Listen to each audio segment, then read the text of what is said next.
Every time they see me, they in G-Shock. Homie, this is too far. Homie, I feel too alive. You can see me like Illuminati. You can see me like Illuminati.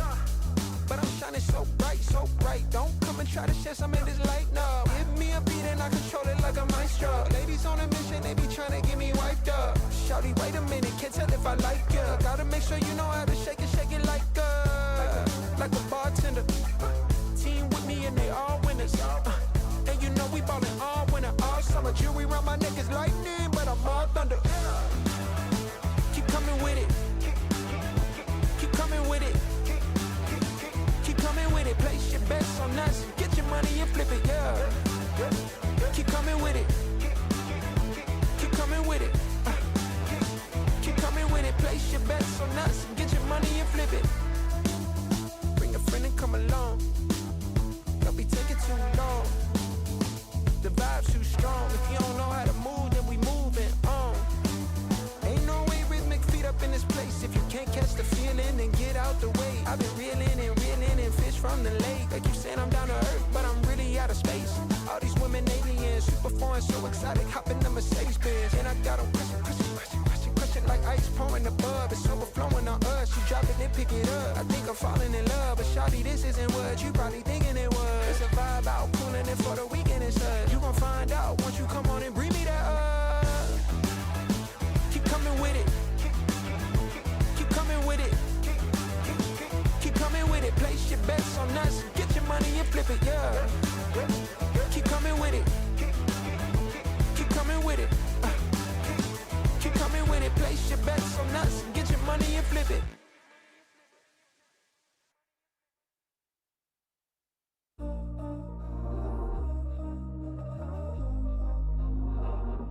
We were sparks on quiet streets, two hearts finding where to meet. But life pulled us apart, left me talking to the dark. If I called you tonight, would it feel the same? Or have we both moved on to different names? Take me back to the start, before the quiet and the scars. When the world felt small and your hands felt warm. Take me back to the start, if only for a moment. I've been up since 3, scrolling back where we used to be. Half truths in this late night chat, both of us knowing what it like that. Funny how we talk like we're fine, but your name still lives in my rhyme. Take me back to the start, before the quiet and the scars. Take me back to the start, before the quiet and the scars. When the world felt small and your hands felt warm. Take me back to the start, if only for a moment. If only for a moment. If only for a moment. Take me back to the start, before the quiet and the scars. When the world felt small and your hands felt warm. Take me back to the start, if only for a moment.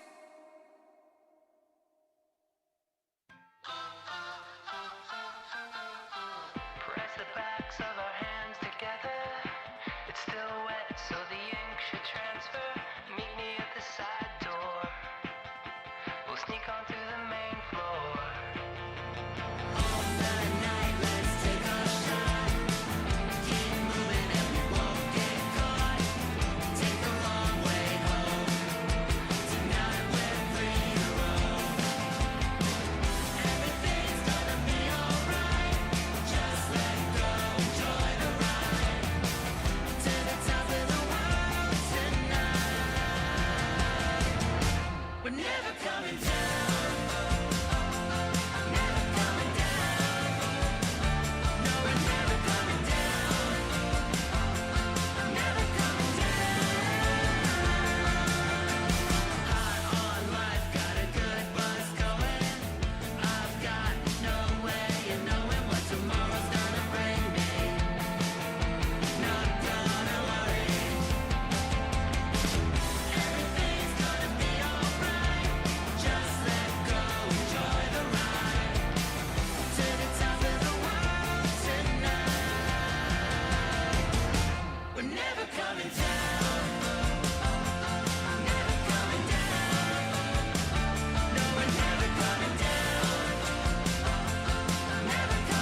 pretends to be your friend. I wanna know if it mattered.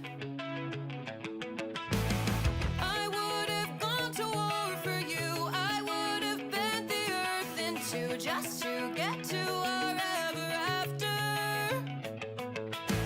Something about this has changed. I wanna feel you close again. Don't let go. No, I don't want this to end. Whoa. Remember the start when you're breaking my heart again like blood on a pen. Would it matter then when everything starts to fade? I'm back like it's yesterday. Would it all full sense? Would it matter then? Would it matter then?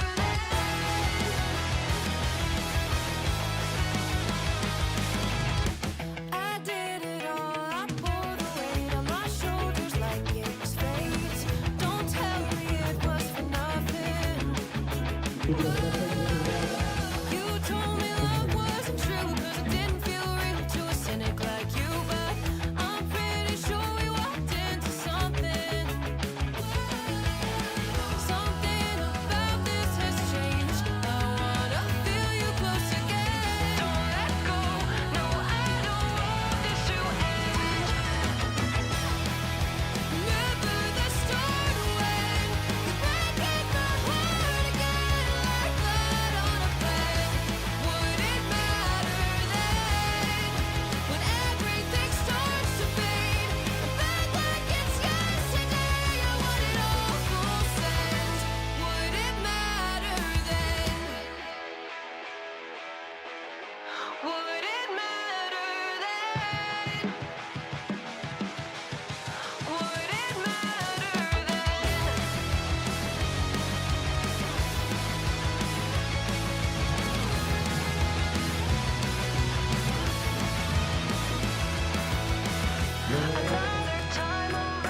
Hello and welcome to day 2 of the Algarve Sevens. It's all fun in the sun at Villa Real de Santo Antonio Stadium as we get set for finals day. Over 3,000 athletes competing across 7 different sports. A true festival of sport.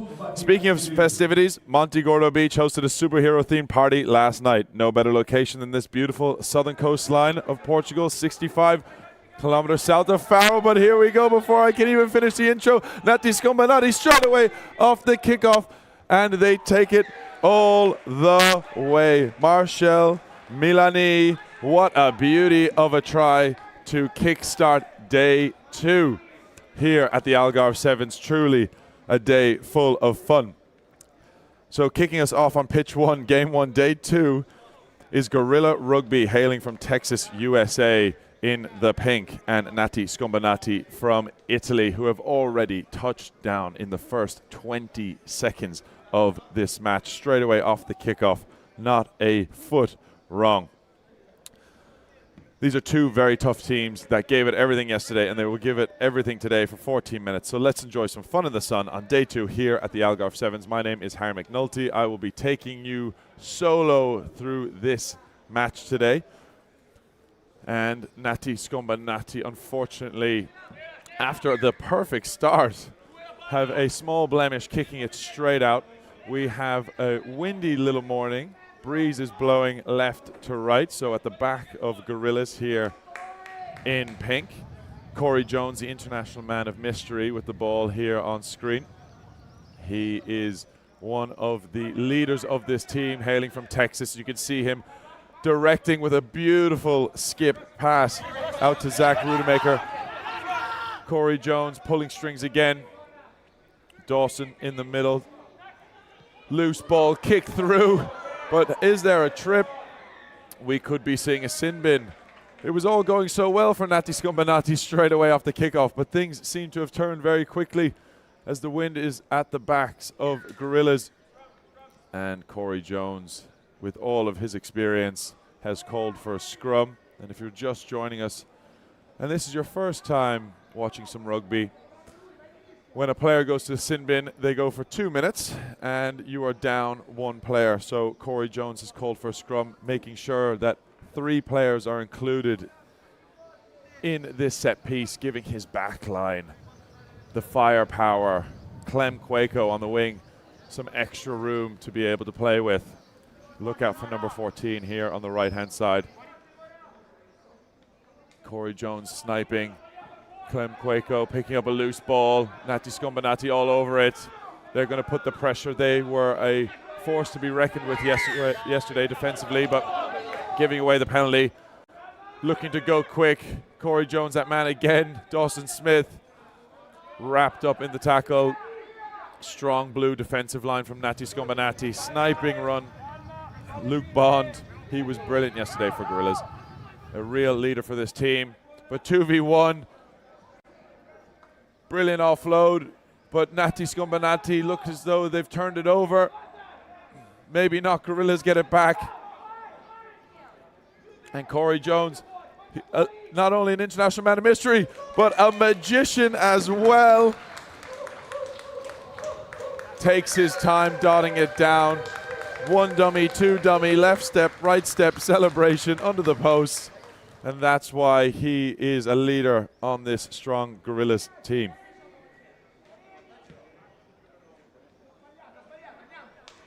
Gorillas take the lead with the conversion, 7-5. We have quite the game happening here. Pitch 1, day 1. Both teams very strong. Nati Skombanati with 3 losses yesterday to South Sevens, Portugal's international side, and the Euskarians. And the Gorillas, they had 1 win, 1 draw, and 1 loss. Unfortunately, it wasn't enough for them to get through the pool, as they finished 3rd in their pool, and it was top 2 from all 4 pools. So a team that definitely can play above its weight, and they'll be looking to make the most of day 2 here in the Algarve Sevens. Nati Skombanati with great hands off the kickoff, looking to move the ball wide. They've got great depth here. The big man, number 77, Borzane, he was huge for Skombanati yesterday. A big ball carrier threat, but also loves to slot in at the number 10 position. Ball player, little basketball pass over the top, great footwork. Ducking and diving, offload. Nati Skombanati really picking it up here with some great pace. And a finish in the corner. Melanine, 22, the other playmaker for Nati Skombanati. Fantastic to see both sides really giving it absolutely everything. First game of the day is never easy. 9 a.m. kickoff here on the southern Portuguese coast, 65 kilometers south of Faro Airport. An absolutely stunning location. But you can just see what it means to these teams to show up on day 2 after it not going right for them on day 1, but still wanting to give it absolutely everything. And Borzane gives that kick everything, but unfortunately not quite enough. The big man taking control in his carries, in his offloads, in his kicking. What can't this man do?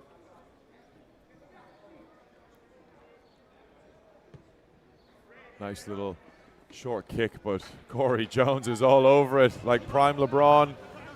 Gets up into the air, 2 hands, gets the offload, gets the handoff, and gets the penalty. Clem Quaco, he was looking for the ball, but unfortunately knocked it on from some pressure from Nati Skombanati. They've been a strong defensive side, although their results say otherwise, losing 24-10, 34-12, and 21-5. A true Italian side that fight for everything. Unfortunate not to get some other results their way. And this Gorilla side, they are a fantastic development pathway, not only for rugby players in Texas, but for the USA. They're on a 3-week European tour. They were playing over in the UK in the Summer Social, losing in the quarterfinals to the eventual winners. So it just shows how strong of a team they actually are. And they have a men's social team as well as a women's elite team as well. So it's a 3-team strong touring party. which is so fantastic for the game of rugby sevens and fantastic for this international sporting festival of the Algarve Sevens, which you can find on algarve7s.com and Algarve Sevens on Instagram. Anyone checking in on YouTube, please drop us a comment. We can see all of your comments coming in live, all the support from around the world. Nati Scumbanati getting the offside penalty advantage. They're looking to go quickly here as they are up 10-7. The big man, Borzanet, unlucky with the offload on the inside. And that brings us to halftime here. Nati Scumbanati 10, Gorillas Rugby 7.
Welcome back to game one, day two here at the Algarve Sevens. Corey Jones, here we go. What a take.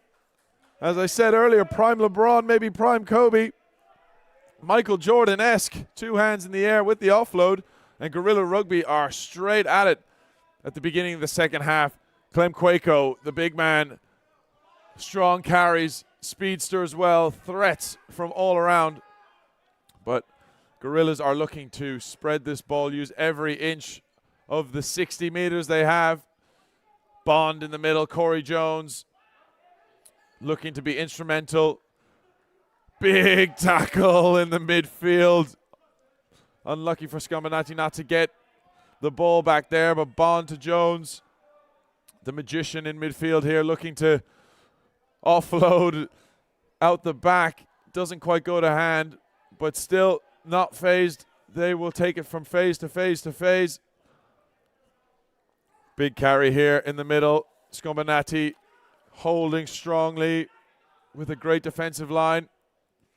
Almost that Napoli blue. Oh, what an offload to Clem Quaco down the outside. That man has been a threat all weekend, and it doesn't look like he's going to stop anytime soon. But Corey Jones pointing up. I don't know if it's to the commentary box or not, but he was instrumental with a magic-like pass out the back. We were watching the HSBC Sevens over the weekend. Fiji-esque. What a fantastic try and fantastic start to this second half here at the Algarve Sevens. Gorilla Rugby really showcasing why they are one of the strongest teams in the competition, although they did not quite make it through to the quarterfinals. And the score stays 12-10 as the kick is just missed to the right-hand side. Nati Scumbanati here looking to get the ball back. a perfect start. They had a perfect start to the first half, where they scored straight away off the kickoff, and Gorillas seem to have reciprocated that here in the second half. And the kick is out in the full, which means that the ball will be given to Nati Skombanati on the halfway line with a free kick, an opportunity to attack and set up a set play here if they wish to do so. And thank you very much. We can see the referees here in the middle of our screen. There's over 25 referees taking part across 3 fields for the Rugby Sevens all weekend, and it wouldn't be possible for one game to be completed without them. And the big man, Borzaneh, instrumental again. Line breaks, stepping inside, outside. Tomasini, Borzaneh again, loose pass. But Skombanati here are looking to offload, but it goes back to Gorillas, who say thank you very much. Corey Jones looking to Tom Brady. Another big tackle coming in from Skombanati, but that man Clem Quaco, he's looking for a bit of space with an offload. Gorillas Rugby kicking it through. Carson Green, known as C-Dot. He's unlucky not to get the ball, but they come away with a penalty, and there's a Skombanati player down in the backfield, so they are currently defending with 6. But the referee has done his job, player welfare, and has stopped the game for a moment. So if you are just joining us, we are coming to you live from Villa Real de Santo Antonio Stadium here on the Algarve Sevens. Over 3,000 athletes competing with 100 sport teams across rugby sevens, golf, netball, beach hockey, lacrosse, open water swimming, which I should be competing in today, we shall see, and paddle. We are on the beautiful coastline of southern Portugal, full of sandy beaches, small fishing towns, glorious climate, and 300 days of sunshine. Thank you very much to the sponsors, Rhino Rugby, as that ball is booted deep into the stadium. This rugby ball is using up to 80% recycled rubber and is known as a ball for the planet. Also, Rhino Rugby are selling their merchandise in and around the stadium, so make sure you pick up some of the brilliant gear, as Corey Jones once again up to his old tricks with a little trick play at the line out. Gorilla Rugby looking to go fast here with a lovely hard line from Luke Bond. But Skombanati defend well. No matter what tricks are thrown at them, they are well able to take care of it, and they come away with the penalty. A nice little breather. We've got a couple minutes here in the second half of game 1. Day 2. Coming up after this is Cascais Rugby versus Navy Sharks. 2 really strong teams again. Cascais Rugby coming just from outside of Lisbon, and they were unlucky not to get some wins yesterday. And Navy Sharks coming from the UK with some fine players in there. Again, another really strong team. This competition has really been so fantastic. Teams coming from all around the world, giving it absolutely everything and showing us a brilliant day of rugby. Skombanati knocking that into touch. Corey Jones once again, that man in the middle of everything, looking to go quick. Decides against it. Last line out was a trick play. Maybe something a little more conventional here, but no. Straight to the front again. A big ruck. Another penalty to Skombanati. But Gorillas say, we're going to play. We're going to get it to that man, Clem Quaco. Have a run, son. Big carry. Big, strong man. And Gorillas are doing really well to hold on to possession for this second half. Another quick kick through. C-Dot. He loves that right boot. And it works out in his favor as he pushes Skombanati into touch. Another line out for Gorillas Rugby.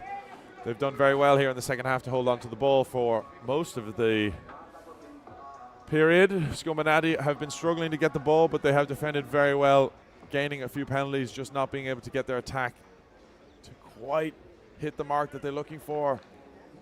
They're making space, but offloads are hitting the deck and turning over to Gorillas Rugby, who are on the attack here again. Big carry from Ollie Rook in the midfield. Another penalty given away from Scombinati. Gorillas going quick, looking to go up the middle. C-Dot with a nice little play. Nice crash ball, and Clem Quaco, he's screaming for it, looking to have another run. Looking to get over the try line again. Ollie Rook in 9, another carry. Quaco with a double ruck. Jones, dummies. Bond gets flipped over. And it is all go here on pitch 1. Corey Jones, oh! With the little basketball pop that just missed hands of Clem Quaco, but that is full time here. Pitch 1, game 1, Gorilla Rugby 12, Nati Scombinati 10. We don't need a beach to get a half naked. Life's too short, let's not waste it. Cause paradise is wherever we make it. Paradise is wherever we make it. Paradise is wherever we make it.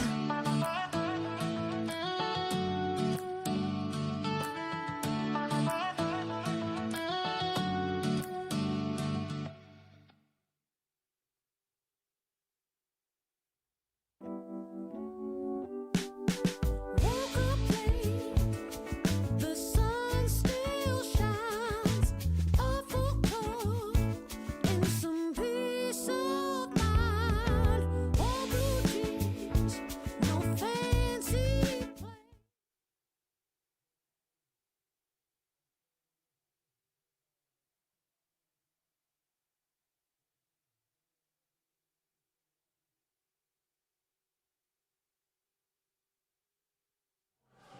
Apologies, ladies and gentlemen, if you are tuning in from our live stream.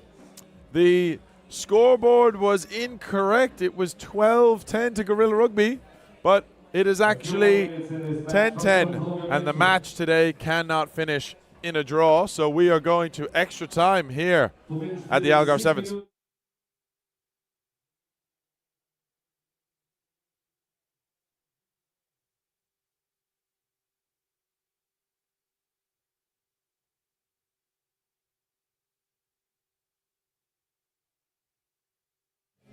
There was a little bit of miscommunication about the scoring earlier. One of the conversions was deemed to be missed, but somewhere along the line, we saw it as that it went over, which has resulted in this draw against Gorilla Rugby and Nati Scombinati. Never a dull moment here at the Algarve Sevens. An absolutely brilliant showcasing of sport, not only just rugby, but 7 sports altogether: rugby sevens, golf, netball, beach hockey, lacrosse, open water swimming, and paddle. So if you aren't a rugby player, no worries. Make sure that you get involved for the Algarve Sevens this time next year in 2027. You can find us at algarve7s.com or Algarve Sevens Instagram to find more information, not only about this tournament this week, but for next year as well. My name's Harry McNulty. I am leading you through this brilliant game here at the Algarve Sevens at Villagil de Santo Antonio Stadium, and Corey Jones, as he does best, takes that one straight out of the air, cherry picking, and the Gorilla Rugby start the extra time with possession. Nati Scombinati, they fought hard all game. Strong D, as you see there again. High fives all around. They are pumped up for this one. They thought they lost the game, but 2-2, an error on the scoreboard. They actually drew it, and now they get a second bite at the apple. Corey Jones, Gorillas number 9. He's going to be looking to pressurize Scombinati here. Tomasoni with the ball, dancing, looking for one of his players in blue, who's a big, strong carry, but the offload doesn't go to hand. It doesn't matter. Scominati pick up loose ball. And Greg Alagna almost over the line. Pressure on here for Gorillas Rugby, and Scominati cough it up. Just 5 meters short when it was all going so well from an attacking point of view. They just got white line fever and knocked it on.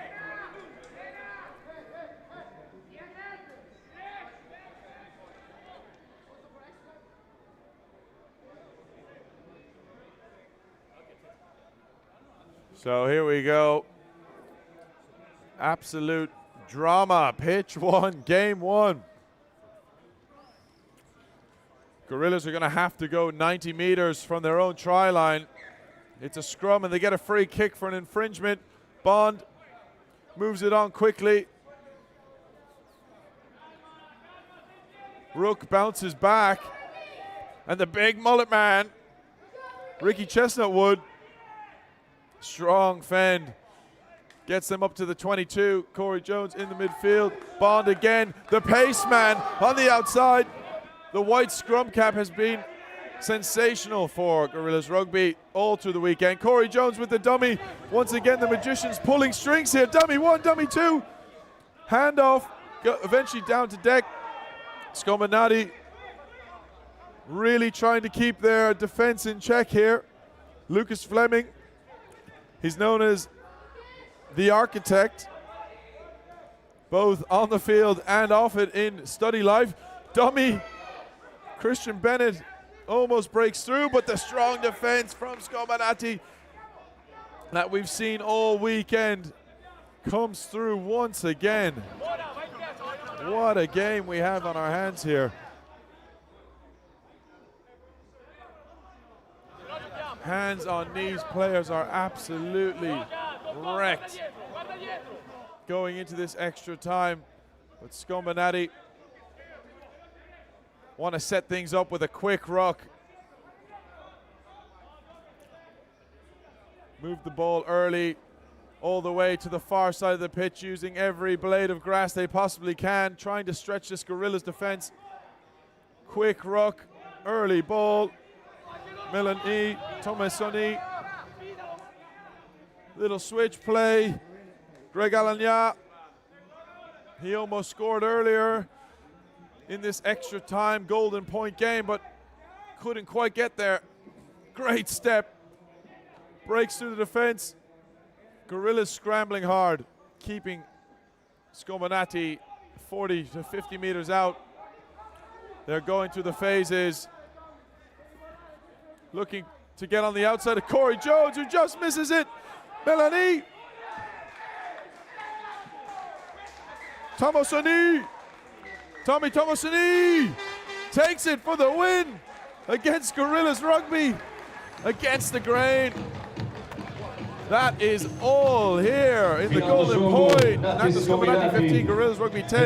Este primeiro jogo do dia. Nata Scominati won this match, first match of the day. And don't forget.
Hello and welcome to Game 2, Day 2 here at the Algarve Sevens.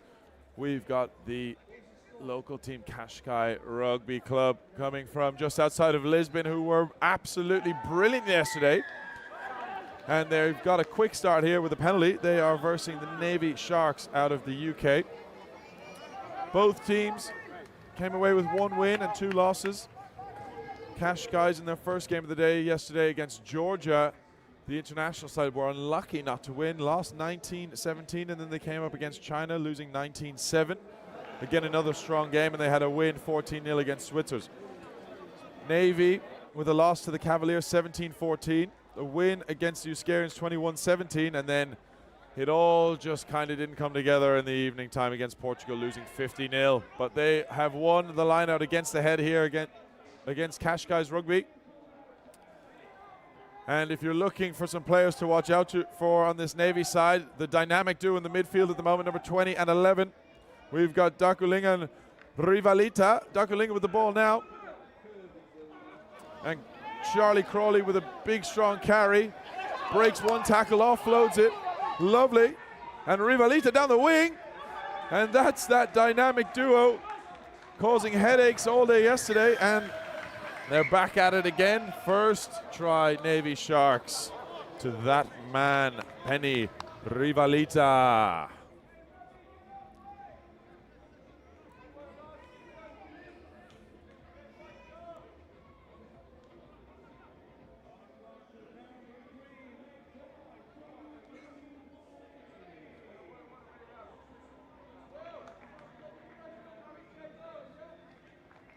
So we had an error in the last game, not checking all of the conversions, and we made sure to check that one.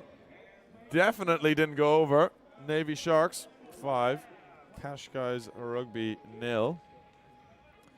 But definitely keep an eye on this Qashqai side. They are a hard-working team that play some lovely, lovely rugby. And they are looking to definitely get another win under their belt with a great take. But Navy Rugby are there to sweep up the ball. There was no one into ruck for Qashqai. And they're moving it early to Too Good. With an outside step. Offload. Ben Chambers was sensational yesterday. Quick ruck again. Ravalita. Straight to Dakulinga, the dynamic duo. Doing what they do best. Great offload. But it gets blocked down from Qashqai. And they're on the attack. Here we go. Qashqai Rugby with another offload, but to deck. And Rivalita's there to sweep it up. But the ref has deemed offside. Penalty to Navy, who look to go quickly through Jackson. Bounces back. And they're trying to just set themselves up here. Qashqai's trying to hold the defensive line. Navy seem to be causing trouble every time they have the ball. Dakulinga, another strong carry. Out to Rivalita. And then Too Good, who's too good for the first defender and the second and the third. Finally taken down by the fourth defender. And here in the midfield, looking to bounce back. Rivalita to Dakulinga. Looking for an offload once again. But Qashqai's are all over it. They gain the penalty after some hard work in defense.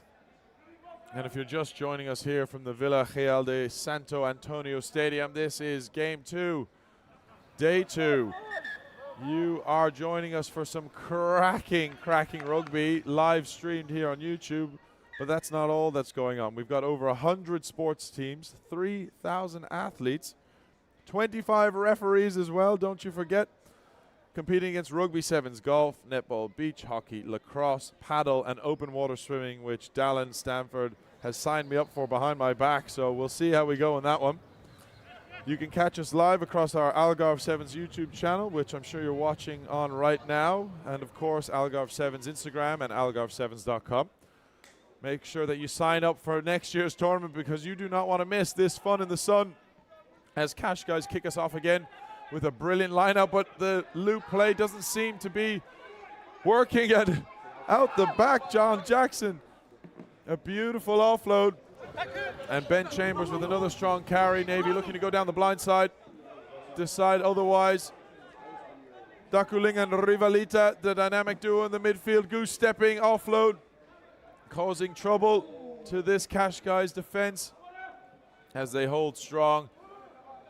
A really brilliant local rugby club side, full of great talent, but Charlie Crawley beats one, beats another, and gets Navy over for their second try of the day.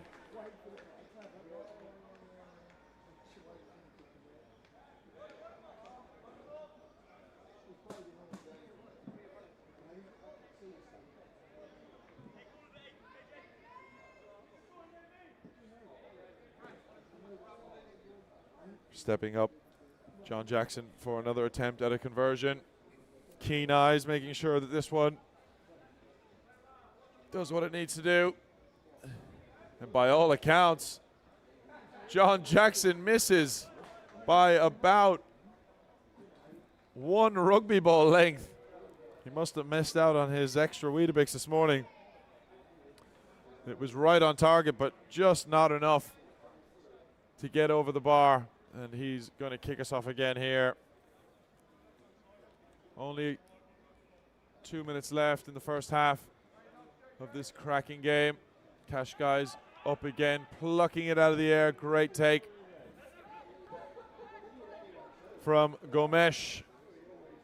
And Qashqai's real kind of first attack of the first half. Matunesh, great step inside outside. Costa moves the ball early. Great switch. And just like that, just before the line, Gomesh is ankle tapped. We've seen a few of those over the weekend, but that doesn't matter.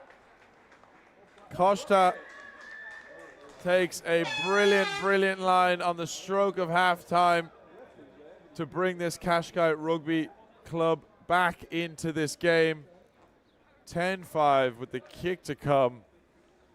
We hadn't seen Qashqai really at all in this first half, and their only opportunity to play, well, they went 60 meters with some brilliant running rugby, great stepping, switches, hard lines, everything that you could ask for, really.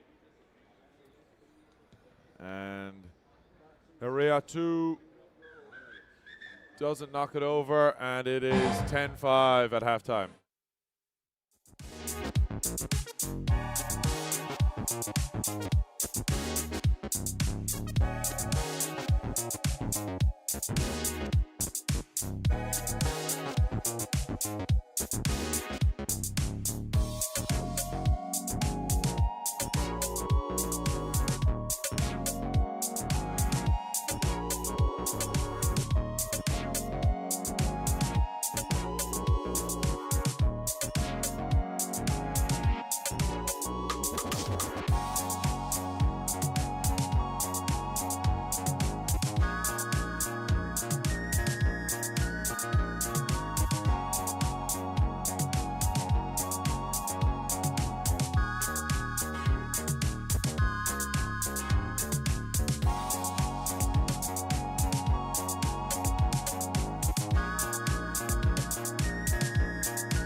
Welcome back to Game 2, Day 2 here at the Algarve Sevens. Qashqai Rugby versus Navy Rugby.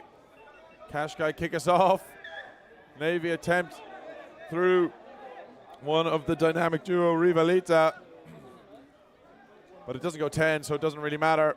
And off to the races. Here we go, Navy Rugby. My name is Harry McNulty, and I'll be taking you through this Game 2, Day 2. We are live from the Algarve Sevens. It's all fun in the sun here, of course. Cascais with a brilliantly deep kick, looking to gain some extra territory. We've had already a super first game that went to extra time. Gorillas Rugby versus Nati Scumbanati out of Italy. And if that's anything to go from for Day 2, we are in for an absolute cracker of a day. Cascais' brilliant line out. Drops it down to Costa, the try scorer earlier. Lovely deep switch, but it doesn't quite go to hand.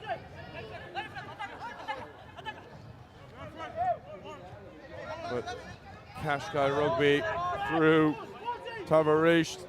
Huge carry. And they continue to hold on to the ball well through Gomesh, who offloads it. Matanash. He's been great for this Cascais side. But this Navy defense is holding strong. A Navy wall, that's for sure. Big, strong tackles coming in. Will Rigglesford was involved in that one, sticking his head in between the spokes. But Cascais keep going through Sararesh. And they finally get the penalty. A little bit of breathing room, but they look to go quickly, put Navy on the back feet. Not 10 deems the referee through Rivalita. More strong tackles coming in. And it looks as though Rivalita is 2 minutes in the bin. Navy down to 6 men. Cascais will be looking to take advantage of this numerical difference.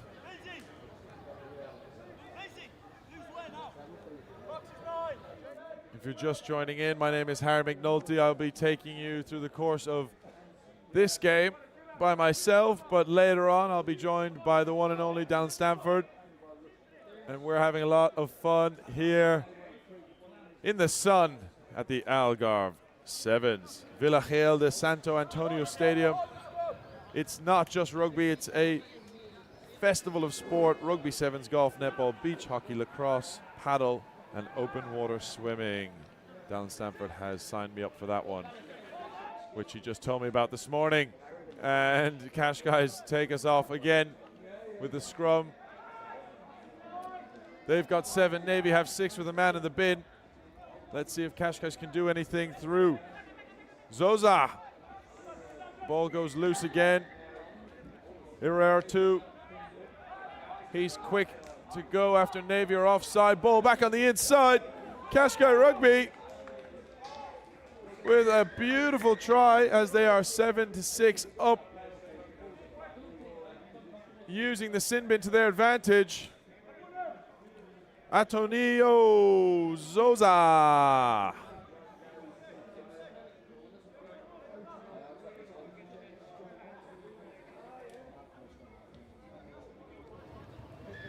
Rafael Erartu knocks that one over, no mistake there, as Cascais Rugby take the lead for the first time in this game against Navy Sharks, 12-10. You can hear out the back just now the drums, the music, the vibes are starting to pick up. 52 sevens teams in 4 divisions. There's been a fantastic showcasing all of day 1, and day 2 will be no different. It'll be even bigger and better, that's for sure. As Navy Rugby, the man who was in the bin, Rivalita, is back on, causing trouble already. Ben Chambers with a big switch and carry straight through Rigglesford, and they look to move it wide. Fancy footwork, fancy offload, keeping the ball alive. Rivalita's looking for it. Skip pass out to the man Ben Chambers, who's been carrying hard all weekend, and there's no difference there. Great offload to Rivalita, back inside again. Too good. Chambers looks to offload, but unfortunately it's deemed a knockdown from Kashkai, and it's a yellow card. So just as Navy get back to full strength with 7, Kashkai drop back down to 6. And they will be on the back foot now as they try to hold on to their lead of 12-10. Some substitutions happening here. Alex Dryden's coming on for Navy. Big man, number 19. Freddie Elliott, big carry. Kashkai's defense, very strong through Matinash. First touch of the ball for Alex Dryden. Sticks it out to Rivalita, who looks to step and goose, but that's easy for Gomes. He's all over the defense. And Navy spread it wide, looking to go through the strong man, Freddie Elliott, once again. Big carries. Kashkai giving it away another penalty. Navy say, let's go. Ball hits the deck, but they carry on. Great speed, great footwork. Through, too good.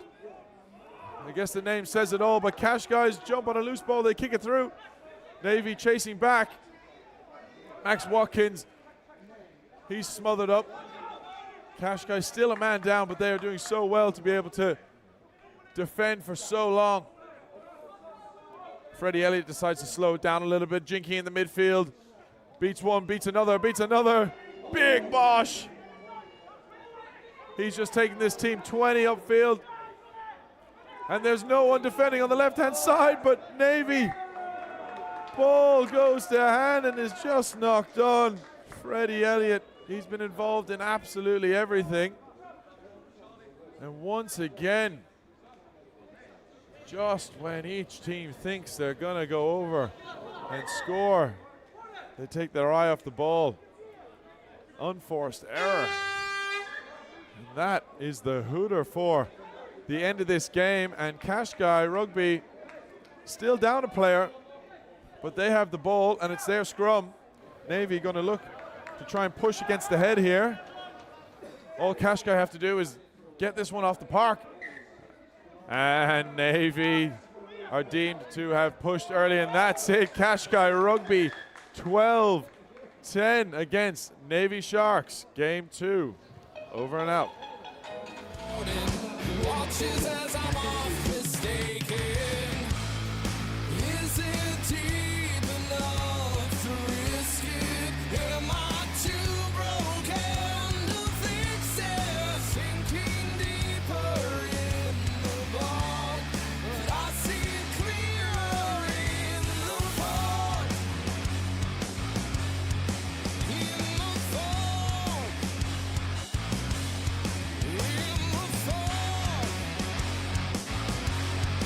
In the fog.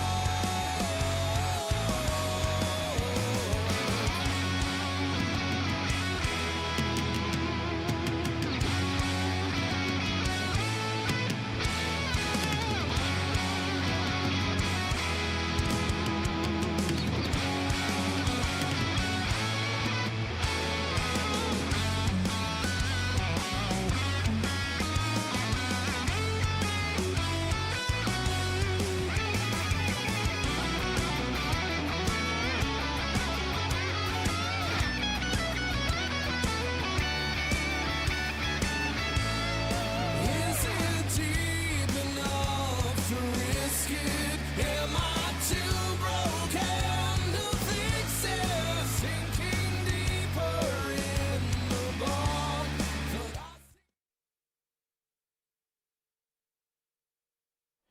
Hello and welcome to the 2026 Algarve Sevens Cup quarterfinals number 1. And it features South Sevens. They're kicking off from right to left and they're taking on ASD Cavaliers in black. I'm Dallin Stanford alongside double Olympian, former Irish Sevens captain Harry McNulty. We are in for some absolute thrillers today. Hello and welcome to day 2. I've just finished off commentating on 2 cracking games to start off this day, but these cup quarterfinals, they're going to be something else, Down. They certainly are. South Sevens 3-0 so far in this tournament. They beat Nadis Comunati 24-10. And they beat Portugal 35-19 in a brilliant performance. And the Cavaliers, they took out 28 points to 12. And the Cavaliers, well, they beat the Navy Sharks 17-14. Euskarians 14 points to 5. And South Sevens, they lost them 28 points to 12. So they meet again, these two great sides. So chance here for Cavaliers with ball in hand on that far side. They've got some danger runners. Look out for Rousseau. Leonardo Rousseau goes to the contact point. And, of course, number 6, Pastrello. He's one to watch for sure for the Cavaliers. They decide to put a kick through in quarterfinal number 1 here in the sun at the Villa Real de Santo Antonio Stadium. This is day 2's competition, their 4th game for these sides. Contact point there from Roma Avinens, 26-year-old from France, communications officer. Has him on the right-hand side. Atu Og, one to watch, with World 7 Series experience as well. Big ball back on the inside. This South Sevens, one of the very few teams undefeated. Hoof it over. There's a space to burn. There's numbers coming here. It's a real foot race. Here they go down the line. Antoine Lefer, what a pickup. He's going to score the first try in the quarterfinal number 1. Brilliant stuff. That's how you have fun in the sun. Wow, wow, wow. We are being treated to a brilliant day of rugby. Not often do you see a deep kick in a game of sevens, but wow, Lefebvre, he's a big man, but pace to burn. He was sensational yesterday, and he's on form again this morning. What a brilliant try to start this game off for South Sevens. Dylan Chantro, the 23-year-old, adds the extra 2. They're up 7 points to nothing. The vision to kick over the top, and of course the energy on day 2 to get him burning. Harry, you've played many, many times on day 2, of course, with bodies being pretty sore after a big bruising day 1. How do you do it, my friend? Oh, day 2 is really something else. It's 3 games in the sun on a hard, fast track. The body's feeling it, but it's all upstairs. The top 2 inches, as they always say. You got to make sure that you're all over it. And these teams, well, credit to them. The first couple of games, they've been really all over it. So 7-0 here. Cavaliers looking for their strike back if they can. The side from Italy originally started out as the Italian Fire Service team. In here supporting them as well is Rugby World Cup winner from England, Nolly Waterman, winning the Women's World Cup back in 2014. She's here. Her husband is the manager of the side as they go into the contact here. Good clean ball to work with around the fringes. Fevregado throws a loose ball. It's been scooped up here from the South Sevens. Simon Maya. He gets bundled into touch. It will be a line out. Cavaliers want to go quickly, but our referee calls him back, Thomas Ingan. It's a physical game. First thing on Sunday morning. Both teams needing to be ready to go straight away, and I can guarantee you that. They're both fired up. South Sevens ASD Cavaliers. They want to make sure that they are winning this game and push them through this competition. Important lineup coming up here. Alfio Pastrello goes to the front. It's a good take from the big unit. Dylan Nonati. The Italian goes into the 22 and they have a penalty. This has him on the front foot. Pastrello attacks himself. He's got the man bun blowing in the wind. Some clean hands initially, and it was a bit too fast.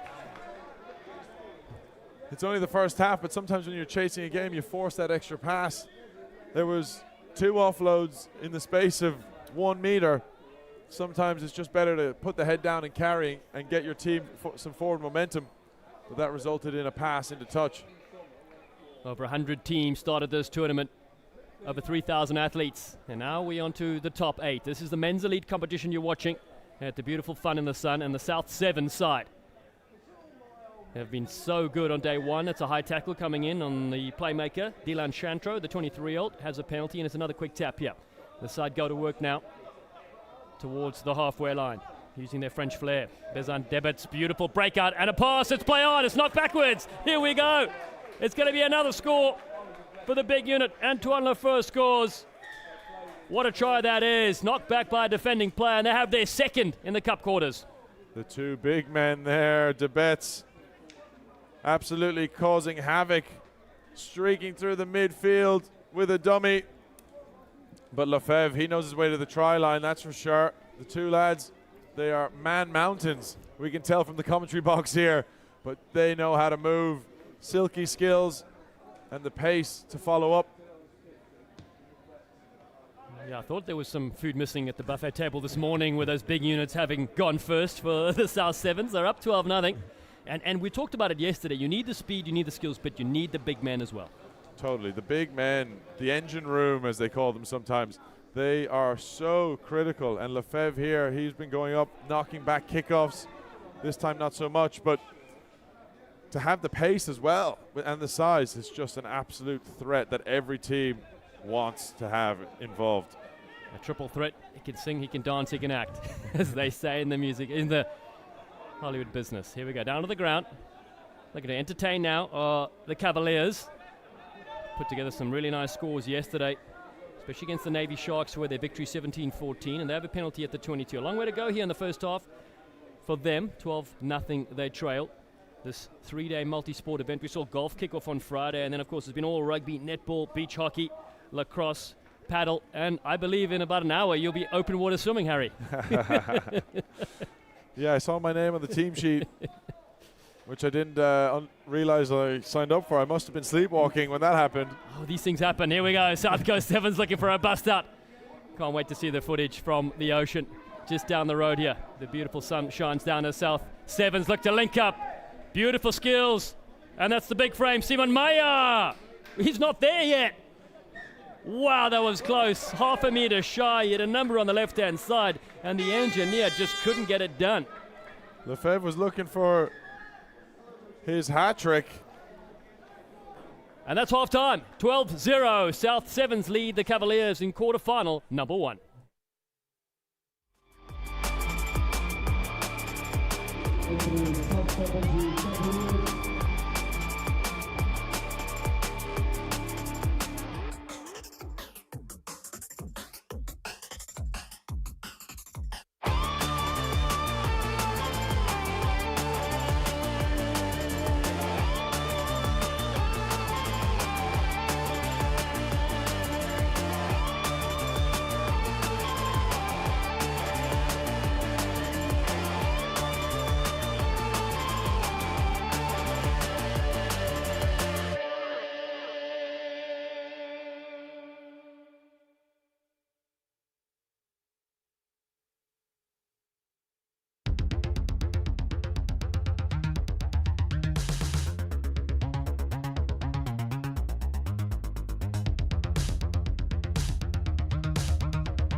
I'm here with Diogo Moraes, Sport Ventures, the main boss, the one who idolizes all of this. Jose, are you very happy with this year? What is your thoughts about it? Yes, so the rugby has been amazing. The elite, the open, the women competitions. Very competitive. Any team in the elite, for example, we just saw Cascais going through. It's great to have a local team going through to the semis, I believe. So. It's it's up for grabs, so that's what you want in a tournament like this. Very competitive and good games. So very happy. Can you just say welcome to the sun to the viewers at home, because it was you who made that phrase come to life? 7 years, 7 editions. We never had a day of rain, so we're not lying. This is the best sunshine in Europe. So the Algarve never lets us down. Welcome to the sun. Thank you. If you come around, you come around, you come around, you know. When you were down, when you were down, when you were down, I made you home. Quarterfinal number 1 that you're watching, and it's the South Sevens that lead here by a score of 12 points to nothing. The Cavaliers in black try to go back to collect this. They're very close to that touchline. So 2 tries in the good for the men in blue, the South Coast Sevens. 300 days of sunshine here, as the sun is not shining on the Cavaliers though, as they knock this one out.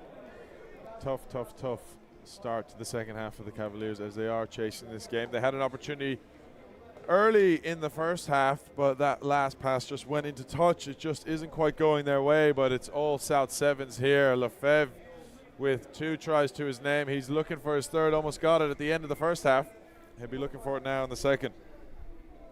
4 quarterfinals coming up after this. We have Georgia, Oxfam Crusaders, 70s against China, and Euskerians against Portugal. Stay with us for the men's elite competition, and then the 4 quarters and the women's elite after that. Here they go down. Luca Fichet. Oh, he's so dangerous, that little man. He'll ghost through. Man bun scoring. The 21-year-old has their 3rd try. I thought Tom Mitchell was out there for a second with the old man bun. Look at him there. Delighted. Puts his team one more step into the semi-final at this rate. 17-0 with the kick to come, but that is the perfect start here for South Sevens. Such a live wire, Luca Fichet. And their side, if this continues, will play the winner of Euskerians against Portugal. That'll set up a semi-final thriller. Kick unsuccessful, but 17-0. 3 tries so far from the South Sevens. The defending champions, UAE Shaheen, are not here this year, so there'll be a new name in the books. The only side we recognise is 70s, who won here in 2022, another French side. They'll be playing a bit later as well. Kick-off to the Cavaliers, the Italian side, against the French.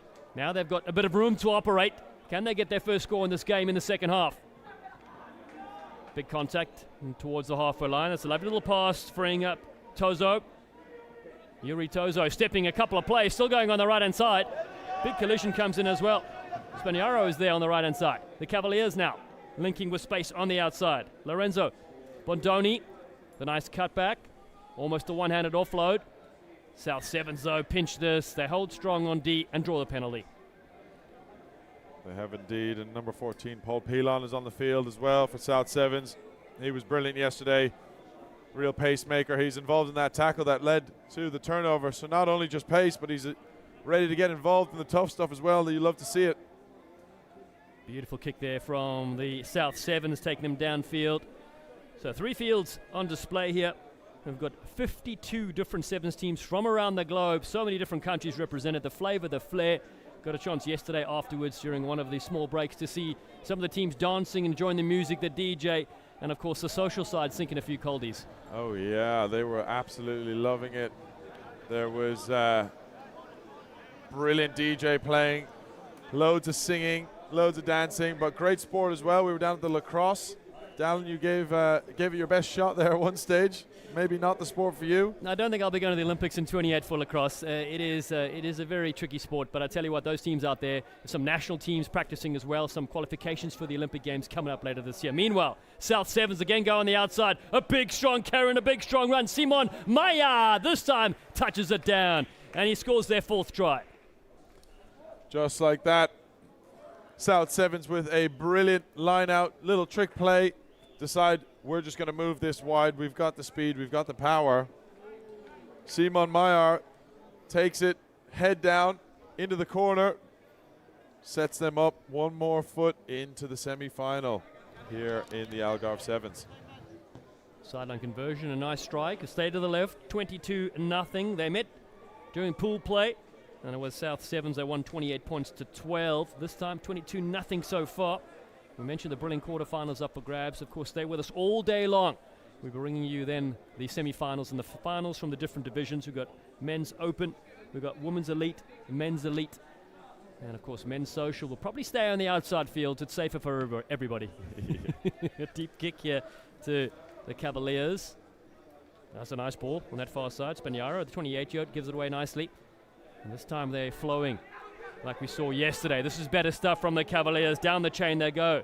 Gagari moves it to this near side. Bortolini skips out of one. The offloads are still coming. The Cavaliers ranging up, ducking down into a high tackle. So momentum with them now. Can they get on the board next? Time ticks away here in the second half. This is quarterfinal number 1 you're watching. Montiari, the 18-year-old, is still at school, enjoying the Algarve event with some older sensations. What experience that is for him. Spaniaro doing well to draw a couple of defenders onto him. The Italian team desperate to score next in this game. They look to engage with one of their big units. That's Doug D, semi-pro player. Changing direction to the far right-hand side, trying to create a 3-on-2. That's a beautiful drifting line from Vatsi. From Lazio Rugby Club getting close to the line. The Cavaliers knocking on the door there, must dive in here. Stunning defense from South 7 so far. Beautiful dummy, and the gap opens up finally. They'll score in the quarterfinals, and it's well worked in the end from the Cavaliers. That's more like it from the Cavaliers that we know well from yesterday, day one. That running rugby, flowing passes, left to right, big strong carries, and eventually they get the reward that they've been looking for all game. You never know in the game of sevens. A couple of minutes, anything can happen. Once you get on the scoreboard, you get a bit of momentum. And vital, of course, to score near the uprights to get these extra 2. No conversions for South Sevens. Oh, and in fact, they missed this one as well. Hasn't quite been a day for the boot. We've seen quite a few missed in front at the moment in the first couple of games. But that's what pressure does. Day 2, you're fatigued. That technique not quite right. So 22 points to 5, the score here. The Cavaliers are on the board. As we mentioned, only a few moments remain in this game. The winner will face the winner of Euskarans or Portugal coming up a bit later. Next quarterfinal, Georgia against the Oxfam Crusaders. That is the siren, so it is the final play. South Sevens will book their place into the semi-finals. And they do, well, they don't kick it out yet. Now finally it goes out. There we go, almost pandemonium at the end. Congratulations. It's the South Sevens that win 22-5 into the semis. Remember me, said you beat my heart's home. Yes, you were biting your turn to go. Oh, I really should've known. Be with that in mind till we hit a red light. Then I see the sign. Oh, after all that time, this is it for us. You don't wanna try. God, your love was real, but it's down for us. Now you can't decide.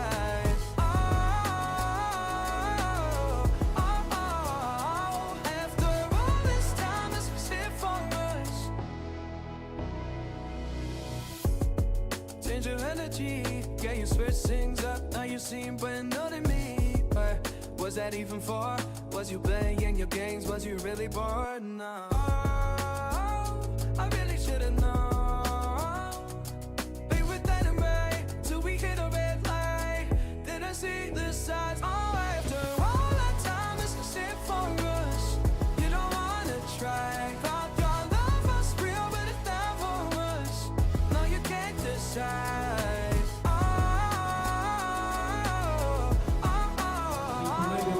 Quarterfinal number 2 underway. And a kickoff here from Georgia, who on the left of your screen, Oxfam Crusaders in black on the right. South Sevens have booked their place in the semi-finals. Who will be next? Who will join them? Georgia, side undefeated so far, 3-0 on day 1. A brilliant win against China, 10-5. They took out Switzers and Kashkash, the local side. Oxfam Crusaders just losing one game against 70s. Ball in hand here from Matthew Hammer, the 32-year-old Kiwi. Now they're flying to the fray. It's a good carry from Harry Barker. He's been instrumental in their form so far. This is Harry Barnes now. A lovely offload. Now the Kiwi comes in with a good carry. Here come the Crusaders now. Aside from England, and they concede a breakdown penalty. Off feet. Unfortunate for them. They're looking very dangerous early on in this game. Question asked there from Matthew Hammer to our referee. That's Chris Erasmus, the South African, that's flown in for this brilliant event. Got a chance to catch up with him earlier when he arrived. He said, what a wonderful concept, having the fun in the sun. This is the 7th time the Algarve Sevens has been held, and 7 different sports on offer as well. The outside fields are humming with spectators and contestants. Golf, netball, beach hockey, lacrosse, paddle and open water swimming. In fact, Harry McNulty has left the commentary booth, the double Olympian from Ireland. He'll be swimming in just a moment. Can't wait to see how that footage turns out. We just hope he doesn't sink, because I need him back in the booth here. Penalty goes the other way at scrum time. Wow, here we go. The Oxfam Crusaders. Side named after the charity, George Williams. He has been their go-to player. Williams almost free. Good strong tackle brings him to the deck at the 22. Now Barnes again, linking it down. Hammer. And to the near side, the switch is there. It's a good carry. Harry Barker, the 24-year-old from Australia. He's full of running. Out of Bury St Edmunds. That's where these players connect and play with that excellent side in the UK. Around the fringes, that's Ewan Rees. He's been very active in their pool games. Now to pick up around the fringes, Barnes yet again. The little hobbit is such a live wire. Grenade of a pass to Tyler Russell. that finds the big frame, just taking it up. Matt Hammer again down the short side, and Oxfam Crusaders keeping possession alive here against Georgia in this quarterfinal, number 2 of the 2026 Algarve Sevens. Almost a breakout there by Reese. He's just brought down to the 20 to the balls alive. Williams, oh, it's been intercepted, I believe it! Georgia, that's ridiculous! An unbelievable intercept, but a lot of work to do. Here comes Modabatse. Oh, and his kick has been pinched here in the end from Harry Barker. Just when you thought Georgia were going to go coast to coast, it's the Oxfam Crusaders. The mayhem continues here in the sun. What an offload that is. Harry Barker's on the end of that. Barker botches his way through. That is a storming run. The Oxfam Crusaders score in the quarterfinals. It's a lung buster to get us going.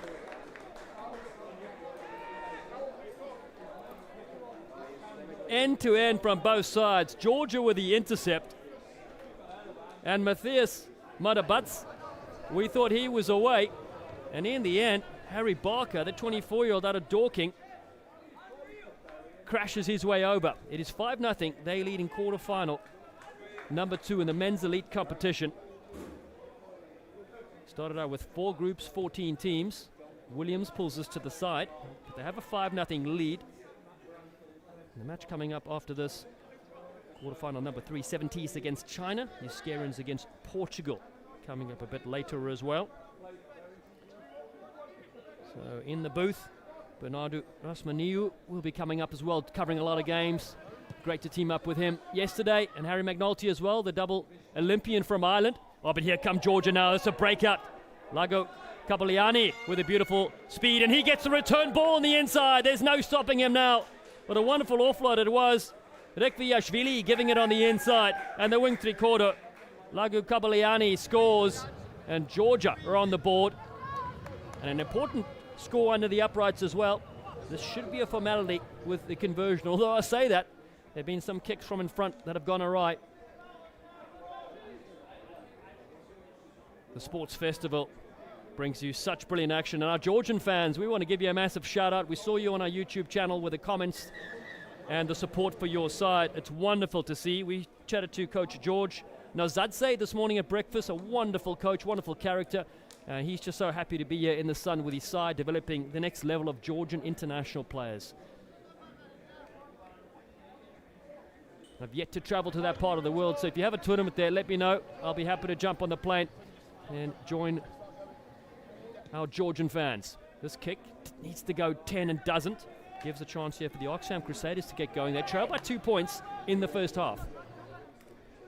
I'm Dallin Stanford, former US Sevens international, Algarve Sevens ambassador for the last 3 years. And it is stunning to be here with you. 300 days of sunshine. It's even better than San Diego, where I currently live, with 266 days. Here comes Hammer now with a charging run. Williams, again he fires one over the top. And he finds Tim Andrew. Tim Andrew is one of the stars yesterday on display. Helped them beat Gorilla 17-7. And that took out Maverick Sevens 29-26. Here they go again. It's Tim Andrew. Andrew for the run. Andrew for the line. Has he got it down? Referee Erasmus says no. It's a knock-on. So close. Andrew, another stunning breakout for the Oxfam Crusaders Sevens club. Aside from England, just called back with a knock-on. These players are based in Bury St Edmunds, 15-year anniversary with the club. 3 debutants this year, founded by Frank Affleck and William Affleck. Here we go, 7-5, quarterfinal number 2, living up to the hype. There's Georgia. They beat Kashkash 19-17 and Switzer's 14-7 and China 10-5. So many close games. What a competition this is turning out to be. And it's turned around to the Crusaders. A knock-on. That is a valuable moment in the game for the Oxfam Crusaders. This next moment could put them ahead. Both undefeated sides connecting here in knockout rugby. And that's the thing. Day 2 is when a champion is crowned. Day 1 where's the foundation's laid. But it's all about these big moments. Scrum feed from Harry Barnes, the teenager, just left high school. Oh, beautiful pass. He gets it to Williams. George Williams now. The siren sounds. The final moment of the first half. Can they go ahead? Hammer throws a big dummy and gets the stiff arm out. He rolls down to the ground with Tyler Russell, the 21-year-old, with him. Oh, the ball's been pinched by Georgia. They could go to the break here, or they could run it. Georgia, they're enjoying their time here in the sun at the Algarve Sevens. Looking to bust out there. Beautiful 2-and-1 created. Oh, it's been knocked on. So unfortunate for Georgia. This will take us to half-time. And it's a slender lead, 7-5. Georgia lead the Oxfam Crusaders in quarterfinal number 2.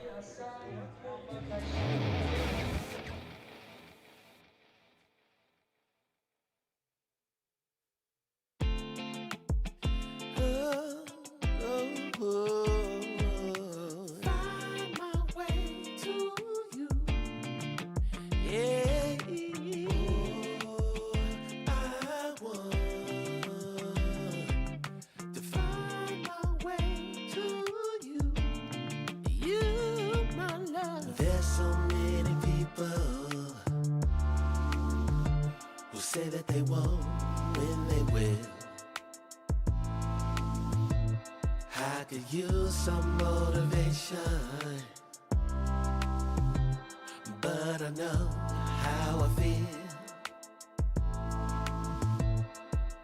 Faster than you like, it's over and that's the end.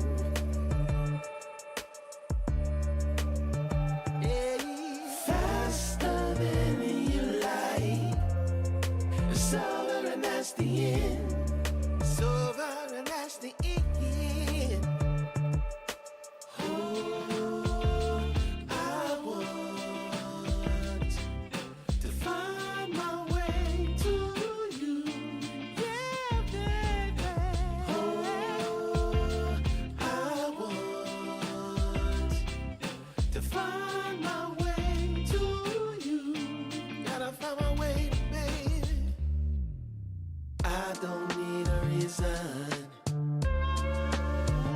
to say what I want when it's real.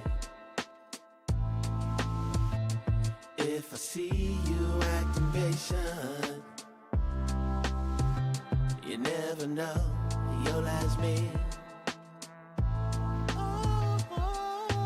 Faster than you like, it's over and that's the end.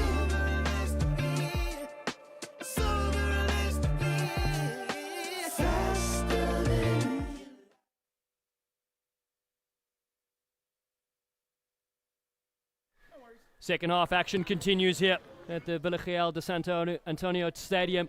And brilliant conditions as you would expect. It's Georgia with ball in hand looking for an early breakout. They lead 7-5 in quarterfinal number 2. And it's another stunning run on the far side. Oh, it's going to go the distance. I don't believe it. It's burnt him like toast. And they score in the corner. Georgia have their second try. And another popular score, taking them now in the lead 12-5. Barn-burning run, all set up again from Matthias Madabadze. He's in number 4, the jersey jumper, carving things up on that far side, pulling all the strings, putting up Georgia. And a run on that far side. First half try from Lago Capelliani. Stretching the legs here. Oh, the Georgians in this tight contest. And that's Gigiori Babunashvili. His conversion attempt very close. 12-5 the score so far here.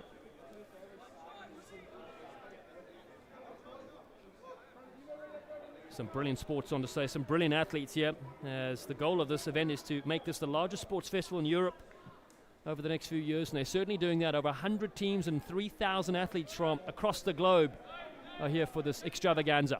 It's a kick, it's been knocked on from the Crusaders, so a nice kick initially. Referee has his arm out though for a Crusader ball, so maybe he was touched by a Georgian hand.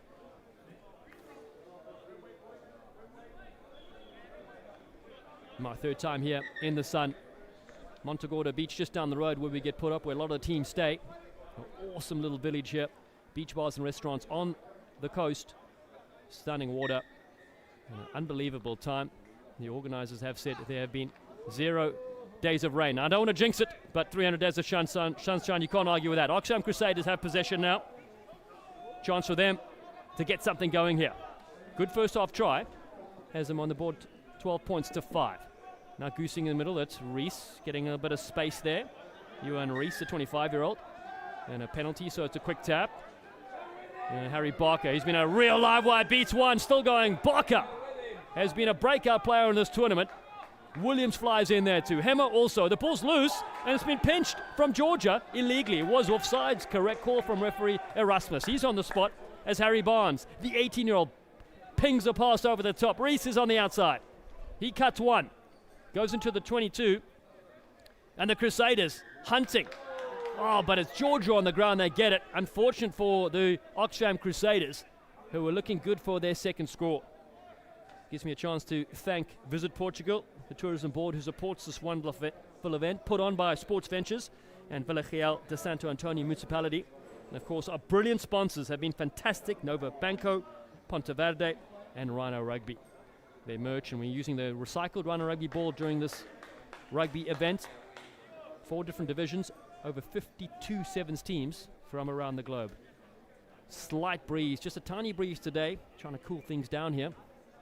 Tell you about cooling things down. Harry McNulty, the double Olympian from Ireland, is in the water as we speak.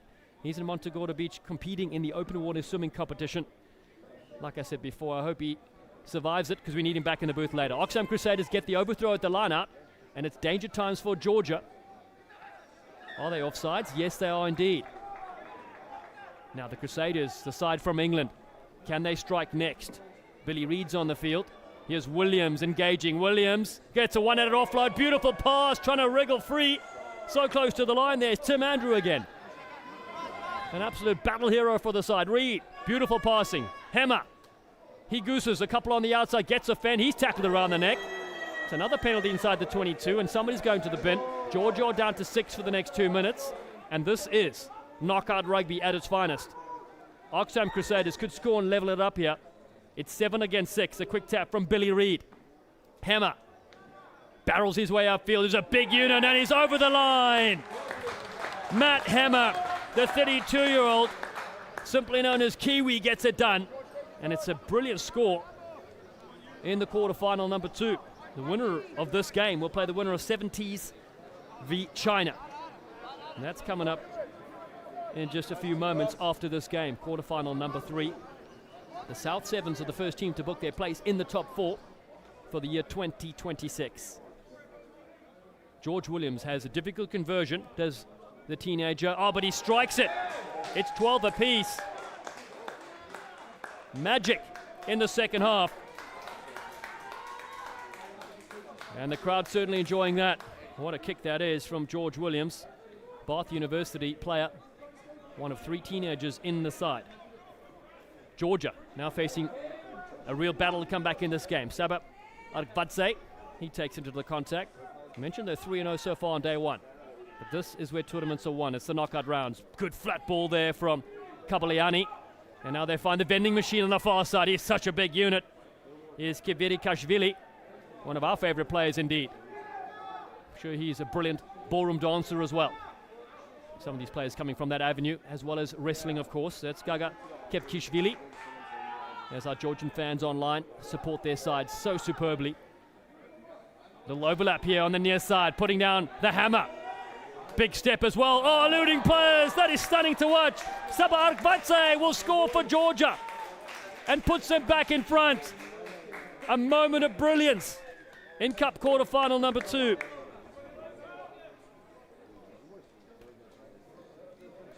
And a vital score under the uprights as well. Could yield an extra 2.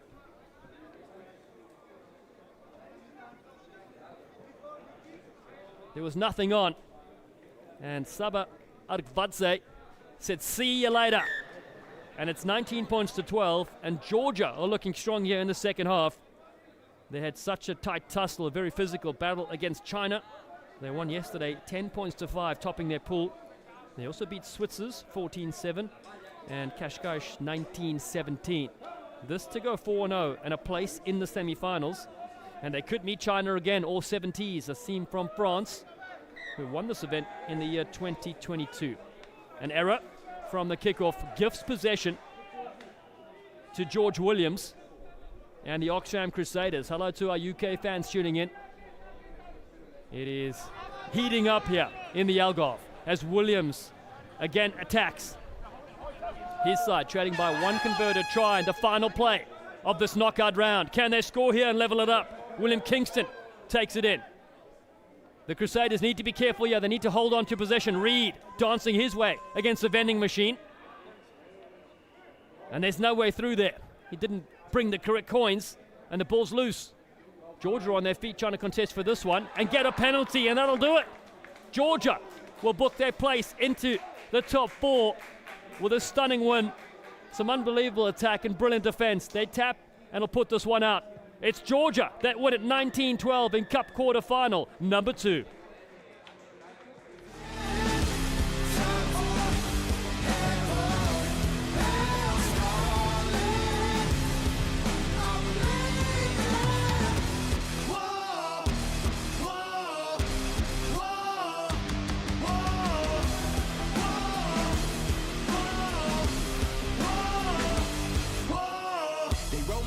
Secrets out on a gurney, wanna litigate my sins, prosecute like an attorney, but I tap dance right in front of the jury, and I pray to the judge, please show me mercy, cause I don't know where I'm gonna end up in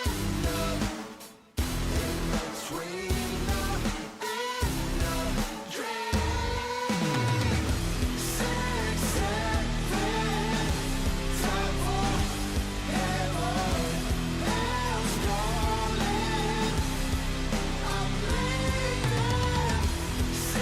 7, time for heaven.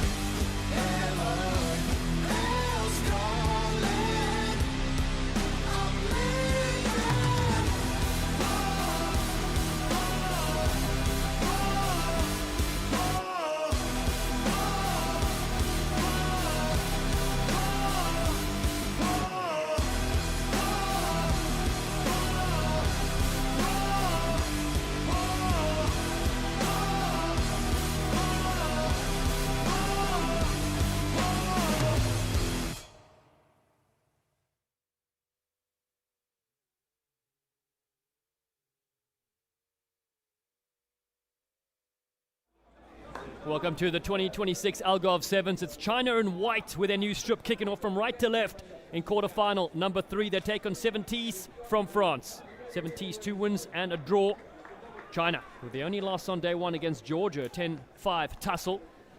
And the winner of this will face Georgia in the semi-finals. The next quarterfinal, Euskarians take on Portugal. The winner will face South Sevens as well. All to play for here in the top bracket in the men's elite competition. I'm former USA Sevens international and Algarve Sevens ambassador Dallin Stanford, and stunning to be here with you is China. Have an attack off a line-out, brilliant move! Shi Jianshu scores! What a try that is to get things going. The man from Shandong opens up the account for China. A line-out move, and you could see that coming. Sam Dixon, former New Zealand Sevens captain, Rio Olympian, is one of their coaches, and that is a planned move straight out of Dixon's playbook. Kick sails over. It is 7-0, an early lead for China against 70s. And the other coach from New Zealand, Rodney Gibbs, as well, leads this Chinese men's elite side. They've had a 3-week tour, played in a few different tournaments leading up to this. Of course, have the Asian Games coming up, which is massive in China, as they look to win gold in that one as well. And then qualifications for the Olympic Games for LA 28 happen next year. 70s, meanwhile, their country hosted an unbelievable Paris Olympics in 2024. Little kick, tap and go. Vavro moves them away to the far side. Gusalans was involved there as well. 70s, just a 17-all tie against Gorilla. They beat the Mavericks and Oxfam Crusaders, and now they put it down the line. Some fancy footwork and a big tackle. Loses possession almost, but an early tackle off the ball. Gabriel Gusalans, now they point towards the touchline. Sides usually go for an attacking scrum, but also an attacking line-out. Or, of course, the third option, a tap and go. Why not? 70s here with Vic Andre, the 27-year-old. Plays with the Waterloo Rugby Club. He goes down the short side. And the French team almost away with a little offload. Support runners arrive in the frame of Arthur Jung, the 19-year-old, the teenager, playing here at the Algarve Sevens. What a tournament this is. Beautiful width on the passing from 70s. Champions here in 2022. Cut down there is Roma Dassan, the Monaco Prince, as he likes to be called. Is he actual prince? I do not know. But the bounce up there for Jung. And 70s again attack. Beautiful breakout here against China. This is Alexis Berraud. And numbers to burn for the French team. They're bringing their flair. They're cutting against the grain. That is a try of note. Gabriel Cousselan scores. And the 23-year-old will level things up with a conversion.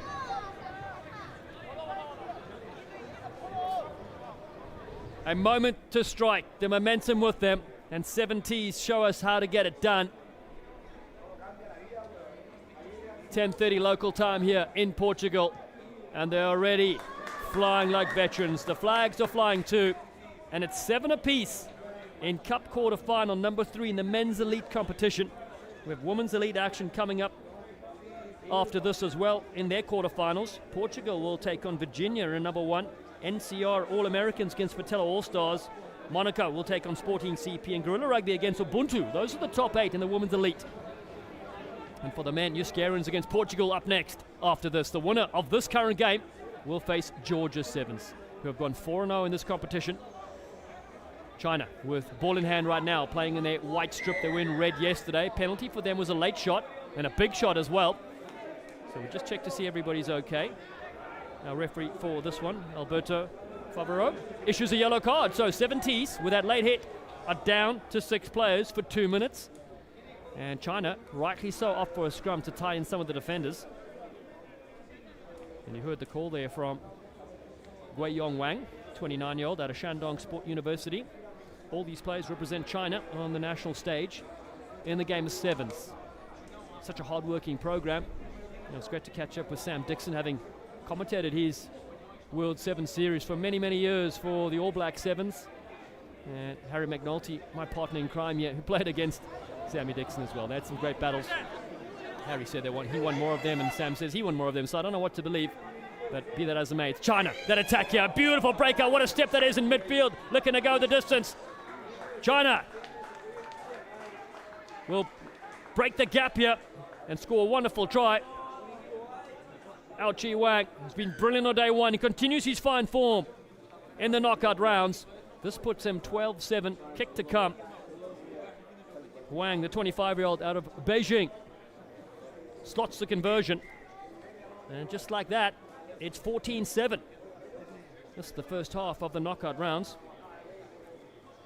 And again, big thanks to our supporters in Visit Portugal. This event is held by Sports Ventures. You can see the logo on your tops right of the screen. And Vila Real de Santo Antonio Municipality, they have looked after us so well.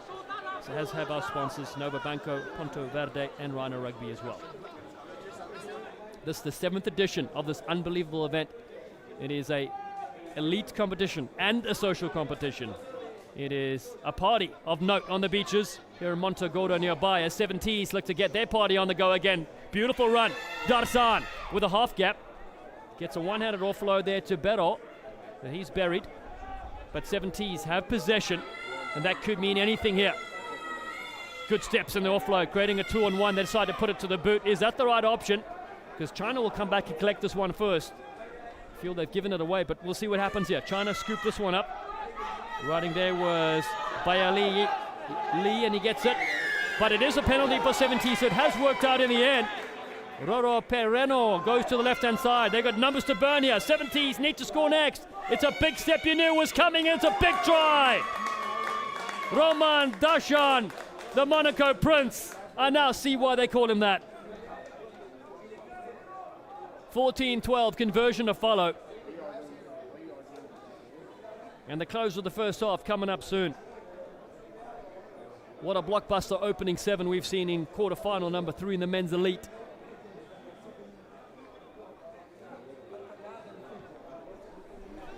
Successful kick. We are tied at 14-all. Now, if this does stay the same to the end of the game, it'll be a 5-minute period where the first team scores wins. Golden point, extra time.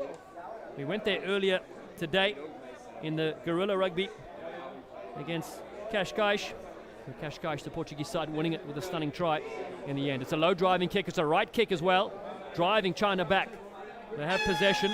It's a final play of the first half. What are China do? They decide to break out from their 22. That's Young Lee, the 20-year-old, out of Shandong as well.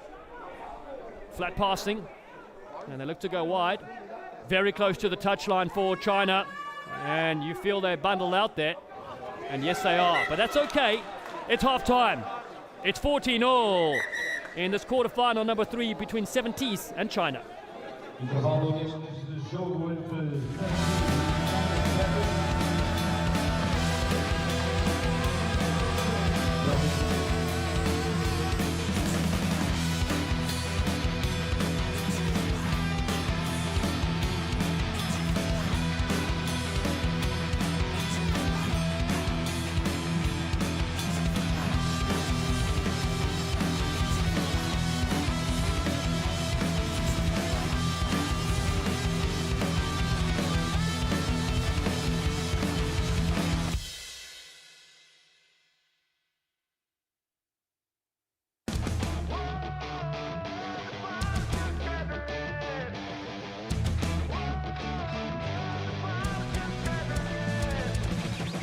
Do you remember we had dignity, sanity, a world to trust instead of biting fingers till they bleed? Do you find joy in all your shallow hell of empty noise? Our world is burning, but they'll keep on selling broken toys. Whoa, this can't be it, this can't be it now.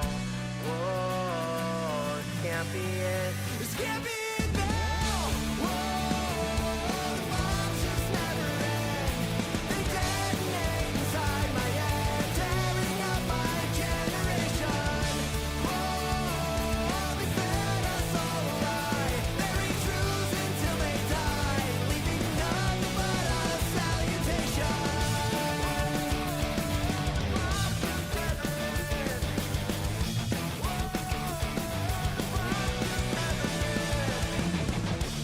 Forget that we had empathy, clarity. Now every truth is drowned beneath the sea of vanity. Do you feel proud of being your neste torneio.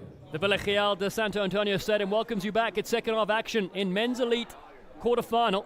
This is number 3, and it's 14-all between China in white and 70s in navy. And their position now to 70s. Oh, it's a good strong fend to the ground. The see you later. Rodo Peronu puts him to the deck. But it's China that bounced on this one, and they draw a penalty. And referee Alberto Favaro is there. Great stuff from the Chinese side. The winner will face Georgia in the top 4 in the semi-finals later today. We're, of course, crowning our champion in the men's open, the women's elite, and the men's elite as well. Social men's competition also roaming up in backfield. And I will say a few cold beverages have been sunk by those social players, and why not? You had fun in the sun. And even teams here that are not even taking part. They're just on a tour. Met up with a group of 10 old gentlemen from around the world and asked, what sport are you playing here? And they said, the sport of enjoyment. And they were sinking a few cold beverages at 11 a.m. And I'll tell you what, that is something that I look forward to in retirement. 14-all. As we get set for Alana here, an attack from China. Gui Yongwang, the 29-year-old, brings experience from his club side. He goes to the front as China attack at the halfway line. They go through the phases a lot. Some crisp passing to the outside. Beautiful width on attack. They'll set a contact point out wide. And Yao was involved with that one. And now they change direction. Coached by 2 New Zealand legends. Big step in midfield.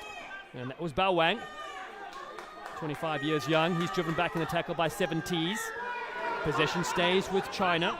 Looking for a quick tap. That's Li again. And China again, a side that we've seen on the Sevens World Series for many years as well. Now with the reformatting, they need to climb their way up the ladder. The Asian Games, of course, is top priority for them. Then, of course, the Olympics in LA in 2028 in the United States. China, again, crossfield they come. Can they bust free here? It's a one-handed offload. It's a loose pass. It has been knocked on. So trying something a little different there from Bao Wang. Unfortunately, doesn't pay off for the Chinese. And 70s will now have an attack. There's a player that's taken a knock on the far side, so we'll get some attention there. And while that happens, we can mention the other great sports on display here for this festival. Over 3,000 athletes on the go. Netball, which has been so popular. Numbers have doubled since last year. Golf, which is a nearby golf course. Beach hockey.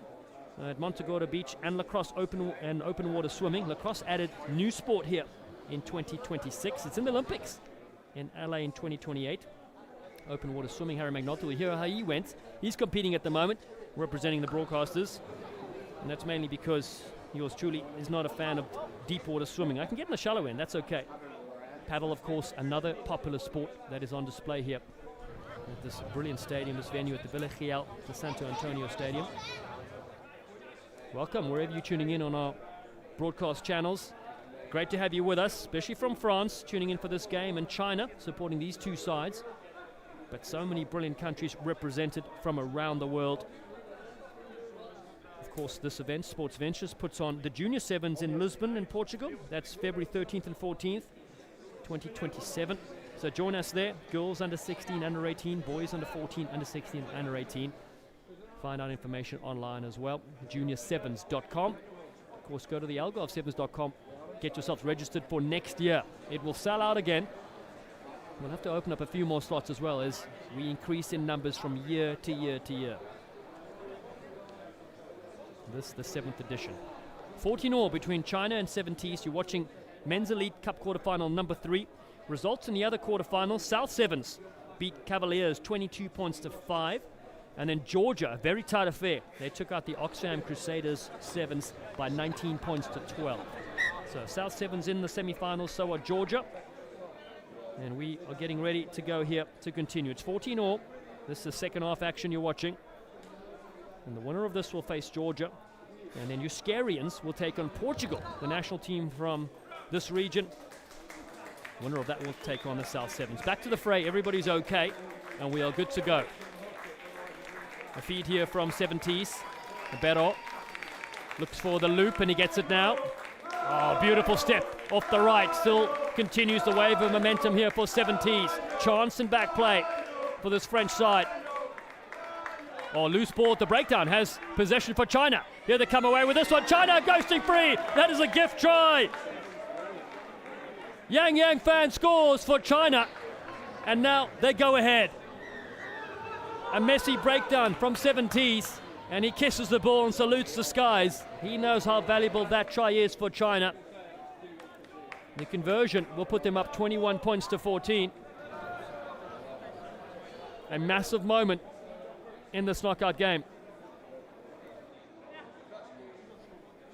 From in front, that's Guiyong Wang. Adds the extra 2. It's 21 points to 14. And 70s, they'll be bitterly disappointed letting that ball go through. As Euskarians and Portugal warm up on the side field, they are next in action for quarterfinal number 4. Stunning day again in Portugal. The eastern coastline, the Algarve, what a place to be. Close to the Spanish border as well. One of the teams that are touring here from the United States, the NCR All-Americans, popped over for lunch in Spain just to say they did it. And why not?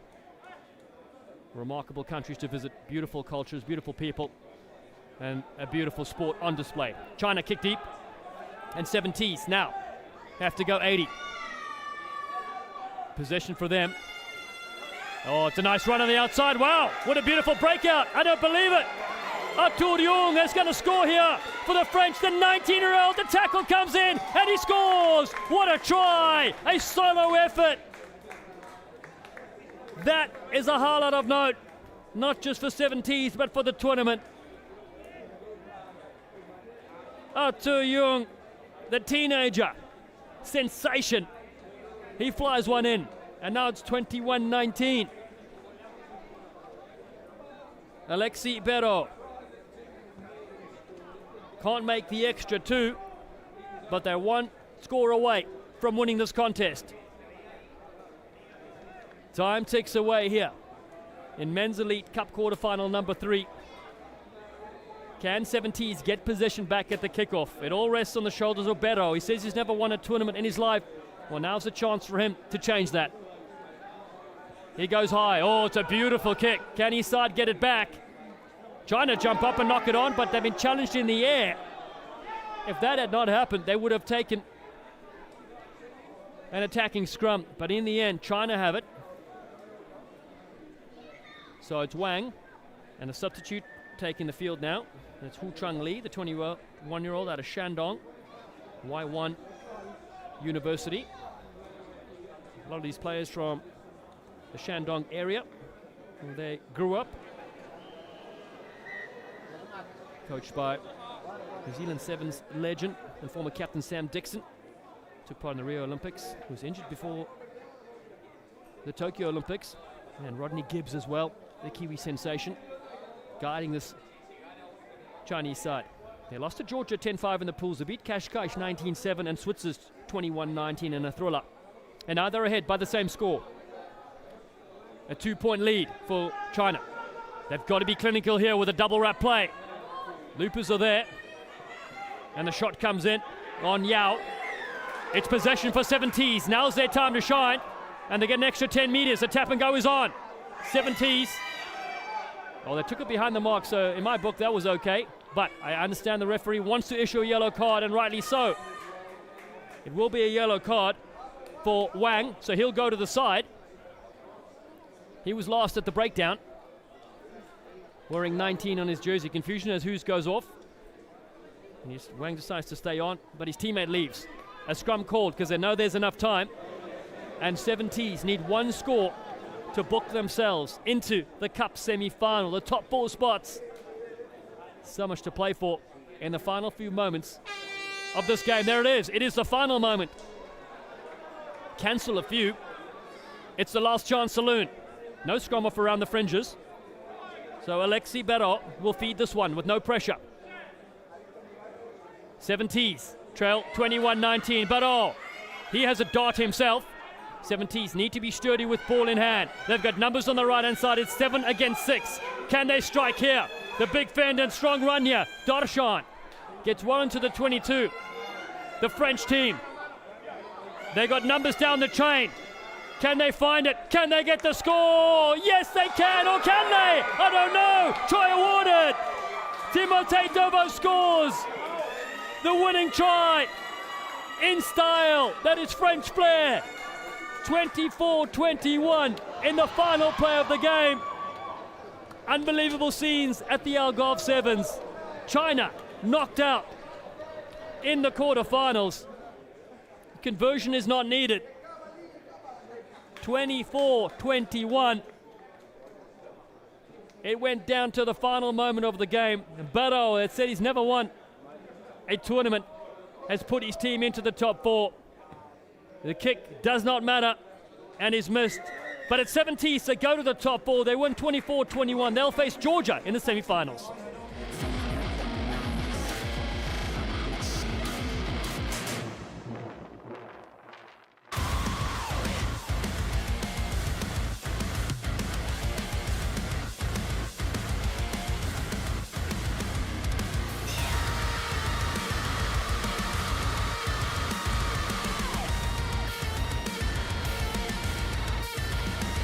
There's a heavy weight inside my head, crashing down and filled with dread. Destruction grinding in my mind, memories rewind and intertwine. Re-assimilate, save, assimilate, suffocate. Re-assimilate. Fragments flashing out of sync, code corrupted, broken links. Circuit power, hard reboot, stuck inside a never-ending loop. Assimilate, mutilate, rage, assimilate, mutilate, save, assimilate, suffocate. Rage. The final quarter-final, Portugal in green. Their alternate strip now on display. They're taking Euskarians with a big fan. Euskarians racing away in the opening play. Iban Tsizoladze, the man from Bayonne, will score first. 20 seconds gone to the game. It's remarkable. Euskarians on the board first, the French side. What a play, what a try. They're up 5-0. That has silenced the crowd. As Portugal, who come into this with that one loss against South Sevens. They beat Nadi Scompinati 34 points to 12 and the Navy Sharks 48-0. Coached by Pedro Leal. And the French team, Euskarians, they beat the Cavaliers 14-5 and Nadi Scompinati 21-5. Lost the Navy Sharks 21-17. But they find themselves here up 5-0 in men's elite quarterfinal number 4. Now referee Juan Escurero with the whistle in hand. I'm Dallin Stanford, former USA Sevens international, World Rugby commentator and Algarve Sevens ambassador. Great to be here with you. Knockout rugby on display. Georgia will take on 70s in semi-final, and South Sevens will take on the winner of this game. Portugal knock it back brilliantly. That's Manuel Fati with some superb play for the Portuguese side, and then a mistake throws this one out. It gives possession to Euskarians. They're in white. Up 5-0 here in the first half.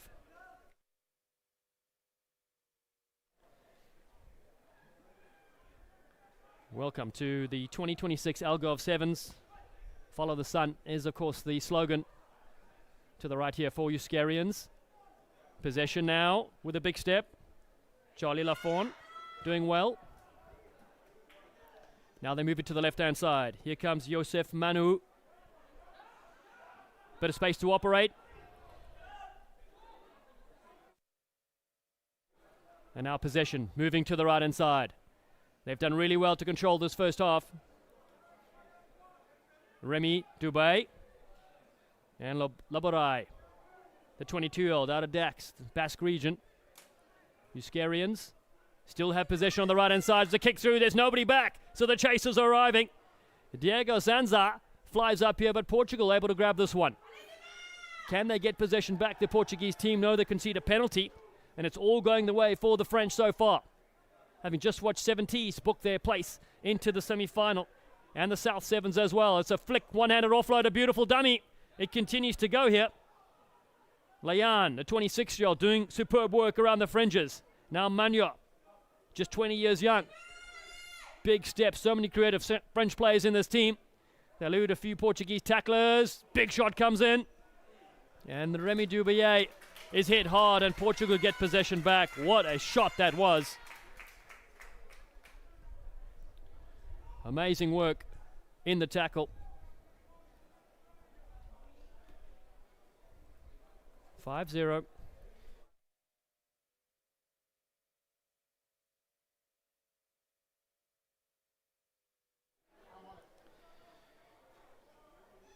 Top 8.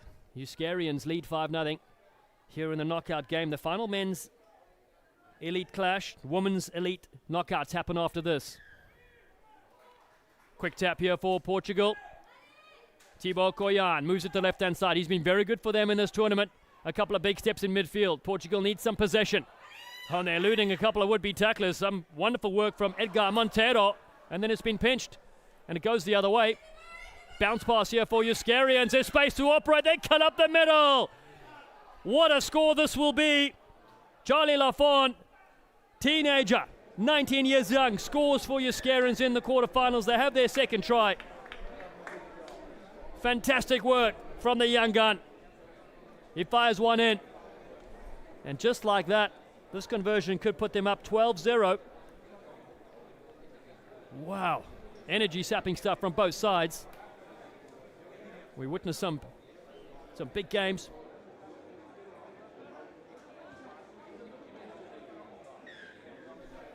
Flags go up. It's 12-0.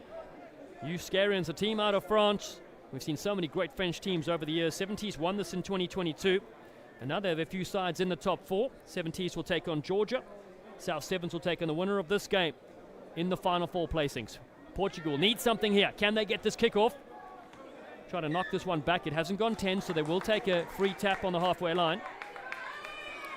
And to get points in the first half for Pedro Leal's side is vitally important. Great to see Pedro Leal so involved with Portuguese rugby. Have fond memories of playing against him for the United States against Portugal at the San Diego Sevens many, many years ago. And we were opposite numbers. And now it's great to commentate his team in action on the halfway line. Portugal with their sleek-looking green strip on as they try to go on the outside gap, getting very close to the touchline here. Good work there from Manuel Fati. Koyan changing direction, finds a big frame of Koets. Maximilian Koets breaks free. What a breakout that is! Stunning response from Portugal. They're going to score. Bodies lying everywhere. And they touch down their first score in the quarterfinals.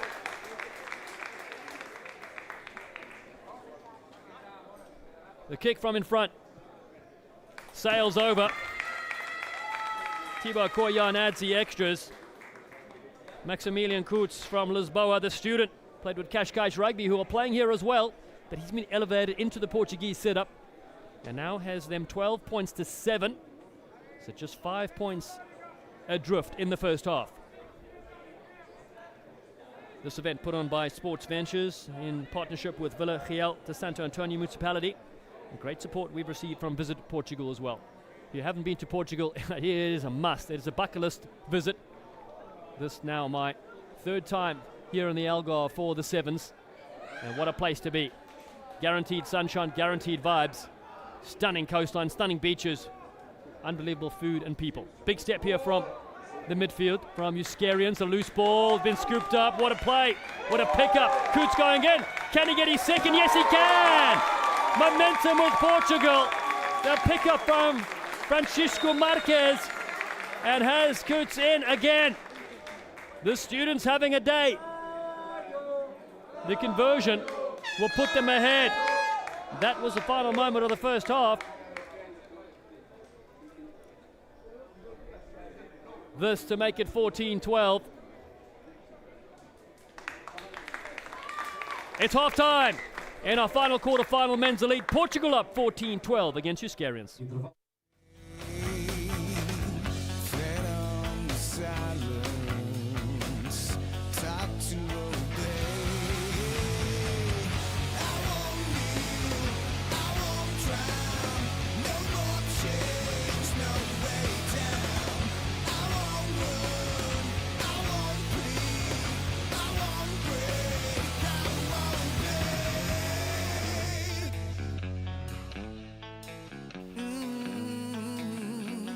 For the next match with I'm here with Alexander Monard, coach of the 70s. So you guys won in the last ball. So how was it? Yeah, it was so thrilling. Like, we had the last possession, -2, so it was so hard, but the guys respected what he said, go wide, and then the late try was euphoric. To beat a national team like Shana, who trains every day with the group just met up Friday, so it's incredible. 70s won once the Algarve Sevens. You played in that one when you. I was with Alex. So, do you think you guys can do it again? Yeah, that's definitely the point here. I said to the guys, if we won against China, it's time to say to everybody we're here to win. So hope the semi-final will go well. And we never know in the final, so hope to do the same thing against Hong Kong last time. Bonne chance pour 70s. Thank you, Francisco. Thank you.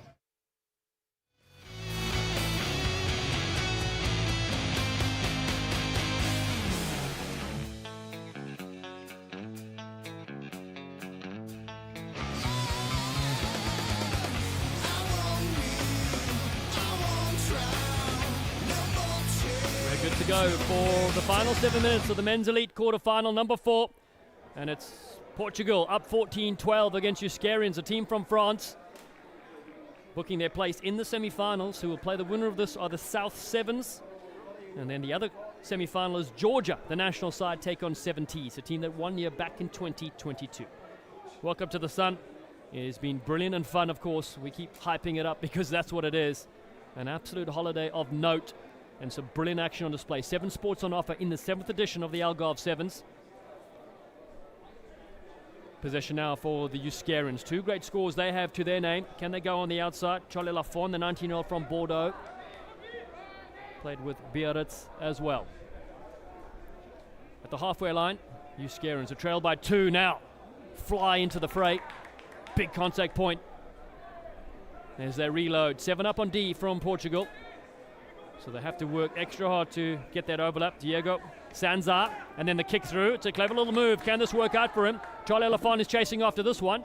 Marquis dives on it, and they've got to let him go because he's a player on the ground. Now it's picked up by Portugal. They do really well to get this one back, and they draw the penalty as well. Federico Couto was there. Good support from the Lisboa player. Challenge winner in 2025 with Portugal. 4 of their players bring international experience. One of them is the hot stepping feet of Francisco Marques. He goes again, hurling players. He almost gets through a second. The offload is there. Montero, the 24-year-old. Igor Mateo does well as well. Marques to the short side. Here we go. Portugal looking for a breakout. Couto throws it back in. It's a solid shot. Marques, the 21-year-old, lays it back. And so it's another quick tap. Portugal going. They've got to go the distance here a lovely switch and inside move. Costa for the line. He's there. Antonio Costa scores. And Portugal extend their lead.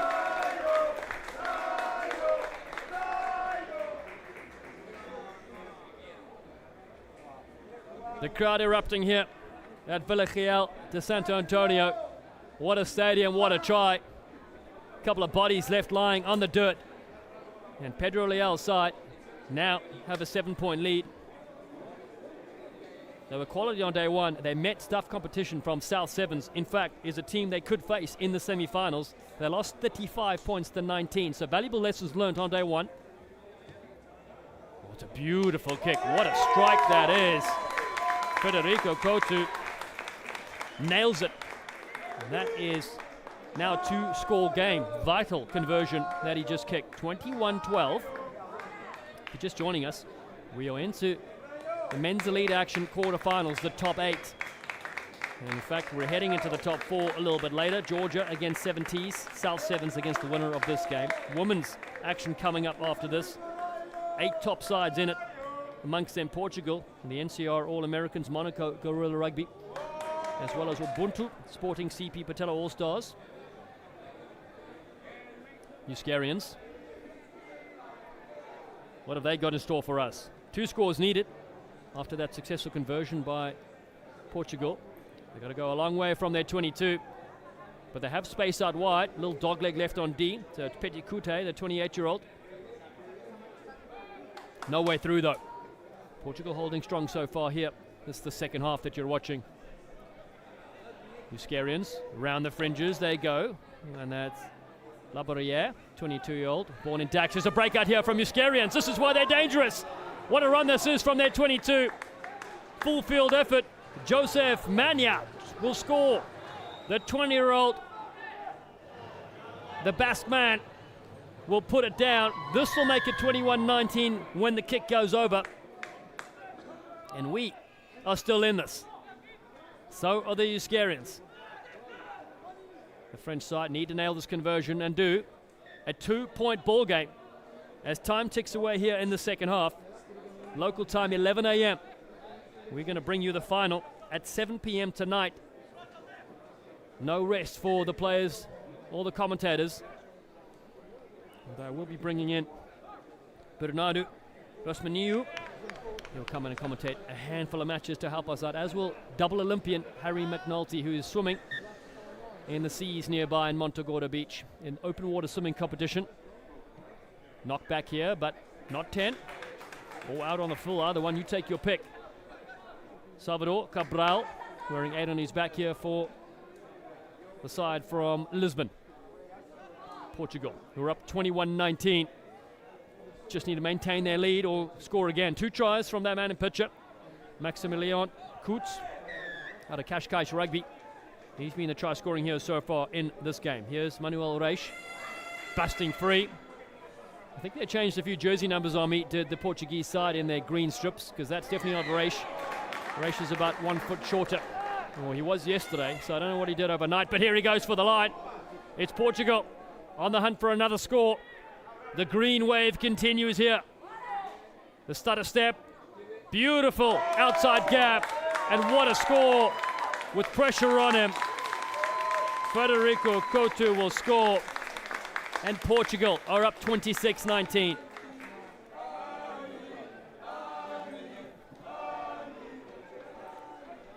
That should put them into the semi-finals.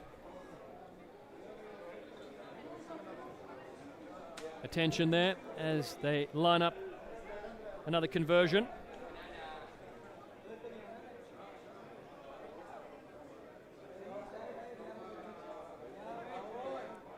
So tight this game until the very end, because Portugal really able to get the extra tries and the conversion also.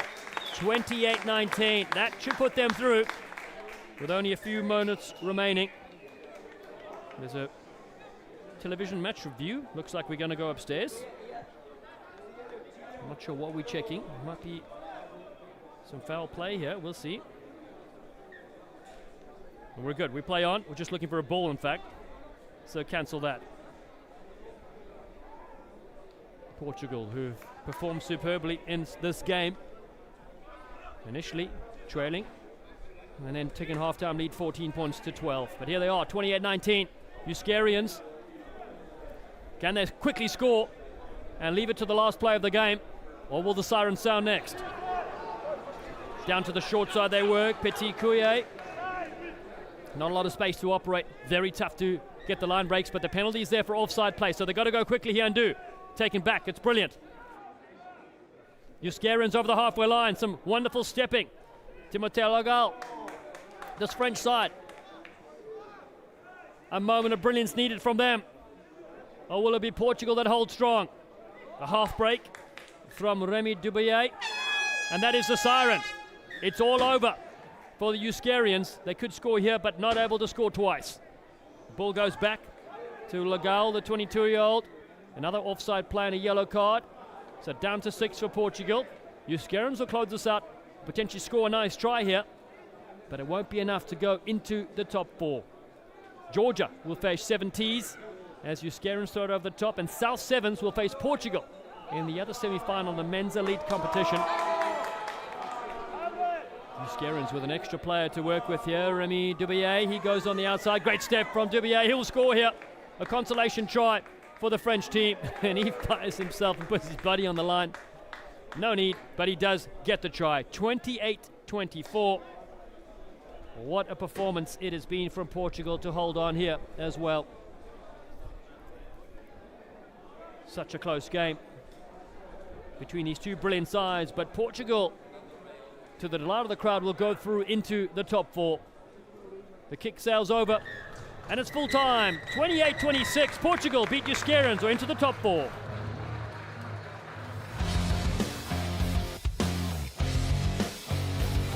The open sky, from dark to light, the fireworks begin. The river fills, the night chills. No one here will win. Higher, water, fire away. Higher, water, fire away.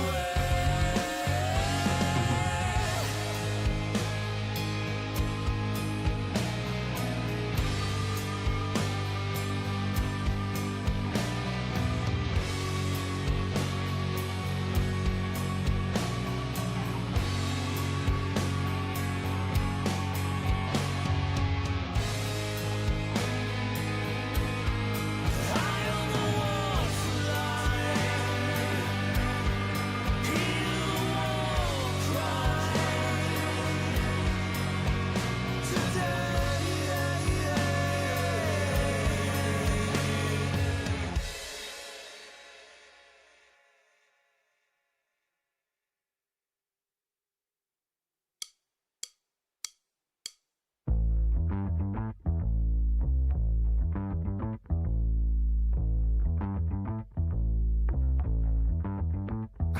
Yeah, I'm so fresh like the morning.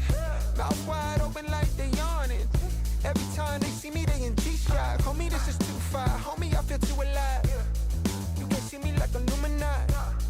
You can see me like Illuminati. But I'm shining so bright, so bright. Don't come and try to share some of this light, no. Give me a beat and I control it like a maestro. Ladies on a mission, they be trying to get me wiped up. Shawty, wait a minute, can't tell if I like ya. Gotta make sure you know how to shake it like a bartender. Team with me and they all winners. And you know we ballin' all winter, all summer. Jewelry around my neck is lightning, but I'm all thunder. Keep coming with it. Keep coming with it. Keep coming with it. Place your bets on us. Get your money and flip it, yeah. Keep coming with it. Keep coming with it. Keep coming with it. Place your bets on us. Get your money and flip it. Bring a friend and come along. Don't be taking too long. The vibe's too strong. If you don't know how to move, then we moving on. Ain't no way rhythmic feet up in this place. If you can't catch the feeling, then get out the way. I've been reeling and fish from the lake. They keep saying I'm down to earth. going so exotic, hop in the Mercedes Benz. And I got them crushing like ice pouring the bub. It's overflowing on us. You drop it and pick it up. I think I'm falling in love, but shawty, this isn't what you probably thinking it was. It's a vibe out, cooling it for the weekend and such. You gon' find out once you come on and bring me that Keep coming with it. Keep coming with it. Keep coming with it. Place your bets on us. Get your money and flip it, yeah. Keep coming with it. Keep coming with it. Keep coming with it. Place your bets on us. Get your money and flip it.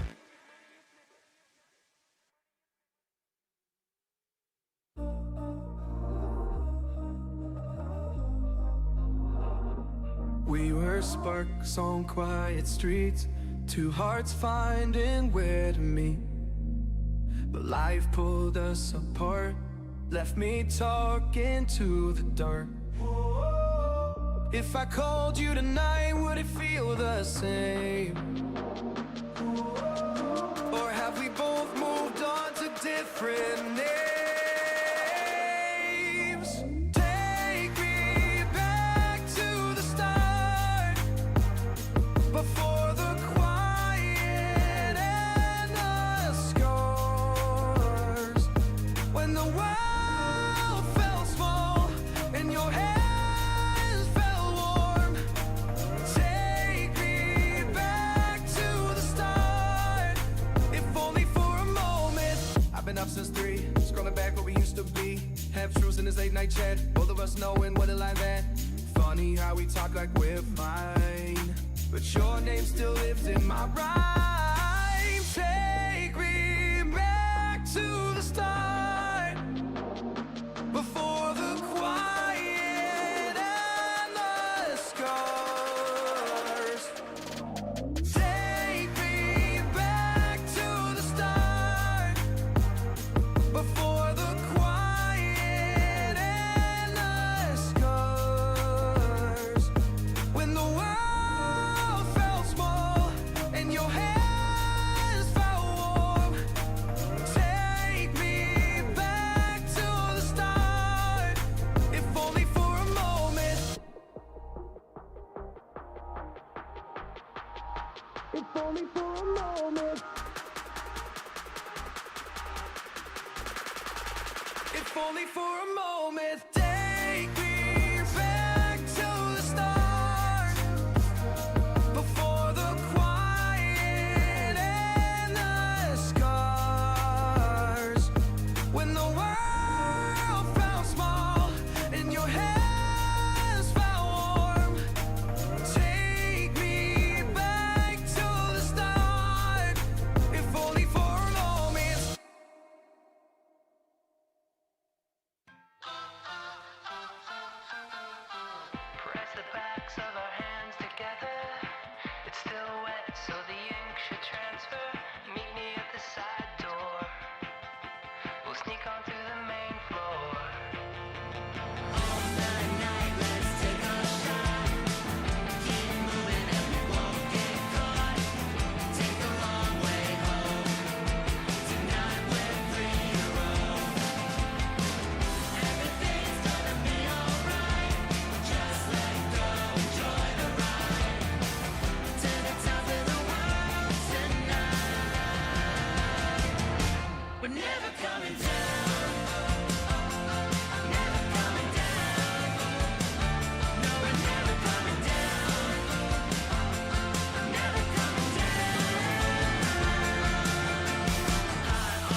that I do was easy to use. So call my time, but you weren't really mine, just something to do. Thought I never knew. No surprise, but nevertheless, I'm still stuck in self-defense. No surprise, but nevertheless,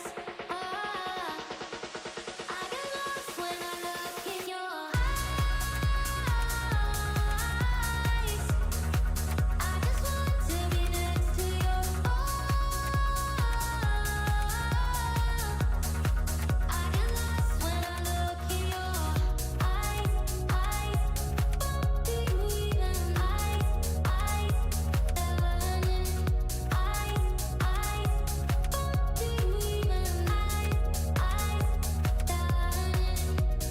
leave now, make your escape.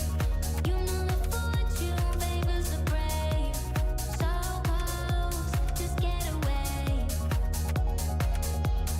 No surprise, but nevertheless, I'm still stuck in self-defense.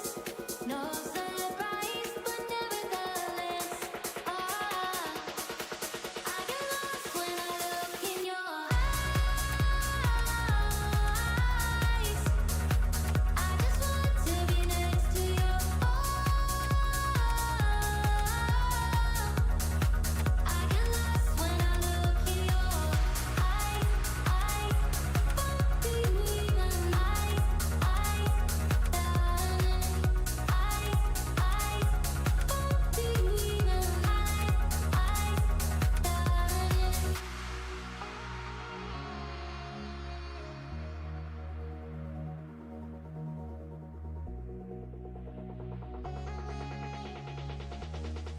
I get lost when I look in your eyes. I just want to be next to your I get lost when I look in your eyes. Do you even do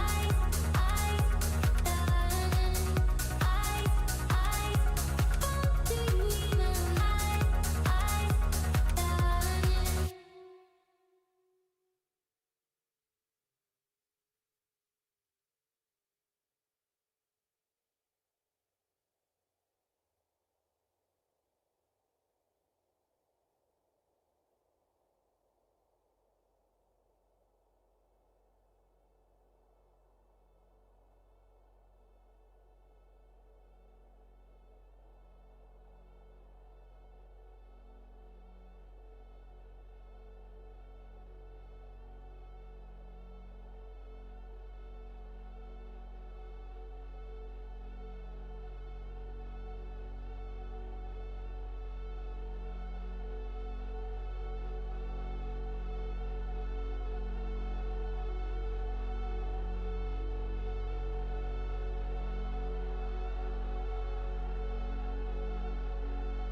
It's the Women's Elite Top 8 action, quarterfinal number 1. The NCR All-Americans kicking off from left to right, and receiving this one is the Patella All-Stars in pink. You're watching the 2026 Algarve Sevens. I'm Dallin Stanford, former USA Sevens international, and of course Algarve Sevens ambassador. Brilliant to be here with you for this extravaganza. The knock-on from the Patella All-Stars has positioned for the NCR All-Americans. They return after being in the finals last year in 2025. This weekend they've beaten the South London Crabbitoes 50 points to nothing, Sporting CP 38-0, and they find their way here into the top 8. An all-important fixture. Position for the All-Stars to work with. Patella All-Stars aside from the UK. They lost against Gorilla 36-0, a couple of good wins against Baigada, and then of course against Virginia 28-0. Now they find their way here around the fringes. A little bit of space to operate, a little half gap. Here we go, the All-Stars now. Early doors in this match. Local time 11:20 here. The sun blaring down. 300 days of sunshine. And they look to get some sunshine over the try line if they can get there. The offload is loose. The ball scooped up here from the NCR All-Americans. The side from the United States with so many talented players. The ball goes the other way and the All-Stars concede a penalty. Some offside play.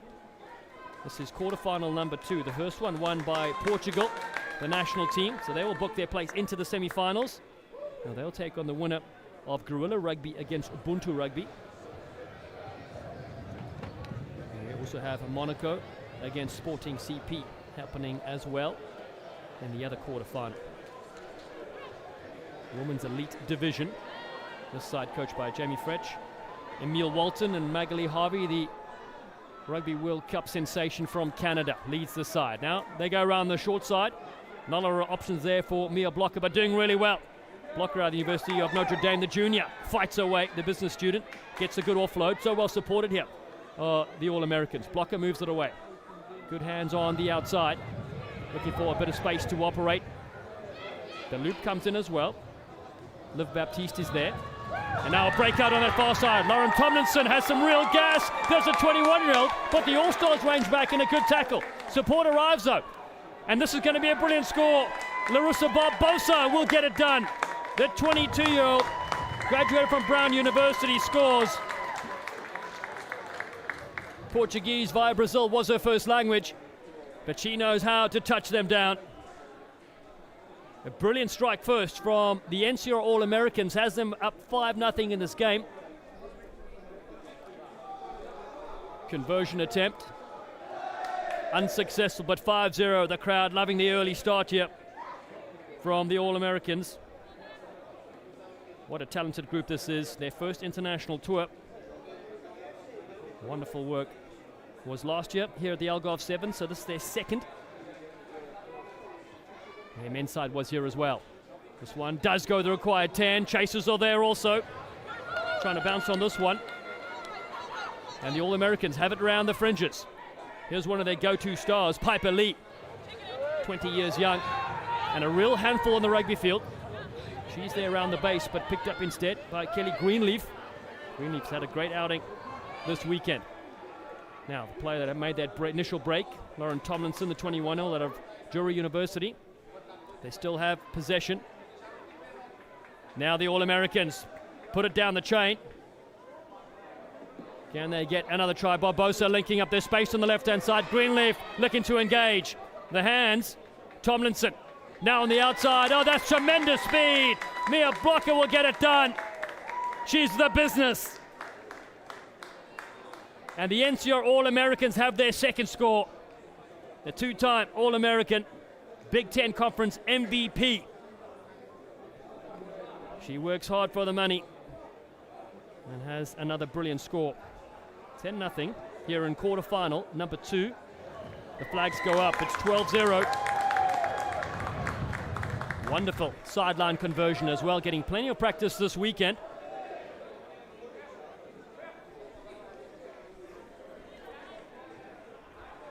Superb to have the United States represented in this tournament, the women's elite competition. The Patella All-Stars on the right. Can they get a score here in the first half? Nice inside gap, trying to wriggle free. Side from the UK, enjoying the beach vibes as well. An opening party on the Montagorda beach. Superhero theme last night and a closing function here this evening. It's all happening with 7 different sports on display. If you have not been to this region in Portugal, you need to come in 2027. Big fan there, as the Patella All-Stars are driven back into their 22. But that's a nice run. Trying to get out of their danger zone, but ripped there from Piper Lee. Great skills from the sensation, and numbers on the left again. The All-Americans look to go through for their third try in the first half. Support arrives from Greenleaf. It's knocked down. It could be yellow card. They'll call back Mia Blocker, and it'll be 7 against 6. The Patella All-Stars just getting a hand in the way, and that's an automatic yellow. 2 minutes in the sin bin. 7 players against 6. Kelly Greenleaf goes to left. Should be a score here on the far side. Blocker has a second. Mia Blocker scores for the All-Americans. And this NCR side take the lead now, 17-0. Strong first half performance. 7 different sports on offer here this weekend with 100 teams in action. Golf, netball, beach hockey, lacrosse, which will be in the Olympics in LA 28, open water swimming and paddle. Conversion unsuccessful, but 17-0 the score so far. They're cruising. They have not conceded a point in this tournament, but things will heat up. Believe you me, in the semi-finals as well, because Monaco are lurking, and so are Sporting CP. But Monaco are one of the top sides in this event. They will face the winner of this game in the semi-finals later today here inside the stadium at the Villa Real de Santo Antonio Stadium. The All-Stars towards the halfway line. They keep it tight, and then a little kick through has been charged down this time. Right on the spot were the All-Americans.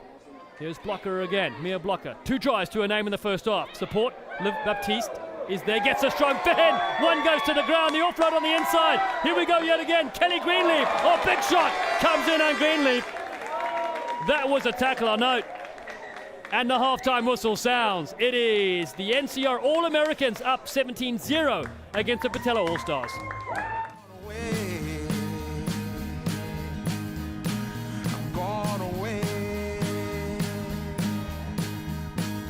And the sun gonna shine on a brand new day.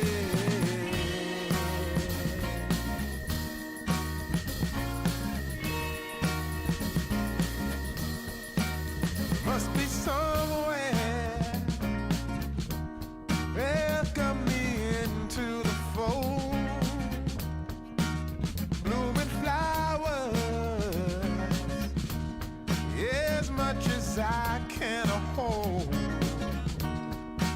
I'm gone away. I'm gone away. I'm gone away. And the sun gonna shine on a brand new day for me. A brand new day for love. Brand new day for me. Brand new day for love. Yeah, I'm motorboating.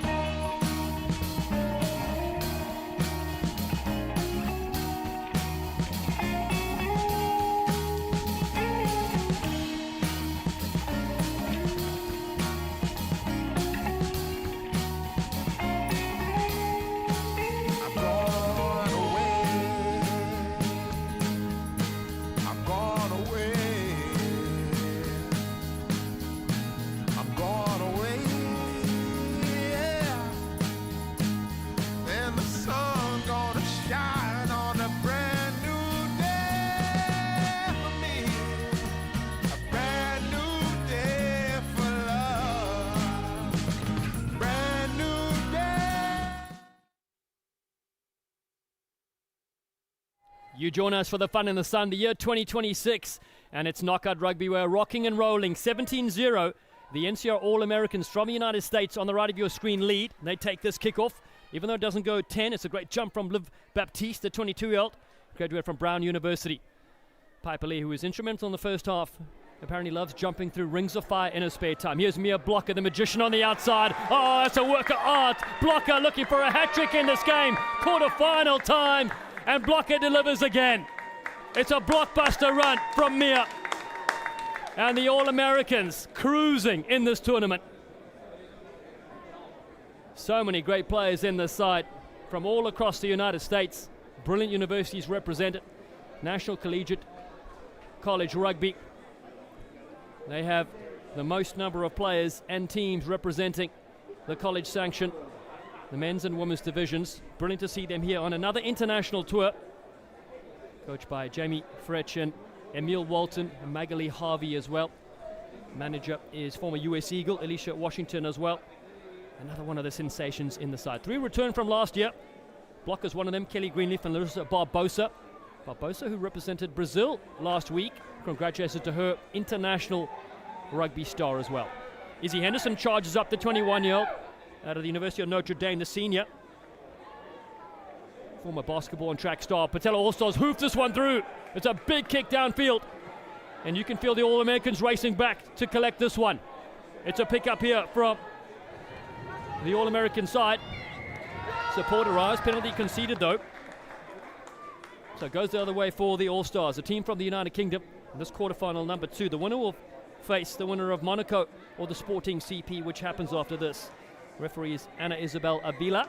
Penalty this time to the NCR All-Americans. Kelly Greenleaf wants possession. Former trapeze artist. Now just showing the moves on the rugby field. Here's Bob Bosa now, the international capped star. Switch. Big switch from Henderson. They keep it down the line. Baptiste throws a dummy and then lines up here. Big collision coming on the outside. Lauren Tomlinson says, I'll go it myself. The Jury Women's Rugby star scores for the NCR All-Americans. And they continue to turn it up a notch. 27-0. Looking solid so far, but of course the tournament is not won in the early stages. A big semi-final and final to come later today. Conversion from Kelly Greenleaf. Some great fun facts about these sides. And here, Blocker is certainly a standout player.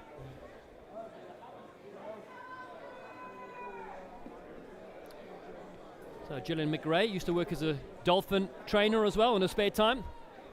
Some of the fun facts delivered by these players, you've got to love it. Support comes in the frame of Lee Wells, known as the L Train. She's certainly got tickets because she's got the possession for the NCR All-Americans, and they have it again. Big tackle comes in, but absorbs it well does Liv Baptiste, the 22-year-old. Plays with the Chicago Lions Rugby Club as well in Illinois. Scrum called for an attacking platform as they lead 27-0 here in the second half. Women's Elite quarterfinal action. Big thanks, of course, to the event put on by Sports Ventures and Villa Real de Santo Antonio Municipality. My third time here as an ambassador. And our sponsors, Nova Banco, Ponte Verde and Rhino Rugby, with support from Visit Portugal.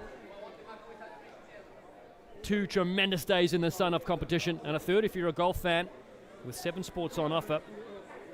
But we get into the business end of the tournament now. My co-commentator, double Olympian, former Island Sevens captain Harry McNulty, is alive. He's returned from the open water swimming competition. He's given us a thumbs up, which I'm not sure if that just means I survived or I won it. And he's an absolute star. He'll be joining us in a moment in the booth. But it's the NCR All-Americans looking to book their place into the semi-finals. The Patella All-Stars still stand in their way. And they got a big few minutes left in the second half. They're under pressure against some strong D from the American side. They went 2-0 in pool play. Back for their second year at the Algarve Sevens. Giving away a penalty. The All-Stars, that's a beautiful line, looking to cut loose. This is what they did on day one. Their chasers are coming. The All-Stars to the halfway line. It's a beautiful offload. The crowd love it. Can they get their first try here in the quarterfinals? Chasers from left, right and centre, but it won't matter. The All-Stars go 100 metres and score one of the great tries in the sun. Tremendous try and a tremendous effort. They're on the board in the knockout rounds. And it took something special to get it done. 27-7, the score. And what a moment for them in the sun. Subs needed for sure. That was another lung buster from one side of the field to the other. Monaco play next in the third quarter final against Sporting CP in the Women's Elite competition, followed by Guerrilla Rugby, coached by my Rugby Hive podcast co-partner, Robin McDougall, Canadian Sevens International himself, helping Guerrilla Rugby out on this tour. Also have a men's team and a social team here as well. So another American outfit here. They'll take on Ubuntu Rugby in the fourth quarter final. Here are the NCR All-Americans on the outside. That's a clean pair of heels. It's gas to burn yet again. And the crowd come alive. It's unbelievable to watch this event in the sun. The L train, like we said, get your tickets now or you'll miss it. And Lee Wells, the 21-year-old, an all-star at the 2025 tournament and an MVP player. Tried out for the Red Bull cliff jumping. Well, she can do it all. The kick sails over as well. 34 points to 7. The NCR All-Americans extend their lead. They will book a place in the semi-finals, happening later today. Make sure you tune in on our broadcast all the way. The finals taking place at 7 p.m. local time. Women's final will be at 6:40. It is now 11:34 here in the beautiful Algarve. The Patella All-Stars, can they get another long-range try to give their fans something to shout about in the final moments? They put a kick over the top. It's semi-charged down, so it's play on. Another kick through as well. Some great footballing skills. The All-Stars now try to dive on this one, and they have knocked that on. So it's the NCR All-Americans that go to the top 4 with a strong 34-7 win against the Patella All-Stars.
Good morning if you're just joining us now here at the Villarreal Sant Antonio Sporting Complex. Welcome to day 2 of the Sevens tournament for the 2026 Algarve Sevens. My name is Bernardo Guzmaninho, and on our main stadium and field, we've got playing in their usual green and white striped kit with their black trousers, the Sporting Clube Portugal women's team, and on the other side and kicking things off, playing with the white jerseys and the turquoise trunks, you can see the Umusa Monaco team from France. So kicking things off on quarter-final number 3, we have Monaco. So this team on day 1 had 3-0 score, playing against Virginia Rugby Football Club and winning 68-5, playing against the Blue Shells 59-0, and playing against the Portuguese side on the inaugural game of this fantastic tournament, Moita Rugby Club de Bairrada, and they won as well 31-7. While Sporting, right now on the defensive and trying to stave off the French attack, had a very, very interesting day 1 form. They were the runners-up for Pool A. Right now defending and trying to avoid, but they won't. The first try of the match scored by Umusa Monaco. It was number 3, Hannah Thornhill, a British national 27-year-old, scoring the first try of the match. For the conversion, we'll have number 10 and their kicker, the Bechtel. So a German captain here. I remind you, this is a charity-supported team, a Sevens team that made up by invitation players, heavily supported by the Princess Charlene of Monaco Foundation. Right now, the German kicker number 10 giving the code for the team, getting ready for the restart as things kick here in the main stadium of this Villarreal Sant Antonio Sports Complex, and Sporting now on the attack with possession. Here they go, the Lisbon Lionesses charging through the field, now retreating and almost conceding a bit of footy over there, and the grounding is good, and conceding a second try, a handling error causing the ball to come loose, and you have a second try on the match. So that's try number 2 for Hannah Thornhill, and a conversion here would put the score 14-0.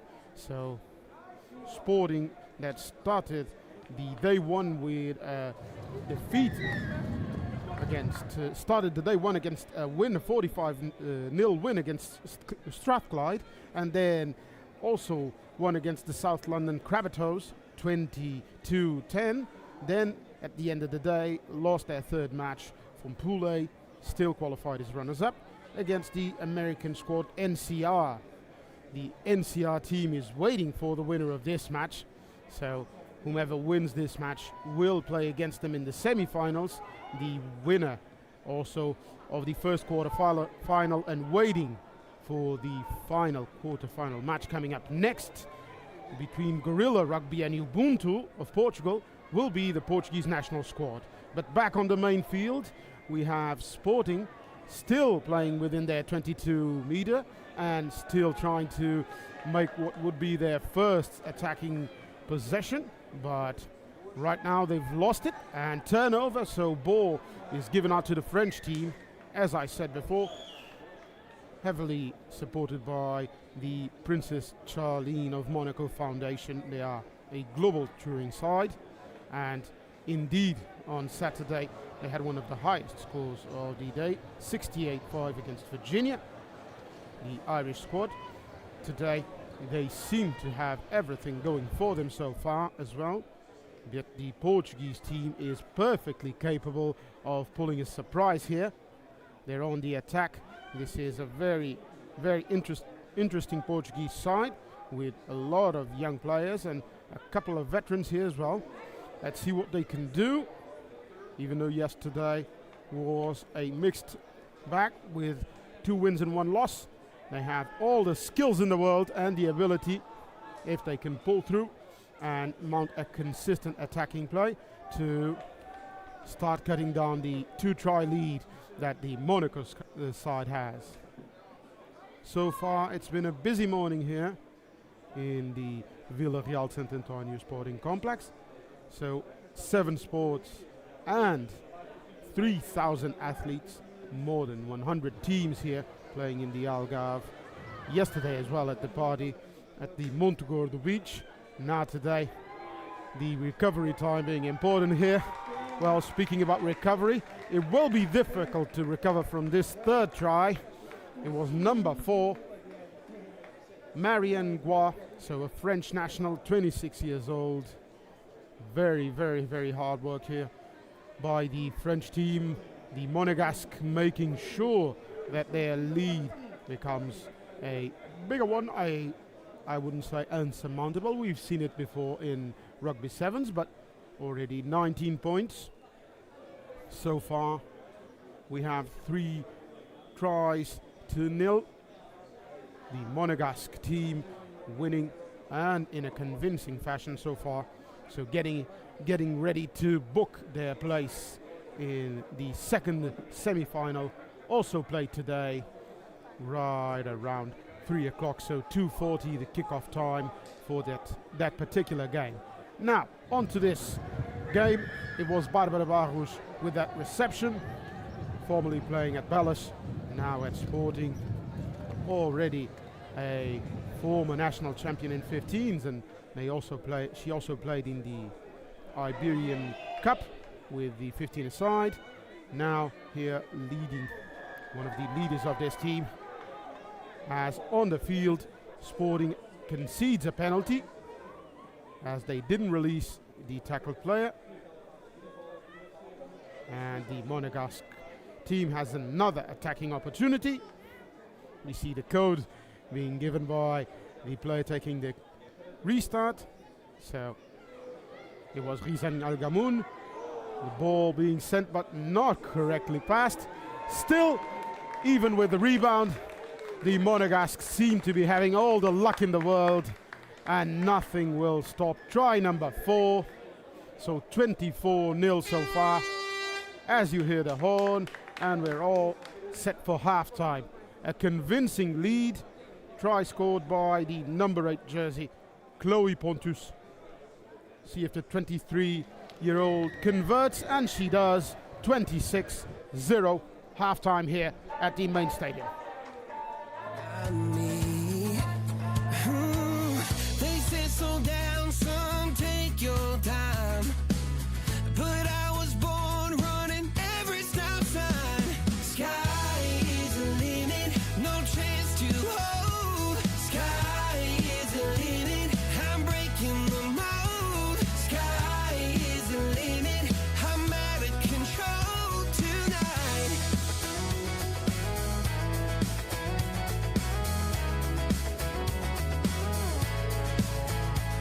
Every doubt just feeds the flame. Every scar reminds me why I came. I've been broke, I've been blessed, carry faith in an empty chest till now.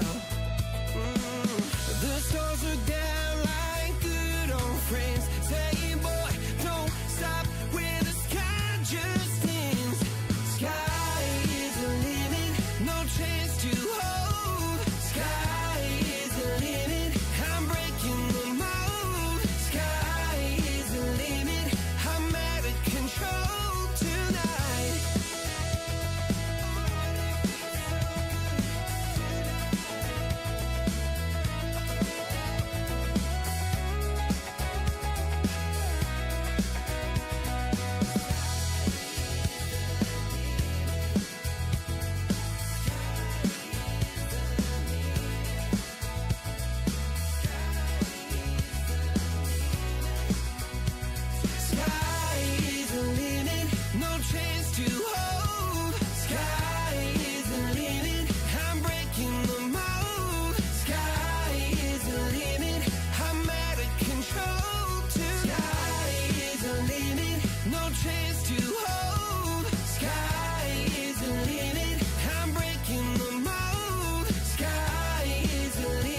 Talking about single things on our mind, Sporting will enter the second half with a 26-point deficit and looking to cut that short. And they should be taking advantage of the knock-on. So number 1 here. So it's Makeda Cookie Lewis dropping the ball there, and they should be able to have a good attacking platform right now at the beginning of the second half of this quarter-final match of the Women's Elite Tournament here in the Algarve Sevens 2026. A fantastic competition, one fantastic party, well, two say, because you count on Friday as well, and we've been here for an entire weekend of 7 sports, the 7th edition of what is slowly and, well, consistently becoming one of the best sporting festivals in the world. Right now, back in the field and trying to display some world-beating abilities here. Sporting has a big deficit to cut through and a penalty to try and get some terrain here. So some valid meters here. A nice exchange of play, good set of passes. And now it was Ruby Cottrell, a local girl here. So one of 2 players from the low-layer squad who are playing for Sporting today as well. Right now on the attack, still the Sporting team being forced to go back, but as you heard here, by the sound of the whistle, we have a penalty and the ball is given to the Monegasque. The Sporting team, a very interesting mix of experience and youth with a couple of local girls as well who've played for the club here. Now on the breakaway run, we see try number 5. No one running back here, so ready and getting it ready to be grounded. Short. After a short time here, waiting, so try number 6, what should be the conversion as well. Again is the number 8, Chloé Pontus, French-based player, and a fantastic kick. So 33, 7 more points on the board. Try number 5 for Umusa Monaco, cementing their place in the semi-final. Up next, you'll see Dallin and Harry taking back the commentary booth after a short break here, and they will have in their hands a fantastic match between Gorilla Rugby and Ubuntu. Gorilla, a very famous here touring side, brought 3 teams to Portugal, known for their flair and loud raucous fans, and Ubuntu, Portuguese side based outside of the Sintra and Cascais municipalities, and they gather players from all around the municipalities and the Greater Lisbon side. Have a very, very strong tradition of building excellent team spirit and using it to build a good core. So here, persisting lead and extending to try number 6. We see on the board, it is yet another try for the Monegasque. This should be a harder conversion, and Manja Bechtel, 21 years old. A harder kick for her. See if she can drill it. Looking good, but short. You didn't see the flags up, so no extra points. 38-0 the score so far. Try number 6 for the Monegasque as our second half is going and going. So today we'll have a full long day here in the main stadium, but also in the other 2 pitches which are allocated to the rugby competition. Later in the day we'll have the elite men plate and gold semi-finals and finals, the classification matches, the women's semi-finals, and then 3rd and 4th place and into the finals. Here in the main stadium as well, and in our broadcast we'll broadcast the open men final, obviously the women and elite men tournament finals.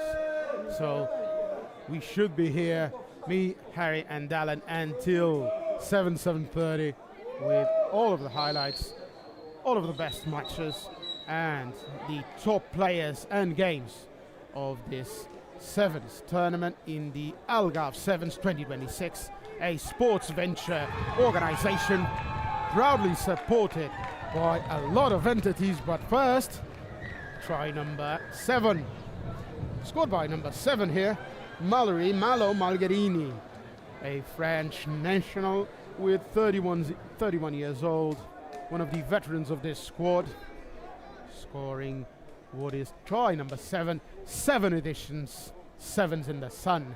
So a converted try, 45 zip, and also supporting this fantastic festival, we have the Vila Real de Santo António municipality, Visit Portugal, Ponto Verde, Novo Banco, and Rhino Rugby, giving these awesome polos that me and the other commentators are wearing.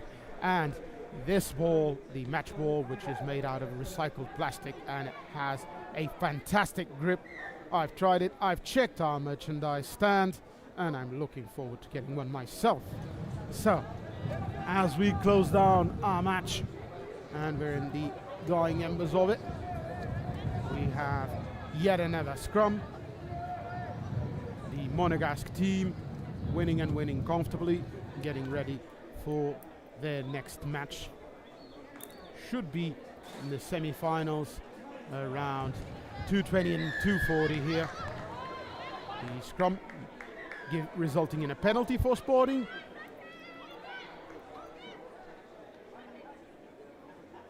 The referee explaining here,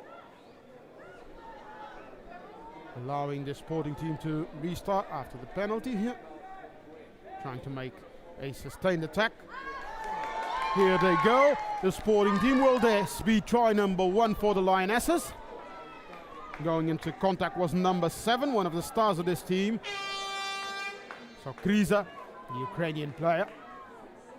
The internationals here. You heard the hooter, so final play here in the main field. See if Sporting can get a consolation try. Will they or won't they still have the ball and possession? Trying to find a way through. Ref signaling for it and giving the penalty. Quick tap and restart. Sporting still has the ball, looking for a gap here, trying to go for the cross. Support after the tackle. Very slow here, looking for the dummy. No one was falling for that. The ref counting, and the ball is turned over. So the Monegasque team will look for the attack. A hard sprint by number 7. No one to cut her down or chase her. And this is the final try of the match. So, try number 8. And one more try for Malgherini, a veteran here player. Well, with the conversion, this should be the final score, and indeed it is. So, final score 52 zip. The Monegasque team wins this quarterfinal match of the women's tournament.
Welcome to the 2026 Algarve Sevens. It is Women's Elite Action quarterfinal number 4. Gorilla Rugby on the left from Texas in the United States take on Ubuntu Rugby. Ubuntu Rugby, an academy program just outside of Sintra, Portugal. More on them in a little bit. They throw a wayward pass, so Gorilla Rugby get a chance to capitalise straight away. Catherine Culligan, the 24-year-olds, over this one. Coached by former Canadian Sevens international Robin McDougall out of the McDougall Academy in Canada. And now the Texans look to rip it free. Some great support play, linking nicely there. Valentin Husso is involved, and they're going to break out for the first try in this game. Barely seconds gone in it, and they have the opening 5. Fantastic open running play from Gorillas. We've talked about them earlier. They're involved in 3 different teams across the tournament. They are a really strong side coming out of Texas. Lots of development happening for USA Rugby through Texas and the rest of the country through this team, and it's been fantastic to see them playing so well over the weekend. And that one off the crossbar, so not successful. 5-0. You don't often see that. It almost ripped itself over. But Gorilla Rugby, who had a strong tournament yesterday, they beat the Patella All-Stars 36-0 and then took out Baixada 24 points to nothing, find themselves here in the quarterfinals. Monaco with a big win just before this 52-0 against Sporting CP. And we saw Portugal Sevens beating Virginia 28-0. NCR All-Americans also in it, 34-7 against Patella All-Stars. So 3 teams locked their places into the semi-finals. 1 remain. Gorilla kicking off again. I'm Dallin Stanford, former US Sevens international, alongside double Olympian, former Ireland Sevens captain Harry McNulty. Superb to be in the booth here with you as we look to carve it up. You're fresh from a open water swim. We'll get to that in a moment. As Ubuntu now have possession. They're a side that beat Strathclyde 75-0. They beat Mo Rugby Sisters 19-14. Lost to Portugal by 50. So varied competition in this women's elite bracket. As Ubuntu try to keep it alive, or it spills free. Emily Wang has it, the 19-year-old. And now Gorilla Rugby have a chance to turn defence into attack. Across they go. Culligan again, heavily involved. To the try scorer, out wide. Oh, beautiful skills. And they get a second score. Bomi Laval has 2 tries in this quarterfinal clash. What a start. Wow, what a start indeed, Dallin. Bomi Laval down the wing. She knows her way to the try line. This Gorilla squad are taking every advantage they possibly can, working hard in defense, turning over the ball through forced errors, and then they just know, let's get this ball wide. We've got our try scorers out there, and they've nailed it once again. You're going to enjoy this fact about Bomi Laval. Played out of the University of Calgary, but also with the Calgary Canadian Irish Rugby Club. The Irish are everywhere. The Irish are everywhere. In my open sea swim just now, there was a couple down from Donegal in the far northwest of Ireland, and they've come for their open sea swim. I hope they did very well in the open 800. I made it about 8 meters in the swim for myself, but it was lovely. I was going to ask you, did they beat you, or what was the story? But again, you had to get back to the booth, so that's the real reason. They left me in their bubbles. 10-0 here. Gorilla Rugby lead in the women's elite clash here. Welcome to our American fans tuning in, and our Texas fans as well from the Lone Star State. And Ubuntu, the local side, social development program and academy as well, working in schools. Lovely to see that as they grow the game here in Portugal. Wonderful work from them. Ubuntu, they try to hit the deck here with a nice crash upfield, but a counter ruck is good from Gorilla Rugby, and they get a penalty. So more attacking on display from the visiting side. The Ubuntu crowd, they're bringing the vibes today. Not sure if you can hear that, but they are slamming on the seats, singing. A really important part about this whole weekend is getting the opportunity to play rugby, of course, but then having the support around and really just enjoying yourselves in the sun. Algarve Sevens, that's what it's all about. Fun in the sun. And we've certainly done that as well, as have the players. Over 3,000 competitors, over 100 teams. And we get down to the business end of the tournament. A little slip there from Megan Allard, the 22-year-old from Montreal, but still able to keep it alive in this quarterfinal clash. Oh, big shot comes in. Ubuntu fans loving that one. And Gorilla Rugby still alive with the Texans. Good hands down the chain they go. Isabel Anderton Teasdale. And now to the try scorer. 2 already. Floats a forward pass over there, does Bomi Lawal, and he'll stay with Ubuntu. But the men's quarterfinals, we know that Georgia are going to play 70s. The South Sevens are playing Portugal. And remember, on the women's side, Portugal still in it. Into All-Americans into the semi-finals, as well as Monaco. Yeah, it's going to be a fantastic afternoon of rugby. There's been some hotly contested games all through the morning. We've seen some amazing display across every level, and it's only going to heat up even more in the Algarve sun. That's right, we saw some golf, netball, beach hockey, lacrosse, paddle. You were there at the swimming. Of course, you're watching Rugby Sevens right now. Brilliant to have your company. Our Texas and American fans, pop it in the chat, give some comments where you're watching from, and same for our Ubuntu fans, the Portuguese side. If you're not here in the sun, we want to know where you're tuning in, enjoying a few cold ones. There's a kick over the top. How does this one bounce? Oh, a big bounce. Ubuntu have this one back. Brilliant skills from them on the far side. They approach the halfway line. They trailed by 10 in the first half. Some nice passage of play. They keep it alive on the inside. Portugal national team here as well in the women's elite competition and the men's elite as well. Well represented. Cascais, another local side here out of Lisbon, near Lisbon, playing in this wonderful tournament. The 7th edition that we're here. Montagorda Beach is where all the parties and actions are taking place later tonight. There'll be some high stepping on the beach, that's for sure, from double Olympian Harry McNulty, he promises me. I'll show you exactly how to swim, Dallin, and then you can show me your golf swing, and then we can go from there. But first, we've got some good games on our hands. We were just talking about Ubuntu earlier. We've looked up a few facts about them because they're a really interesting side. They actually were set up in 2013 as an academy-based team, but their mission is much bigger than that. It's to develop rugby players and using rugby as a tool to help young people from disadvantaged or vulnerable backgrounds build life skills, confidence, and opportunity. So not only is it an opportunity to run around, have fun, make friends, have a community, but it's also being able to develop life skills through rugby, using it as a vehicle, and that is just so important. It's great to see teams like that popping up all around the world. You're so right. I just love the name as well, Ubuntu. I am because we are, and that social development aspect so important. I got a chance in the USA to work for 7 years for Play Rugby USA, also using sport and rugby and flag rugby as that vehicle for social change. It had such a big impact on the young boys and girls as well. So great to see the women's game growing across the world. Good people doing good things. Definitely. So now Gorillas have an amazing opportunity to attack from the middle of the park. Yeah, speaking of good things, little knock on there, and Ubuntu will be able to work their way up the field with an attacking scrum. Robin McDougall looks on. He's wearing the cowboy hats. We've seen it all over here. We mentioned Gorilla with their social team and men's elite. Robin McDougall, his wife Sam here enjoying the sun as well. He coached Mexico Sevens, Canadian Pathways, and he's a co-host with me on the Rugby Hive podcast, which you're going to be one of our next guests, Harry. No problem at all. I'll have to get my cowboy hat ready for that one. Exactly. We'll get it from them as Ubuntu starts singing in back play. The crowd loving this one. Just 2 tries in this game so far. Quarter-final, number 4 that you're watching. And speaking of high stepping, there's some big fend-offs and big steps as well as Ubuntu take on everybody. Penalty goes the other way to Gorilla Rugby. Will they kick to touch or will they attack here and get another score on the board? Eve Shepherd, the 19-year-old, with a good strong tackle there. And Megan Allard, the Red Bull student marketeer and Lululemon expert. Played with the Quebec side. And 10s as well with the Elephants. That's half time here. It's 10-0. Gorilla Rugby lead Ubuntu. Familiar skies and a well-worn path. Oh yeah, I need a clown to cover up my escape.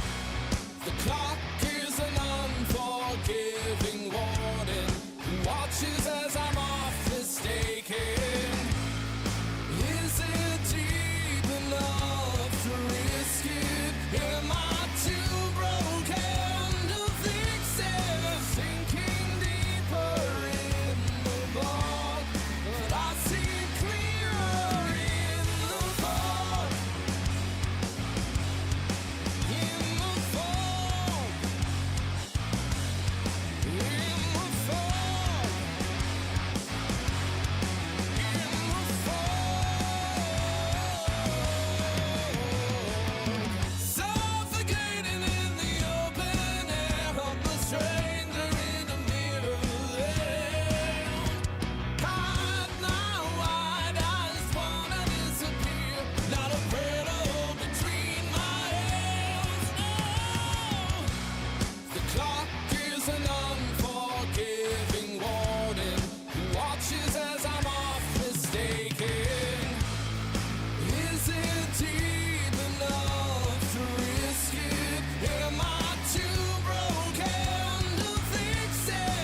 Second half, ready to rip up here at the Algarve Sevens for the year 2026. Gorilla Rugby will get a free kick at the halfway line. They lead 10-0.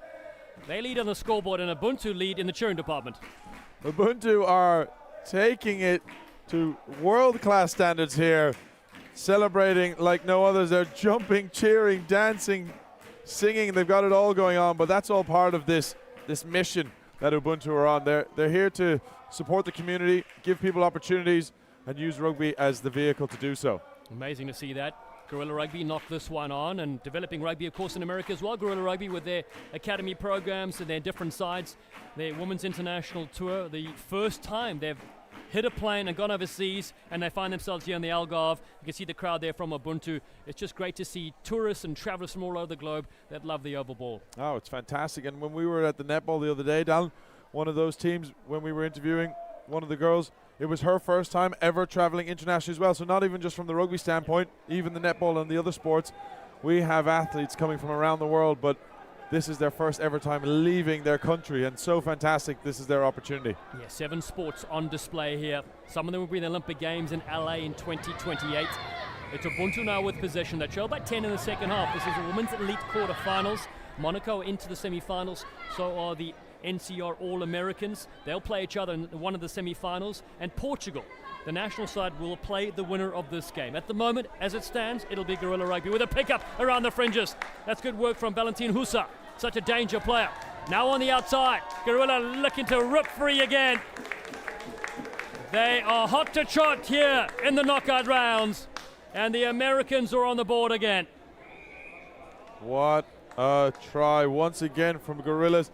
They were under the pump defending ruck after ruck, phase after phase, but they do it so well time and time again. As soon as they force one error, they make the absolute most of it, and they just took it to the house, 50 meters, no rucks needed, straight under the post. The extra 2 goes to the side, so 15-0 they lead. 3 excellent scores, 2 in the first half and 1 added here in the second period. Gives us a chance to thank our support from Visit Portugal, this event held by Sports Ventures and Vila Real de Santo Antonio Municipality. Our sponsors, Nova Banco, Ponte Verde and Rhino Rugby. Another excellent score for Gorilla Rugby, loaded with talented players. This is Allard, Concordia University, psychology major, pops this one down and will be a line out. Yeah, fantastic kick there. Looking for possession. Ubuntu with an opportunity to have a line out and take their academy skills to the test. We've seen the impact that they've had off the pitch as well. This has been going for 10 years. They've actually had 200 plus registered athletes within their program, 400 active participants across loads of 10 different school visits, 60 different trainings, and 1,300 students involved through the whole program. Amazing, so lovely to see. As we see a lovely run on the outside by Gorilla Rugby. Wow, that is speed to burn. Eve Shepherd, the 19-year-old, scores here at the Algarve Sevens. She's having a time of her life. Eve Shepherd, what a brilliant try, just backing herself all the way, sees a bit of space, says, you know what, I'm going to take every inch of it, dots it down in the corner to extend Gorilla's lead. Well done, Eve. 4th try added there. Bomi Lavoie scored the first 3 tries, a hat-trick in this game. She's a student out of Calgary as well. Loaded with brilliant players. Coach Robin McDowell doing such a good job with his team. Coach for many years in the Premier Rugby Sevens United States and now on another international tour. His side up by 20 points here, looking to solidify their place in the top 4. Things will certainly heat up there for those talented sides in the elite competition. It is hot in the Algarve, fun in the sun, but everybody is enjoying it to the absolute max. We saw the festivities kick off yesterday down at Montegordo Beach, and it's only going to get bigger and better today. That's right, the closing party. There'll be food, there'll be drinks, there'll be entertainment, there'll be music on the beach setting. Just 1 minute walk from the hotel. Penalty to Gorilla Rugby. They continue the onslaught here. And it will be Megan Allard, the 22-year-old, that goes and decides to opt for an attacking scrum. It's a great position for Gorilla Rugby. They've used and utilized the space so well on the edge. Eve Shepherd here, number 12. She's already looking for the ball. She's got her hand in the air. And this is prime position for her to have another crack. Hopefully get over the line, but scrum first. Sophia Brissoni is in midfield and look for that short side run. Taylor Kashwe gets hit hard. Brissoni out of Sevilla in Spain, in fact. Spent a lot of time, of course, growing up in Canada. She's in midfield now, picks this one up, gets the offload away to Eve Shepherd. Winner for she is Shepherd on the outside again. It's another see you later score. And she has her second in quick succession. Oh, she's full of confidence, isn't she? What a brilliant try, but decides not to dot it down straight away. Goes for a little dummy, gets an extra meter or two. But she was calling for that ball before it went into the scrum, and she got it, and she knew what she was going to do with it. Takes it in from 30. Well done, Eve. She's from the McDougall Rugby Academy program. That's a better-looking conversion. Goes underneath the uprights, 25-0. And Eve Shepherd with 2 tries out of Okotoks, Alberta. Played with the Foothills Lions RFC. Same club as the mullet man, Thomas Isherwood from the Canadian Sevens team as well. A fantastic player, a great man. Has done Canada so proudly over the years, representing them at the highest level. He's always been a talented rugby player, so it's great to see more talent coming out of that part of the world. A great mullet as well, I must add. And Eve Shepherd well on her way as well. It's a beautiful kickoff for Gorilla Rugby. The siren goes, and we will have one more play before the full-time whistle sounds.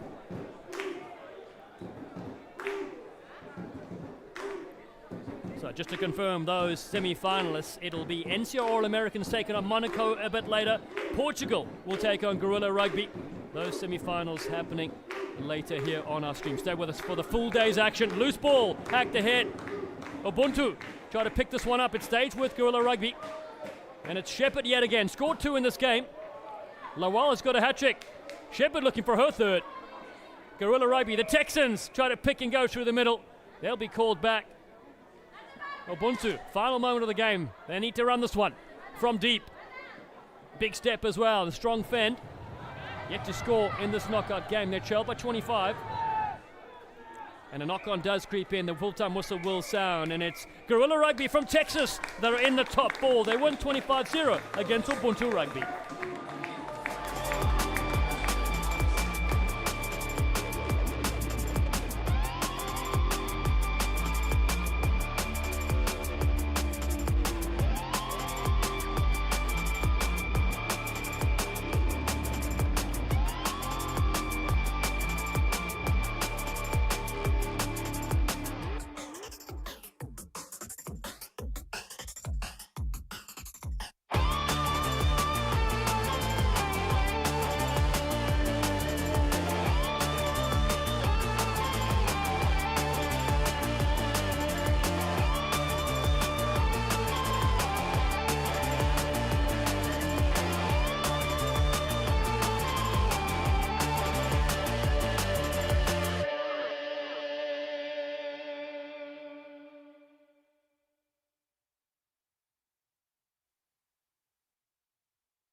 And we're back here at the main stadium for the Algarve Sevens 2026.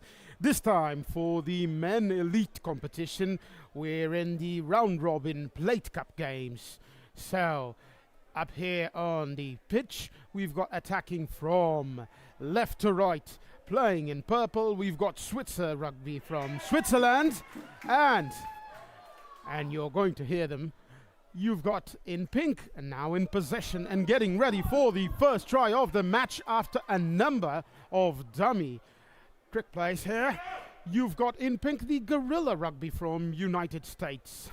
So these are two teams playing on the Plate Cup, which is for the teams that were placed from 9th until 14.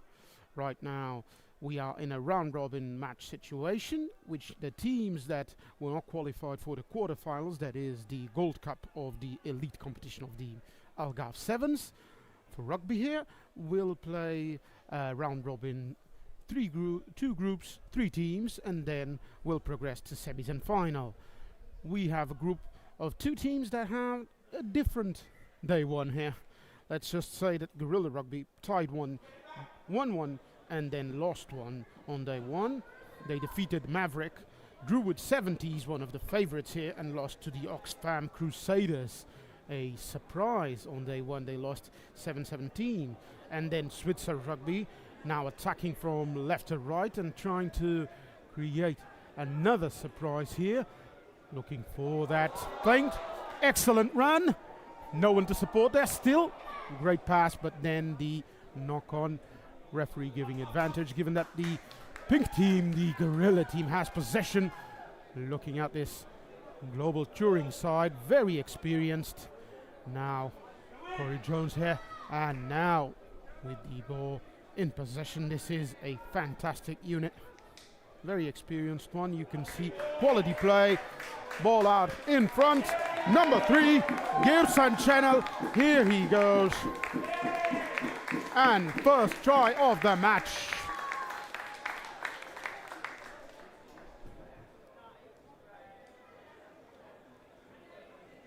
So here we are, handing off the ball to Kyle KB Bradbury, 19 years old, and up next for the conversion. So 5-0 for Gorillas Rugby.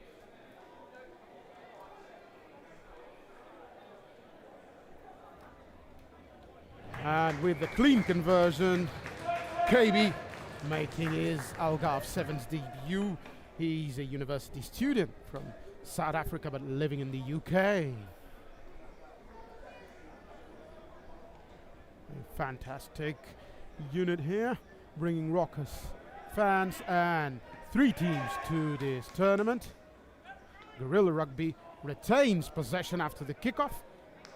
A key point in Sevens matches, which is on the restart, getting your possession again, and then here it is on the attack, heading into traffic, number 8, and avoiding the line out. Recycling that ball quite nicely. Still a USA possession. Kick underneath. See if the Switzers team can defend, and well defended by the Switzers. Cleanly defended here. So we'll have a restart from within their 22. The Swiss outfit had let's say a rough outing here on day one. So they lost to China, a very tight match, 21-19, and then Georgia 14-7. So 2 teams with a very physical and hard game, and then Cascais falling the 3rd match, probably a bit tired as well. Another team but with a more expansive free flow playing rugby, won 14-0 against outfit from Switzerland. The local team here from the outskirts of Lisbon, Portugal. Cascais beating them on the 3rd match of day 1. Right now on day 2, this is their first match. Gorilla Rugby have already played today. They lost 10-15 versus the Italian outfit Nati Scombinati. So, as explained before, for the plate competition, which is the competition for the teams placed between 9 and 14. You have a round robin and then semis and finals. So here we go.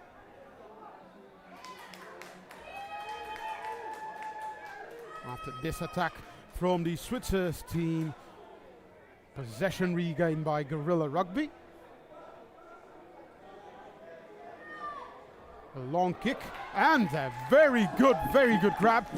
Will this be a try? Excellent pass and a link up to our youngster. So Ricky Chestnut with the assist, Kyle KB Bradbury with the try. Try number 2 for Gorilla. Carving up the lead here and leading quite nicely so far. This will be an extremely hard conversion. These 2 points.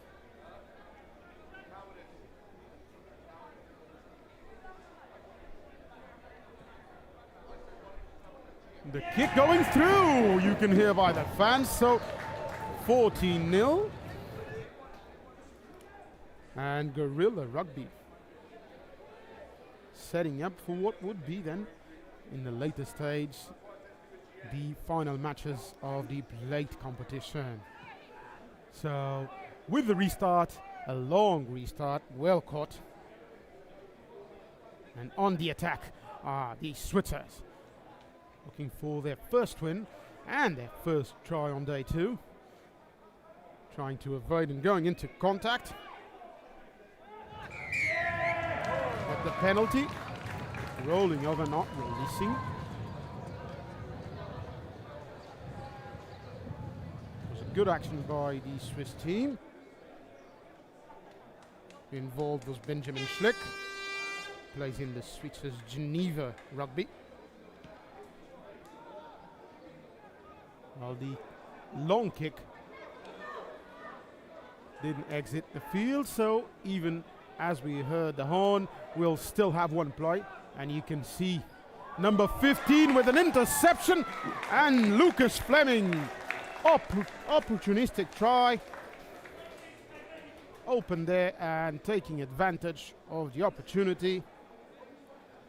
Half Spanish, half American, but that's a full try. 23-year-old youngster. Try number 3 for Gorilla. And with the conversion, KB Bradbury.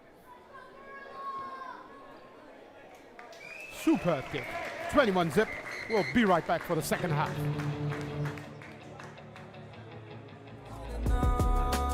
Intervalo neste jogo entre Gorilla Rugby e Switzer's Rugby.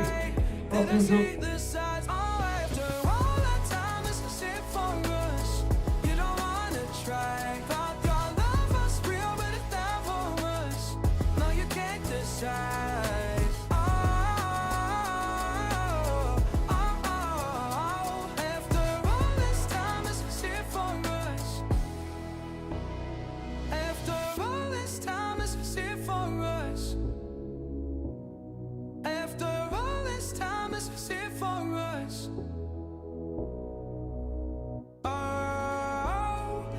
Should've known. We were dynamite till we hit a red light. Then I see the side. Oh, after all that time, this is it for us. You don't wanna try. Thought your love was real, but it's not for us. Now you can't decide. After all this time, this is it for us.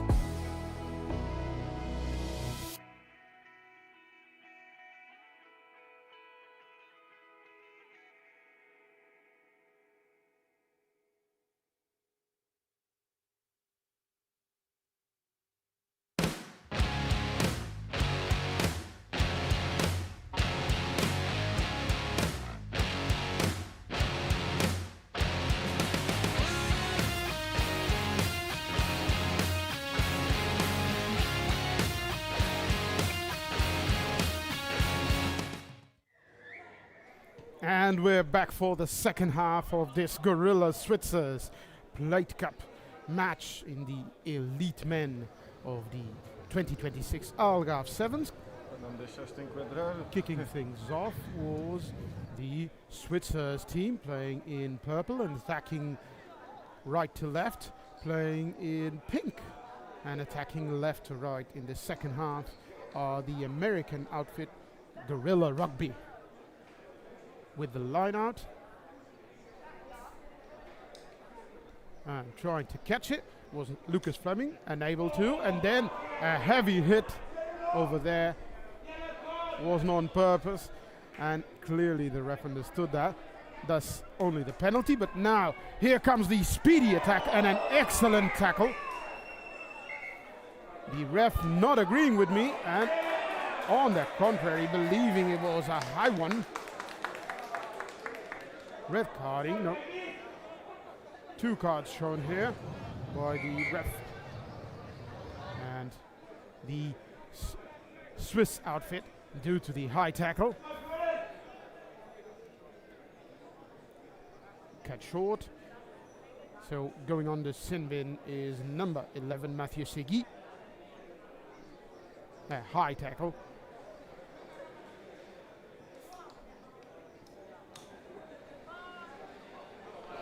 Following the penalty, we have a scrum, and Guerrilla Rugby should be able to try and mount a sustained attack here and use their opportunity and numerical advantage. Here they go, a man outside, a speedster added, and who will stop this explosive attack? That was a great tackle by the number 8. So Zachary Kumsone of Esprit Sud 7. A knock-on will give possession to the Switzer's rugby team. And you saw the speed of Clément Quaiko.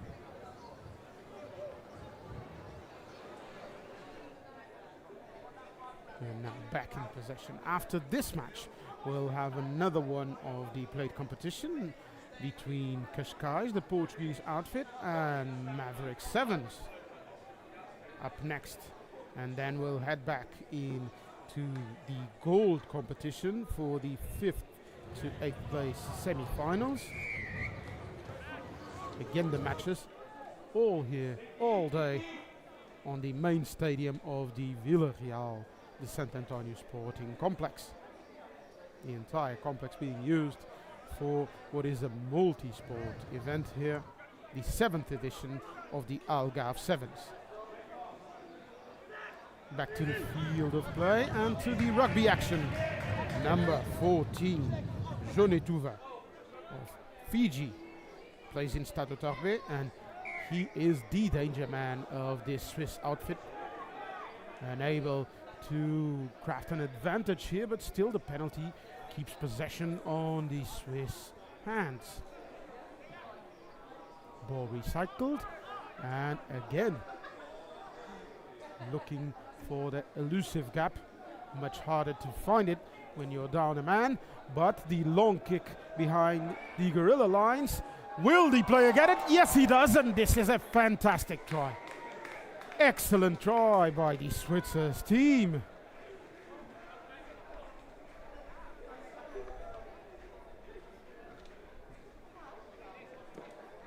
Up next with the conversion, Benjamin Schlick getting ready to kick this one.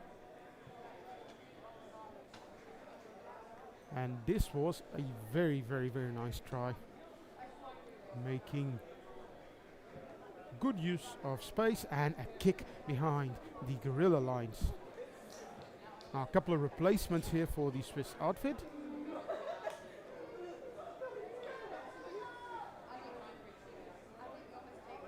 And the restart, let's see if they can pile on. The conversion not successful, so for now 21-5. Ball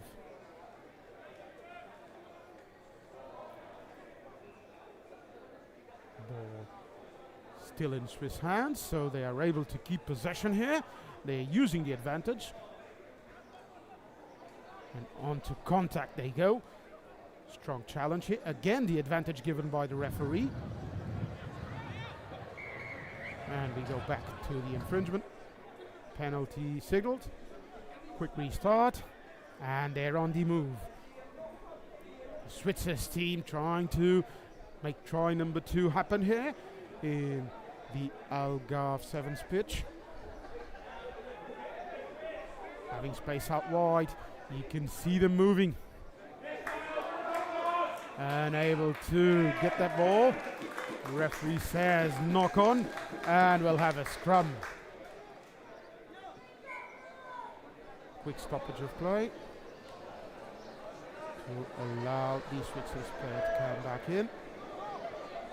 And we have a replacement. 2 substitutions coming in. The Portuguese sun and the weather here. Fantastic weather for sports.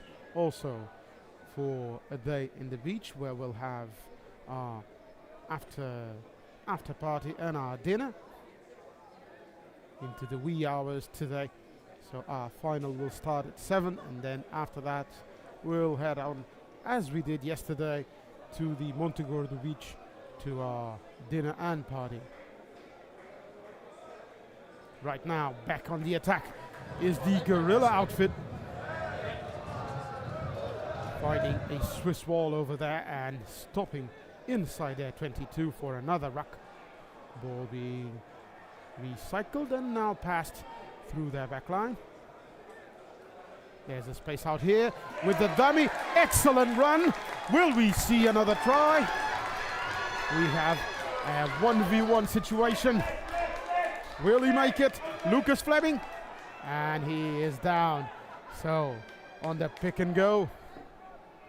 Looking for another try. Gorilla now opening to the right. Looking for the space. Is there? Awaits 2 tries, and there it is. Another try for Gorilla. And a hooter as well.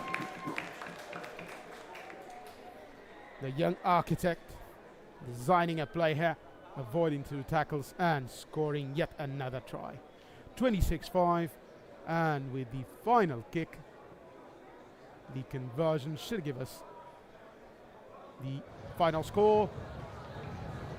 Going out wide, 26-5, a Gorilla win. Up next, we'll have a match between Cascais and the Maverick Sevens. Don't need a reason to say what I want when it's real. If I see you acting patient, you never know your last meal. Faster than you like, sober and that's the end.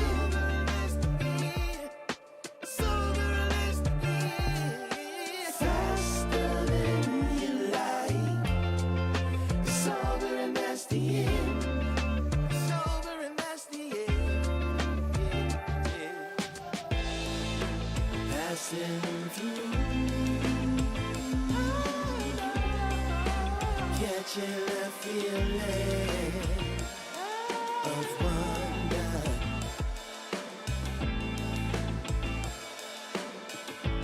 Can't stop till I feel that way again. Oh, no. Find my way to you. Gotta find. And kicking off things on our next match, we have Mavericks playing in orange and black, and Cascais playing in green. So we have another plate cup match here in our main pitch.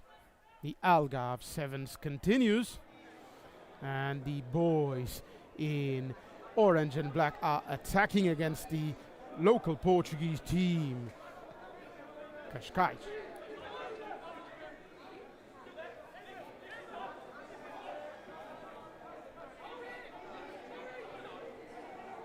Back in the offensive, so Maverick Sevens is an invitational touring side.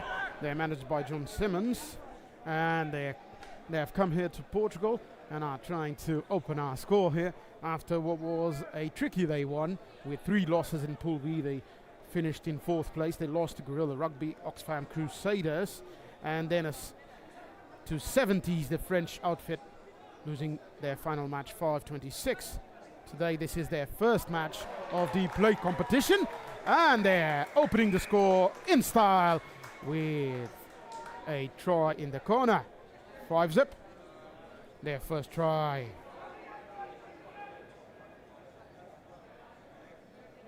On the other hand, we have Cascais. So the try score here, Charlie Reynolds from the UK. And trying to kick the conversion as well, the drop goal. On the other side, Cascais have already played their first match of the Plate Cup in the round robin format first, and then they'll go into the final classification games. So in their first match of day 2, Cascais won 12-10 against the Navy Sharks from the UK. The Portuguese team bringing a nice mix of youth and experience after their 15-a-side outfit had an excellent season and won the Portuguese Cup. Now the knock-on, giving the ball to the Portuguese team, and the men in green about to put the ball in the scrum.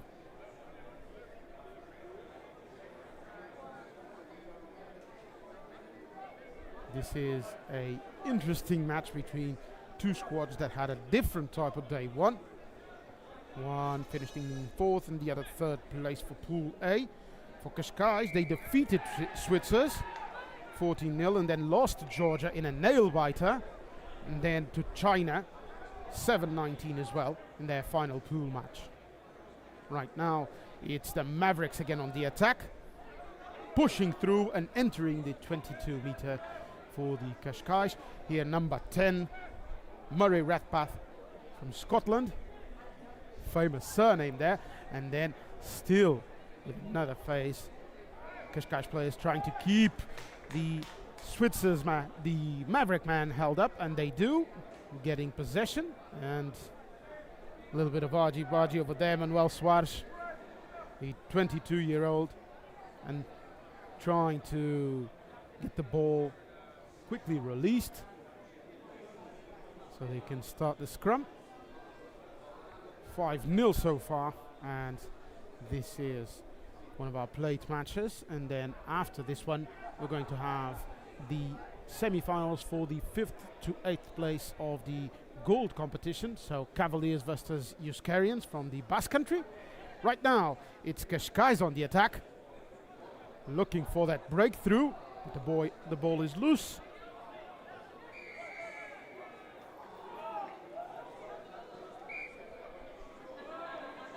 And the penalty is scored.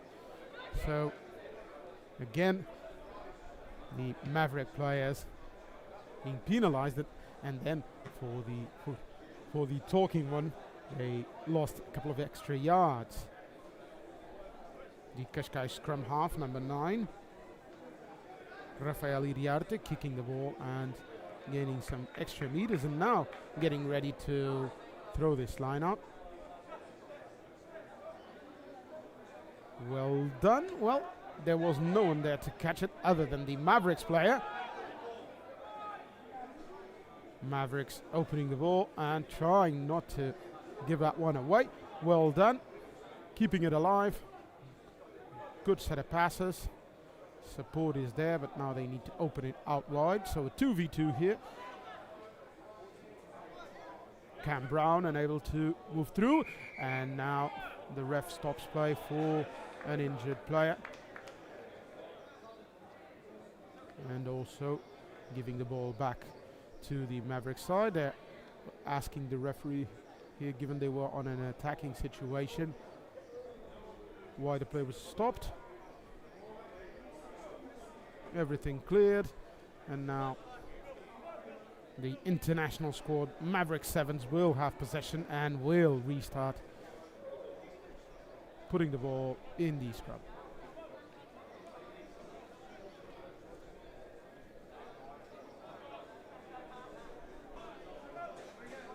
So a good day and a multi-sporting day here in the Algarve, with another attacking opportunity for the men in orange and black. Keeping the ball alive, evading tackles, number 10, Murray Radpath. Very, very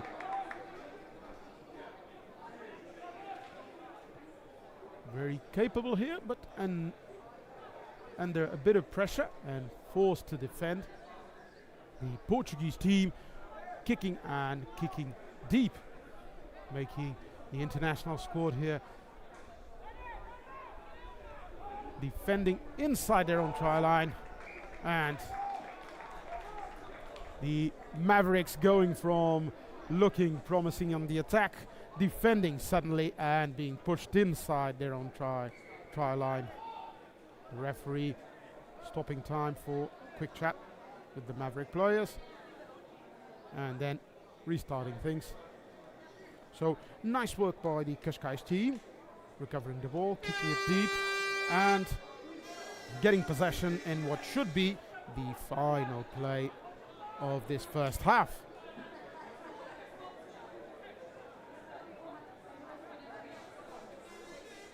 Cascais with possession, being held up, the player.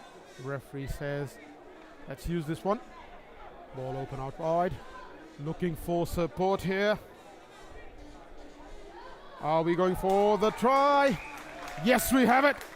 So Duarte Tavares, number 12, another youngster under 20, scoring the Portuguese try and leveling things at 5-all. As we go into the half, after this conversion, the Argentine number 9, will he be able to put Cascais in front at the half? The flags are up. Yes, he is. 7-5 at the half. Be right back for the second half.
Switch me on and hang on tight. I'm party coded, activated for the night. I'm party coded, wave your hands in flashing lights. I'm party coded, gotta jump if you feel alright. Right now is our only moment. Free ourselves and unplug now.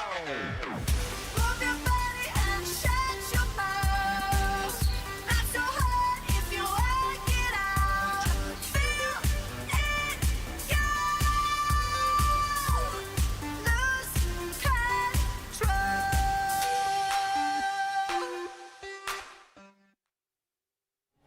And we're back here at the main stadium for the second half of this Plate Cup round-robin match between Cascais, playing in green, and the Mavericks, the international side, playing in orange and black.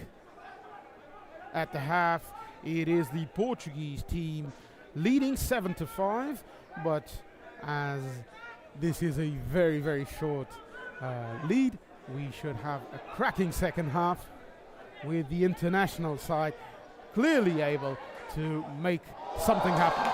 On the other hand, we have the start of a dream, the dream start for the Portuguese team, with a dream pass being made here. The Portuguese squad couldn't ask for a better start here, and Noah Nash, 27 years old, receiving that backhand pass.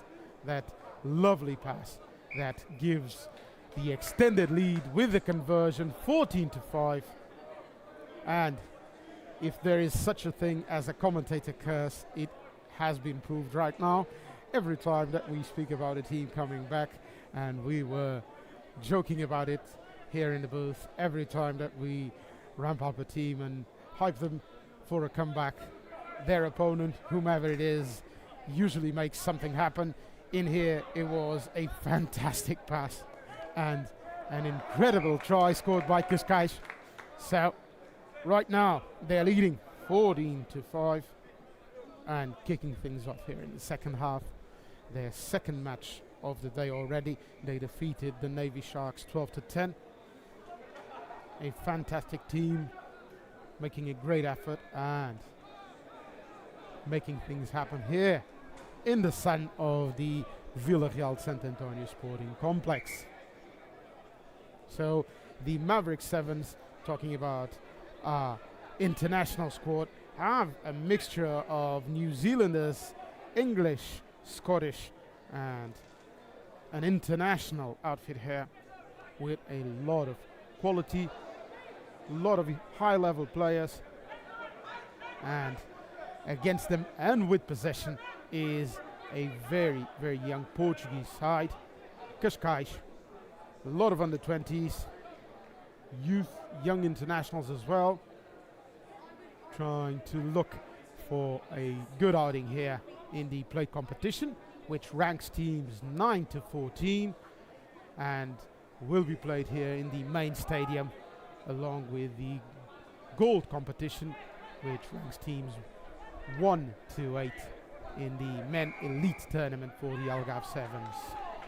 The ref signaling for the offside and giving a penalty to Cascais. Cascais tapping in Rafael, the number 9, making a strong pass but dropped forward, and possession given to Mavericks, who are on the charge and on the move. Here they go, their number 10. And now ball recycled. It was Tom Church with the first pass. And into contact. And the excellent offload. Keeping things alive and looking for try number 2. The international outfit using their space really nice, and you see it already asking for the ball. But no, he won't be getting it right now. It was Alfie Weston asking for it and getting it. Will he make it? Trying to run, evades the tackle, and there you have it. Try number 2 for the Mavericks.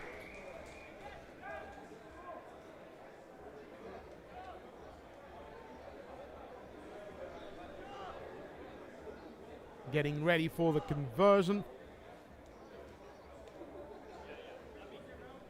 Giving the ball to the number 5, Charlie Reynolds. With the conversion, the ball going wide right. So, 10-14.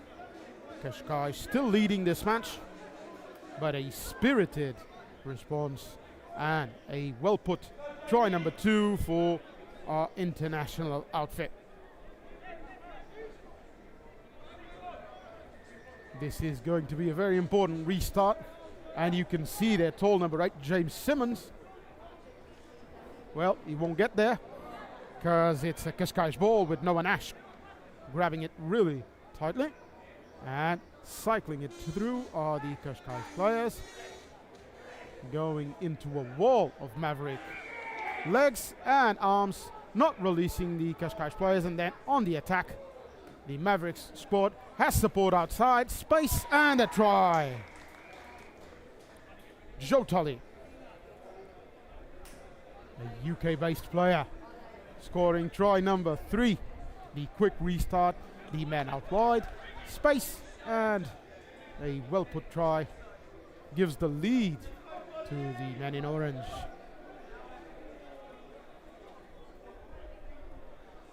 Look for the conversion.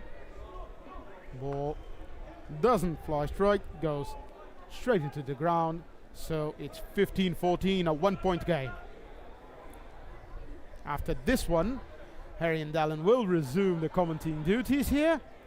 And we're going to have the match between Cavaliers and Euskarians. Two teams taking the field for the Gold Cup competition. Right now, still on this plate match, Cascais with a set of passes, excellent back pass, and moving through without a challenge, excellent support, the combo between the Cascais players. It was a very nice set of passes between Duarte Tavares and Sebastião Vasconcelos. Nice passage of game. The play finishing with a scrum and the possession given to the Mavericks, but a stoppage of play again for another assist from the medical team. Already up and good to go. The number 9 scrum half, Jack Blackmore, ready to go as we hear the horn for the final play. This is going to be the final possession. The Mavericks side kick it out and they get a win and celebrate, defeating Cascais 15-14. That's the end of play here. Up next, the Gold Cup and the Cavaliers from Italy versus the Euskarians from the Basque Country. See you soon. Do you remember we had dignity, sanity, a world to trust instead of biting fingers till they bleed? Do you find joy in all your shallow hell of empty noise? Our world is burning, but they'll keep on selling broken toys. Whoa, can't be it, this can't be it now. Whoa, can't be it. This can't be it now. Whoa, the bombs just never end. They detonate inside my head, tearing up my generation. Whoa, they fed us all a lie, buried truths until they die, leaving nothing but a salutation.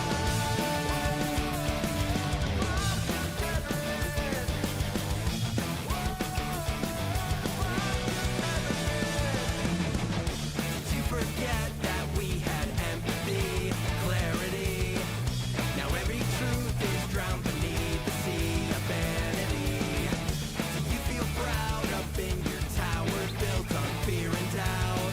The sky is falling, they just smile, never call it out. Whoa, can't be it, this can't be it now. Whoa, can't be it, this can't be it now. Whoa, the bombs just never end.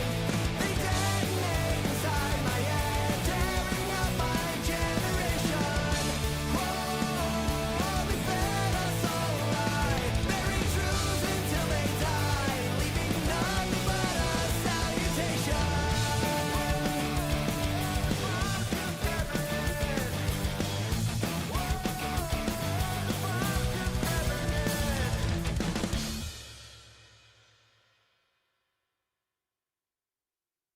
Mirror, mirror on the wall, tell me who gon' rise and fall. I've been running from my flaws, still I'm standing 10 feet tall. Mirror, mirror, don't you lie, I can see it in my eyes. Truth gon' surface every time, even when no other Dancing with my shadow in a room full of gold, trying to count on my regrets like the stories I told. Mama said, boy, don't sell your soul for applause, but the silence louder now than a million God. I seen kings fall quick for a hit on a rail. Seen queens trade crowns for a 6-figure deal. I don't blame them, I just pray for them. We all one mistake from the cage out of graveyard. Living like a movie, but the credits never roll. They gon' crop you out the frame if you ever lose control. Talk truth, they call it hate, but the fake love louder than an 8. Every scar got a sermon in it, every L got a learning in it. I ain't perfect, I just pin it how I lived it. If the game rigged, then I still pivot. Mirror, mirror on the wall, tell me who gon' rise and fall. I've been running from my flaws, still I'm standing 10 feet tall. Mirror, mirror, don't you lie, I can see it in my eyes. Truth gon' surface every time, even when no mirror, mirror on the wall, tell me who gon' rise and fall. I've been running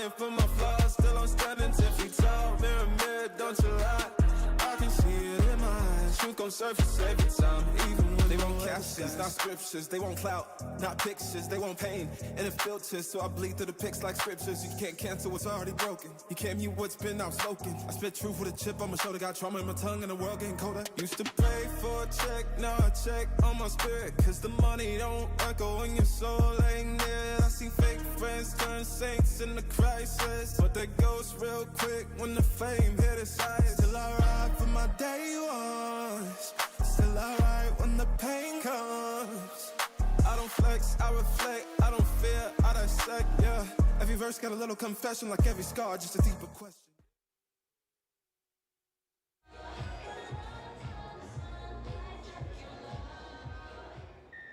Hello and welcome back to this plate semi-final of the Algarve Sevens.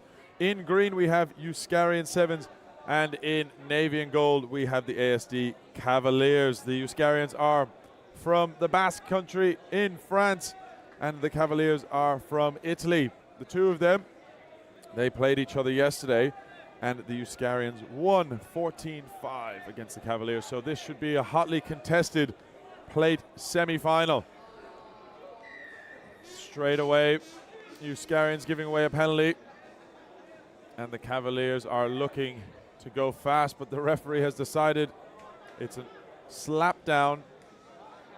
So not only a penalty, but 2 minutes in the sin bin straight away for the men from the Basque Country. Cavaliers here looking to add some pace and power, trying to work their way out of the 22. They're looking to go 80 meters here to set the tone. Straight up with the Euskarians fighting hard. They were a brilliant defensive team yesterday, but it looks as though the Cavaliers have found a crack. Big, strong carries. Sparano down the wing, gives it off to Furtzi. And unfortunately, that attack with a loose pass, Rossoni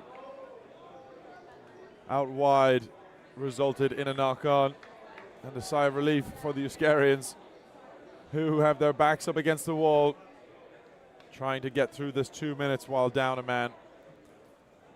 Enter into the first scrum of the game. If you're just joining us, it's been a hotly contested morning. Results from all over, very close games, but these two teams unfortunately did not win their games earlier. Losing, Cavaliers lost 22-5 to South Sevens, and the Euskarians, they lost 28-26 to Portugal. A really brilliant game, and the Euskarians are right back into it with a really strong carry. Suledza, still a man down, but using the penalty to their advantage. A really strong side. Leanne unfortunately knocks it on, and it's advantage to the Cavaliers. But they, when they hack it forward, kicked it into touch, and they lost any advantage that they had going for them, and the Euskarians are now back to 7 men.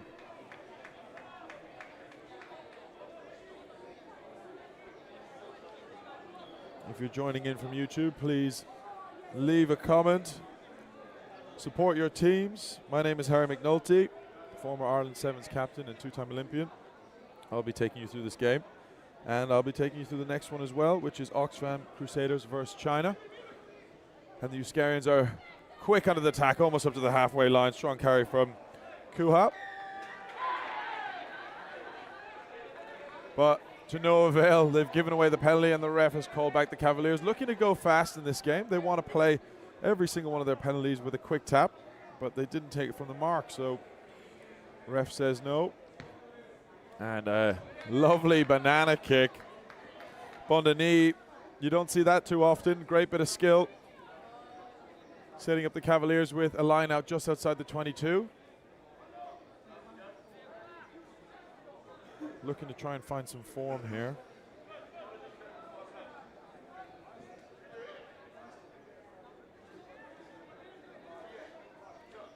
A lovely little trick play. We've seen that a lot actually over the weekend. A little dart to the front of the line out.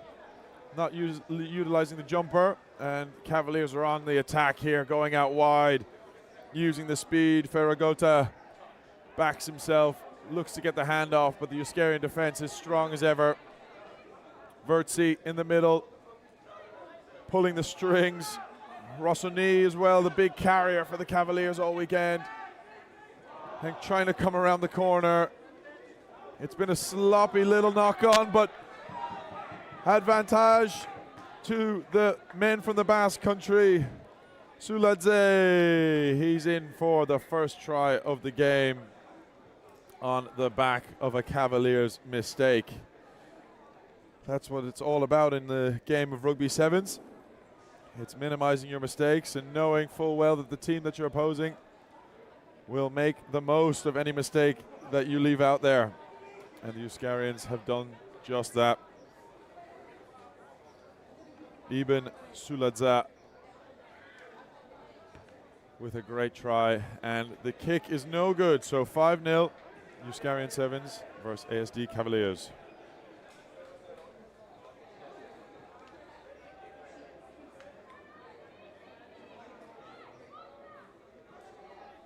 You may not be able to see from the stream, but there is a breeze from right to left on the flags in the background. So behind the Euskarians, using it to their advantage. Seems to be a bit of a rugby incident, they call it nowadays. Cavaliers player in his full right jumped up for the ball, but had a loose boot, which seemed to have caught the Euskarian chasing player. And the referee has given a red card. So ASD Cavaliers will be down to 6 for the remainder of this game. A really, really, really tough position to be in. It's hard enough with 7 on the field, let alone 6. But the Euskarians, they don't mind. They're going to use this to their full advantage. Hot steps from Pastrello. And then knock on comes from nowhere. Pastrello injecting pace, breaking the defensive line, creating opportunities almost out of nowhere, but not able to capitalize in this instance.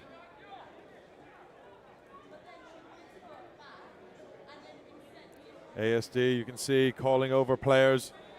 Because they're down a man, they have to have 3 in the scrum. Calling in one of their backs, probably uncharted territory. Just have to push hard and stay strong, and Cavaliers decide, you know what, let's go to halftime, kick the ball out. Euskarian Sevens 5, ASD Cavaliers 0.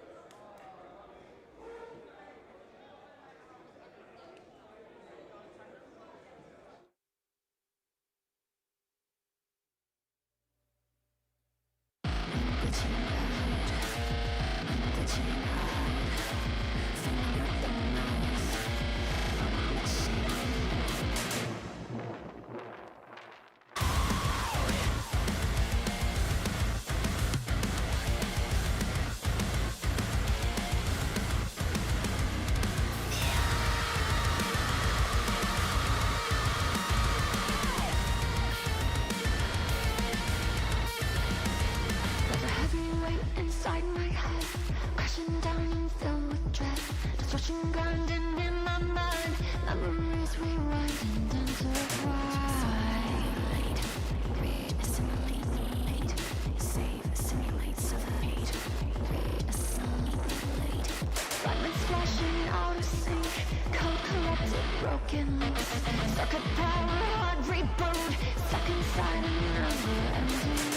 Assimilate, mutilate, rage, assimilate, mutilate, save, assimilate, suffocate, rage, assimilate, mutilate. Glitching out, I'm glitching out, moving out the mouth, glitching. It's over now, reality is loud, chaotic sound, I'm glitching out.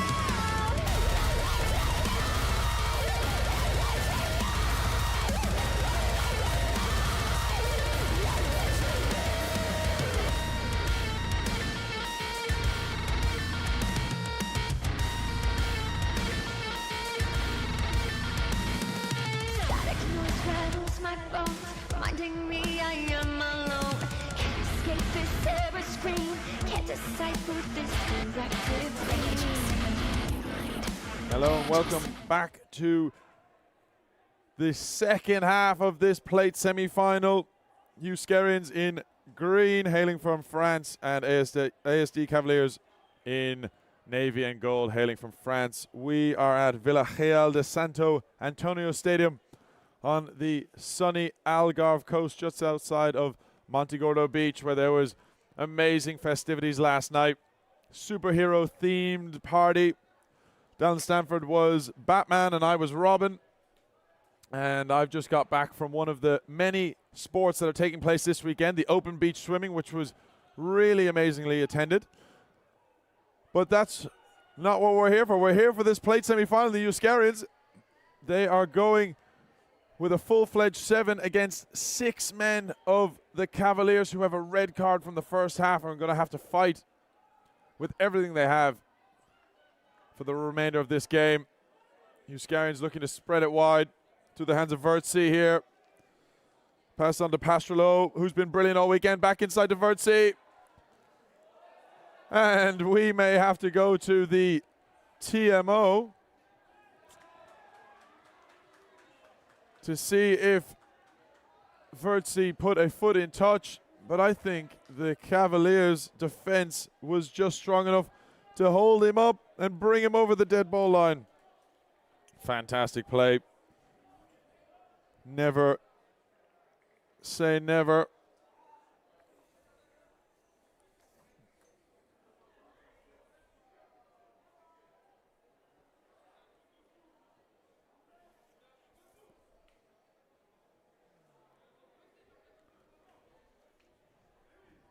So we're going to have a 22-meter dropout here. And the Cavaliers decide they're going to use the wind and kick this one deep. It may run the length. And he's timed it to perfection. 1 foot from the try line, putting the Euskerians deep in their own half, but they're going to have a crack. Good defense coming in from the Cavaliers. Strong wall with only 6 men. As Euskerians decide to have a crack from their own 22, utilizing the space with the extra number. Floating pass over the top, doesn't quite go to hand. But Kuhe passes it on, and a nice tip pass from Suledze. And the referees decided some foul play has happened as the Euskerian decides to kick through. And the penalty takes place where the ball lands. So in favor to the Euskerians. They've kicked it from 110 to the other, so they get a 20-meter advantage. The Cavaliers would want to be careful now, as they've given away a few penalties and they're already down a man.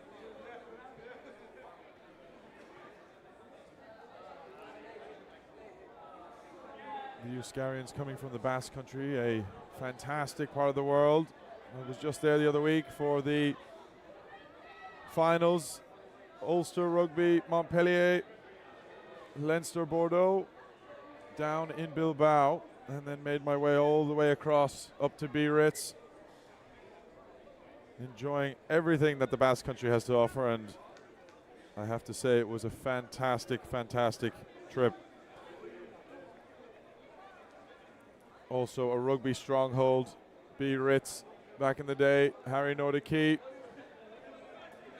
And here we go through Lugal. He's going to have a crack. Inside, outside, turning the Cavaliers' defense on its head. And this time it makes no mistake. Dots it down. Another try for Euskerian Sevens, 10-0 against the Cavaliers with the kick to come. Timothy Lugal, the try scorer.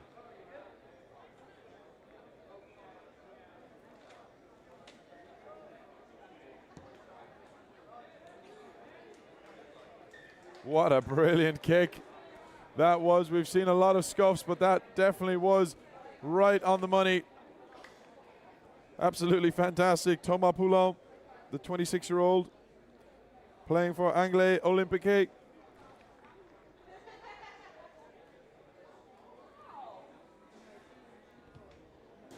And a great, big, deep kickoff. And the Cavaliers finally have a chance to attack.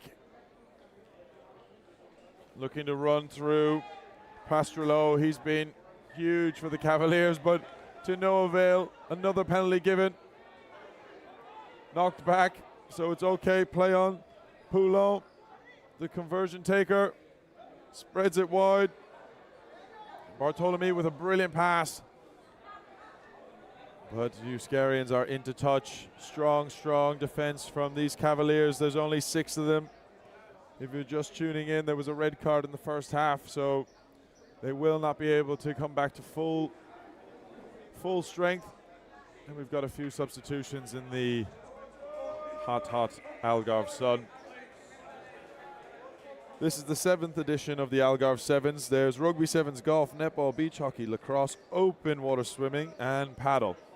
Over 100 sports teams with 3,000 athletes and 25 referees across 3 pitches just for the rugby alone. It's been a massive festival of sport, and the Euskarians are here on the attack, stepping in. Just had to give it wide, but decided elsewise. Advantage, and Euskarians slip under Diego Zasa, the 21-year-old born in St. Paul. He digs in for another try. 17-0 Euskarians against the ASD Cavaliers.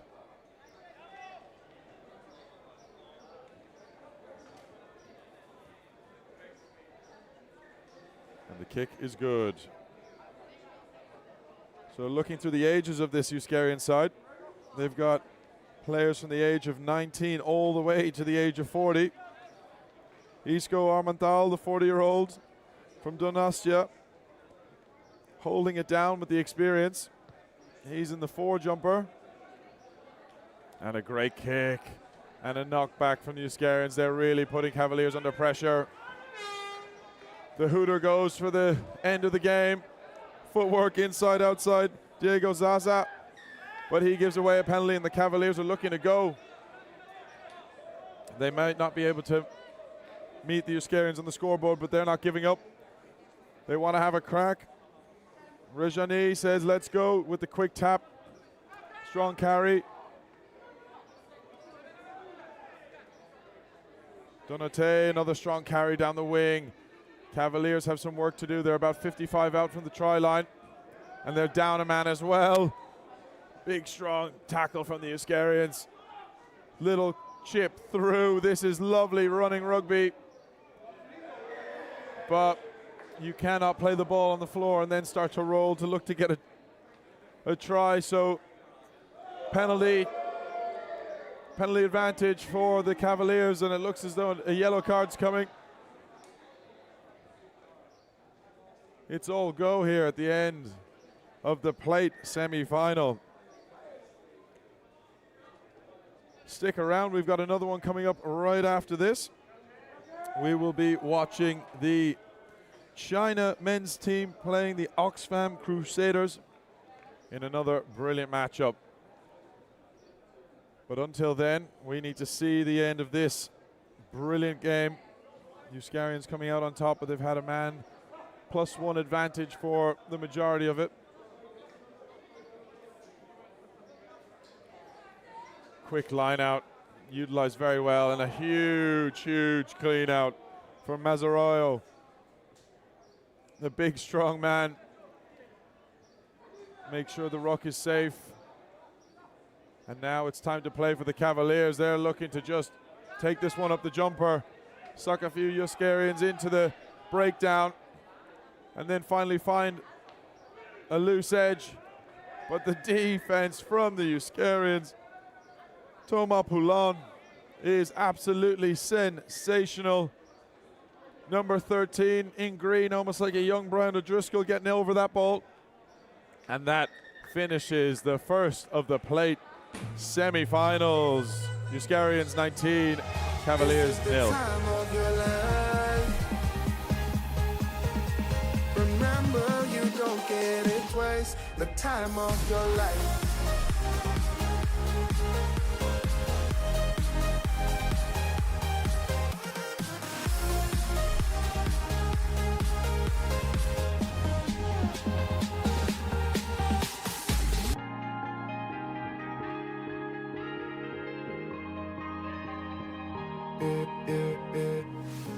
look at the past. No, no, we're not going that way. Oh, now make it last. Make it last to the break of day. No matter what people say, live life in a fast lane. Double shot for the gifted, triple shot for the pain. There you go, drink it up. All this love in a cup. Yeah, we go slow, we go fast. Yeah, we can't get enough. We stay all day, all night, living in paradise. Remember, you don't get it twice. The time of your life. And China 7. This is the time of your life.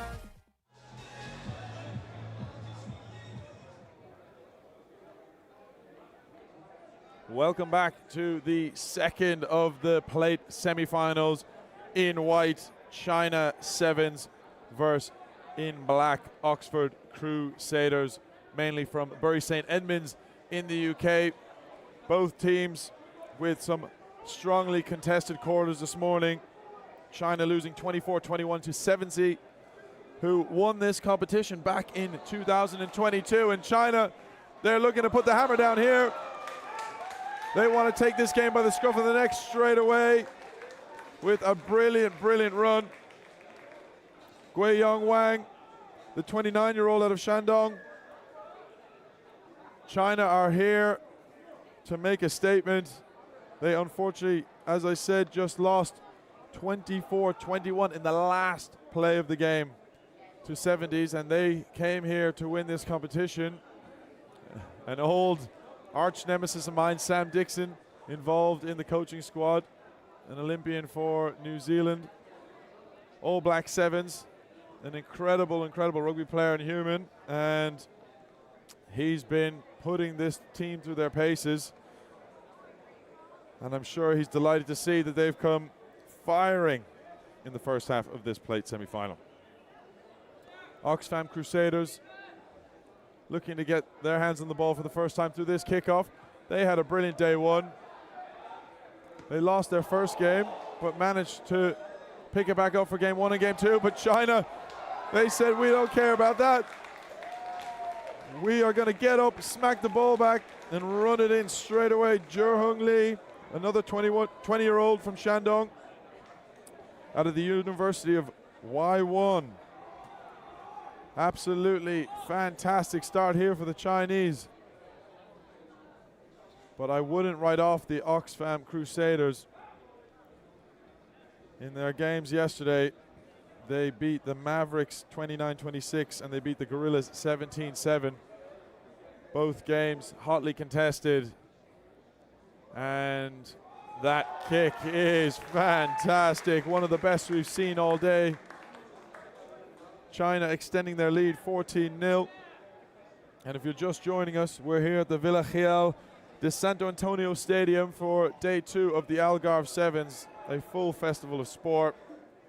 My name is Harry McNulty, former Ireland Sevens captain and two-time Olympian, and I'll be taking you through this one, and it's gotten off to an absolute cracker.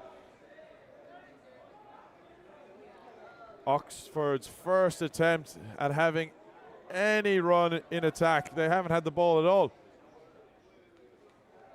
And they're doing well to start to find a little bit of possession, moving the ball early, sizing up the defenders, but that pass doesn't go to hand and is forced to knock on through Miles Bailey, the 19-year-old born in Haiti.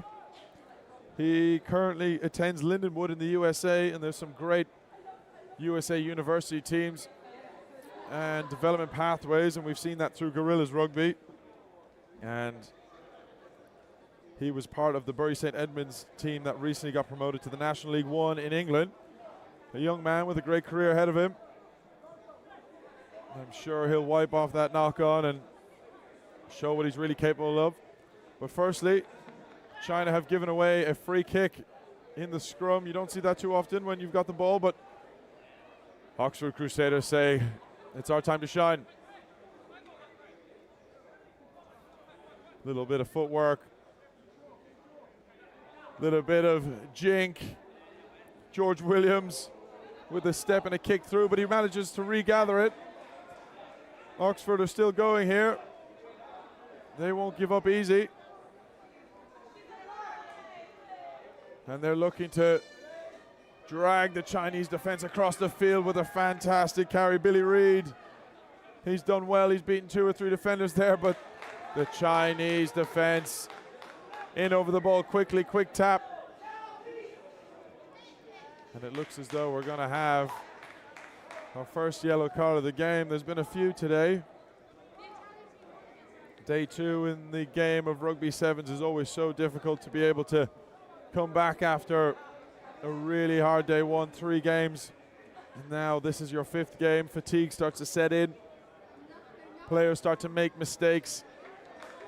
And sometimes it's easy to put yourself in a position where you'll infringe and get a yellow card. So Oxfam Crusaders down to 6 men for the next 2 minutes.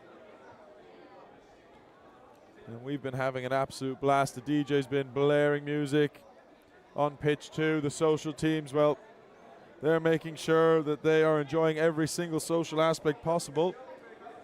They're getting behind the teams on pitch 1. And China here, they are just putting the ball out in front. Amazing display of skills with the footwork. Yang Fan on the edge, pops it back inside. Ao Chi Huang, the 25-year-old out of Beijing Sport University, walks it in under the post, and China extend their lead 19-0 with the kick to come.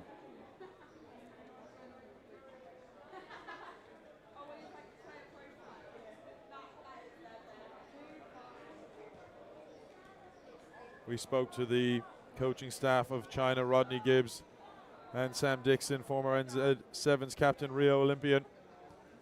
They came here with the hopes of winning this competition. It's not going to play out in their favor, but they're making sure that their team is ready and prepped for any game they come into. And as we can see, they are firing against the Oxfam Crusaders.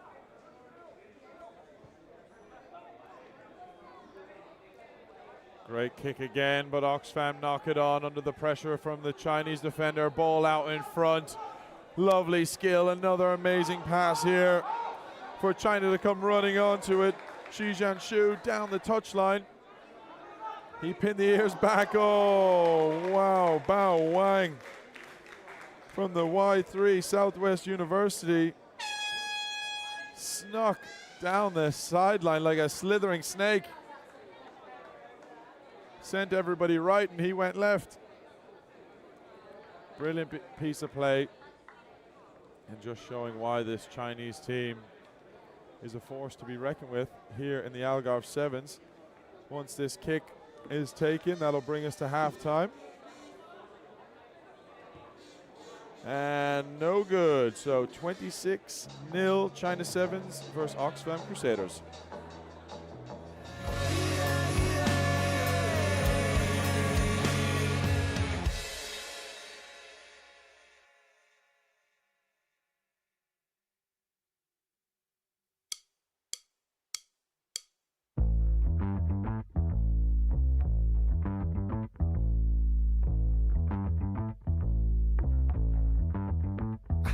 Yeah, I'm so fresh like the morning.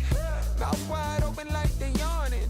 Every time they see me, they in G-Shock. Homie, this is too far. Homie, I feel too alive. You can see me like Illuminati.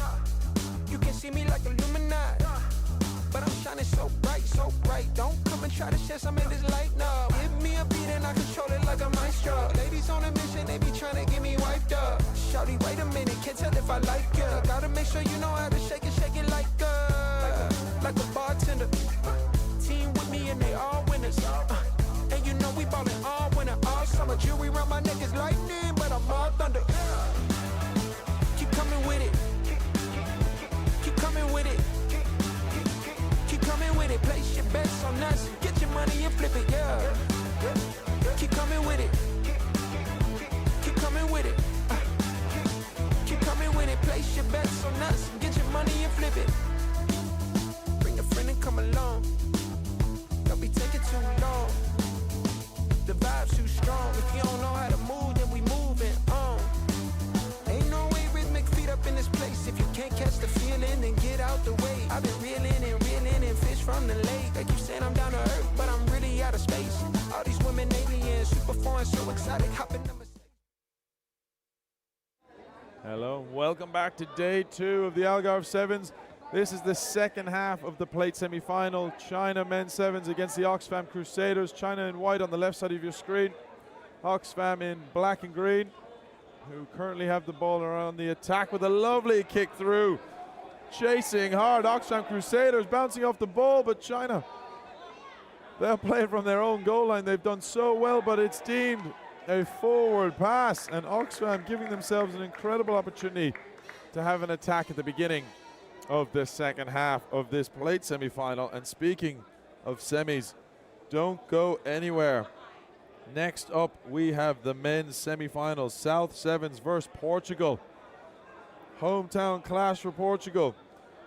And then in the second men's semi, we have Georgia versus 70s, who won this competition back in 2022.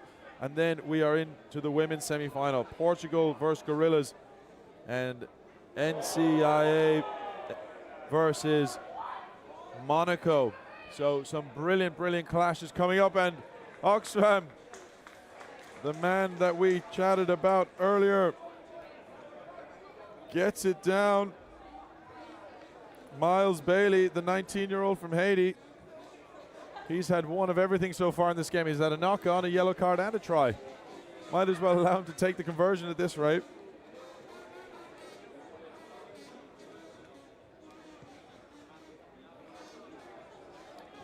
And the conversion is no good, but Oxfam break the deadlock, and they're over the line.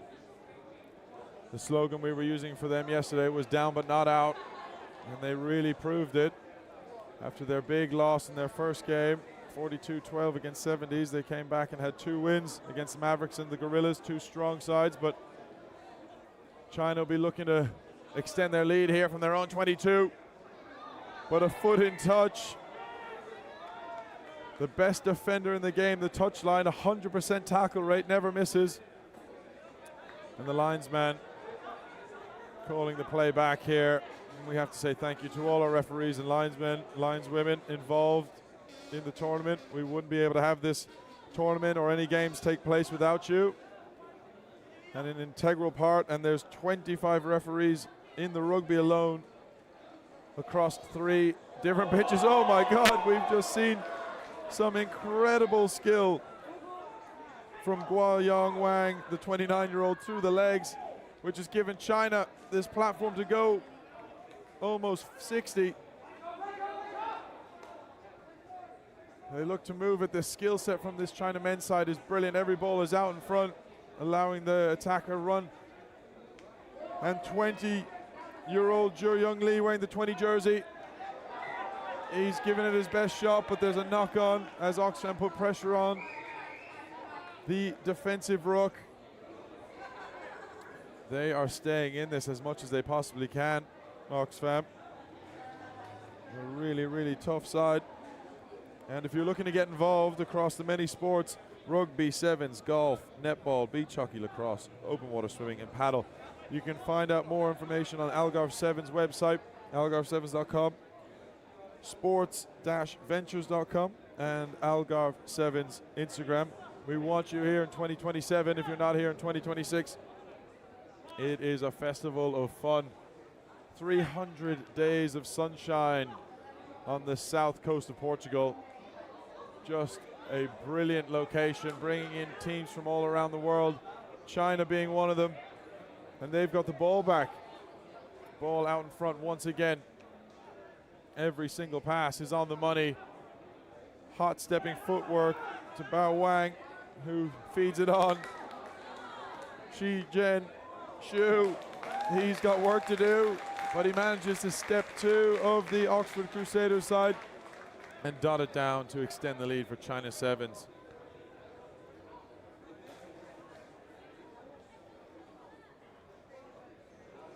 And if you are watching live on our YouTube, please send in your comments, send in your support for your team. We can see everything coming in. My name's Harry McNulty, former Ireland men's sevens captain and double Olympian. I'll be joined later on with the sleek sensation himself, Dallin Stanford, for our semi-finals that are coming up right after this. To remind you, South Sevens versus Portugal and Georgia versus 70s in the men's semi-finals. Those are our next two games, and it is really heating up here at the Algarve Sevens. Fun in the sun, that's for sure.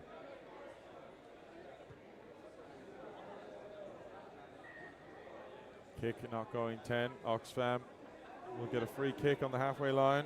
They'll be delighted to have an opportunity to play again. Have a crack. Losing only to Georgia 19-12 earlier. They're a strong, strong side, and that's a strong carry from Matthew Hema. The 32-year-old from New Zealand, playing out of Bury St. Edmunds. Gives it on to Harry Barnes, the 18-year-old, with another strong, strong carry. Hema looking to really inspire his side here. And the big man, William Kingston. Oh, look at the chip kick.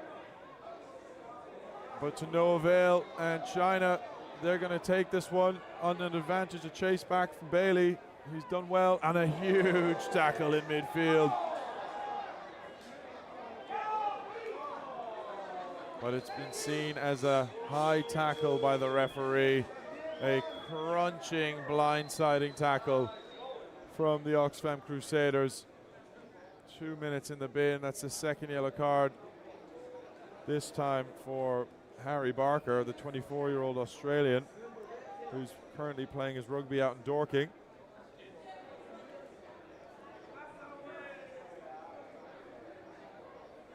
But this side, coming from Oxfam, they are a young bunch of lads.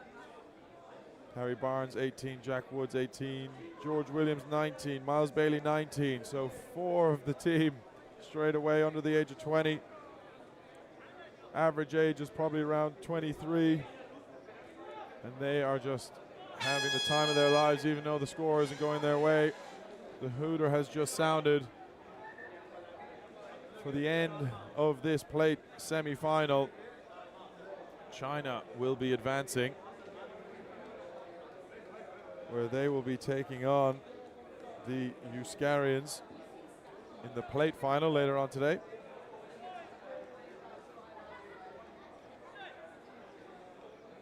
And China have decided that they'll just move the ball ever so slowly over and kick it out to call it a day for this plate semi-final.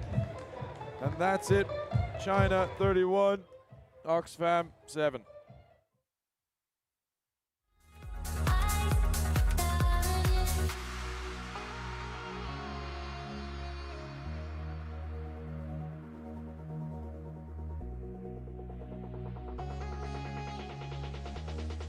I get lost when I look in your eyes. I just want to be next to your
We've reached the semi-final stage of the 2026 Algarve Sevens. Brilliant to be here with you as Portugal on the riding green.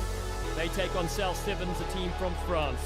South Sevens undefeated so far, quarter-final victory against the Cavaliers from Italy, 22 points to 5.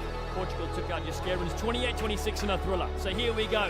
Rugby sensations. I'm Dallas Stanford, former US Sevens international, Algarve Sevens ambassador for the last 3 years, alongside me, double Olympian, former Ireland Sevens captain Harry McNulty. I know you're loving the green for Portugal. And they have possession right now. An early chance for them to have a say Duro, who's been very active, throws it to the ground. And a knock comes in there from Portugal. Yeah, the Portuguese side, home advantage at the Algarve Sevens. It's always great to try and play in front of your own home crowd. Always a special occasion, but not the start they're looking for with a knock-on straight away through Coots. But now it is the semi-finals time, so it's about keeping the head and limiting how many turnovers you give. So let's see how they go. The French side with possession. They're in blue. On the left of your screen, a high ball to handle here. Artur Org does really well. The beautiful short line. They come in at an angle. Bezeman, De Betz, being such an active player, and they make an error as well early doors in this game. Semi-final time. Georgia, 70s coming next after this. And I tell you what, it is going to be absolutely brilliant as we work our way to the final. We're about halfway through day 2 of the Sevens in the Sun for the year 2026, the 7th edition. 100 teams here from all over the world. The Ivory Coast, I got to chat with them outside. We were there chatting to them. Fellow South African here in the booth, and I tell you what, amazing to see teams traveling from so far. Oh, fantastic to see teams coming from all around the world. Ivory Coast, saw them warming up. We haven't seen them on pitch 1, unfortunately, but they look like a great unit, and they've been enjoying themselves here. I'm sure they're absolutely delighted to be able to travel internationally to play some rugby. That's right, Coots with another great run, and now Portugal look to go to work here.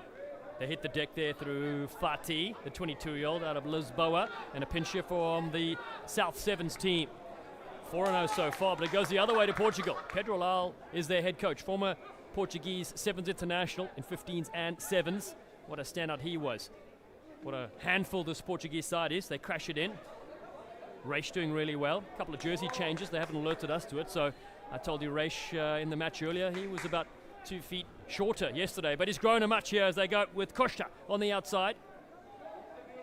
Portugal beat Natis Combinati. They lost to the South Sevens team in the pool stages 35-19, so it's a revenge match, but everything's on the line in the semi-final.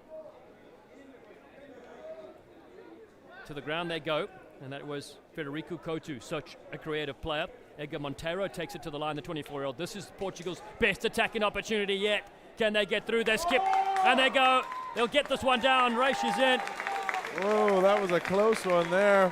If we had a TMO, you might double check that, but Reish, he's done an incredible job stepping inside and out, dotting it down. Portugal breaking the deadlock, and the first ones to strike. What a build-up that is for this Portuguese side. Just mentioned they were down 35-19. They lost to this very team in the pool stages. Day 2, a completely different task though. Some tired bodies after 3 full matches yesterday, some rest and recovery. A beautiful kick as well, and a beach party to go also. 7-0 Portugal lead here with a perfect strike in this semi-final. The absolutely perfect start. Although they had a knock on, both teams seemed to strike each other out, both knocking it on early. And Portugal have just held on to the ball, going through their phases, looking to get into the way that they want to play. And that's what's really key in a semi-final. You want to dictate the play. Portugal certainly want to do that here off the kickoff. They try to knock it back, but the South Sevens have been so good in the air. Jump up with Artur Hogg, the 26-year-old, the physiotherapist, with a short ball. And this is one of their creative players, Dylan Chanthro. He's full of running in this tournament. Scored a handful of brilliant tries for the South Sevens. The French side showing their flair and pace. De Betz again onto this one. It's been pinched though from Portugal. Again, they've done this at the breakdown. Wonderful work as Couto moves it to the right-hand side. And that is Coots, one of their best players with the blue headgear. He takes it to the halfway line. Portugal here with their women's team as well. They'll be playing in the semi-finals coming up, the women's elite soon. But here come their men now. Jumping to the ground. Costa gets hit. Penalty the other way. Holding on is the call. And the South Sevens have a chance now to hit the touchline and attack. South Sevens have been very, very good over the last 2 days.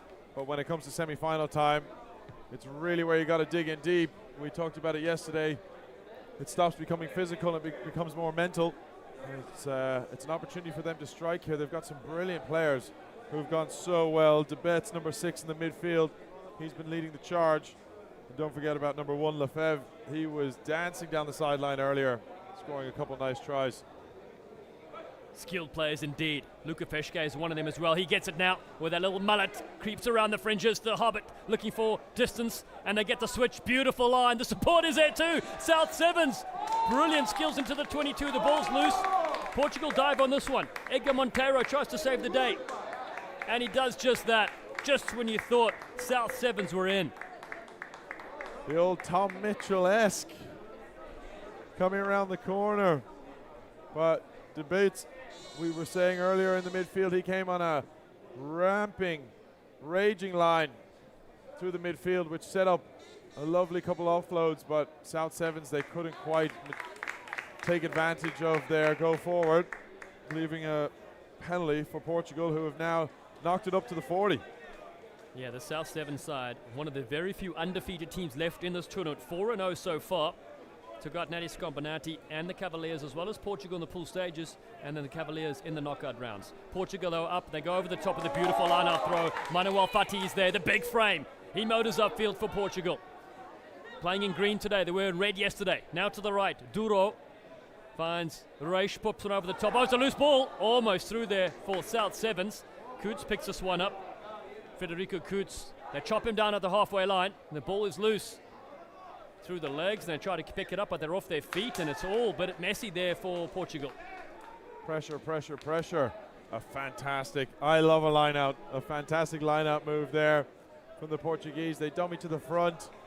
Back lifter out the back, almost American football style. Wide receiver, throwing it over the top to get some go forward. It looked like it was going well for Portugal, but one loose pass, that's all it takes. And that is the siren for half-time already. It's flown by the opening 7 minutes. 7-0 Portugal lead. South Sevens semi-final number 1. Georgia and 70s will come up next. Big tackle. And to the ground, and the force knock-on has been forced, so this will bring the half-time whistle here. Just a slender converted try separate these two sides. Portugal up against South Sevens.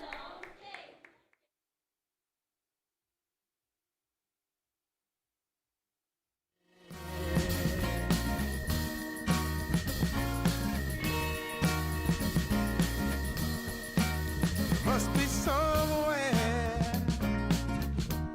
Welcome me into the fold. Blooming flowers, as much as I can hold. I'm gone away. I'm gone away. I'm gone away. And the sun gonna shine on a brand new day for me. A brand new day for love. Brand new day for me. Brand new day for love. Yeah, I'm motorboated.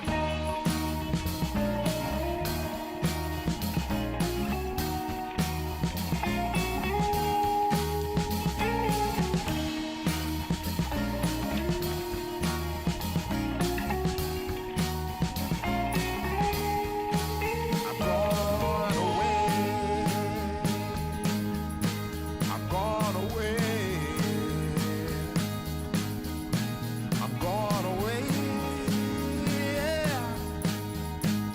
And the sun gonna shine on a brand new day for me.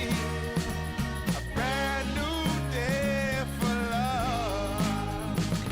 Brand new day. We're buzzing here at Villarreal, the Santo Antonio Stadium. It is knockout rugby down the middle. South Sevens in blue, let it bounce. They trail 7 against Portugal, 7-0. But on the outside, they try range up. The ball goes loose and out of bounds. And if you're just joining us here, it's the Algarve Sevens 2026, the 7th time we're here with 7 sports on display. And the very first time in the booth, alongside me, Harry McNulty, the double Olympian, the Irish sensation. How much fun are you having, my friend? Oh, I'm having so much fun. Dallin signing me up for sports I didn't even know existed. I was out of the open water swimming earlier, an 800-meter dash. And there was people from all over the world. I met a lovely couple from Donegal who've come down just for this, enjoying it, making the most of their time to the Algarve. But it's been absolutely fantastic. And now to see the stands filling up with some of the other teams and sports, it's great. Fun in the sun. It's a gorgeous day here for Portugal to crack it on. Monteiro takes it over the halfway line. They lead by one converted try. Here's Costa, now danger player. Antonio Costa keeps himself in the field of play. Pedro Leal, the head coach, he looks on, the international star. Years gone by. Portugal again attack with Goose. Duro, and the ball goes back. South Sevens trying to get their hands on possession. They haven't seen much of it in this game. And they're a side we mentioned that come into this 4-0, really hitting their straps. They beat this very team yesterday, Portugal, by 35 points to 19. But what have these players left in the tank? And we'll crown a champion later. The final takes place at 7 p.m. local time. The third and fourth place game at 6 p.m. Thomas Ingan is our referee. Oh, there's the hot feet yet again. Couto, beautiful bit of work. Federico Couto's being chased here. He'll be pulled in, so he keeps it alive. Duro wants to whoop it over the top. He gets hit hard though. Dishes the offload. Manuel Fati is there. He knows one way and it's straight. The home side get a penalty and the momentum continues. Federico Couto is so good. Here he goes on the left-hand side and they're ranging up for Portugal. Flying in. Edgar Monteiro is a loose ball and they can't hold on. Portugal are really starting to pick up here. They're looking for some individual brilliance to just break down this South Sevens defense. And this is where we're going to also see the international standard of fitness. You know, teams that get to train together all the time, getting put through their paces by Pedro Leal and co. And it's up to Souths now to really be able to dig in and showcase why they were able to compete with Portugal yesterday. Why were they able to beat them 35-19? They have the capabilities of doing it. They just haven't been able to do so because this Portuguese team have held onto the ball for so long. You really can't get their hand in position. Now they do have it. They're 6 meters out. And we're looking for some replacements at some point in time. Mosesi Pepper is one to watch for sure. If he's okay, he'll take part later in this game. South Sevens with possession. After this is Georgia against Seventis, another team from France. Take semi-final number 2. The penalty here for South Sevens. So decision time for them here in the second half. They trail just by converted try. Dylan Chantro, the 23-year-old, will pop this one downfield. Has this one gone out? It's a beautiful kick and finds touch. Wow, he really got the rub of the green there, as we say. But South, they haven't had a chance to really attack too much. There's the man we've been looking for, Mosesi Peppa. He's like a walking ruck, scrum, battering ram, everything combined. But we saw some footwork from him yesterday that would blow you away. He is just an all-around brilliant rugby player. I'm sure Souths are happy to see him on the field because it's only 7-0. It's a close one score game. He's a game breaker of note, 27-year-old from Tonga. Line out time, it's knocked down, not the cleanest ball, and it comes to where Portugal, they have it now, they're crowd on their feet. Portugal look to extend their lead, they take it wide. Coots cuts back in. Some wonderful change of direction from him to the halfway line. South Sevens want to pinch this one. And apparently they were offside, so a quick tap. Salvador Cabral told to cool it. Looking, he's asking the referee, how long do we have? And the ref's just double checking for the time. Portugal are looking to take as much time out of this game as possible. It is a one-score game, so they still have to be on the attack. They can't park the bus quite yet. But 70s, they've got a couple big men in that scrum. Paul Pilon, he's only 21 years old. He's there on the left side of the scrum, number 14. He's a force to be reckoned with as well. Can South Sevens get possession back here in semi-final number 1, the men's elite competition, Portugal? Trying to die down the clock, but also make a breakout. Couto again gets a strong fin. Federico Couto, the ball goes out. And South Sevens have possession here. Looks like it's going to be a scrum to South Sevens as the knock-on was forced by an incredible chase back. Never give up mentality. Incredible little run by Couto. He's been fantastic for this Portuguese side today. just knocked it on when we thought he made the break to give Portugal the momentum they needed. But Souths lining themselves up for an opportunity here. Yeah, if they can score and convert, we go into sudden death extra time. 5-minute period. Simon Mayar's on the field with the blonde hair, and so is Mosesi Pepper on the wing. Oh no, South Sevens lose it. They drop it. That was their chance to equalize, and they've given possession away. It's heartbreak for South Sevens. Absolute heartbreak. I'm telling you, Dallin, that day two, it really, really changes your capabilities of being able to just do the simple things right. Just the fatigue sets in, the heat coming from the Algarve sun, and it's just showing here with this South 7 side making some uncharacteristic errors. Yeah, can they get it back? They cruised against the Cavaliers 22-5 in the quarterfinal game. Meanwhile, Portugal put very close against Euskarins 28-26, the other French team, taking them down to the last moments of the game. So we're now inching away. The buzzer about to sound here at the Villa Real de Santo Antonio Stadium. Superb to be here with you. I'm Dallin Stanford alongside Harry McNulty, and it's Portugal looking to book their place in the final. Koyan has it there. South Sevens desperate to get it back. The ball's available. Salvador Silva, and now has the crack as Cabral has a run. He takes on a couple of meters with more advantage now. Portugal, numbers on the left-hand side, they must score here. Coots is out wide. It's a beautiful pass, and they're in the corner. Portugal are going to the Algarve final. The crowd absolutely loving that one. Nothing like having a home team in a final. So well deserved, this Portuguese team. They've been brilliant over the weekend. Obviously losing to Souths earlier in the pool, but that doesn't matter. You don't win anything on day one. It's about setting yourself up for day two. And that's what they've just done. They've set themselves up for a final here at the Algarve Sevens. Amazing work out wide.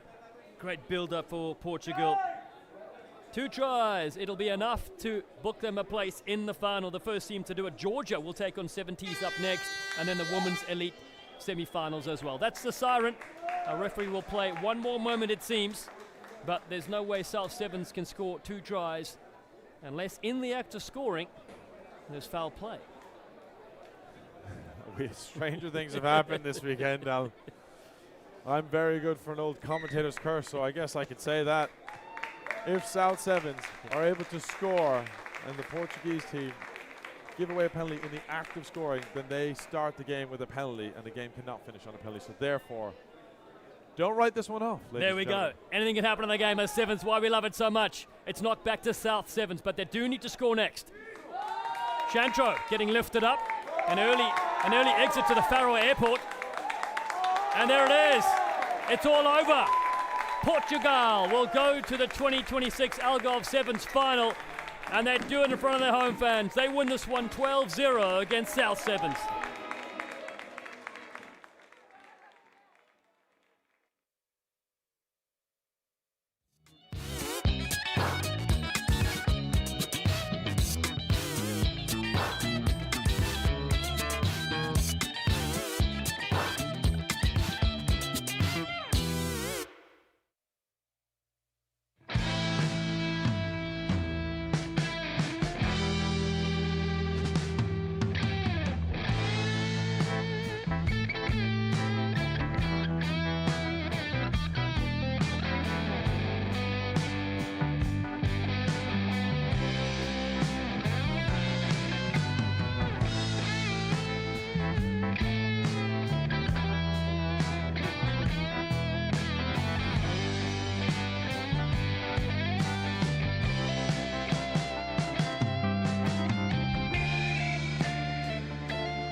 Join us now for semi-final number 2 in the men's elite competition.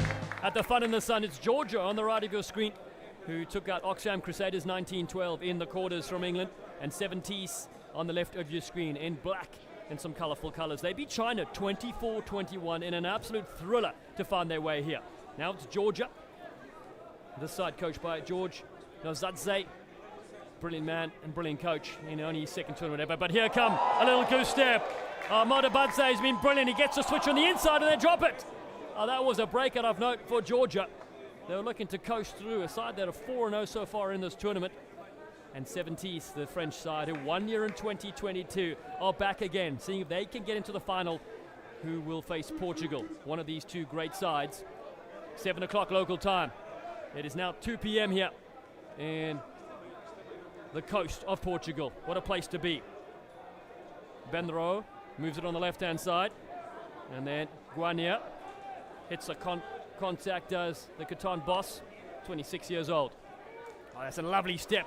And the offload, oh, it's very flat. Oh, a real high shot. He's milking it as well. A Korean Hollywood is next. A yellow card shown, Georgia down to 6. There was only one way the referee was going after he saw that display. I think there was an Affleck involved in some team here this weekend. I think he was giving some lessons. The Georgian, unfortunately, number 3 there, Zen Ludze.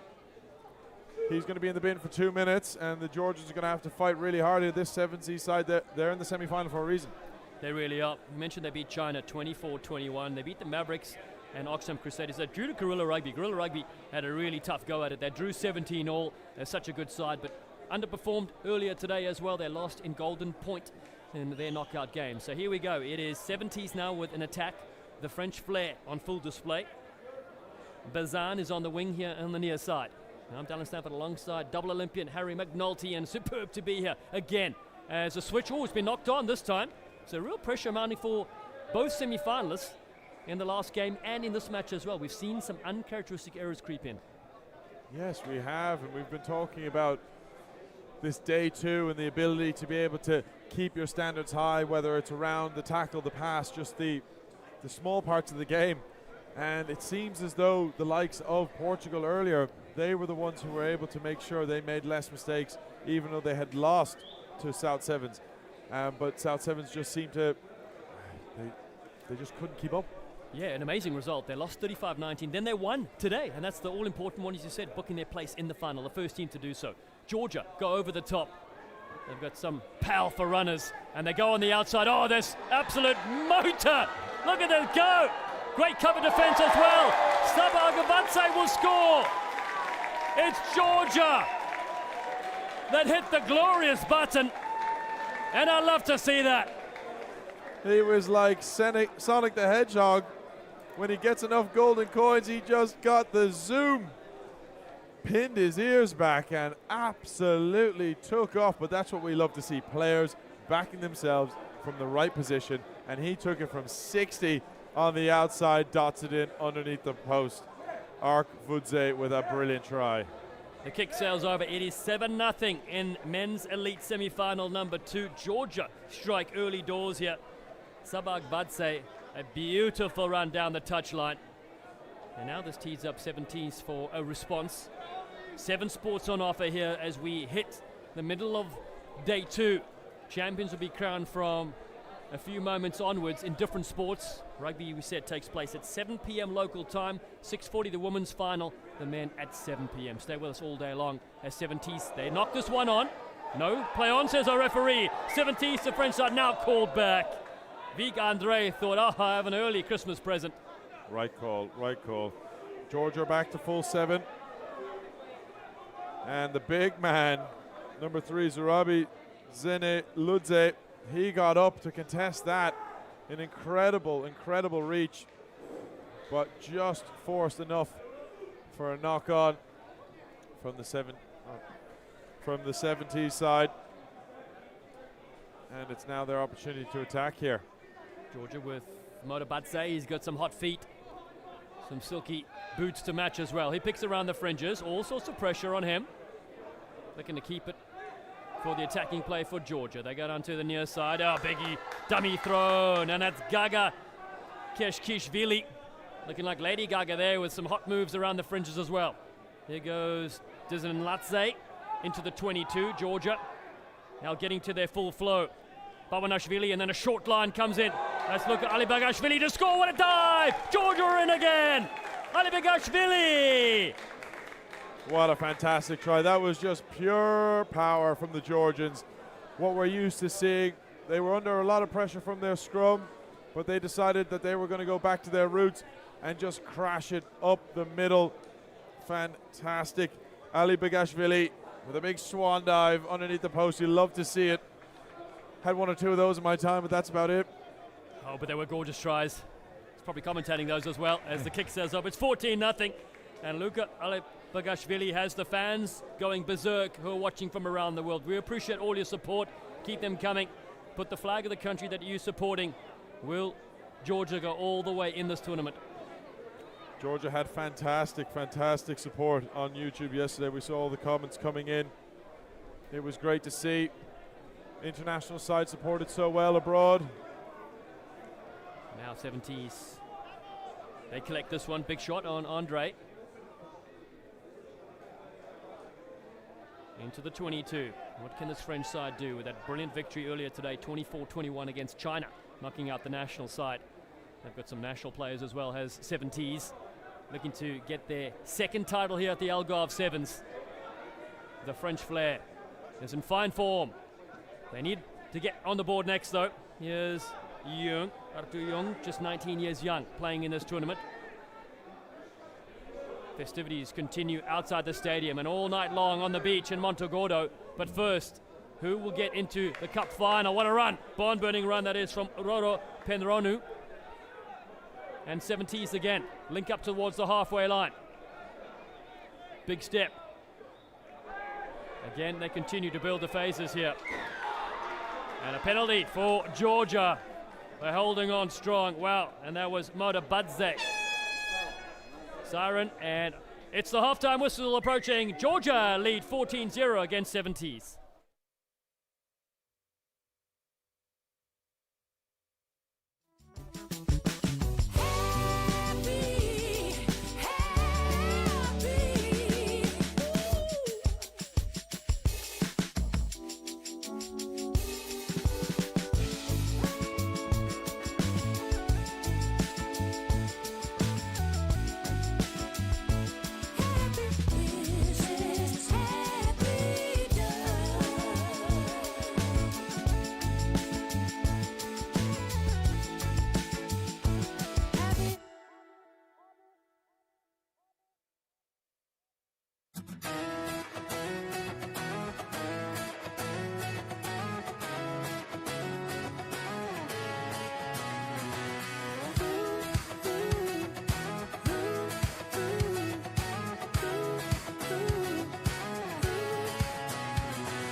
Francisco Marques, Portugal está na final e estamos à espera agora do adversário. Vocês são satisfeitos com a vossa performance até o momento? So far we are enjoying the tournament and we think we had a good tournament. Still have a lot to improve and well, let's see the final what we can do and hope to win it. What do you think about the Algarve Sevens? Do you like it? Yeah, it's a nice tournament. The weather is good. The teams are good and playing good rugby. And yeah, we're enjoying it. Thank you and good luck. Thank you.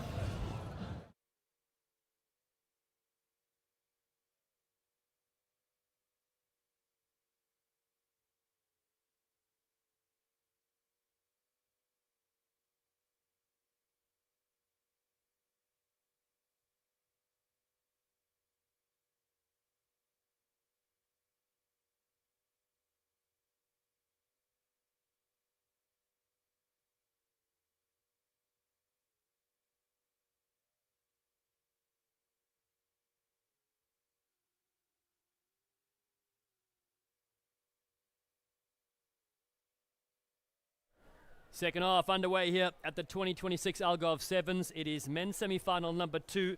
Georgia lead 14-0 against 70s that jump up for this one and knock it on. Now it's a try scorer yet again. Ali Bagashvili looking for his second try and he gets in again. Georgia can start to celebrate because they're on fine form.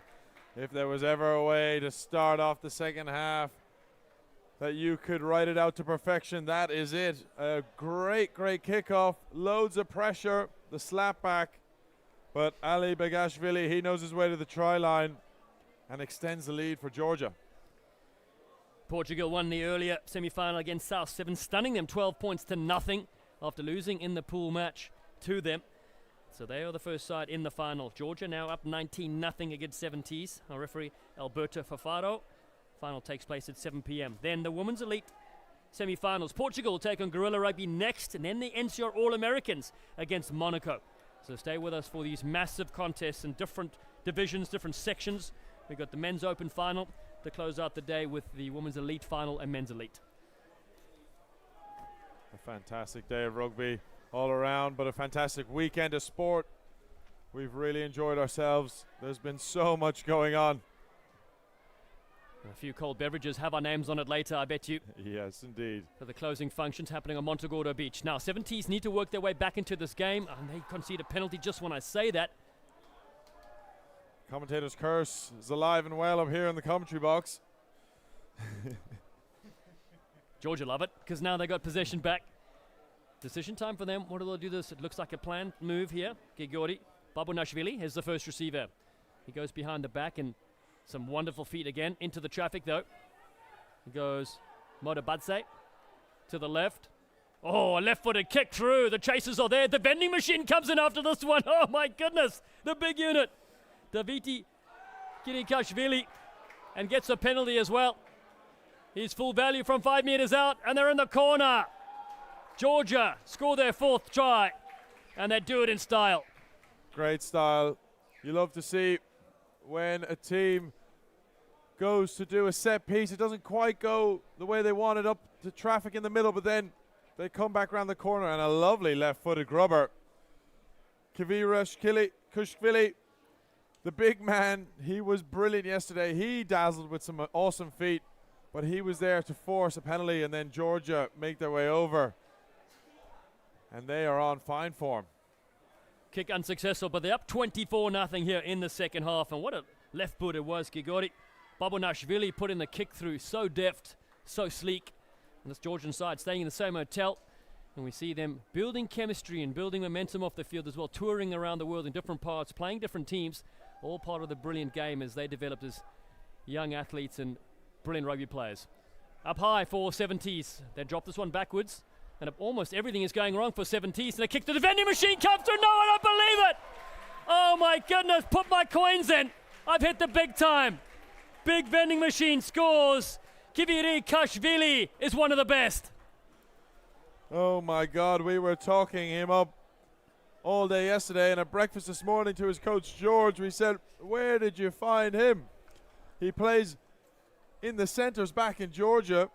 Daviti Kaviri Kushvili, an absolute unit, but not only that, he knows how to fly. And the vending machine in style. Ring ding ding. Extends Georgia's lead. Fantastic. One of the popular tries this weekend here from Georgia Sevens. The crowd loved it, we loved it, and this will be on social media in no time as well. You can bet your bottom dollar. He's a player as well that's played a lot of games this weekend. Georgia go up, and it is a beautiful lift. 70s now have this one. Georgia looking strong to play Portugal in the final, but 70s concede another penalty, so they're not able to get going in their rhythm and in their flow. A side that came into this 3-1 just for that lone tie. Georgia look now to wind down the clock for the rest of the game here. Looking to go for a line out. They enjoyed their set piece. It's been strong for them over the weekend, and get a few bodies onto the field, a few substitutions, make sure everybody gets a bit of game time, spreading the love. It's hot out here. And with a lead of 29-0, you don't need to make sure everybody plays a 14-minute game. Exactly that. Job done. Mission accomplished. Breeze picking up from right to left. They go over the top at line-out time. 70s will get possession finally as this game ticks away. Men's Elite semi-final. Oh, it's a beautiful jump step. Space to operate here. Duran on the outside. The chasers are coming, but he's going to win the race. Oh, beautiful footwork. Roman Darshort. The Prince is in again this tournament. What a brilliant try. The Monaco Prince, as he's known. 24 years old. Former rugby player of UBB. He just sliced through the Georgian defense. Almost didn't see it coming. brilliant individualistic try, and it gets the 70s on the board. That's what we expected from them all game long, but Georgia really has just been too powerful, and they will receive this in their half to close things out here. Portugal await at a 7 p.m. local time final. Clattering into the contact zone there. Big step and still going strong. Kapoliani is a big unit. Big Lago. Another jump step, a no-look pass on the right-hand side. Rikviashvili, and now they range up. Support runner there. The vending machine is there. The try scorer just collapses in a heap. And 70s will have this one to close out this contest. A quick tap from Vic Andre. Try scorer. The Monaco Prince goes to the right-hand side. Good hands there from Favreau. 70s with wins over the Crusader side in Maverick Sevens and China. Whoa, huge shot flying up. Nicolas Nokarashvili gets in and forces a knock-on. That's the determination you love to see from Georgia. Wow, wow, wow. That was a brilliant piece of individualistic defense. Always in sevens game, you're looking to defend as a team in a line. Every now and again, someone goes to shoot, and it can be make or break. You could be giving the other side a really easy advantage with one easy step, but no, no, no. Nicolas Nokarashvili decides to do it all on his own and ends this one for Georgia. Georgia will go and play Portugal in the 2026 Algarve Sevens final. Might as well kick this one out to keep all the bodies fresh. They keep it in midfield though, looking to attack one more time. And Rekviashvili has possession. Now the loop is there. They look to come on the outside. Babunashvili, 2 to beat. Almost getting the offload. He's upended in the 22. Georgia draw a penalty about 8 meters out. Another quick tap. Hunting for the line. They take the direct route and reach over and score. Nicolas Rekviashvili dots it down. And that confirms their place in the finals. Signed, sealed, delivered. Georgia Sevens with a brilliant display, just showing across both semi-finals, Portugal and Georgia, that international fitness, those standards just being a step above the rest, and it's pushed them both into a final. But great to see two international teams. One of them's going to go home with a cup. We're going to have a new name on that Algarve Sevens Cup at the end of today. You love to see it. Full time here. It's Georgia 34, 70s 5.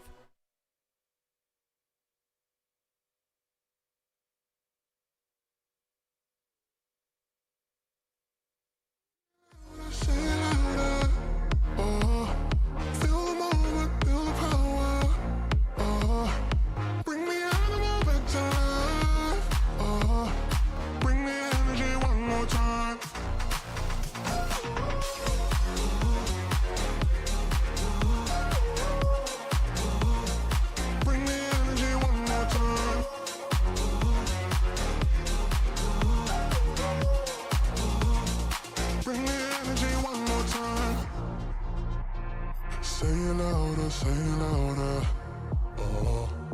You're the question, you're the answer.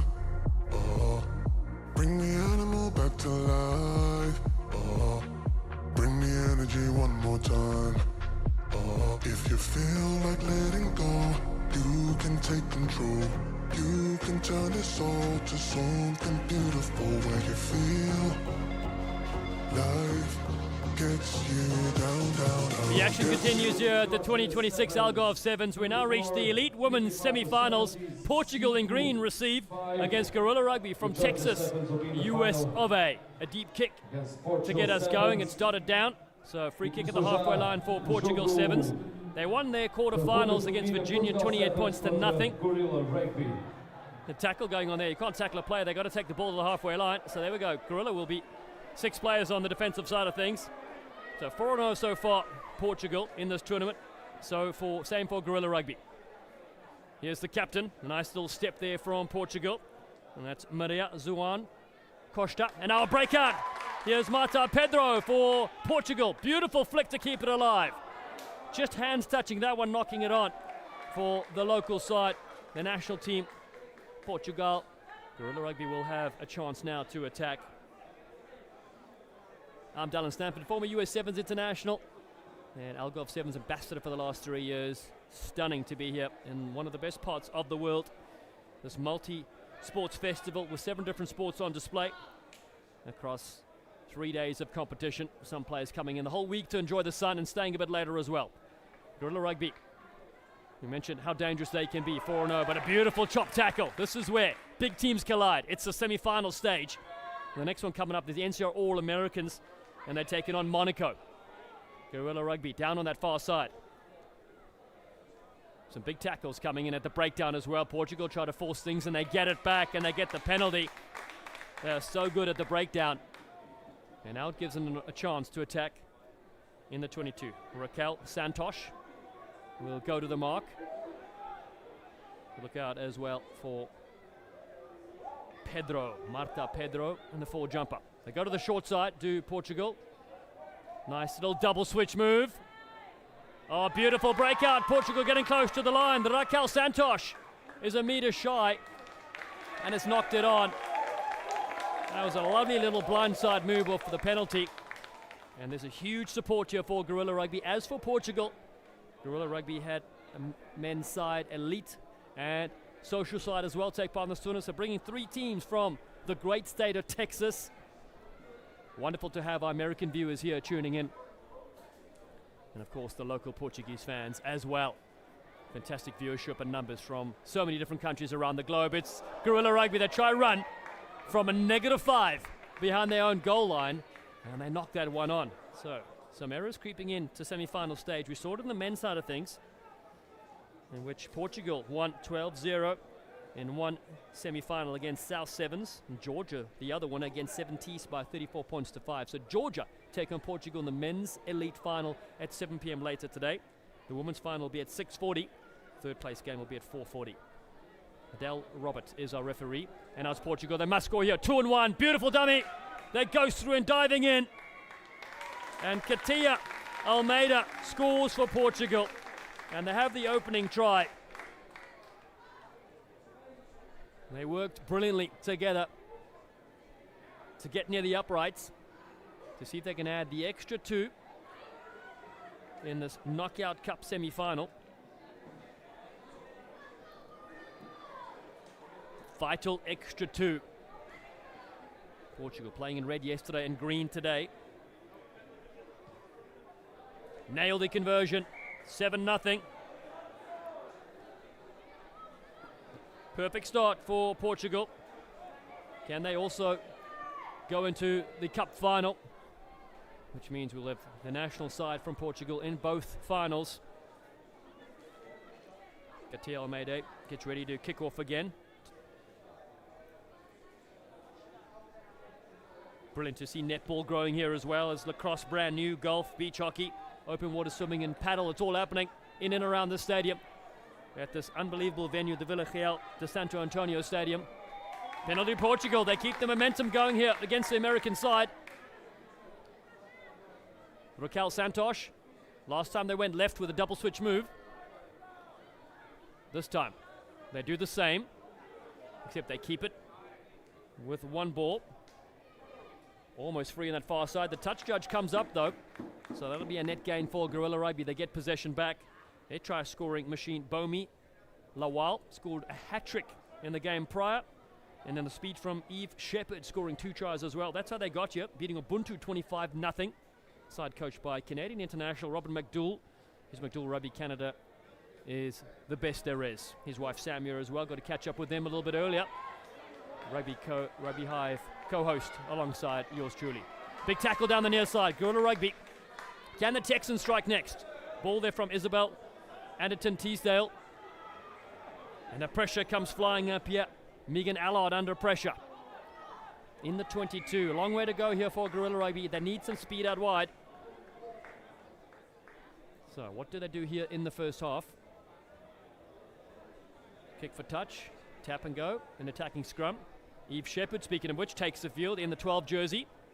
And that is speed that you need at this stage of the game. Emily Wang is there as well, 19 years old, a student from the University of British Columbia, Vancouver. And they set an attacking scrum to Gorilla Rugby. They beat the Patella All-Stars 36-0 and Baihara 24-0. I mentioned that Ubuntu quarterfinal win 25-0. So they're only conceded points, and it's in this game, and they trail 7-0. Allard, the 22-year-old, goes the open side. There's 3 defenders in front of her. Ships a pass on to Shepherd, who's well contained this time.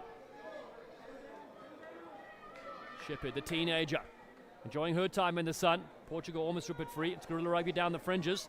Not a lot happening there, so they change direction. Big hands, big hits.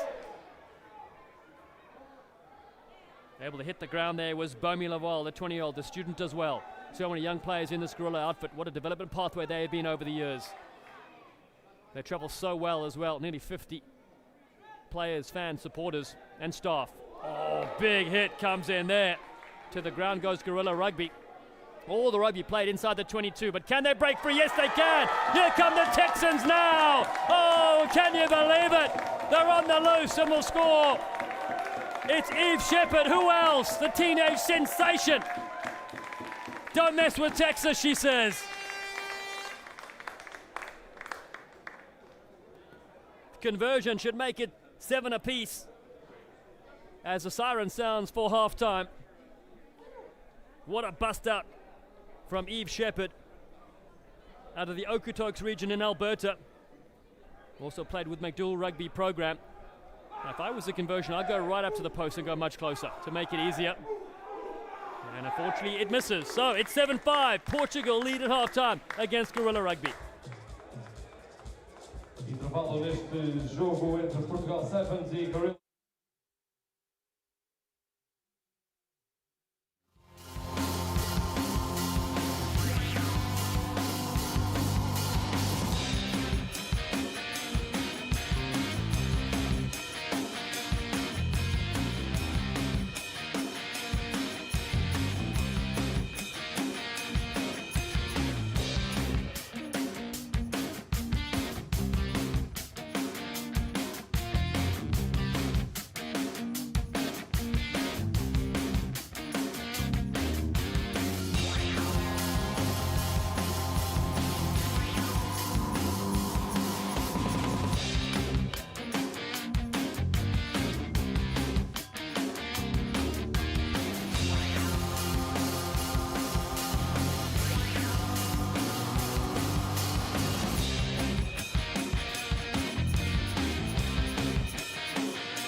I'm here with yours head coach. You are in the final. Are you happy with the result?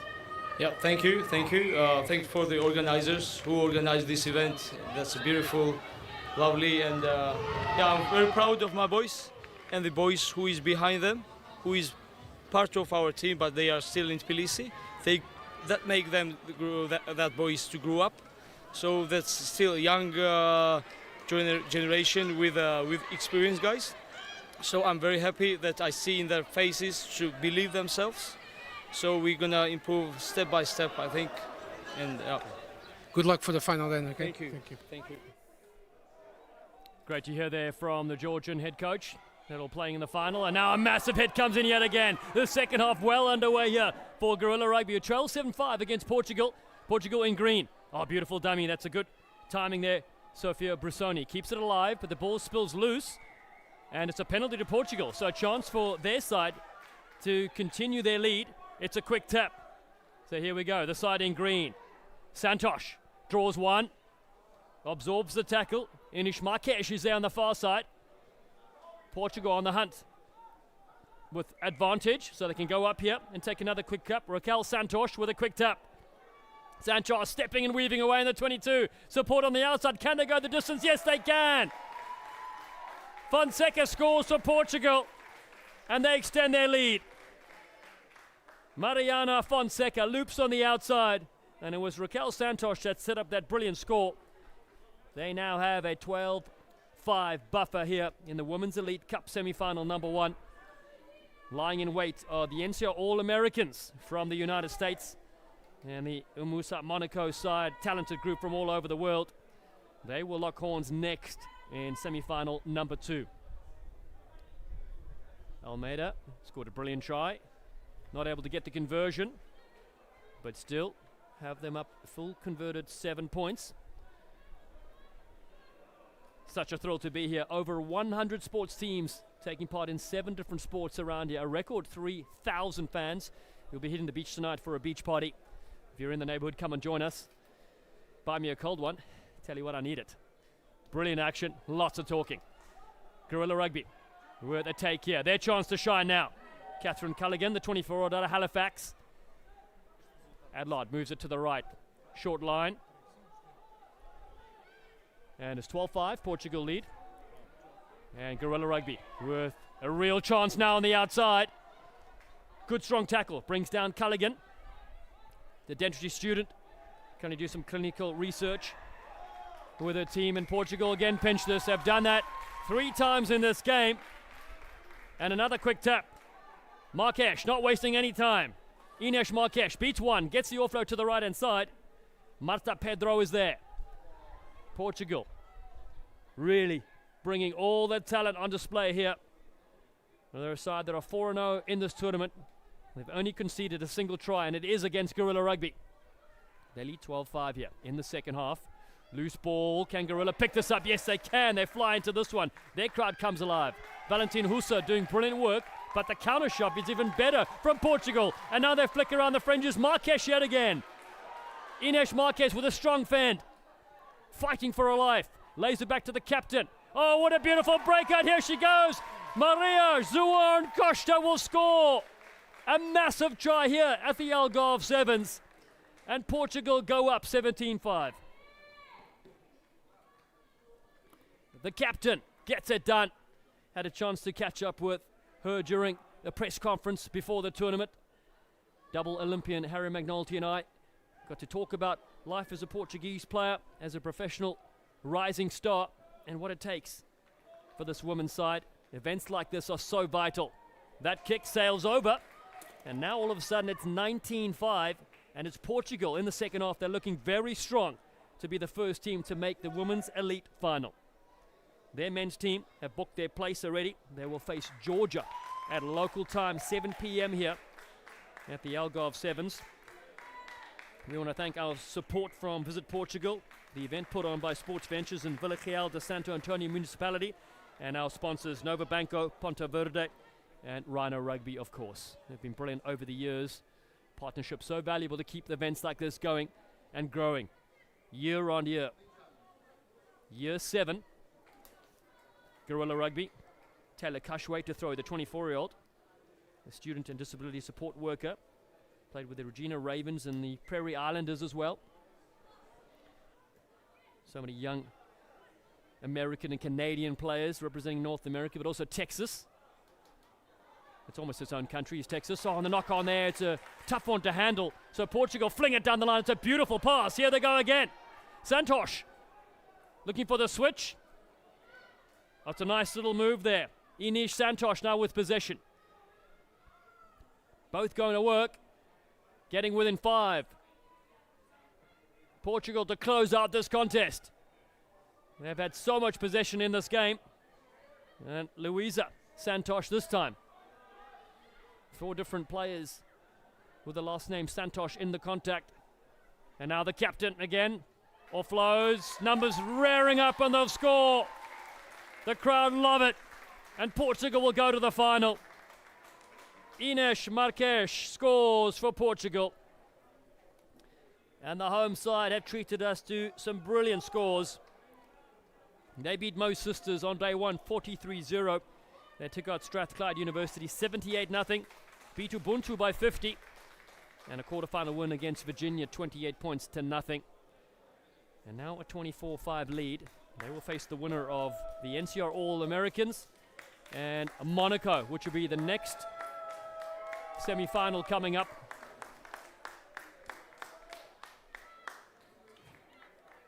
What a display we've seen here. A beach party to close things off later tonight. Silverware on the line for these brilliant sides.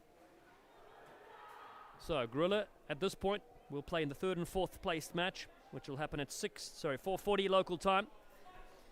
And then the final at 6:40. Portugal, 24-5 they lead. Not long left in this game. But it's been brilliant to have Gorilla Rugby here, traveling with 3 different teams.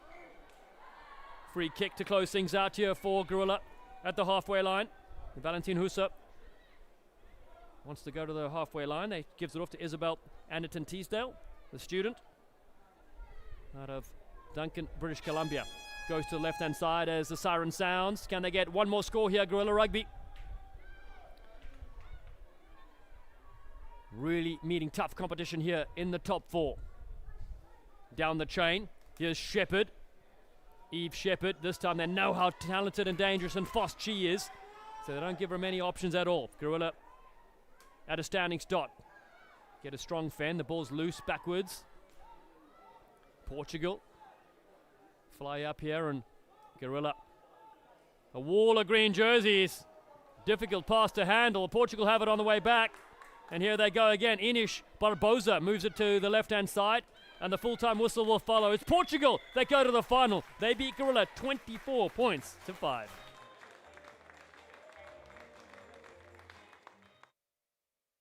Beginning where we worked in, I never change the blueprint cause we know it's really working. Keep on moving.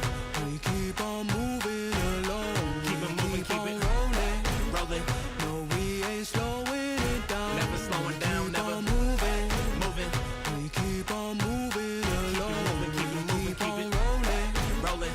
No, we ain't slowing it down. Never gonna lose it. Cause we in it for the movement. If I'm lying, then I'm flying. Don't play into the amusement. If we trying, we ain't dying. Never sleep, never sleep, never. The moment that you rest your head, they think they can't compete. If you gotta skip steps, then the plan is not complete. Get your reps in, get your reps in, get your. Never rest on a past success. You gotta love what you do if you tryna be the best. Keep on moving. We keep on moving along. Keep it moving, keep it rolling. Yeah, we ain't slowing it down. Never slowing down, never moving. We keep on moving along. Keep it moving, keep it moving, keep it rolling. Keep it rolling, keep it moving. We ain't ever gonna lose it.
Welcome to our worldwide audience for Women's Elite semi-final number 2 action. Monaco kicking off from left to right to the NCR All-Americans.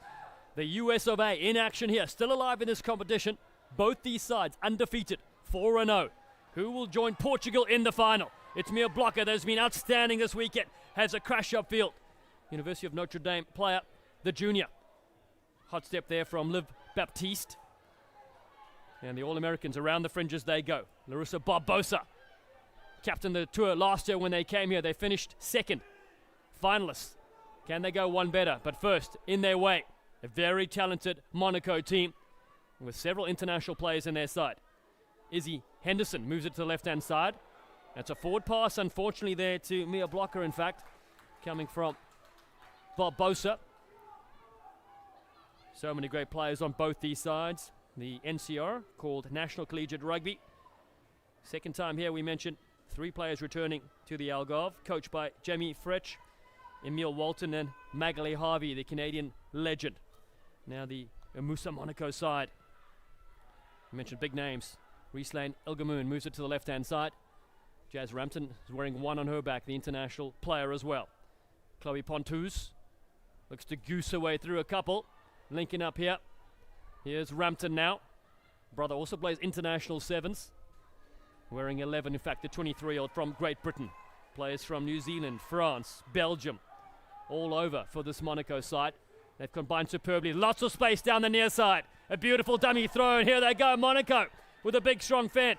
Mayan Bechtel gets outside the 22. Support arrives from Mira Brooks. Now Rampton moves it to the left-hand side. A kick over the top from Monaco. A race on the far side. Gas to burn. Bounces just to the knee and knocked on. So close for Monaco. They're playing the offensive style early on in this game. They beat the Sporting CP side in the quarterfinals, 54 points to nothing. And the NCR All-Americans took out the Portela All-Stars by 31 points to 7. That's how they find themselves here. Now, this is a real battle for the NCR All-American side. The top 4 spots, hotly contested. We saw Guerrilla Rugby go down to Portugal 24-5 in their previous fixture. Jenny Lee, our referee, is ready to go. The All-Americans, loose ball. They should score here. Monaco diving for the line, and they're over. The opening try belongs to Manya Bechtel. The captain puts it down, and Monaco on the board first. What a score from this Monaco side. International players from all over the world. They find themselves here enjoying the fun in the sun. Over 3,000 athletes on display in 7 different sports for year number 7. The extra 2 falls short. So 5-0 the score so far. Monaco with the early strike. The women's event won by the French Froggies last year. They beat the NCR All-Americans in the final. Jiangsu from China. The Portela All-Stars were brilliant in years gone by. Kazakhstan, another team that has won this event, and Hong Kong Sevens as well. Wonderful to be here with you. I'm Dallin Stanford, former USA Sevens International, World Rugby commentator and Algarve Sevens ambassador, and host of the Rugby Hive podcast. I've got a few more things, but I can't add that. There's no time. NCR All-Americans pinch this one. Their chance to strike next. They put it down the line. In a little bit of space here for Blocker to go on the outside. Here we go. Strap yourselves in. Mia Blocker cuts in, cuts loose. Good tackle brings her to the deck. She's able to throw it back. Big tackle there on Henderson. And now Barbosa with a big dummy. The international player for Brazil keeps it alive. A one-handed pick. Brilliant stuff. Lauren Tomlinson was so good in the quarterfinals.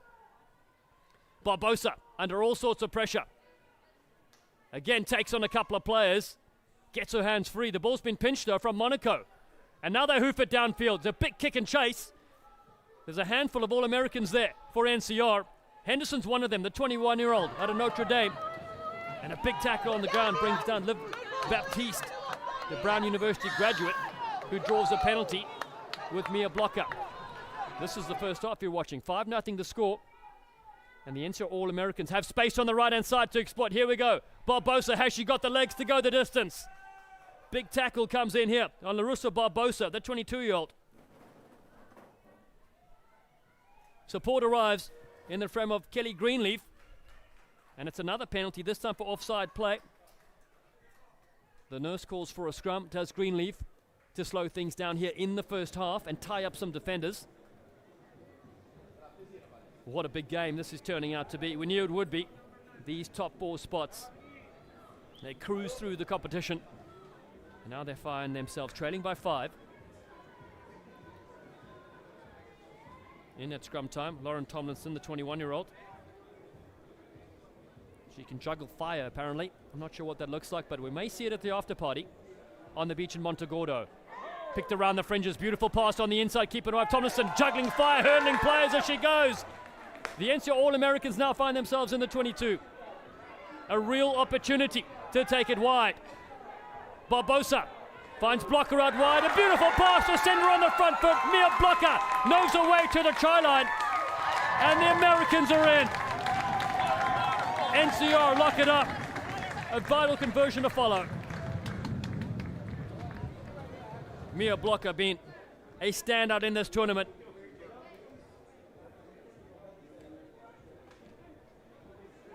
The kick sails over. It is 7-5. You can see why Blocker is a 4-time season try-scoring sensation.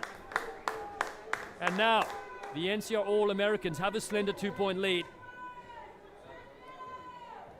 Monaco will have another say here in the first half with this kickoff from Kelly Greenleaf. Towson University graduate in 2026, played with Scion Rugby as well. It's a nice kickoff because now it is a contestable line-out. And the line-out is sometimes 50-50 ball as Monaco gets set to throw. Breeze from right to left here at the Sevens in the Sun. The party continues outside the stadium as well, with 6 other sports on the go. A lift there for Rampton at close quarters. And that is the siren for half-time. So the final play here, Monaco looking to edge ahead. And they move it down their line. Their dangerous back line has it now. Chloe Pontus shifts it wide. And there's space to Bernier as well. Blocker defending and reaching. What a tackle that is! It's a stunner. Just for a moment you thought Hannah Thornhill was going to go through for a 5-pointer. The All-Americans have possession. Can they score here before the break again? Barbosa at the halfway line. Big hits coming in here. Baptiste gets it away. Ball's loose. It's been picked up from Henderson. Izzy Henderson has it. And all over it, Monaco have it now. They've got numbers to burn on the left-hand side. Rampton goes that way, throws a basketball pass over the top. Here they go, Monaco. Looking for the go-ahead score. They take it wide and cut into the 22. What a beautiful offload. Monaco looking to go the distance. Oh, the pass is perfect. What a score. It's magnificent from Monaco. They show us why they're one of the best teams on display, and they take back the lead. Robinson gets it done, the 25-year-old from New Zealand. 10-7, kick to come. Rampton adds the extras. It's half-time here in semi-final number 2. Monaco lead, 12-7.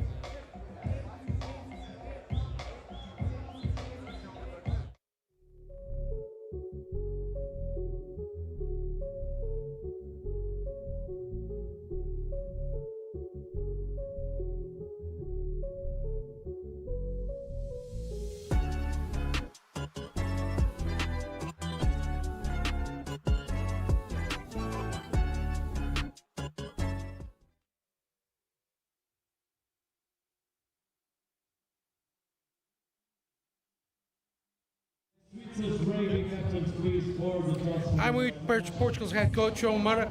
You are in the final, congratulations. So how do you feel the team? Do you feel they can go a bit further and bring something, a piece of silverware back to Portugal? I think so. The girls are excited. It's been a good tournament for us so far, luckily. This was a very hard game. Congrats to the Gorillas teams.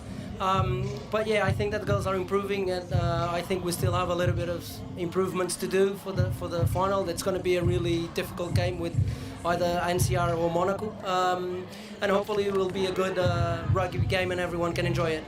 How's been the Algarve Sevens for you? Great experience?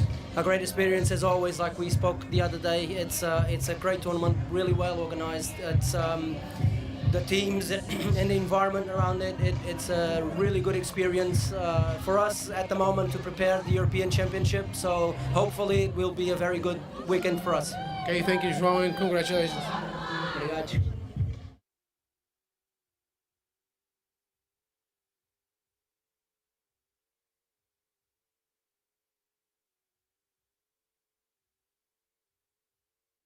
Biding your turn to go.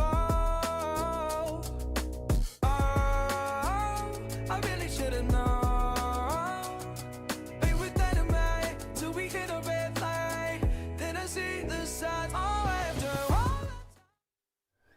7 minutes to decide who plays in the Elite Women's Cup final. Who will take on Portugal? It's Monaco that received this. They scored 2 brilliant tries in the first half. They lead 12-7 against the NCR All-Americans. Oh, what a kick and what a chase! What a pickup! A stunner! The NCR All-Americans come firing in to stop Hannah Thornhill, who's been such a threat. Mia Blocker fights to keep possession alive. Greenhill's there as well. It's a penalty against Jazz Rampton. And what a kick over the top and what a chase that was. Hannah Thornhill, the 27-year-old from Great Britain. One of the players to watch in this tournament. Greenleaf with a switch. It's Barbosa that takes the contact. Such an aggressive, brilliant play in this game. Now Henderson moves it across field. Baptiste is there.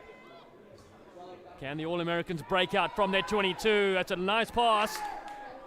But Monaco attack the breakdown.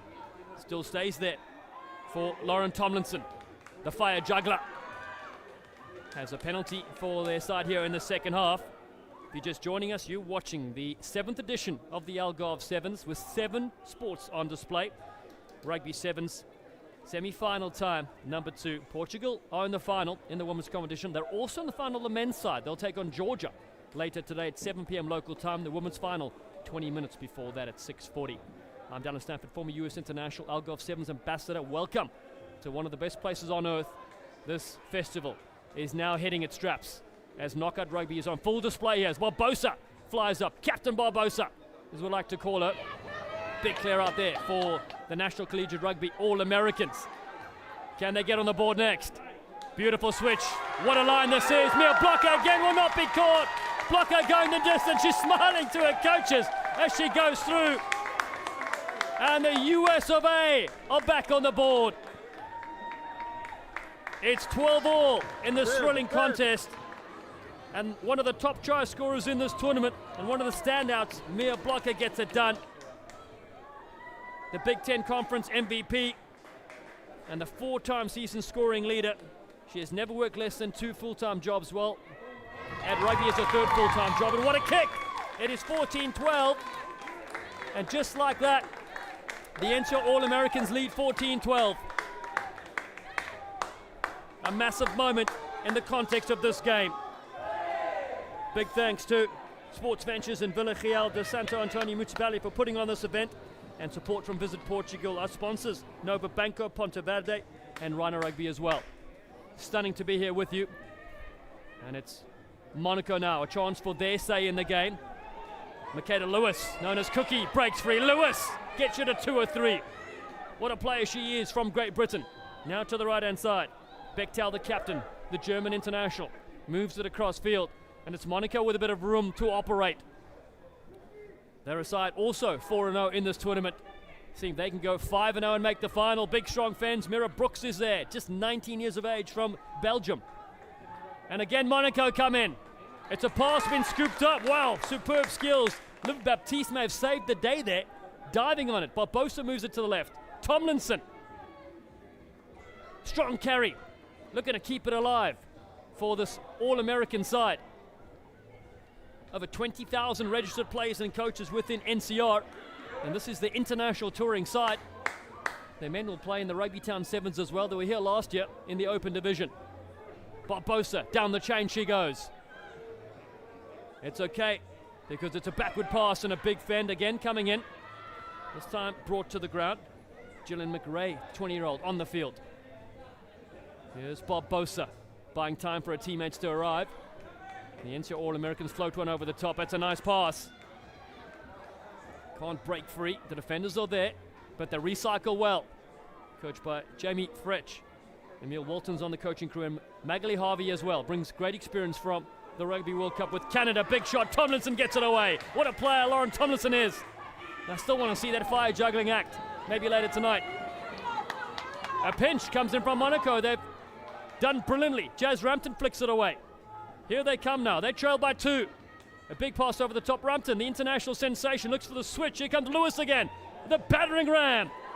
Makeda Lewis throws her on the ground. Support there from Bechtel, the captain. Huge shot comes in. Oh, Barbosa flies in from Pirates of the Caribbean and forced that turnover. Wow. She's the captain of the ship now. And the NCO All-Americans have a vital scrum and vital possession. Can you believe it? They didn't give up a score with Monaco on the verge inside the 22.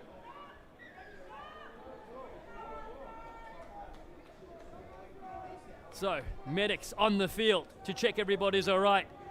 If you just joined us, you're watching a thriller. We have a few minutes left in the second half here, and it's 14-12, the NCO All-Americans. You see the coaching crew head coach there. Jamie Fretch looks on. Her experience valuable guarding this side. They are 4-0 in this tournament, looking to go into the finals. Can they hold on to this lead? They'll play Portugal on the national side. That's Alicia Washington, former US international, does work with the XV Foundation. XV Foundation, in fact. A feed here for Gillian McRae, former gymnast in 8 years. Worked as a trainer in college. Free kick for the NCO All-American, so it's a tap. They must be careful here in their 22. Here's Baptiste. And it's turned over. Here come Monaco on the far side looking for potential match winner. They're diving in the corner. Monaco are in. Just when I said they need to be careful, Mira Brooks, the 19-year-old, scores. And Monaco have the lead. 17 points to 14. Edge of your seat action here at the Villarreal de Santo Antonio Stadium.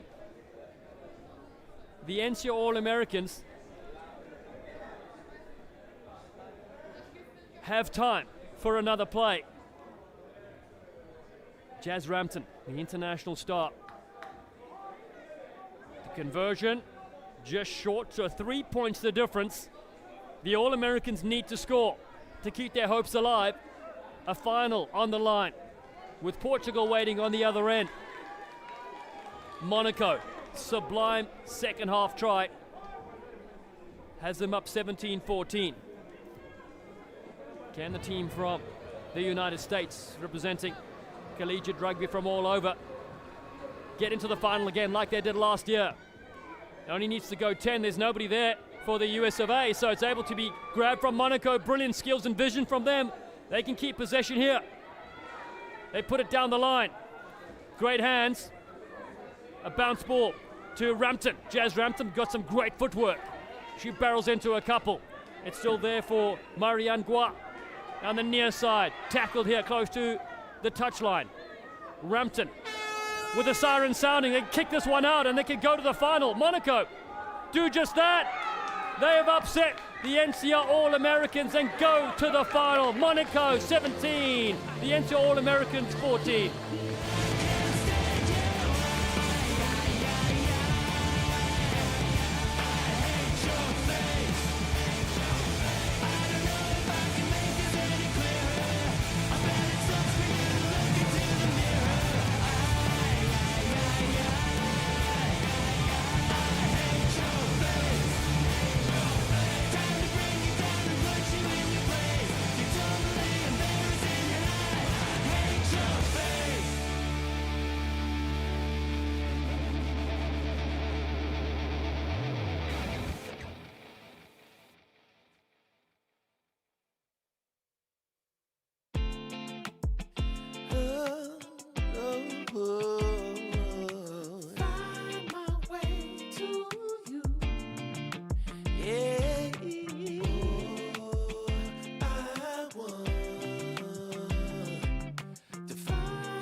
And after a cracking semi-finals on the women's tournament, we're back to the men, and in this main field at the stadium, the Villarreal Sporting Complex, we have a game for the plate. In light blue, we have right now the Natis Combinati from Italy, and in purple, attacking from right to left, we've got the Switzers rugby from Switzerland, obviously. So this is the plate competition of the elite tournament here at the main stadium in Villarreal Sant Antonio, Algarve. The Algarve 7 running and having a fantastic set of matches here. just right now we finished the semi-finals for the women's tournament. So Monaco upsetting the American team, the NCR Sevens, and booking a place in the final against Portugal. And right now we are basically in a decider for what will be the Plate Cup, the one that awards the places from 9 to 14 in the Elite Men's Tournament. Right now it is the Natis Combinati who need to win to play in the final for the Plate Tournament, the Plate Cup, and Switzer, who are basically running in for the, if they win, they get to play for the 11th place. So this is a very interesting match. We'll have two of them for the Plate Cup. After that, we're going to have another one between the Mavericks and the Navy Sharks of the UK.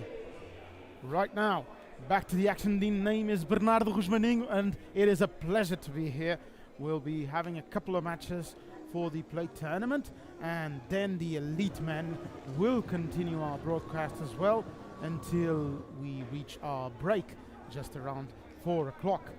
Right now advancing and attacking the men in purple, looking to open the score and losing possession.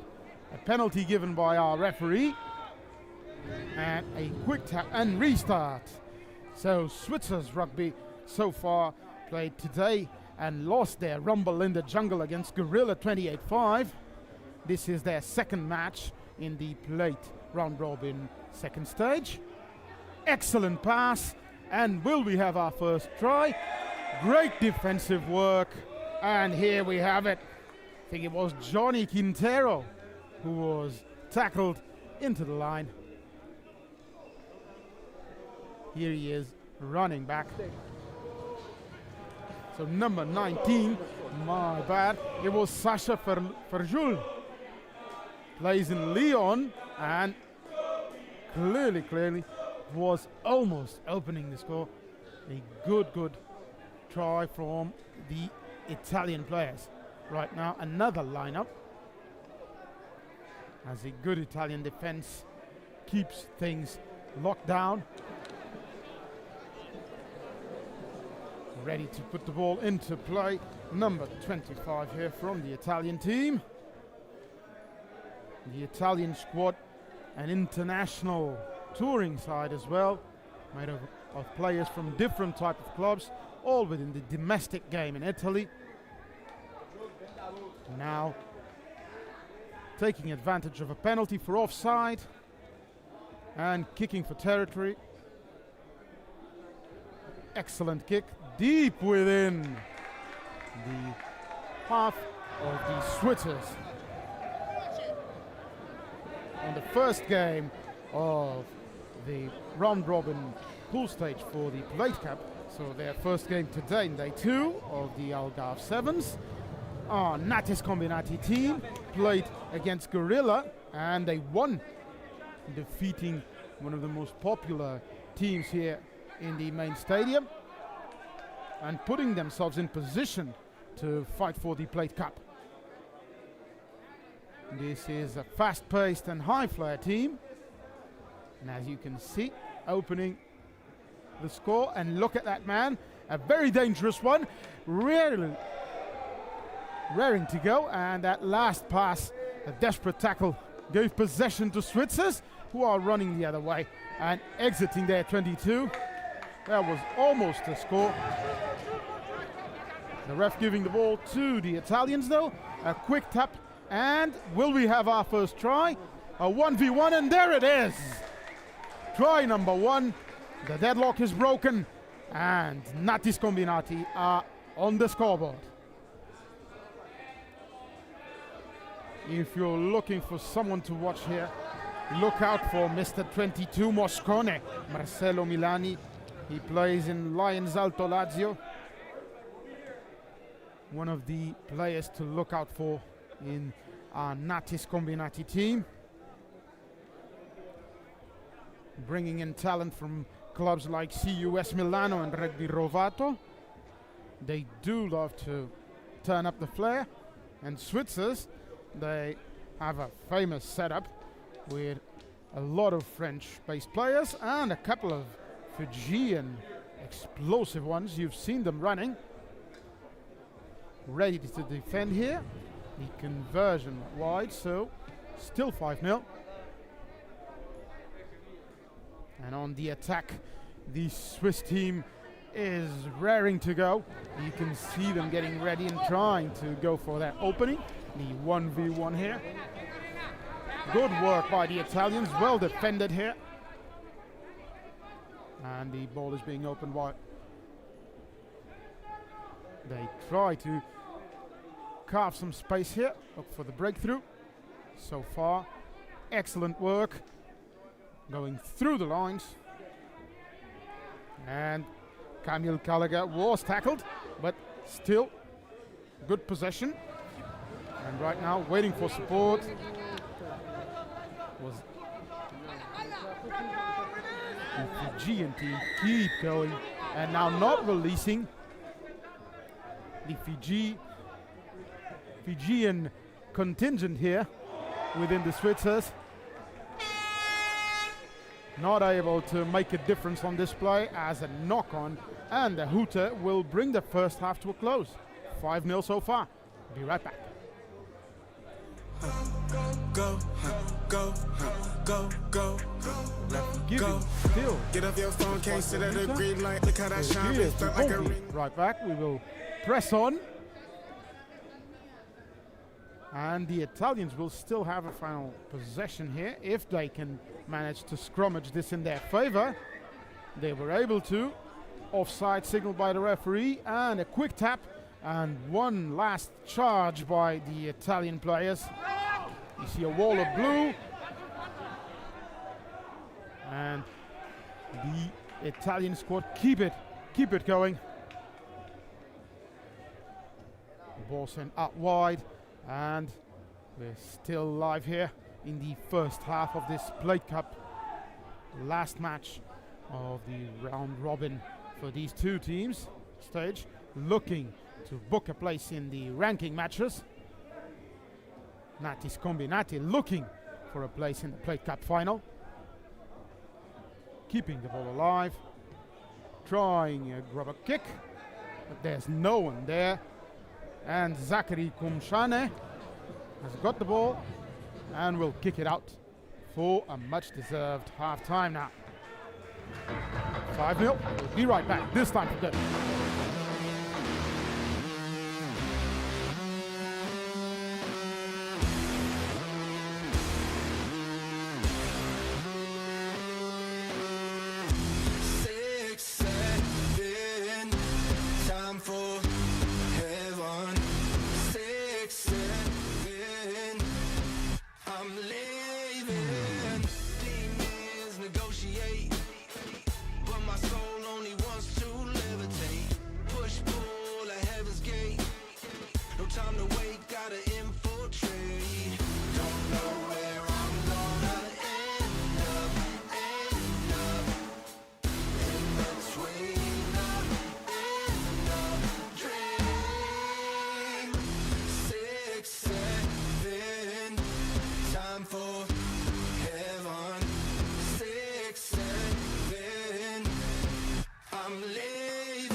Prosecute like an attorney, but I tap dance right in front of the jury, and I pray to the judge, please show me mercy, cause I don't know where I'm gonna end up in between the end of dream. 6, 7, time for heaven, else calling.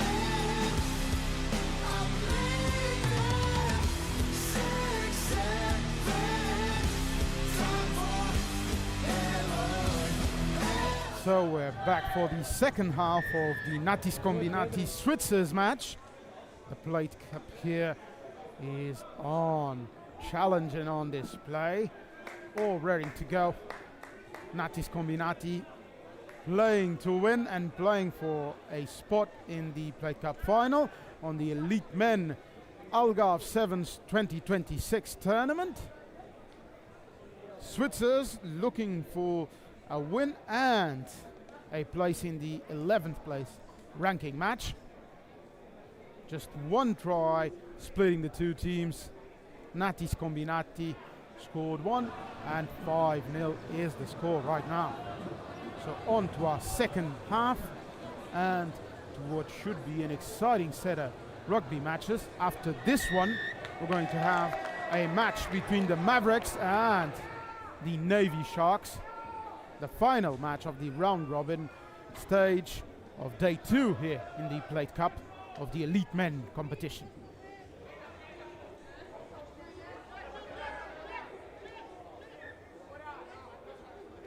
So after a quick tumble here and a couple of follow-throughs, seen a knock-on and a scrum awarded to our boys from Switzerland. Let's see if this well-oiled machine is able to create a clock-like play.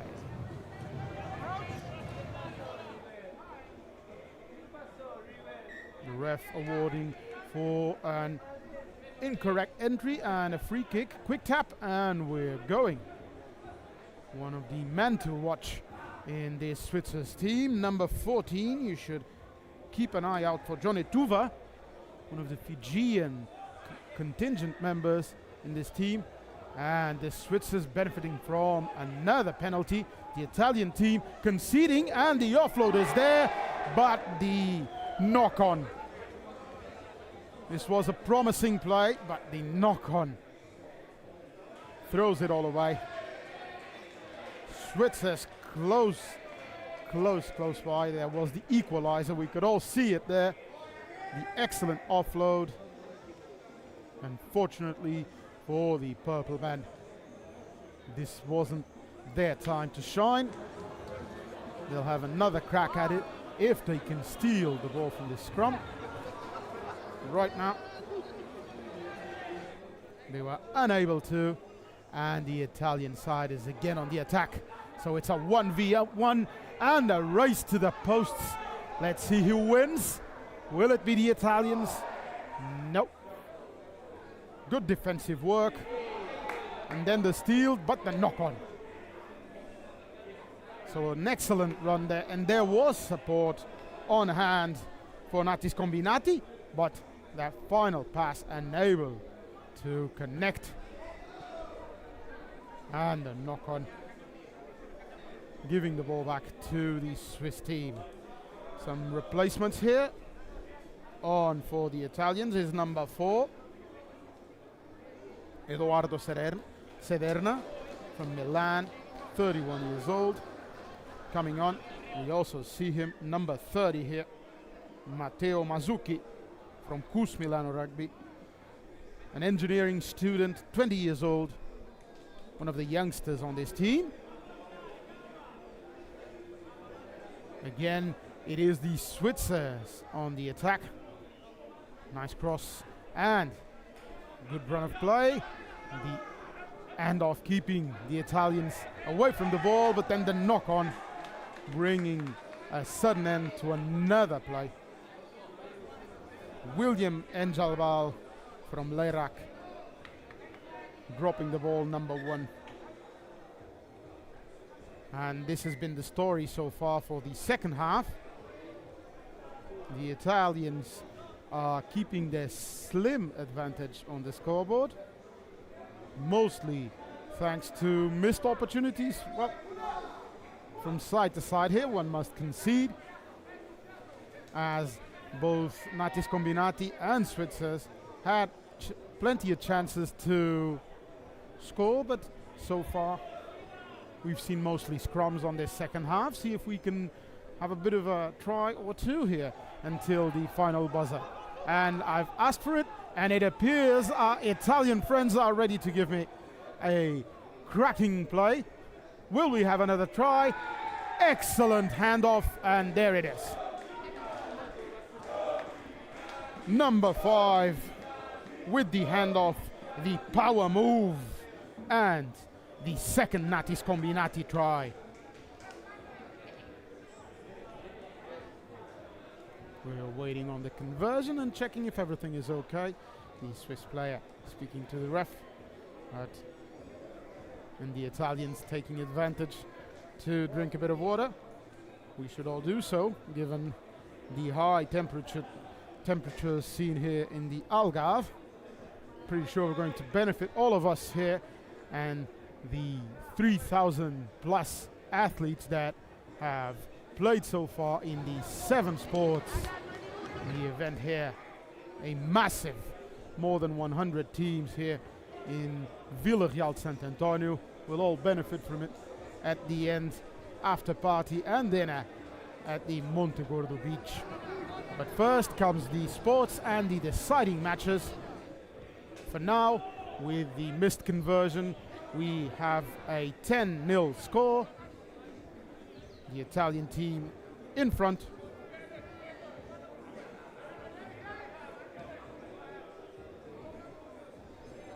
And the Switzers will have a couple of opportunities after this restart kick was sent directly out to have a couple of possessions and see if they can break the Italian line without a knock-on.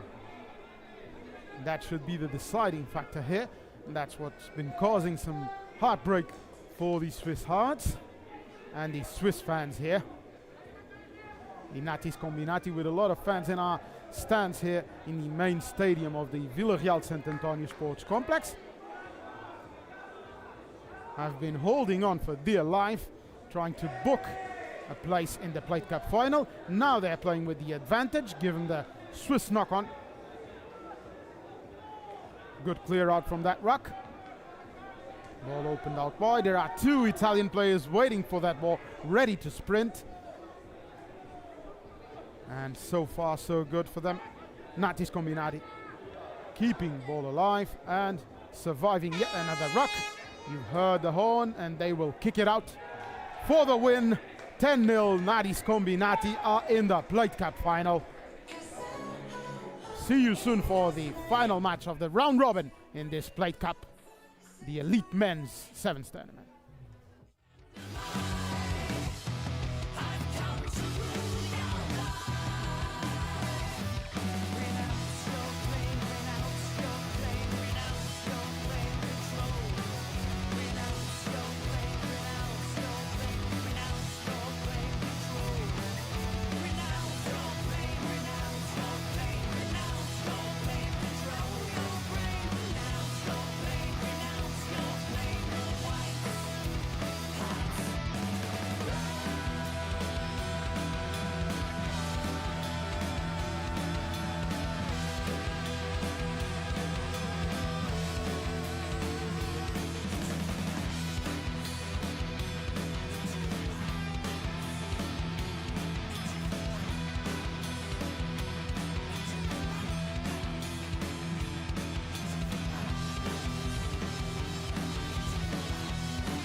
And if you're just joining us for what should be a dynamite match, and we are ready to kick it off, you have in black and orange the Maverick Sevens playing against, in blue, the Navy Sharks. So this is going to be a very interesting match for the Plate Cup, because it's the last match on day 2 of the round robin stage. After that we'll have the ranking matches for the Plate Cup, and the elite men, the matches themselves, the ranking matches.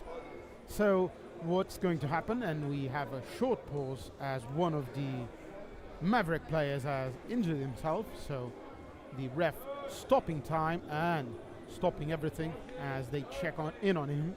I think it's number 7, if I was watching everything right, Harry Chamberlain, limping over there and being assisted as he will most likely exit the field.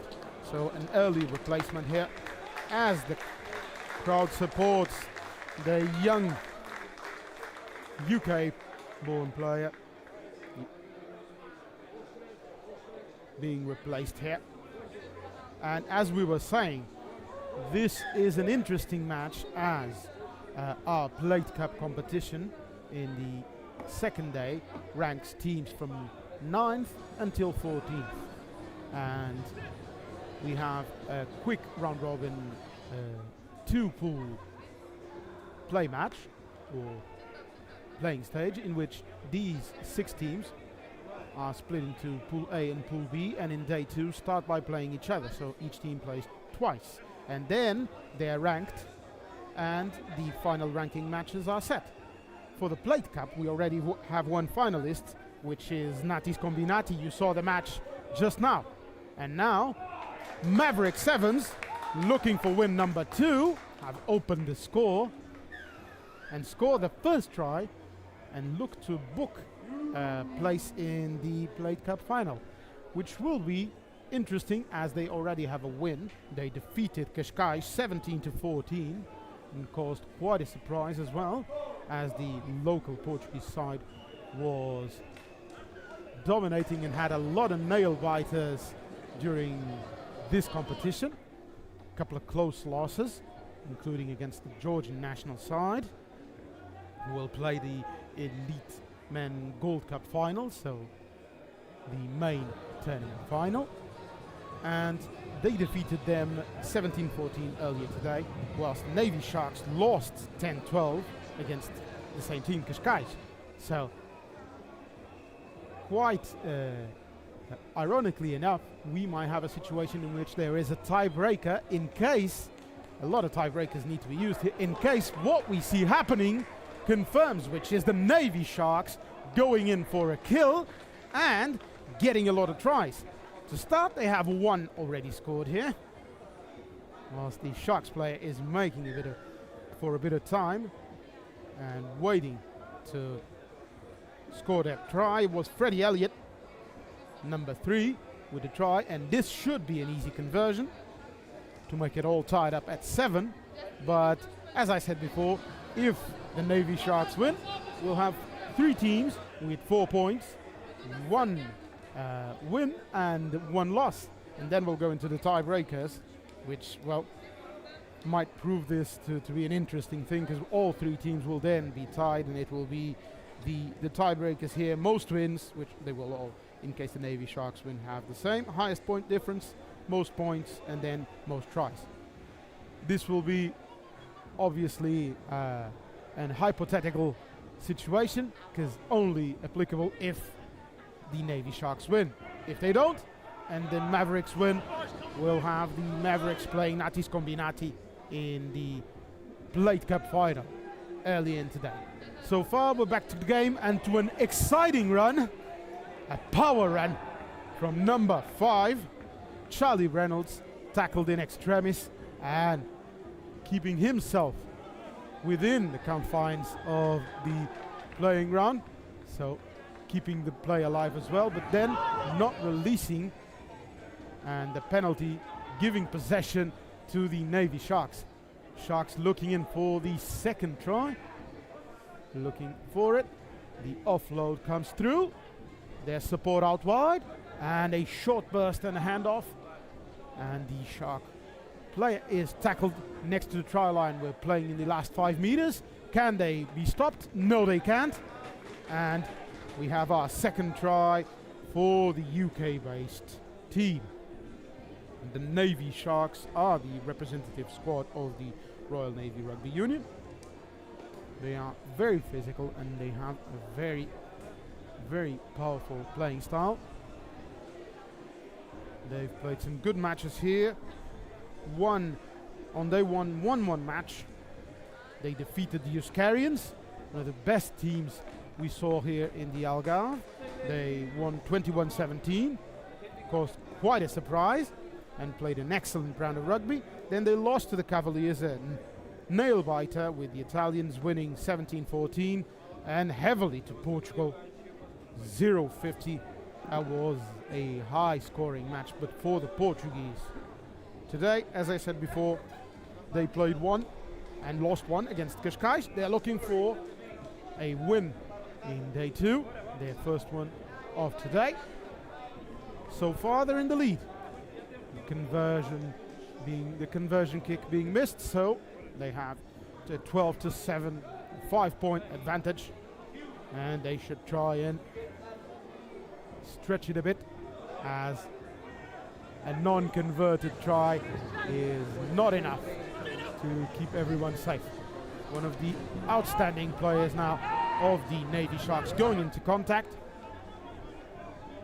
This team, a very physical side. Here's another one, and good offload. There's space out wide and the opportunity for another try. Well defended by the Mavericks, but they are unable to stop the Navy powerhouse. Well done, and you can hear the claps in the stands as the support comes through. And the water comes through as well, as both teams are already showing some signs of fatigue. It's been a long tournament, 2 days. This is the third day of the 2026 Algarve Sevens, 7th edition of this massive multi-sports event here in the Villarreal Sant Antonio Sports Complex. A sports venture organization. They've brought to the Algarve more than 100 teams, 3,000 athletes from 7 different sports, coming from swimming to netball, lacrosse and field hockey. Obviously rugby as well. And with the restart and the ball going out, we have the end of the first half. For now, Navy Sharks 17, Mavericks 7.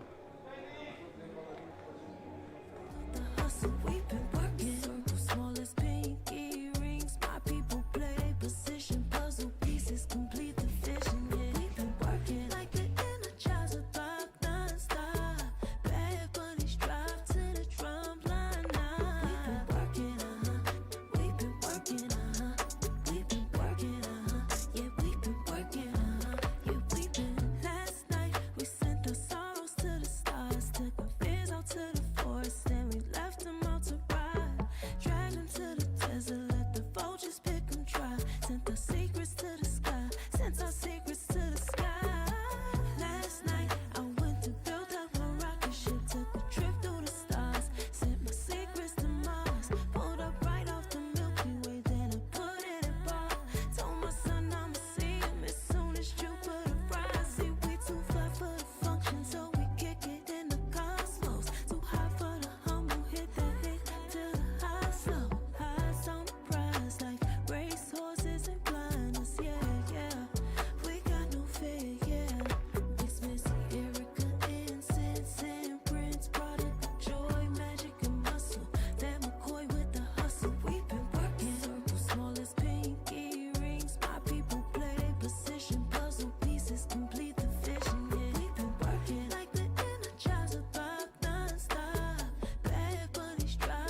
And we're ready, set, and going off for the second half of the Navy Sharks v Mavericks match.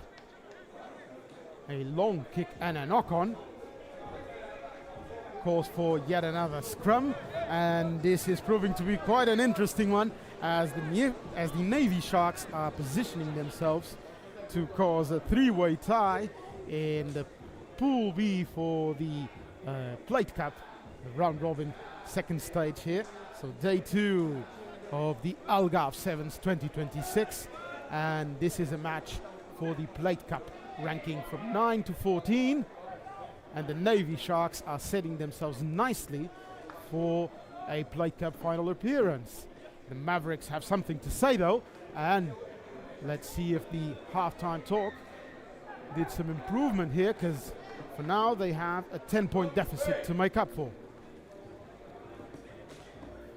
these two teams. And if you're just joining us via YouTube, and we've loved your interactions and support here, we can see and hear your support for the teams playing here in the main stadium, especially our Georgian friends who have flooded with flags and support for their national team, who will later today at 7 o'clock in the afternoon local time here in Portugal play against the Wolves, the national sevens team. It will be for the men and women Portuguese affair, with the Portugal national side in sevens, the ladies and the men playing against Monaco in the ladies final and against Georgia in the men's final. But back here to the game and the Plate Cup round robin decider, we have another try for the Navy Sharks, who are building up quite a cushion with a 22-pointer, 24 with the conversion. The flags are coming up, so it appears it's just 22.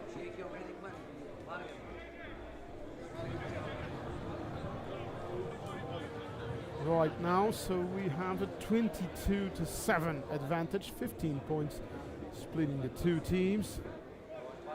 And the Navy Sharks are setting themselves comfortably for a spot in the Plate Cup final.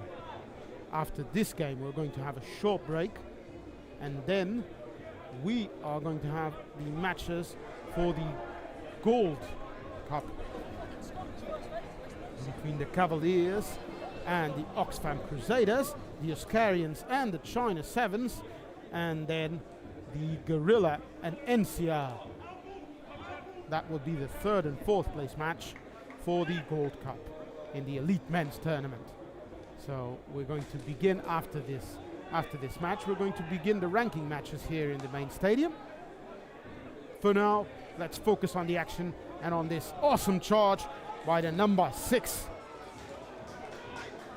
The Mavericks team going all in, as they know they need to win this match if they want to be in the Plate Cup final. Lack of support causing for number 13, Tom Church, to switch back to the left. And now there's space out wide, the handoff being intercepted, and the kick putting the ball deep in the Mavericks halves, causing for yet another charge and yet another play for the orange and black squad to have to begin from deep within their own side. The ref signaling for a forward pass as 2 replacements come in for the Navy squad. Number 14 and 18 coming in, so Max Watkins and Harry Mays coming in. For the Maverick Sevens, this is an international touring side. They mix and match talent from the UK, from New Zealand and from Scotland, with their key players being number 10, Murray Redpath. If you've heard the surname before, that's because it is exactly who you're thinking for our more knowledgeable rugby fans. So another member of that Scottish family, the Redpath family. back in the field, and this is one of the outstanding players. Number 9 here for this Navy squad, trying to break through.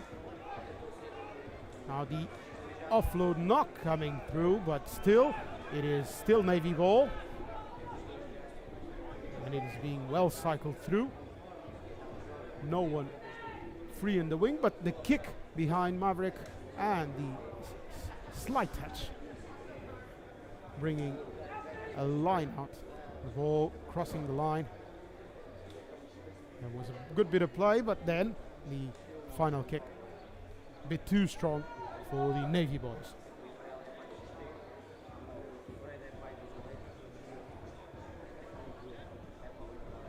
While we wait for the restart and the line out itself, the Maverick team running out of time here to pull a miracle. This 15-point deficit means that we need at least 3 tries. 2 converted tries won't be enough, and they're running out of time and out of possessions. A knock-on will give them the advantage, and now a scrum. So it will be Maverick ball and a scrum in the 5-meter line. The Mavericks playing against the clock here in this plate cup round robin decider, and looking for a couple of tries to bring their hopes up. For the boys in blue, time is on their side, and possession as well, as if they can keep the Maverick Sevens team pinned down, and if they can regain possession, it should be all over. You hear the hooter and you see them going through. No try, it appears. So a restart, and this is the final possession. The ball kicked out, and this is the end of the match. Navy Sharks win 22-7 and should book a place in the Plate Cup final. Up next, a short break, and we'll be back at 4 p.m. local time.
Oh yeah, oh yeah, oh yeah, oh yeah, oh yeah, oh yeah, oh yeah, oh yeah.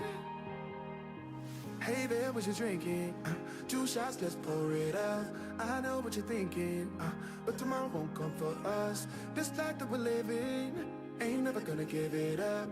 Double shot for the gifted, and one more for us. There you go, drink it up. All this love in a cup. Yeah, we go slow, we go fast. Yeah, we can't get enough. We stay all day, all night, living in paradise. Remember, you don't get it twice. The time of your life.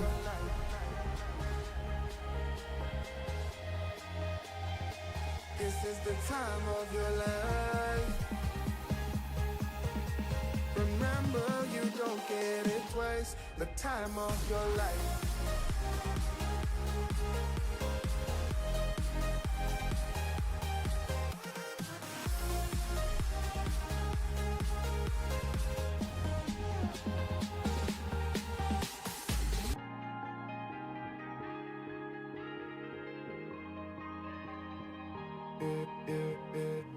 Don't look at the past, no, we're not going that way. Oh, now make it last, make it last to the break of day. No matter what people say, live life in a fast lane. Double shot for the gifted, triple shot for the pain. There you go, drink it up, all this love in a cup. Yeah, we go slow, we go fast. Yeah, we can't get enough. We stay all day, all night, living in paradise. Remember, you don't get it twice. The time of your life.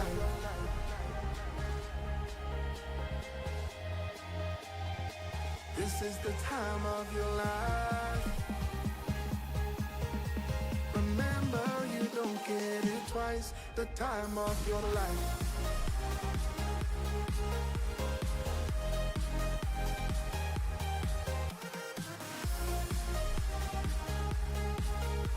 Remember, you don't get it twice. The time of your life.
fresh like the morning.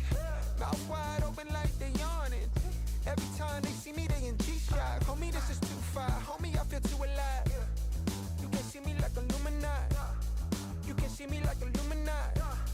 But I'm shining so bright, so bright. Don't come and try to share some of this light, no. Give me a beat and I control it like a maestro. Ladies on a mission, they be trying to get me wiped up. Shawty, wait a minute, can't tell if I like ya. Gotta make sure you know how to shake it like a bartender. Team with me and they all winners. And you know we ballin' all winter, all summer. Jewelry around my neck is lightning, but I'm all thunder. Keep coming with it. Keep coming with it.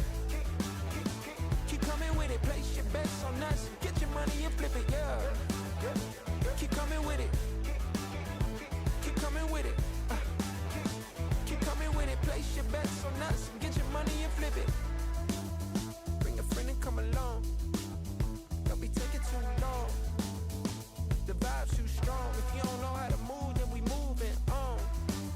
Ain't no way rhythmic feet up in this place. If you can't catch the feeling, then get out the way. I've been reeling and fish from the lake. They keep saying I'm down to earth, but I'm really out of space.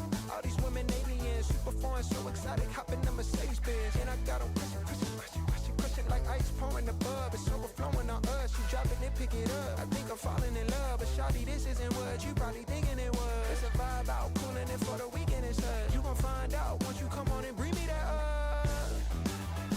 Keep coming with it. Keep coming with it. Keep coming with it. Place your bets on us. Get your money and flip it, yeah. Keep coming with it. Keep coming with it. Keep coming with it. Place your bets on us. Get your money and flip it.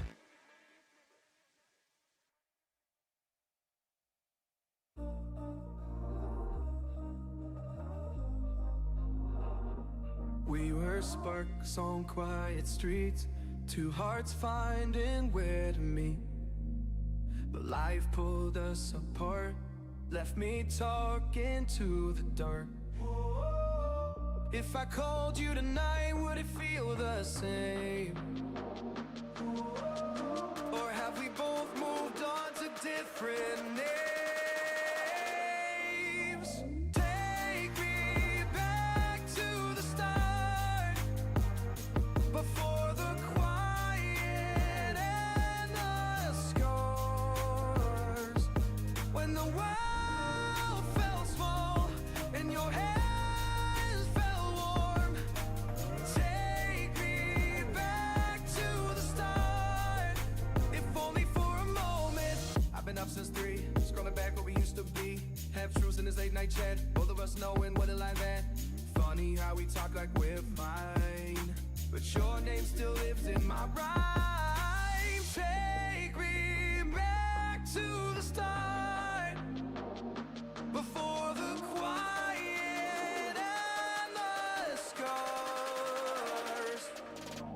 Take me back to the start, before the quiet and the scars. When the world felt small and your hands felt warm. Take me back to the start, if only for a moment. If only for a moment.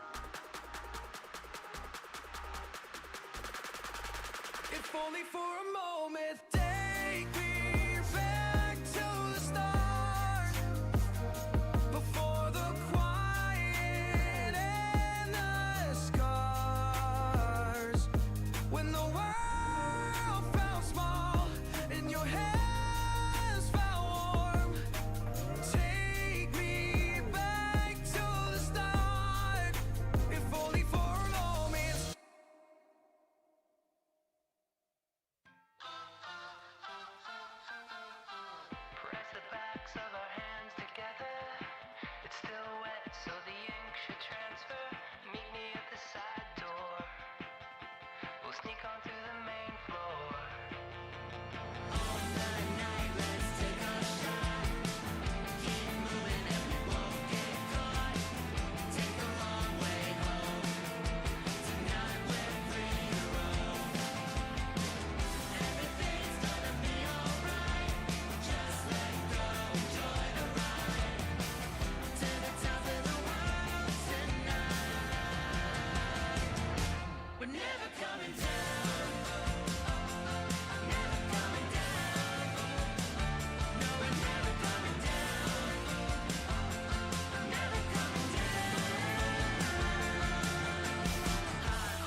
And we're back here at the main pitch of the Villarreal Sant Antonio Sporting Complex, our stadium here, for the first set of ranking matches of the Elite Men Sevens competition. The Algarve Sevens in a sun, a lot of sun it has been. The 2026 edition, the 7th edition of this glorious festival, brings in 3,000 players, 100 teams, 7 sports.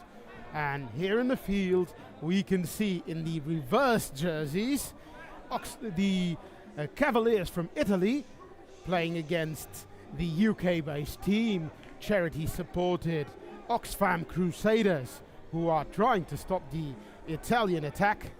They are playing in black and green, the Oxfam team, and the Crusaders, and in the reverse jerseys, because they have similar kits, the Italian boys of Cavaliers.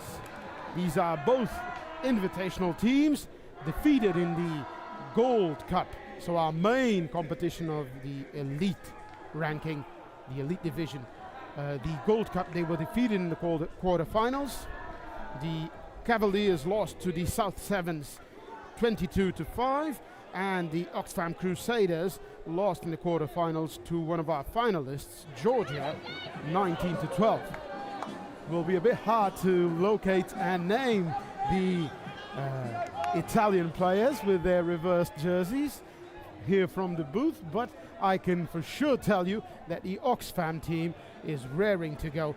This UK-based squad is an elite touring club.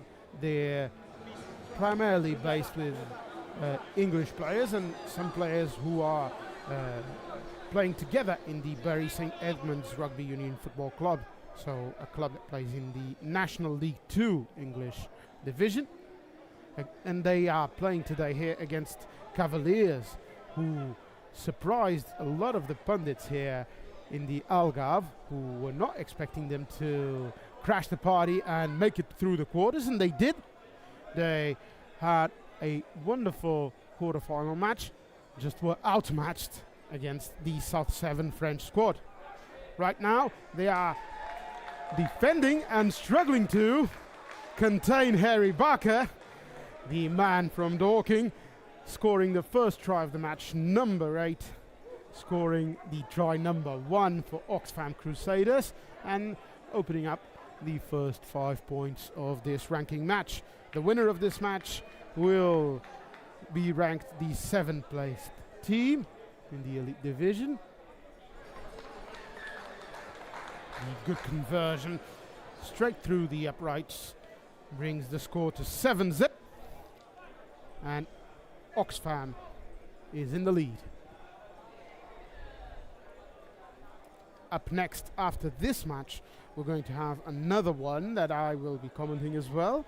Here also for the Gold Cup, the 5th rank final, so 5th and 6th place, played between the Chinese national squad and the Oscarians of the Basque Country. Two teams who played great rugby, different styles. The Chinese more consistent and more physical, the Basque Country a bit more flair, French-based. But first, we have this awesome and, well, physical contest between the English, the Oxfam Crusaders, within the infringement and giving possession thanks to the penalty to the Italian squad. The Cavaliers trying to exit their own half and causing a bit of a knock-on, the advantage, and scrum already signaled.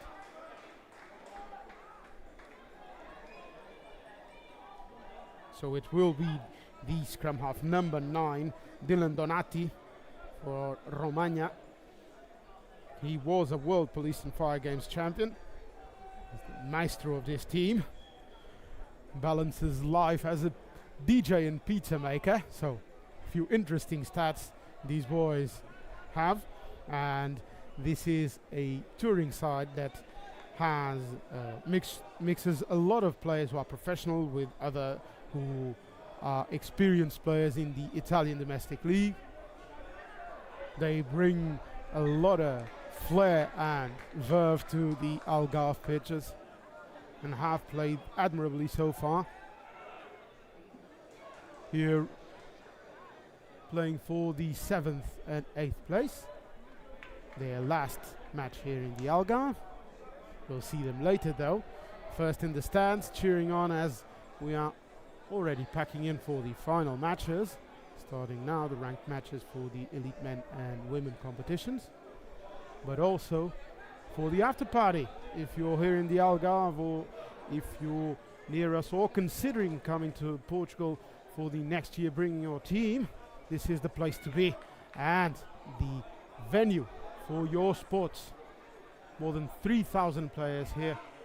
And this was a 7th edition of the Algarve Sevens.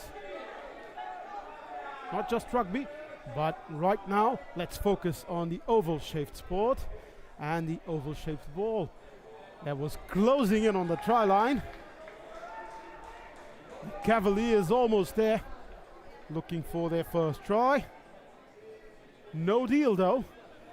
Another knock on, and we'll have a scrum in the 5-meter line. The Oxfam boys getting the ball back. It's Jack Woods, the 18-year-old. Another play from the Bury St Edmunds club. Going to put this ball in the scrum. They'll try and hold against the Italian physical challenge. The free kick signaled for the incorrect forming. And thus the play continues with a quick tap of the English side. And a new set of attack. 3v1. There's support for the Italians. Nice exchange of play. A run through. Is someone stopping this lad? No one is. Will we have a try? Yes, we will. An incredible run. Excellent try. The speedster, Miles Bailey from Lindenwood. The American player.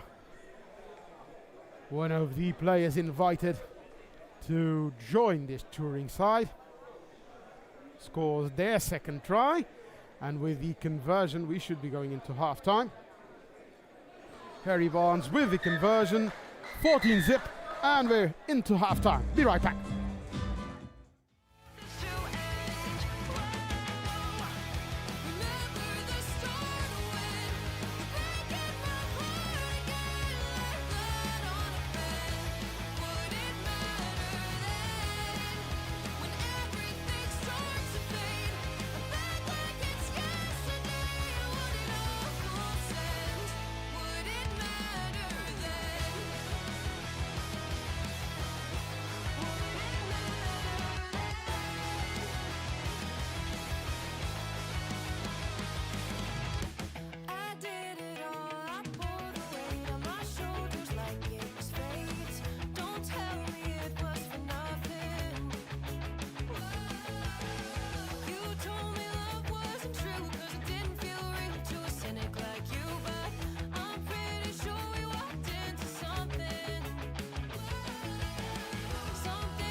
And we're back for the second half of the Cavaliers v Oxfam Crusaders match.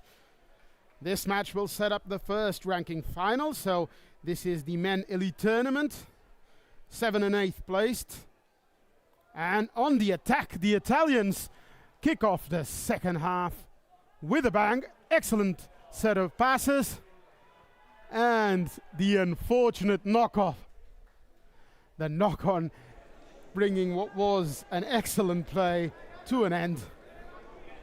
We've heard, and everyone supporting us via YouTube has heard for sure of the famous and fabled commentator curse every time me or my commentating buddies here, the former Irish international and the Harry McNulty and Dallin Stanford World Rugby commentator, my colleagues here in the commentary booth, every time we start rooting for an excellent passage of play, this is what happens. We are blessed and cursed for watching such extraordinary players, but also watching sometimes the play fall through.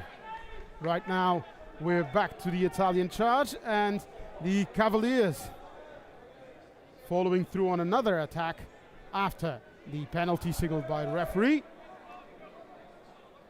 Taking that ball out of the ruck, keeping it alive, and going to contact. Bit hard to check who it is due to the shirts being reversed and the sun shining through them, but still this fantastic Italian team keeping things alive and playing the advantage, and another penalty, looking for their first try, not releasing, and you just can't do that. The Italian player needs to release the ball after he was tackled, trying to hold on to it, and again the penalty gives the ball to the Oxfam. The Crusaders exiting their 22 and circling the ball out wide. Their speedster is not there, but they still follow through. The Italians playing fast, getting the ball out, and then restarting, a handoff, and we will have another try. Excellent work by the Italians, and the Cavaliers are on the board.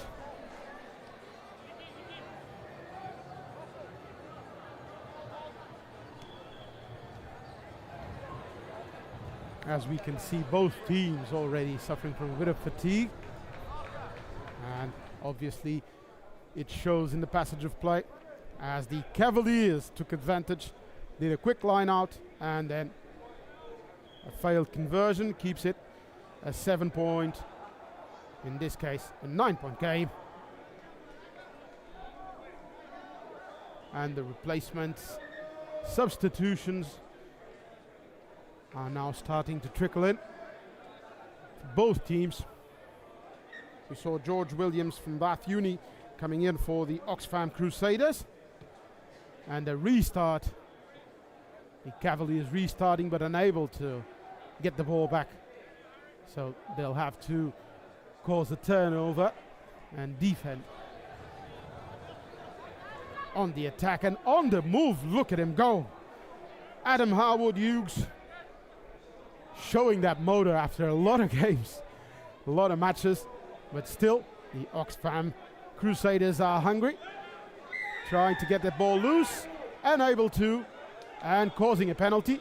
The Italians quickly replying and trying to get the ball through as well. Fast ruck, ball is out, and there's a man out wide. If the ball can get there, it couldn't. So there's the advantage, the knock on, and the penalty. The Italian player stopping it, and now the Oxfam Crusaders. Nice switch, nice turn of play. The handoff will keep the Italian at bay. Will it be enough for the try? Yes, it is. An excellent individual try by Harry Barnes, the 18-year-old, through one or two dummies and a quick shimmy, the handoff, and was able to power through for a try under the posts. The conversion makes this a 21-5 score. So 16-point gap, and the Oxfam Crusaders extend their lead. If you're following us through this crucial stage of our broadcast, day 2 of the Sevens tournament here in the Algarve Sevens 2026, we have a lot of ranking matches coming through, so stay with us, because after this we'll have the 5th and 6th place ranked match between the Euskarians of the Basque Country and the China national squad, the Chinese Sevens. Bit of a high tackle there. And the ref signaling for the penalty. And the Italian team is back on the charge. The Oxfam Crusaders trying their best to defend, and they are able to.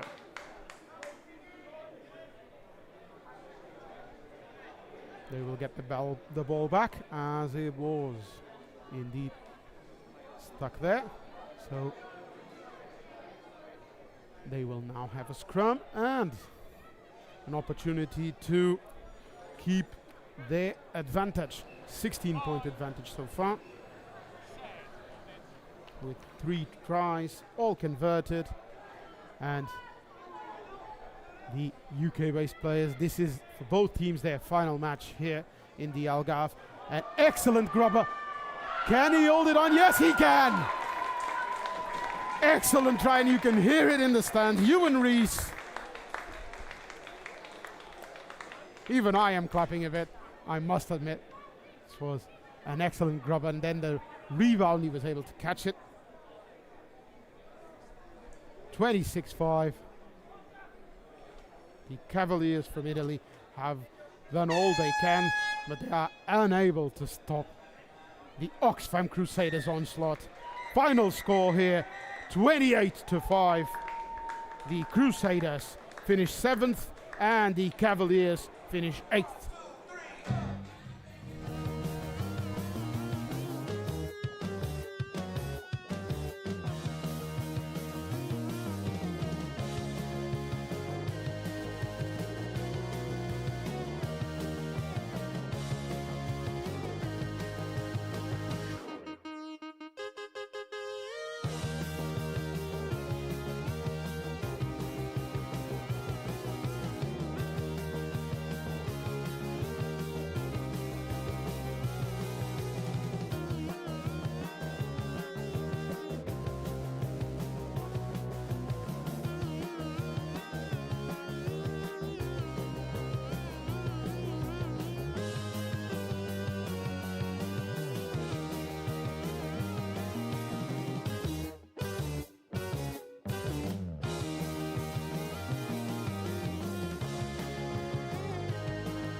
And we're getting ready here, getting set for what will be our second ranking match, our second ranking final, this time for the 5th and 6th place in the men elite competition. The Algarve Sevens 2026 reaching his final matches, and the match you're seeing right now here on our main stage, the stadium at the Villarreal Sant Antonio Sporting Complex, is between the Euskarians of the Basque Country playing in green and white and the Chinese national sevens squad, the China Sevens. Attacking from right to left, you can see the Euskarians working through their moves. They lost in the quarterfinals of the Gold Cup, our main elite competition for men, 26-28 to Portugal, while the Chinese lost 21-24 to the French side. 70s right now, opening up the score and getting set for the first try of the match. Here we have it. It's number 6, Timothée Legal. The Euskarians opening up the score after 2-3 attacks and racking up the first points, 5-0. Getting set for the conversion. It is the man from Anglais Olympique, 26 years old, number 13, Thomas Poulon. Conversion is good, and we've got our first try and our first set of points. 7-0. The Euskarians are in front.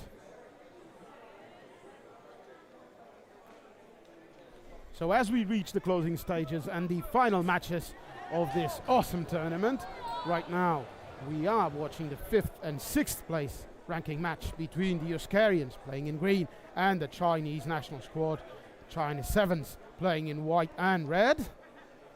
After that, we will have the match between Gorilla and the NCR of the United States of America. That will be for the women's competition, the 3rd and 4th place. Right now, we're back to the main stage and the main action here, as the Chinese, who've played a lot of and good consistent rugby, they have a very physical side, play good consistent rugby without a lot of errors, and they're very, very strong. Showing here the legs and the football and the motor skills. Here we go, number 67, scoring a fantastic try after that sidestep. There we have it. The Chinese strike back. A great set of play. And we have our tying try.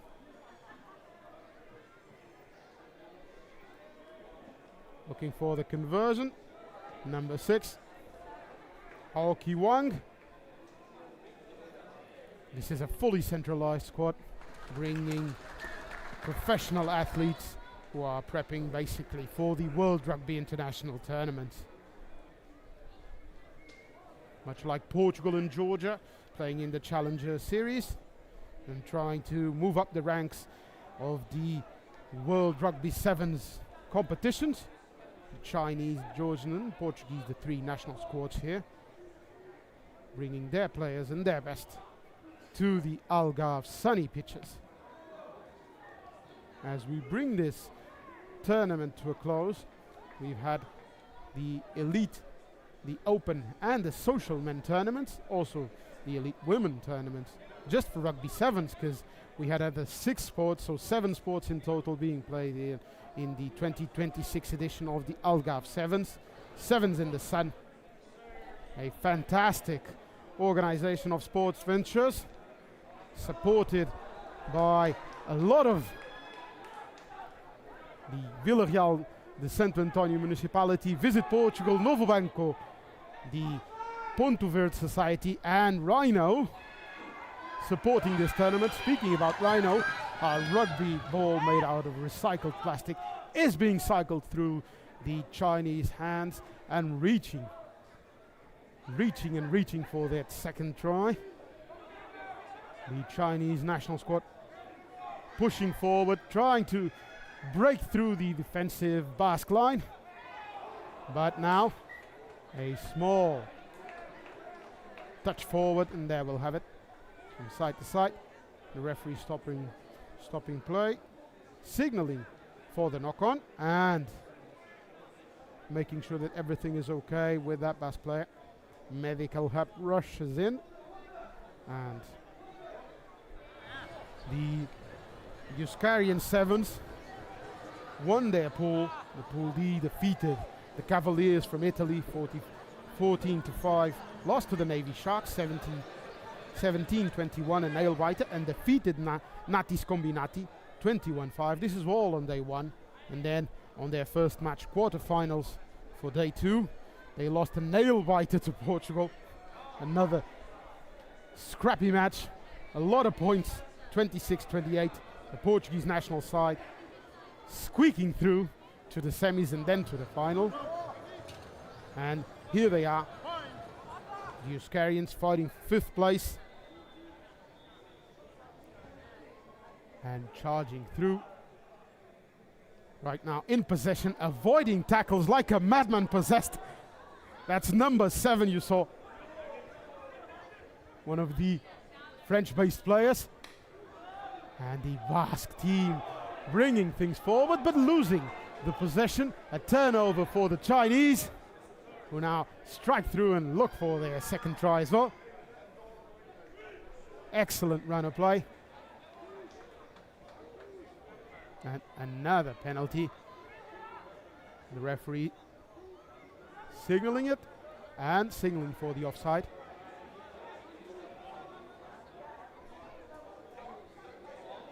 It's Timo Telegal, number 6, is going to kick for territory, get the line out if the ball leaves the field, which it has, and we'll have a line out inside the Chinese 22.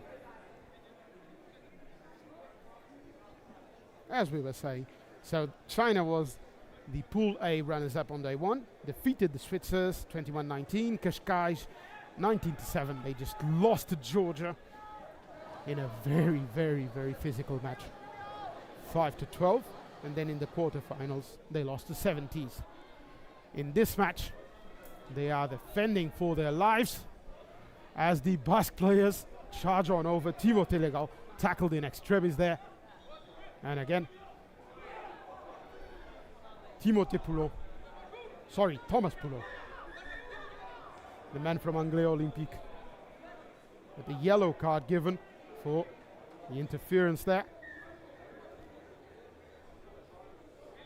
So the sin bin, and the Chinese team will be left playing with 6 for 2 minutes. So a couple of ticks here in the first half, and then let's see how long in the second one.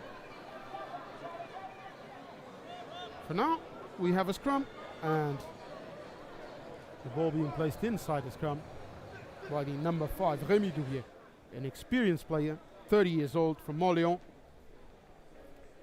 Good playmaker. 3v1. And the French team keeping things alive. So Ivan Tsuladze, the ball being opened out wide. There's number 7, the winger.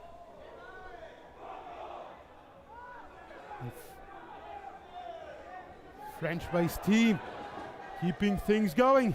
3v1, what do? They dropped it. They dropped it, but the ref goes back for a penalty. And this keeps the play alive, with the Euskarians having another chance at a try before time has concluded, but we'll still have another play.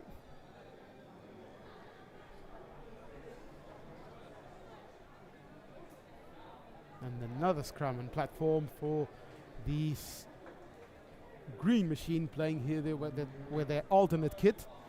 Their usual kit that they've played most of their matches is white. Today they're playing in green. They've knocked it on. The Chinese have it. Will try and attack.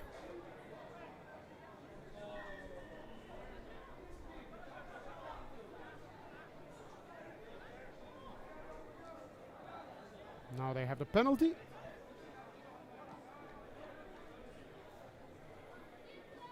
And we keep things going here in the final ranking matches of the Algarve Sevens. Right now we're watching the 5th and 6th ranked match. And here we are, half time, 7-7.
so high. And we're back here, ready to start the second half, and it's all tied at 7. The match between the Euskarians and the Chinese national squad. This will set up the 5th and 6th place in our Gold Cup, so our elite men tournament here, Algarve Sevens 2026. Keeping it fun and sunny. Sevens in the sun played in Villarreal Sant Antonio. The Algarve showing Portugal's best and bringing some of the best rugby you've seen this year. That promised to be an excellent try. That was going to be brought back for a penalty and infringement. You see our referee conferring with the lineman, trying to understand what happened. As we are unable to hear them, I'm going to try and understand based on the feedback of our referee, but basically we will bring the playback for a penalty here.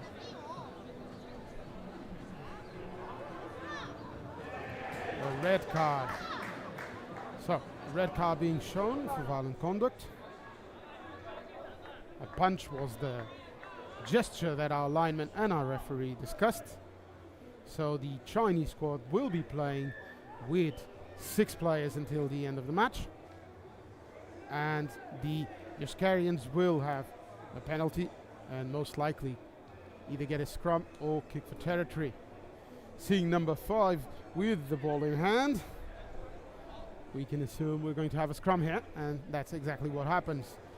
For those watching back at home, this will give an opportunity for the Euskarians to stretch a bit the lines and have a bit of space, not only to run but also to force the Chinese to move a bit more, given they are down 1 man. The ball is opened out wide. An excellent tackle is made, and the Euskarian attack is set up. The croc roll tackle not allowed in Rugby Sevens right now, so the penalty is scored. Holding on to the ball is what the referee here signals, and the Chinese have possession. Look for them to play close set of match and a close rugby, especially being 1 man down. And that's exactly what they do. You can see them rocking the ball. The referee signaling for play on, trying to keep it close, and the Euskarians bouncing on it. The ref signaling yellow, high tackle, and the number 2, Ivan Tsuladze, going on the sin bin.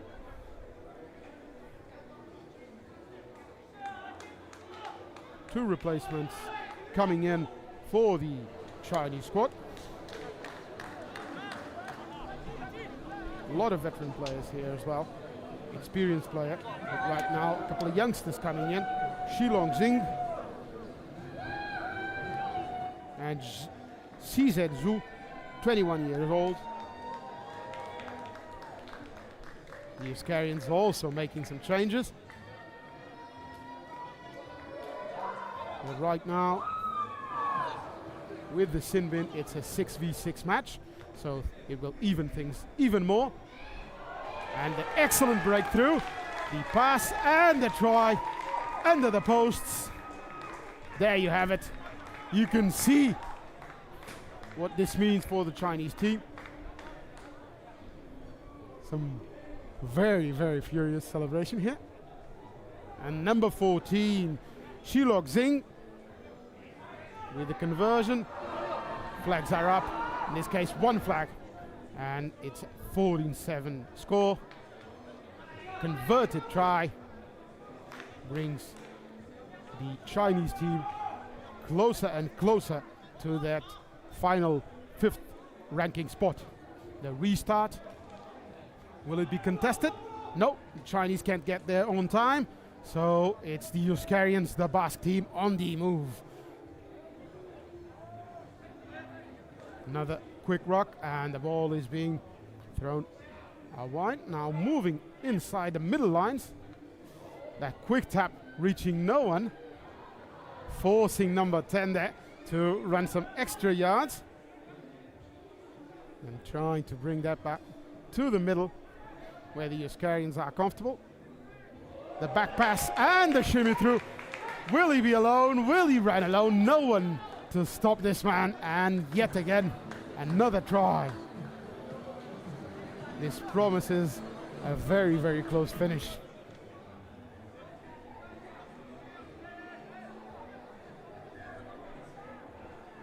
Number 13 on the program, scoring another try for the Euskarians. You can see them. It was a fantastic run. The conversion is good as well. So we're set for a thrilling finale here. Timothée Legal kicking those 2 extra points. We're almost there. Right now, everything tied at 14. 2 tries apiece, all converted. See if the ball goes the 10 meter, doesn't go, so it's a free kick and a restart for the Chinese squad. Ball didn't travel 10 meters, and the Chinese are powering through. Still playing with 6, now V7 because the Sinbin, the 2 minutes are over, so the Euskarians have 1 man advantage. Trying to get the ball back. Rocking it, and the referee signaling the Chinese knock on, so we'll have a scrum and another attack opportunity. And we are moving towards the end of this match. A very tight, close match here. The Euskarians and the Chinese battling it out, duking it out for the 5th spot in our ranking. Up next, here in the commentary booth, and with the women's 3rd and 4th place match, Gorilla versus NCR. Right now, we still have things fairly tied up, and a turnover and a penalty. Ball not being released, and the Chinese have it again. Restarting the match. Another set piece.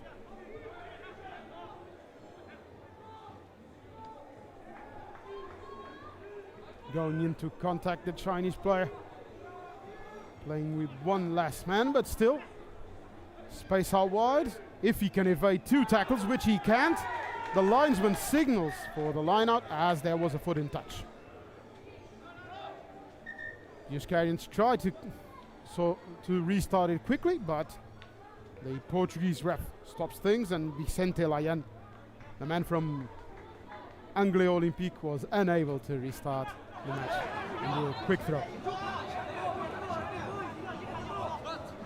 So it will be Thomas Poulot, number 13, with the line out, receiving the throw.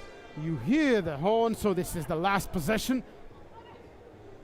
Last opportunity for them to break the deadlock, otherwise we'll go into golden point. As this match cannot end on draw, we will need to have a 5th place ranked team, as this is one of the final matches on the men and women elite competition. They will all be broadcast here on our YouTube, and you can follow the photos and the scores in our socials or in algarve7s.com. Quick stoppage of play, and it all ends in a draw. So we have a draw. The game is tied between Euskarian 7 and Feel the power. Bring the animal back to life. As you can hear, we're going to have a 5-minute extra time. It's the golden point. A golden point. So we have Turn this all to something beautiful where you feel life gets you down, down, down, gets you down, down, down. Say louder, say louder. Oh, feel the moment, feel the power. Oh, bring the animal back to life. Oh, bring the energy one more time.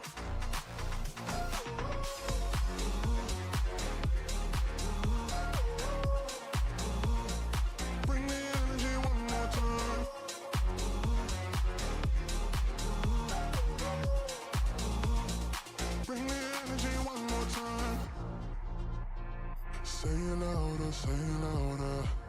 Oh, you're the question, you're the answer. Oh, bring the animal back to life. Oh, bring the energy one more time. Oh, if you feel like letting go, you can take control. You can turn this all to something beautiful where you feel life gets you down, down, down, gets you down, down, down. Say it louder, say it louder. Oh, feel the moment, feel the power. Oh, bring the animal back to life. Oh, bring the energy one more time.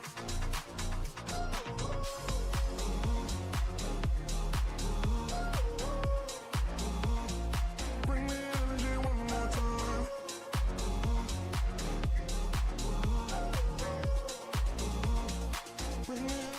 And we're back here for the Golden Point extra time.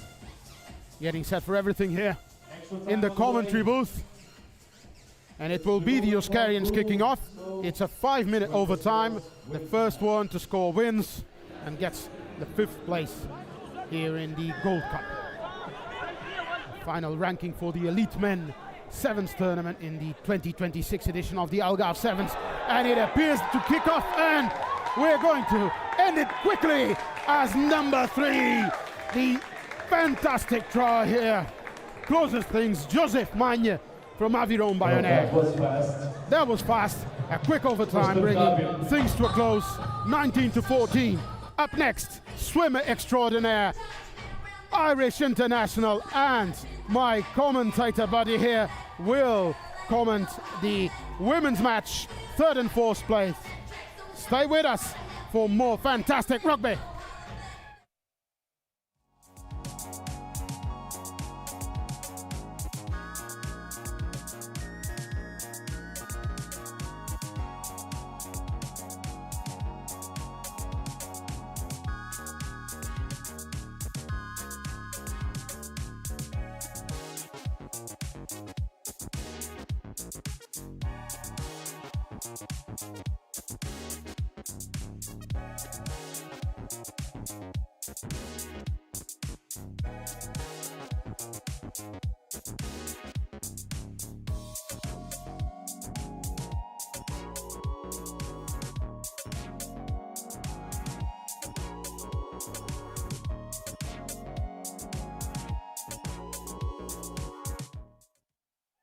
Hello, hello, welcome back to the Algarve Sevens. This is the 3rd and 4th place final in the Women's Gold Cup. In blue on the right hand side we have NCR All-Americans hailing from the USA, and then on the left hand side we have Gorilla Rugby also hailing from the USA, but most of their players are actually from Canada, and that is thanks to their coach Robin McDougall. He is a former player for Sevens in Canada, and he also has the McDougall Rugby Academy, which is a pathway for players, and he's been able to find the talent to bring over for this Gorilla side. And my name is Harry McNulty, former Ireland Sevens captain and 2-time Olympian. I'll be taking you through this game here in the beautiful sunny Algarve. Fun in the sun. And the Gorillas get us on our way with a great carry from Emily Wang, the 19-year-old born in Tianjin, China, studying in the University of British Columbia in Vancouver, Canada. And as they sling it out with great hands, Catherine Culligan looks to offload, a little bit of a loose pass, but it is indeed a penalty for accidental offside. And now the NCR All-Americans with the chance to play a little bit of rugby here. Liv Baptiste starts us off. Nice hands. Out to Greenleaf. She's got a great strong carry. Brings it up to the 40. NCR looking to play some quick rugby. Tomlinson, another strong carry again. Gorillas try to turn it over, but they've infringed, and off Baptiste goes. Quick hands. Barbosa with the long pass, but it's knocked on by Godinez, who is 22 years old, student. She was playing in the 2026 NCR All-Stars tournament, and she's actually played violin since the 3rd grade. So maybe she'll give us a solo after this if all goes well. And this is just such a fantastic opportunity for both of these teams coming over from the Americas. Internationally, still young in their rugby careers, looking to showcase themselves on the international stage. And look what we have here from the Gorillas. Emily Wang with a show and go, and has the presence of mind to pass it on to Eve Shepherd out of Regina, Saskatchewan. What a brilliant play here in the 3rd, 4th final for the Women's Gold Cup. Gorillas break the deadlock 5-0 with the kick to come against the NCR All-Stars.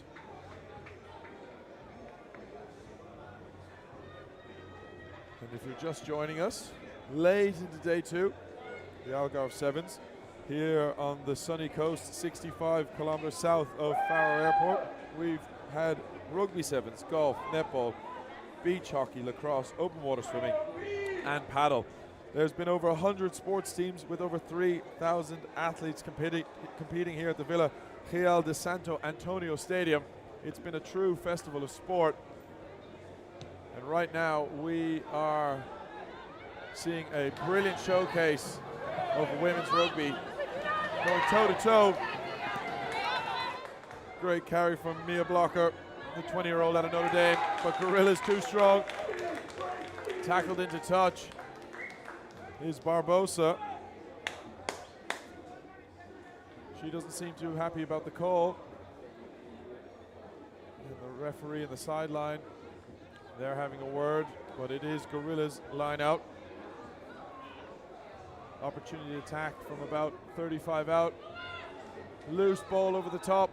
NCR try to pick it up, but they knock it on, and then there's a player in front, which results in an accidental offside and a penalty to the Gorillas. So both teams lost their respected semi-finals. Gorilla Rugby lost 24-5 to Portugal, who will be in the final later on today at 6:40. And the NCR All-Americans lost in the final minute, 17-14 to Mimosa Monaco. So it will be a Mimosa Monaco and Portugal in our women's final at 6:40. So make sure you tune in. There's a lot more rugby to be played. Gorillas, they spread the ball to the far side of the field, but they look to truck it up here. Fantastic carry from Husser. And they come around the corner. Big handoff. Huge handoff and an offload. Ing Brigsten. She's only 19, but she knows how to play. And what a run from Megan Allard, the 22-year-old from Montreal, Quebec. She's the student marketer for Red Bull and Lululemon. Red Bull really does give you wings. And Allard flew her way over the try line, and she's giving the Gorillas an opportunity with the kick to come here.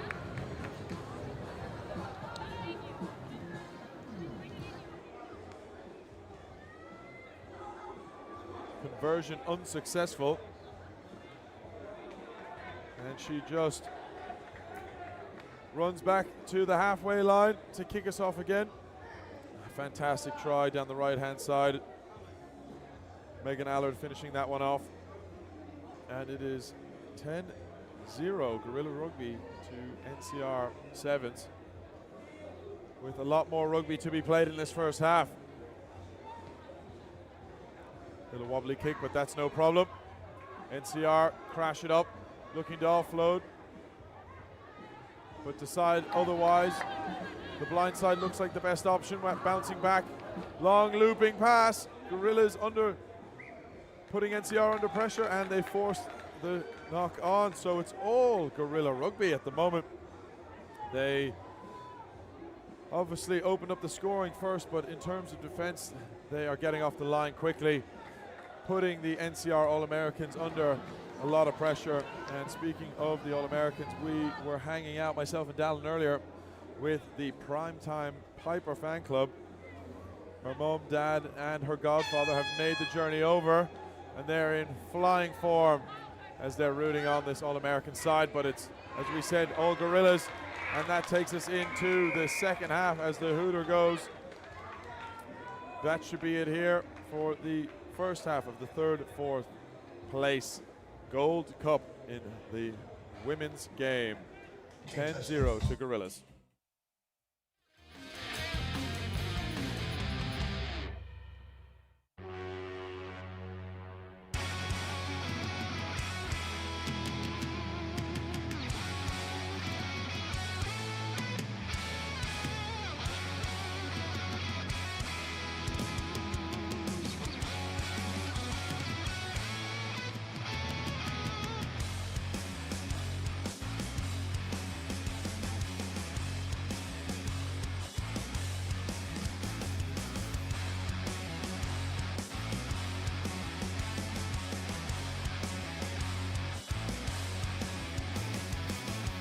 I'm exiled to the greener grass, searching for the uncertain haze. Familiar skies and a well-worn path. Oh yeah, I need a cloud to cover up my escape. The clock is an unforgiving warden who watches as I'm off mistaken.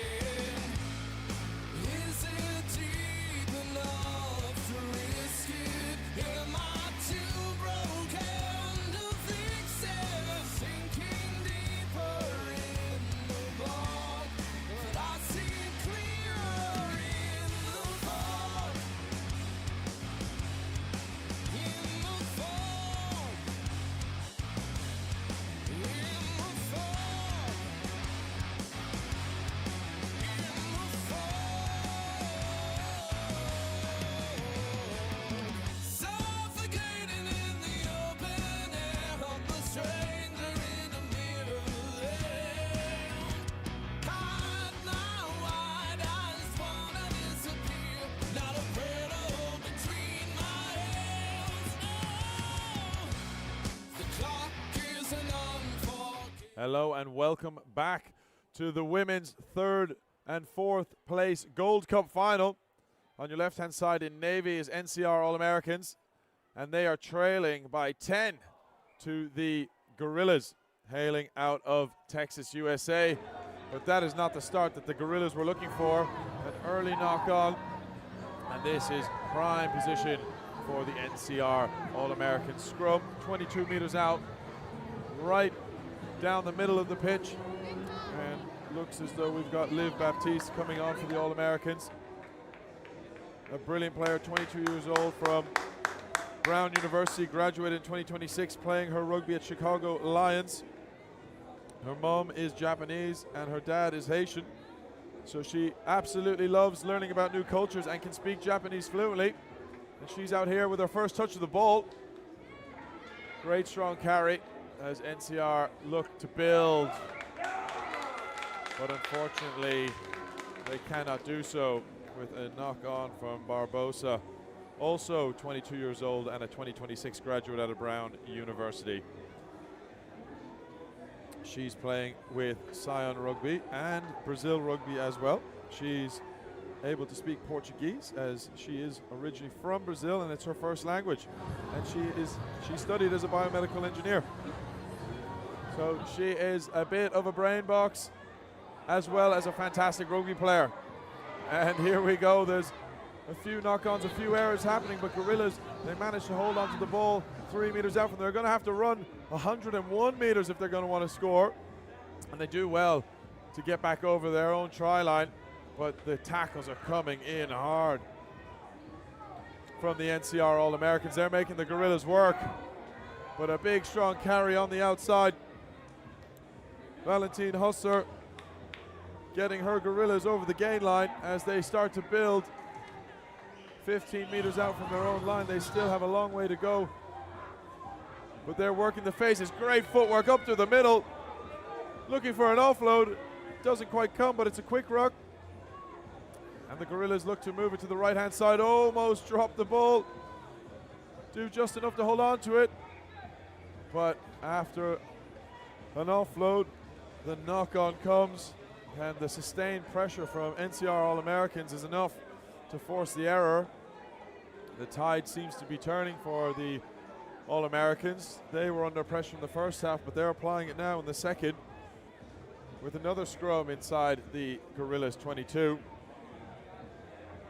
There's been loads of fantastic rugby going on across 3 fields, 52 teams across 4 divisions. Sandy beaches, small fishing towns in a glorious climate, 300 days of sun in the Algarve. If you're not here in 2026, well, you better be here in 2027, and you can find us on algarve7s.com or the Algarve Sevens Instagram. And there is a crunching tackle on the far side of the field, one of many this weekend. Just an incredible bit of technique and pressure. And coming from that, Catherine Culligan out of Halifax gets the turnover. And off to the races, Anderton Tisdale, the 20-year-old. She's breaking tackles left, right, and center. Offloads it off to Valentine Husser, who's had a stellar game. And she draws the penalty for her side, marching the All-Americans back 10 as they form a Navy wall of defense. And it looks as though the Gorillas are going to take a little bit of a break here, try and use their 30 seconds. Clara Ingebrigtsen comes on, 19-year-old out of Calgary. She's a firefighter, HVAC EMR. So one of the brilliant players of this Gorilla side. She's playing for the Leprechaun Tigers. Nice to see a bit of an Irish connection in there. There's a few more. There's the Calgary Canadian Irish Rugby Club. Bomi Lowell playing out of there as well. So it's great to see all these clubs represented on an international stage here at the 3rd, 4th place Women's Gold Cup final. And the ball is moved really well. Great offloading. Great running rugby. NCR defense strong, forcing the Gorillas to go through the phases, and wow, what a massive tackle. Larissa Barbosa, she got one back for her team there, that's for sure. And a silky smooth step of Emily Wang. The offload not quite going to hand, and NCR, they're coming back with vengeance here. They're looking to really put some pace into this play. Valentine Husser involved again, she's everywhere. And look at the space down the right-hand side. Clara Ingebrigtsen, the 19-year-old. Apologies. Mia Blocker. I had my sheet the wrong way around. Mia Blocker. Absolutely sensational player out of the University of Notre Dame. 20 years old. Her accolades, they go so far. 2 times NRC All-American, Big Ten Conference MVP, Big First 10 Team All-Conference team captain, and a 4-time season scoring leader. And Mia, we can see why. You absolutely know your way to the try line, finding the space down the right-hand side. A brilliant try to get the NCR Sevens back into this game. 10-5. Gorillas leading. And there's a loose bounce to the ball. And it comes back to the NRC side. It seems that they have their purple patch at the moment. Moving the ball into the midfield. Gorillas scrambling. We can hear the DJ decks on pitch too. Things are pumping up on the social side of things. But they move the ball quickly here. Mia Blocker almost back down the sideline again, with an offload which has been batted into touch by Gorillas. And quick thinking here from the NRC All-Americans with a quick line out, and they stretch it all the way to Barbosa, who's also been involved in so much. Great offload. Sid Weiss getting stuck in.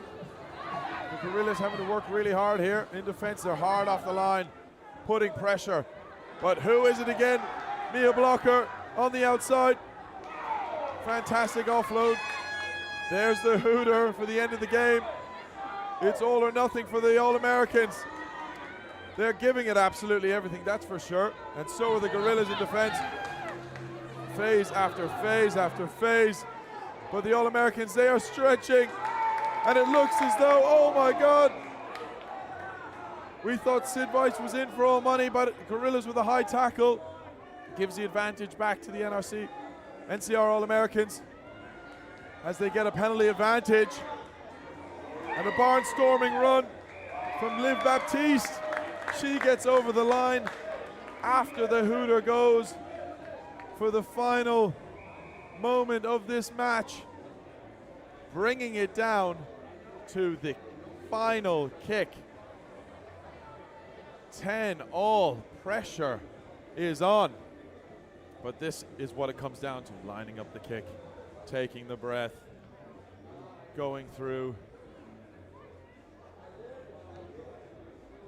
all of your preparedness. I had to hold my breath for a second. Respect of the kicker. And there you go, NCR Sevens, the All-Americans, take it at the end, 12-10 over Gorilla Rugby. These are your third place winners in the Women's Gold Cup. Congratulations, NCR All-Americans.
Is this love in me?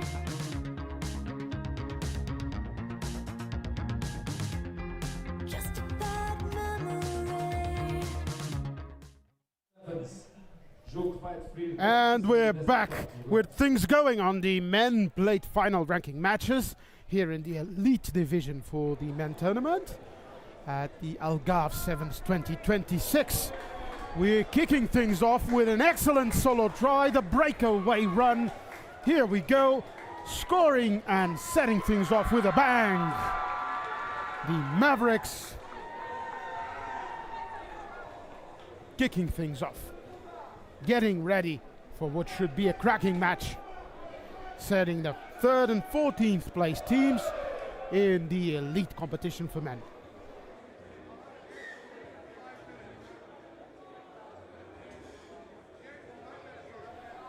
The conversion kick is good, and we have a 7-point lead.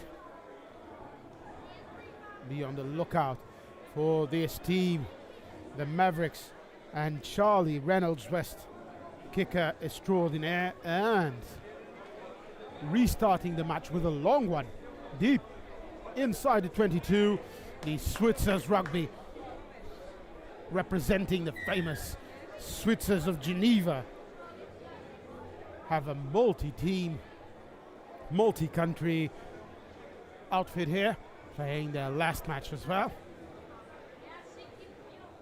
And this should be an interesting one. Both teams, a rough day at the office. The Switzers are left playing here in the 13th and 14th place final for men after they took a 10-0 loss to Natis Combinati, the Italian side, while the Maverick Sevens, the orange and black kit playing team, took out a giant shark size bite, 22-7, losing their previous match against the Navy Sharks. Right now, they should have a tight contest between them, with the Mavericks already experiencing some wins here in the Algarve rugby fields, but are they looking for try number 2? But the Switzers are still trying to look for their elusive first win here at this tournament. The Mavericks cruising to a second try, an excellent breakaway run. And we have a 12-0 lead. Excellent play. The dummy pass and the sidestep making for a solo try. This is a team with players from England, Scotland and New Zealand. The international squad. Maverick Sevens, a world-renowned invitational touring side. They're managed by John Simmons, and they usually have a high-level Premiership talent. They bring in some stars from the other hemisphere. In this case, they have a New Zealander, number 2, Lima Savainea, playing at forward.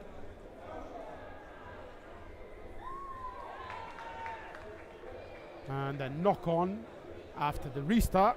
It was number 13, Ugo Favario from the Switzer's Geneva Rugby Club, knocking the ball forward and allowing Murray Redpath, number 10, very good playmaker from a Scottish family that doesn't need introductions, and he will take it himself and go around the scrum and under the posts for try number 3. Redpath with the 3rd try, and the Mavericks lead extends to 19. Charlie Reynolds-West already has the ball in hand. Should be an easy kick for him. And it is. So these are the final 3 matches of the Men's Plate Cup. So the Elite Division for men. We also have an open tournament. We will broadcast the final here in our main stadium later at around 6:20 local Portuguese time between Agronomia Rugby and Cormo Rugby. After that, at 6:40, the women's elite final between Portugal Sevens, the Portuguese national squad, and Umusa of Monaco. And then the main elite men final, the last match of this 2026 tournament between Portugal and Georgia, two powerhouses of the European rugby, used to playing against each other both in sevens and in the 15-a-side match. But back to the game in hand and to the ones after that. And we have the Mavericks with the forward pass, breaking what was an interesting passage of play.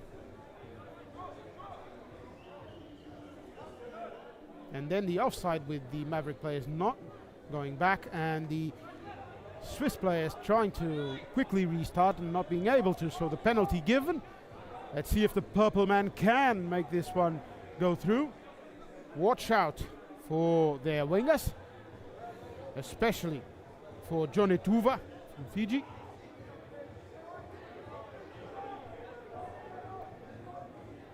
This is also an invitational side, touring Portugal, along with many other teams. 100 teams playing here in the Algarve, in the Vila Real Sant Antonio Sporting Complex. 7 different sports, a lot of competition, 3,000 players. It's been a long weekend, and it's been a fantastic one, with great plays like we're seeing right now. Johnny Quinteiro was handling the ball. Another man from the Switzer's Geneva Rugby Club.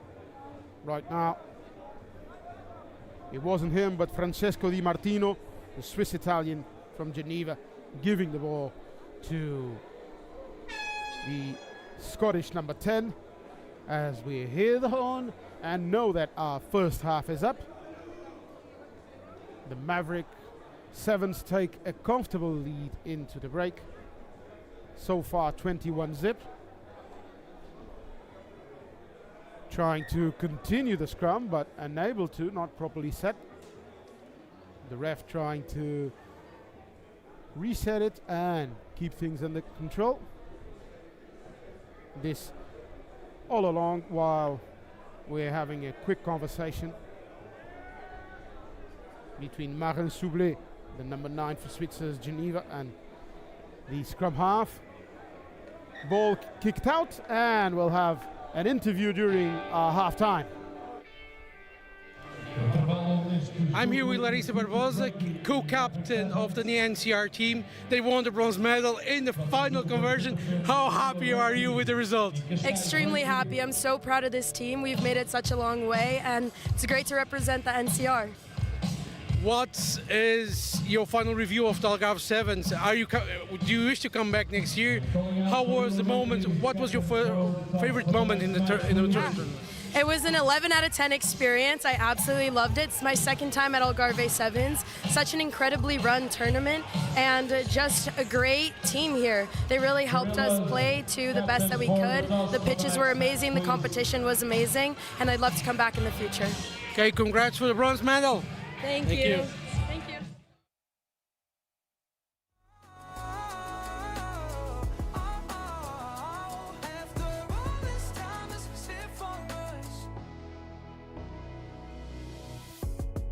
Change your energy, yeah, you switch things up. Now you seem better than me. Was that even for? Was you playing your games? Was you really bored? No. I really should've known. Be with that in May till we hit a red light. Didn't see the signs. Oh, after all that time, it's a shit for us.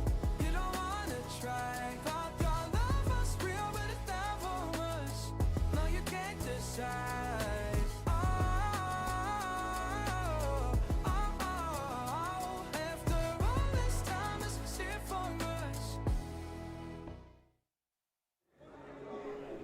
Well, it will be all night long. The after party moving closer and closer as our matches trickle down to an end.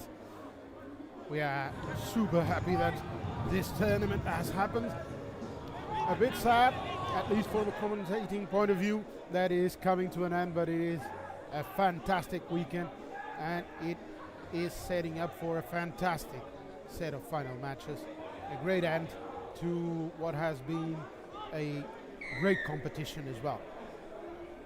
Back to our match, a 21-point lead for the Mavericks, two international sides, as we have a quick look into the next matches, while a Swiss player is on the floor and requesting some assistance.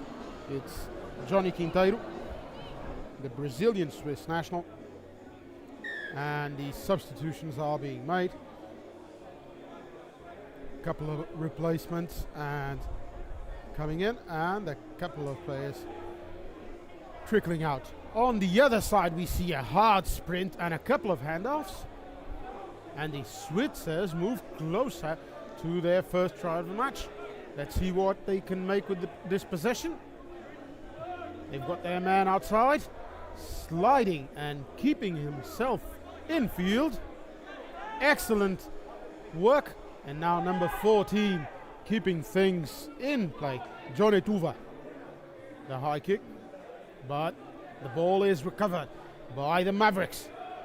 Moving well into a ruck that is quickly cycled through.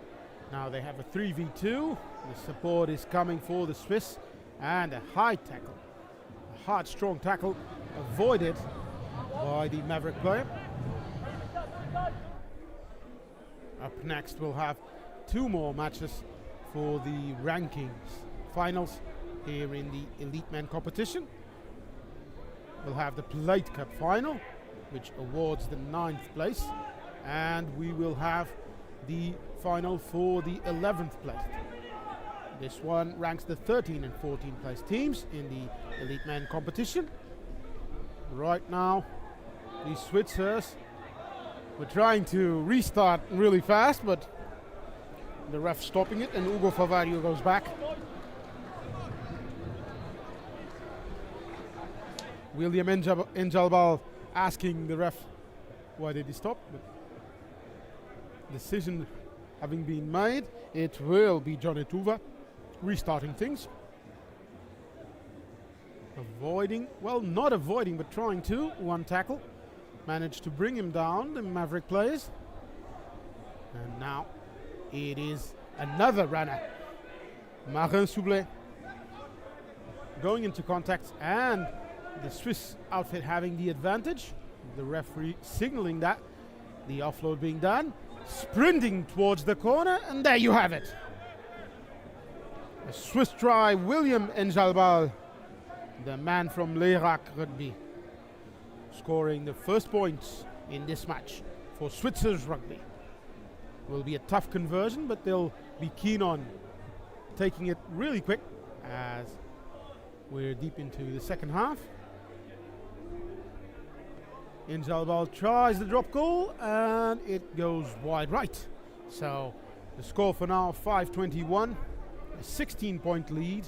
So 3 tries needed to overcome a short kick and a restart. And the Swiss have it. Another opportunity for them. While the Mavericks were in disarray, the Swiss outfit is moving along really fast. 2 men outside. Tuva going into contact. Avoiding being brought down and keeping things alive. Again Soublet. And now the turnover, and the Mavericks showing that they're still alive and looking for another try. The penalty here, offside. The Swiss players trying to get the ball, but not understanding that they were offside, and the referee had signaled them for a penalty. And now a bit of argy-bargy. Nothing that the referee can't sort out. Explaining to the 2 players that he had signaled for the offside. And then the repeated offense, so another 10 yards, in this case 10 meters. Murray Redpath ready to restart things with a quick tap, and the ball is being sent out wide. Soublet was trying to edge forward and increase the pressure, trying to keep things in the middle for the Swiss side. Entering from the side, and now it is the Mavericks who are being penalized. Not moving back quickly enough, and the Swiss are looking for try number 2. On the attack, being tackled and into the ground. Another first and hard defense by Redpath. Not releasing. There you have it, the signal, and the restart. The Mavericks, that orange and black power. High tackle here, the referee has already signaled, given the advantage, and this, should bring out the, bit of confrontation, and it will be a yellow for both players, and rightly so. No need for that. So a sin bin, 2 minutes out, and both teams are cut short 1 man.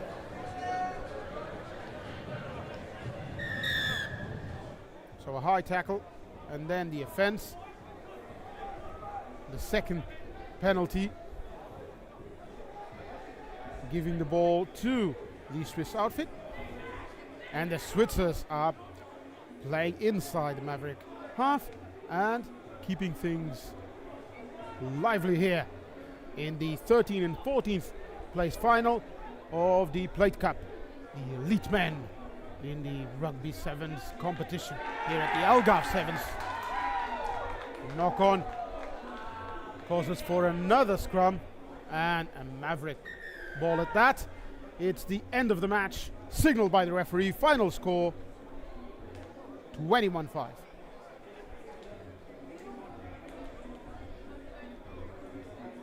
Up next we will have another ranking final between the Gorillas and Cascais, the Portuguese team. Stay with us as we will have the 11th place final in a few minutes. Be right back.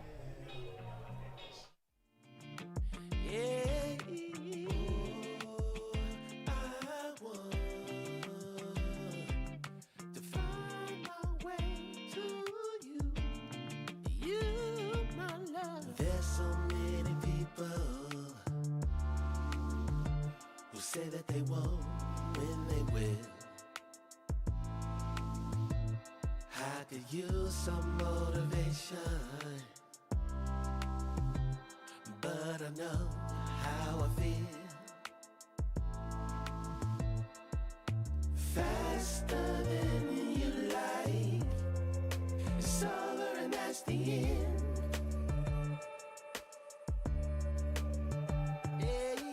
Faster than you like, it's over and that's the end. It's over and that's the end. Oh, I want to find my way to you. Yeah, baby. Oh, I want to find my way to you. Gotta find my way, baby. I don't need a reason to say what I want when it's real. If I see you acting patient, you never know your last meal. And who's ready for a rumble? Not in the jungle, but, well, you might say so if you see the pink uniforms and the kit used by our Gorillas playing against the Green Machine, the Green Flyers from Cascais. Straight from the outskirts of Lisbon, the Portuguese capital, the Portuguese team is going to face off against one of the crowd favorites, the Gorillas. And they are playing for the 11th and 12th place ranking final.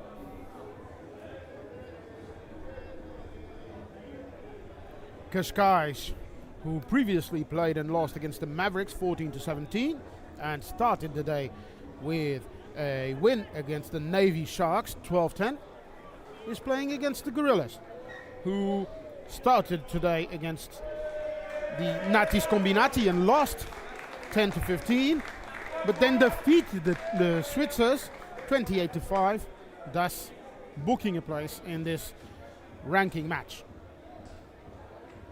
Be on the lookout for a couple of outstanding players from both teams. And we'll start with the Gorillas, who have their vibrant pink kits and have been showcasing not only their mascot but their women's and elite teams.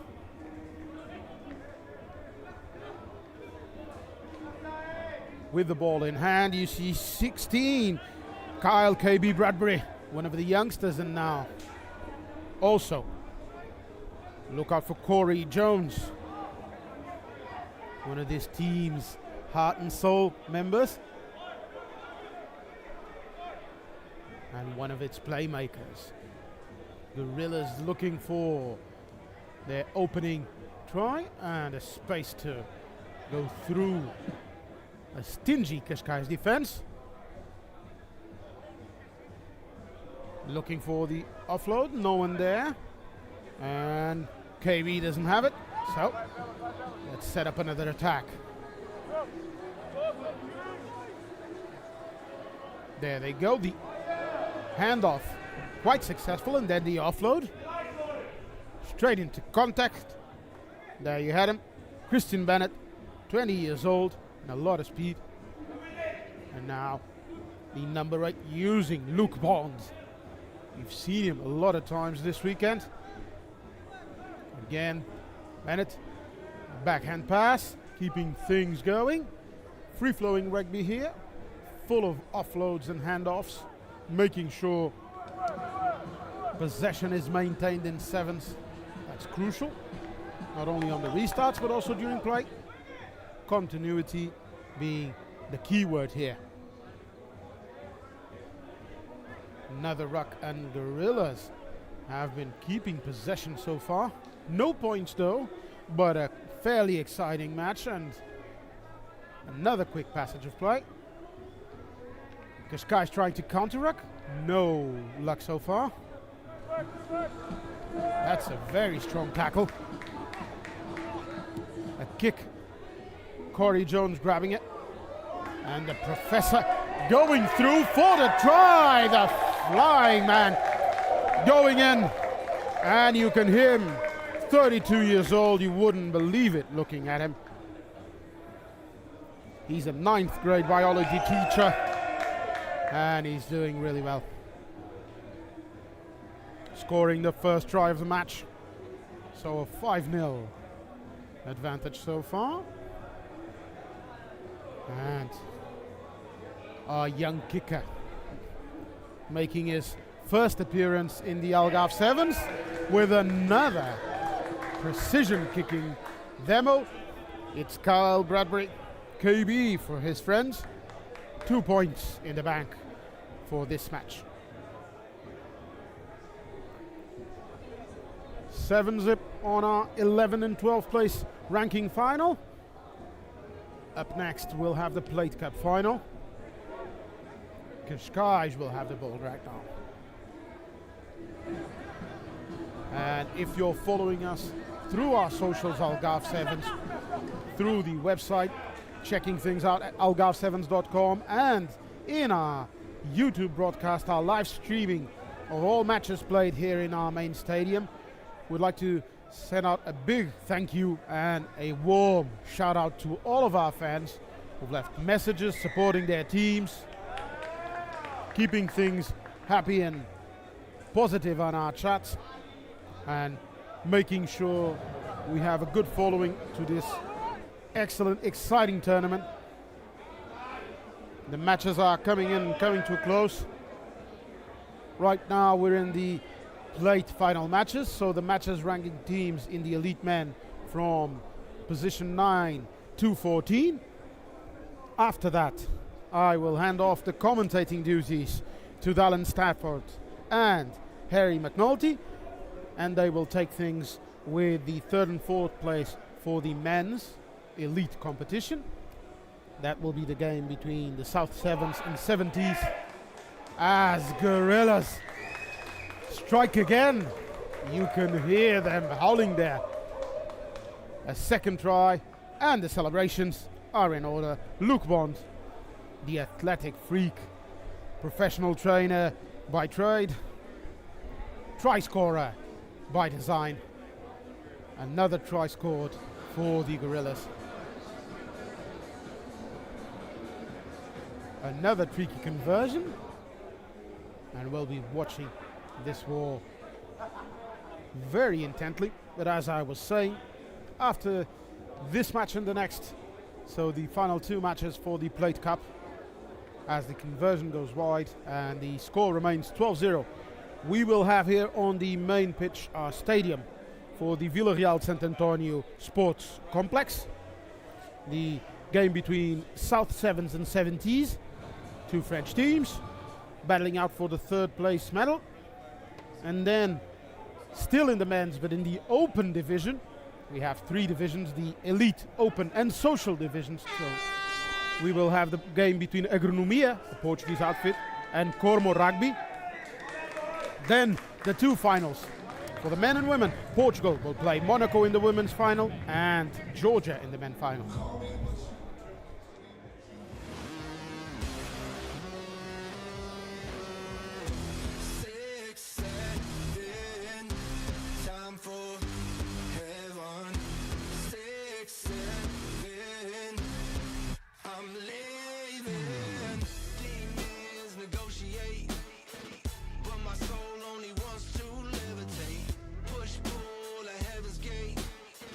Time to wait, gotta infiltrate.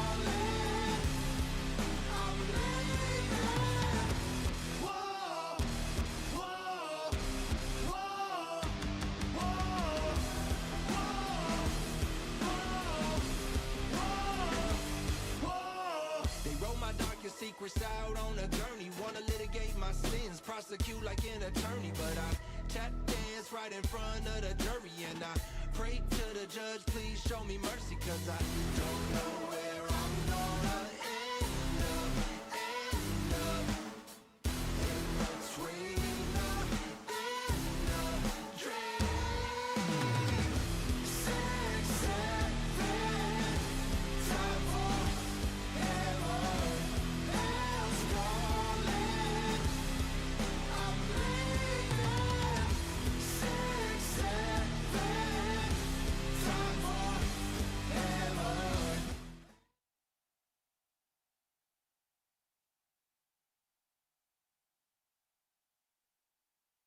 And the second half is underway.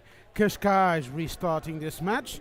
They have a 12-point deficit to overcome, and they're raring for it. As you can see, the Portuguese side, full of flair and young players, is on the move, attacking from left to right in their traditional green and white kit.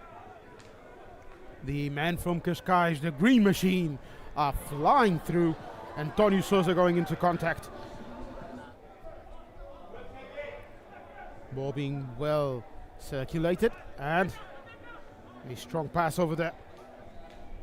The Gorillas will have some defending to do as the Portuguese squad looks for a gap in their opponent's defense. Avoiding going into touch. Manuel Soares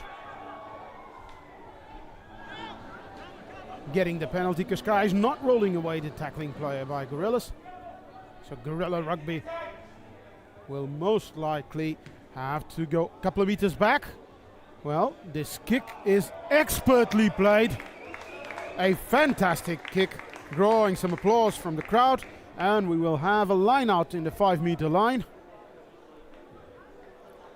One of the outstanding players for Cascais, the Argentinian number 9, Rafael Iriarte, will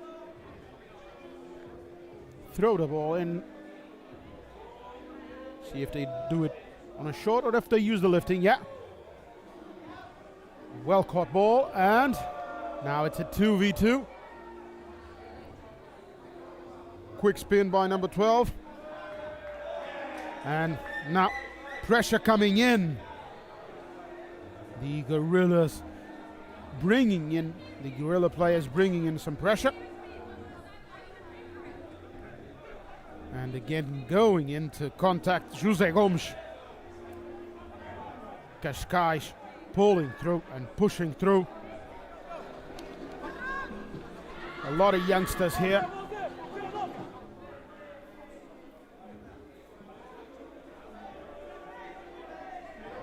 So quick tap after the penalty. That was a low pass, but still it got there. And Cascais moves inside the Gorilla 22.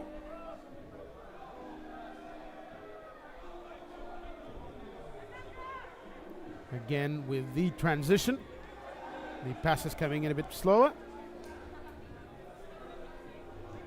And Cascais is moving back, trying to find a gap. If not through pass, most likely through a kick.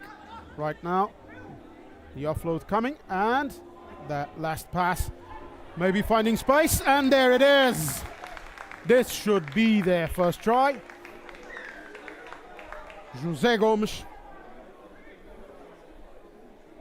another product of the Greater Lisbon Area Club, scoring their first try and setting up Rafael Iriarte for the 5-meter conversion. Cascais on their hand won against the Navy Sharks today on their first match, 12-10, and then lost against the Mavericks, 14-17. They finished Pool A in 3rd place, so they won. They defeated Switzers, lost to Georgia, and then to China. 2 teams who have played some great matches here in Villarreal Sant Antonio. 2 very physical teams. In contrast, Cascais plays a more free-flowing brand of 7s with great passes and offloads. For now, they will have to defend a bit as the Gorilla team proves that the physical advantage might be enough for another try. You've heard about this man, and now you're seeing him score the second try of the match. Luke Bond. His teammates say he never gets tired. I'm beginning to believe them. This man just ran a gigantic sprint, and he looks like he's ready for another one. On the safe side there, coach seems fit to disagree with both the teammates and myself and replaces him after what was a very, very good contribution to this match.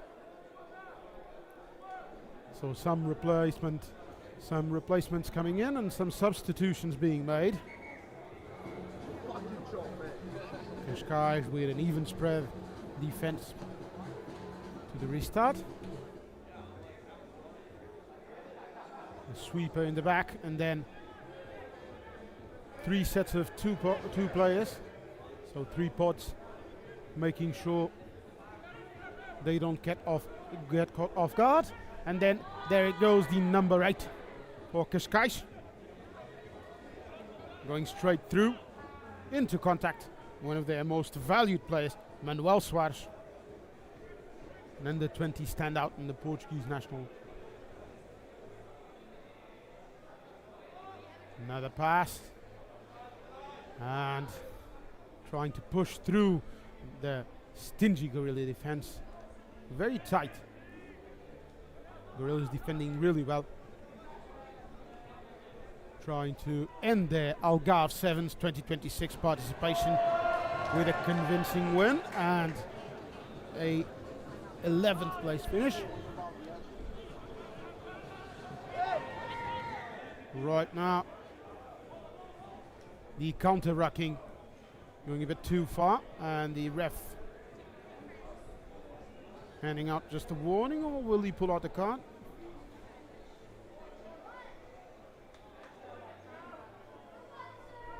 So he will brand the 13, the captain, Corey Jones,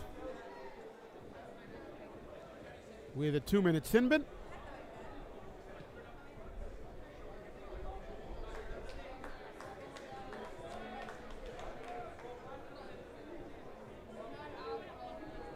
And play resumes with the Gorilla team cut short 1 man for 2 minutes. And the line out thrown in by Kashkai. Will be keen on keeping possession, and with the horn sounding, at least scoring 1 more try so they can cut the lead and finish with a 3-point deficit in case of a converted try. Gorillas will try and push this player out, but no one is keeping him out so far. The knock-on ends our match, and it is a win for Gorilla, finishing 11 and defeating Kashkai 17-7. Up next, the Plate Cup final and the match between Natis Combinati and Navy Sharks. Be right back.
we're back for what will be for me, Bernardo Guzmaninho, my final broadcast of this day and of the 2026 Algarve Sevens. Sevens in the Sun here, organized by Sports Ventures, the 7th edition, with 7 sports and more than 100 teams and 3,000 players competing in the Villarreal Santo Antonio Sporting Complex. This is the men elite plate final, so position number 9, the competition plate final here, and the last match before the golden duo commentating partners that I have, Harry McNulty, an Olympian and former Irish international, and Dallin Stanford, world rugby and commentator extraordinaire, will take over from me and join me here in the commentating booth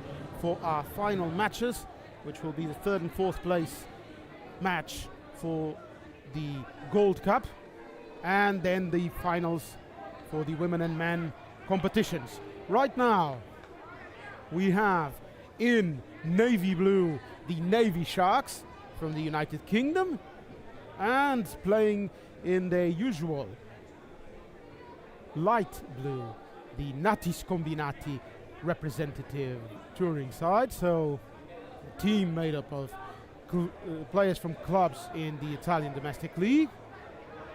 They've brought 2 different styles of rugby to the fields of the Algarve, and especially to our main pitch here in the stadium, and progressed through the competition. The Navy boys today played against the Gorillas, Gorilla Rugby, defeating them 15-10. Sorry, that was the Natis Combinati defeating first the Gorillas 15-10, and then the Switzers 10-0.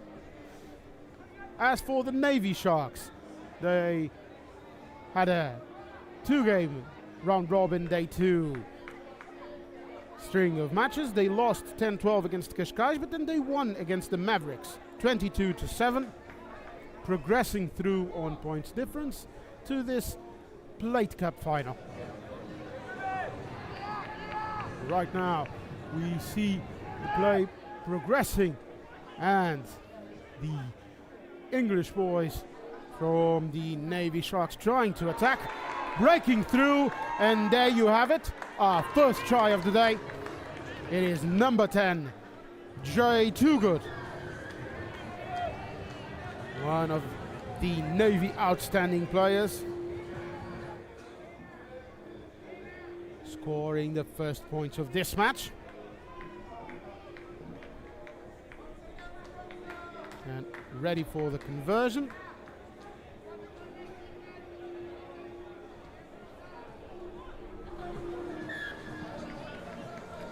Two more points added to the tally.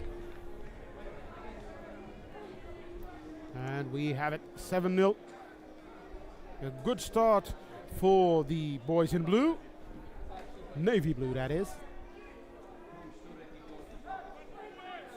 And after this one, you're going to be able to watch our 3rd and 4th place match for the men's competition. South Sevens versus 70s. Then after that, the Open Men Rugby Final. So another division, there are 3. The Social, Open and Elite competitions for men in Rugby Sevens. That will be Agronomia versus Cormo Rugby. And then to close out the festivities here in the Algarve, you will have 2 matches between the Portuguese national sevens side, the women's and the men final. In the women final, they'll be playing against Monaco. In the men final, they will be playing against Georgia. But back to our action here in the main stadium. Freddie Elliott swerving tackles and able to avoid going to the ground.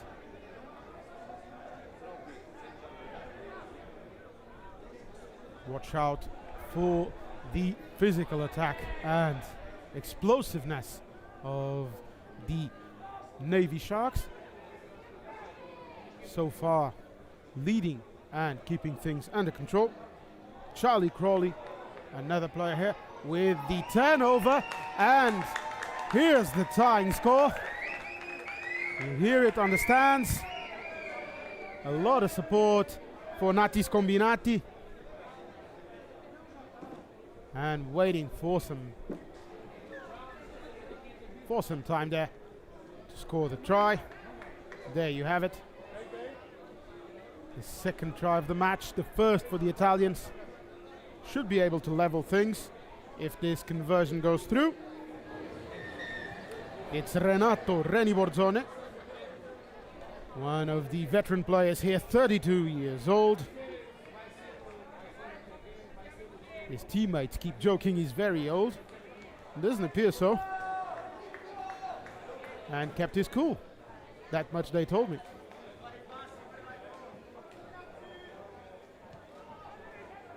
And the restart, and a very good restart at that. Advantage being given to the Navy Sharks on account of the knock-on.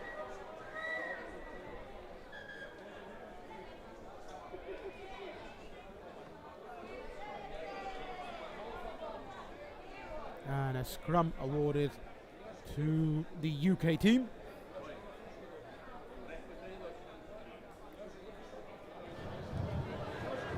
Regarding this team, there are a couple of players you should be out on the lookout. You saw Jay Toogood, our try scorer and orchestrator here, and able to stop Natis Combinati from stealing this scrum. And our Italian outfit here getting ready for another attack after a great turnover, playing their open and creative brand of rugby. They like to keep things lively, and they're looking for some space. Watch out for number 9 here. A tackle coming in, but no foul given. Ball is still alive. That tackle ready, keeping the ball alive. Yes, he was, but still the penalty coming through, not releasing, grabbing onto the player. A quick tap, and is it try number 2 for number 25? No, it is, but a penalty. We're coming back to it. The ref signaling it. The Italians trying to restart and go fast, trying to get the try, and achieving so. Try number 2 for Natis Combinati.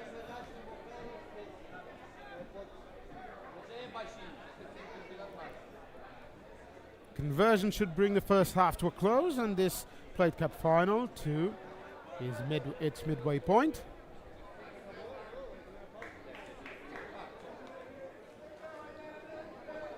With the conversion, our veteran kicker makes sure everything goes smoothly, and we're off to a quick short recess. We'll be back for the second half. Right now leading Natis Combinati 14, Navy Sharks 7.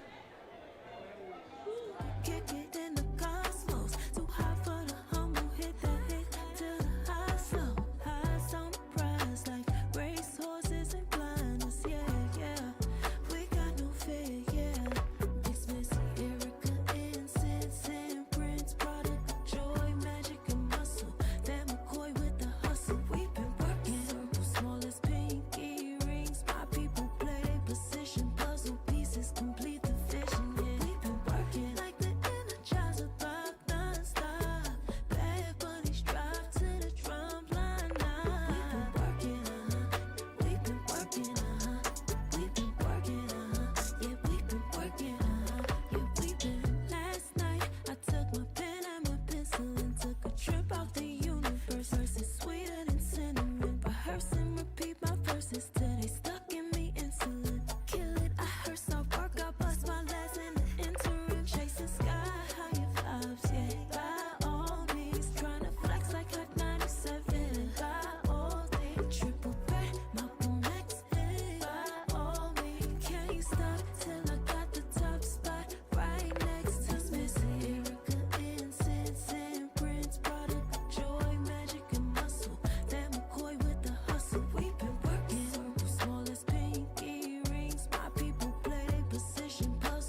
You've got to love the fun and wave.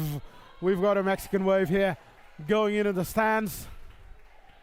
Everybody hyped for the finals, the final matches of the 2026 Algarve Sevens. Right now we're in the second half of the plate final, the elite men competition for rugby sevens, awarding the 9th place in the ranking, and the plate cup. In front, the Italian squad, Natis Combinati. A lot of players from clubs like Milano, Cus Milano and Rugby Rovato. A lot of Italian clubs here represented. Also Lions Alto Lazio, Padova. They are in front, playing in light blue and showing their usual flair. Watch out for this man. One of their attacking explosive players. Great kick from number 77, Renato Borzone. Chasing down the ball. Well inside the Navy 22. A good ruck from the boys from the UK. Going into contact. And not releasing. The ball wasn't coming out. Freddie Elliott was stuck with it on the ground. And as such, the Italian team has a penalty and the opportunity to either kick for territory or do a quick tap and continue. Let's see what Rennie chooses to do. There's your tap and there's your answer. Number 25 going into contact. Already has a couple of tries here in the Algarve greens. And today, looking to score at least one more. And right now, it is Natis Combinati on the move. Going outside, trying to put the afterburner. And able to keep things going in the face of Navy defenses. Very strong one. And again, bit of a discussion there between Gregorio Alagna and the UK player. The Italians being penalized. And Freddie Elliott restarting the game.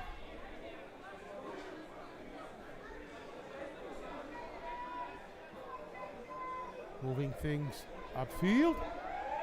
Space out wide. Is there support for Charles Crawley? Charlie Crawley is tackled. And coming in from the side. Another infringement. And our referee doesn't let anything go past him. And a penalty is awarded. Natis Combinati is going to kick themselves out of this tricky position. And inside the Navy half. One of the Fijian players for the Navy boys coming in, Penny Raivalita, number 20. The other one being number 11, Kini Dakuliga.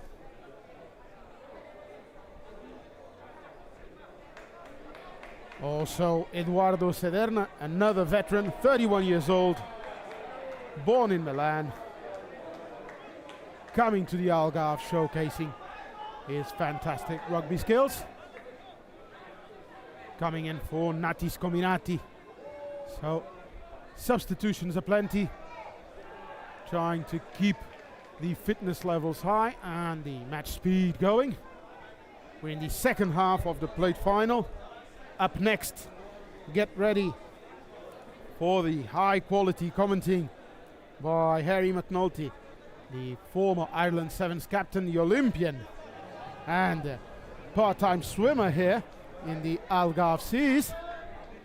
Also with him and to support him going through these final matches, he will be here, I don't know yet when, but he will be, Dallin Stanford, World Rugby commentator, the man with more energy than the teams themselves. But for now, you'll have just me Bernardo Guzmaninho giving you another fantastic play by the Italians. Nati Scombinati going in for the score. And there you have it, try number 3. It's Marcelo Moscone Milani, the man from Lions Alto Lazio, with the run, showing off incredible speed and pouring possibly a 2 converted try distance in the scoreboard. We've got a different kicker. So number 8, the flags go up. Nicola Furli, 21 years old, player from Rovato.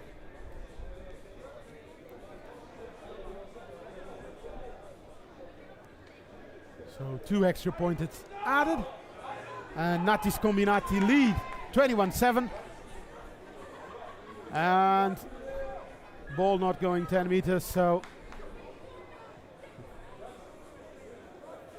with it not traveling the requisite 10 meters, we have a restart for the Navy boys. And the Navy Sharks need to take a couple of more bites out of the Italian outfit and score at least 2 converted tries to force overtime. Let's see if they can do it. Well, the handoff keeps the ball with UK possession, but there's no support here with a Sharks player being currently on the ground. Nati Scombinati player as well. More physical contest now.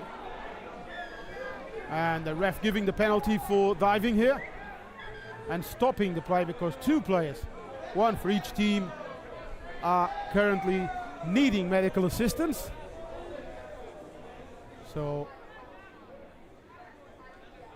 there will be a short stoppage.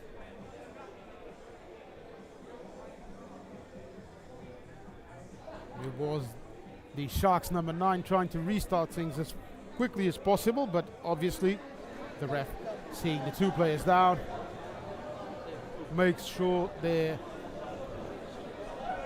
a quick stop and play, and these 2 warriors are assisted by the respective medical staff. It's been a long day here and a long weekend, a fantastic one. If you're in the Algarve, join us for what will be a superb after party, and if you're living close by, you can still come over the Villa Real, the Sant Antonio Sporting Complex, and watch the final matches. The crowd is already filling our main stand and making sure that everyone is here to watch the final games. If you're a team and you're watching our broadcast, or are fantastic spectators pushing for all teams, from the Portuguese to especially our Georgian followers in YouTube on our channel, here's a big shout out to all of you guys. Thanks for your support, thanks for watching the broadcast these past 2 days, and for being out there. If you're a team looking for a fantastic tournament in one of our sports, you should check us out on our socials, Algarve Sevens, on our website, algarve7s.com, and book your trip to the south of Portugal. You'll find sun, you'll find sevens, and you'll find a lot of fun. Great sports here, and the opportunity for a Navy Sharks comeback has been completely cut short and negated by the hooter. So you've heard the horn, time's up, and Nati Scombinati should put the ball inside the scrum and try and take it out, despite a very, very strong opposition by Max Watkins. The Italians aren't happy, and they've kicked it out, and now they can be happy and celebrate as they won this plate final. Final score 21-7. Let's get ready for the next matches. For me, Bernardo Guzmaninho, it has been a pleasure to be here for the last 2 days. Let's get ready for the Irish international, Harry McNulty. Well, it appears that the ref has other ideas in mind. And both myself, Harry sitting next to me, and the speaker will have to wait a couple more seconds. And now things are done. The teams saying their goodbyes to our main field, and me saying my goodbye from all of you. Thank you so much for being there. Stay with us and with Harry McNulty for the next matches. Up next, you've got the South Sevens versus 70s playing for the 3rd and 4th place match in our Gold Cup competition. Be right back. Thank you.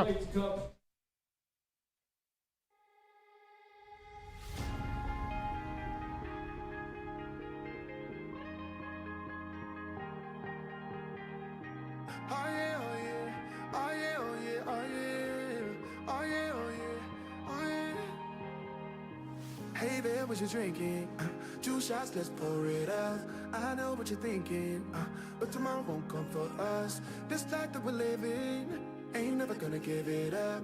Double shot for the gifted, one more for us. There you go, drink it up. All this love in a cup. Yeah, we go slow, we go fast. Yeah, we can't get enough. We stay all day, all night, living in paradise. Remember, you don't get it twice. The time of your life.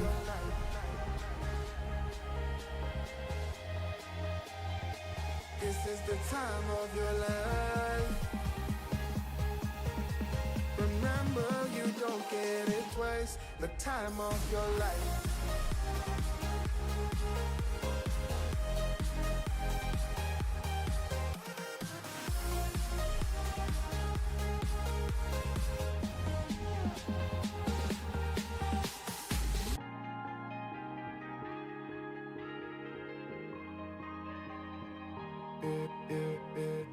Don't look at the past, no, we're not going that way. Oh, now make it last, make it last to the break of day.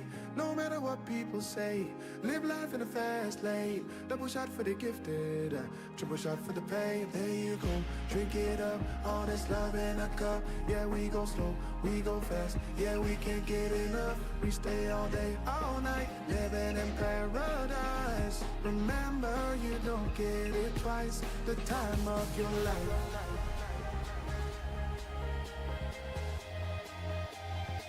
This is the time of your life. Remember, you don't get it twice. The time of your life.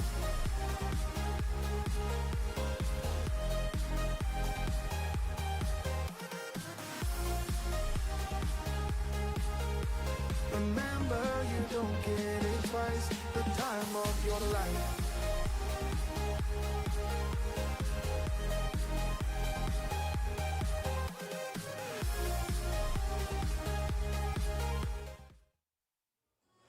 Hello and welcome to the men's 3rd and 4th place Gold Cup final. We have South Sevens from France and 70s also from France. My name is Harry McNulty, former Ireland Sevens captain and 2-time Olympian. I will be taking you through this match, which should be an absolute cracker. 2 French teams who have been showing us incredible rugby, both losing in the semi-finals. South Sevens, they lost to Portugal, the team they beat in the pool. Oh, and that one just caught the strong Algarve wind. 70s, they are a strong side here. They also lost in the semi-final to Georgia, 34-5, with South Sevens losing to Portugal 12-0. So we've got an all-international final. On the right-hand side of the screen in blue, that is South Sevens. And on the left-hand side of the screen, 70s, they are in the navy blue and a mix of harlequin in there as well, pink and green and every sort of color. So we're expecting a physical, full-on team, full-on game. And 70s with an early penalty to slow things down.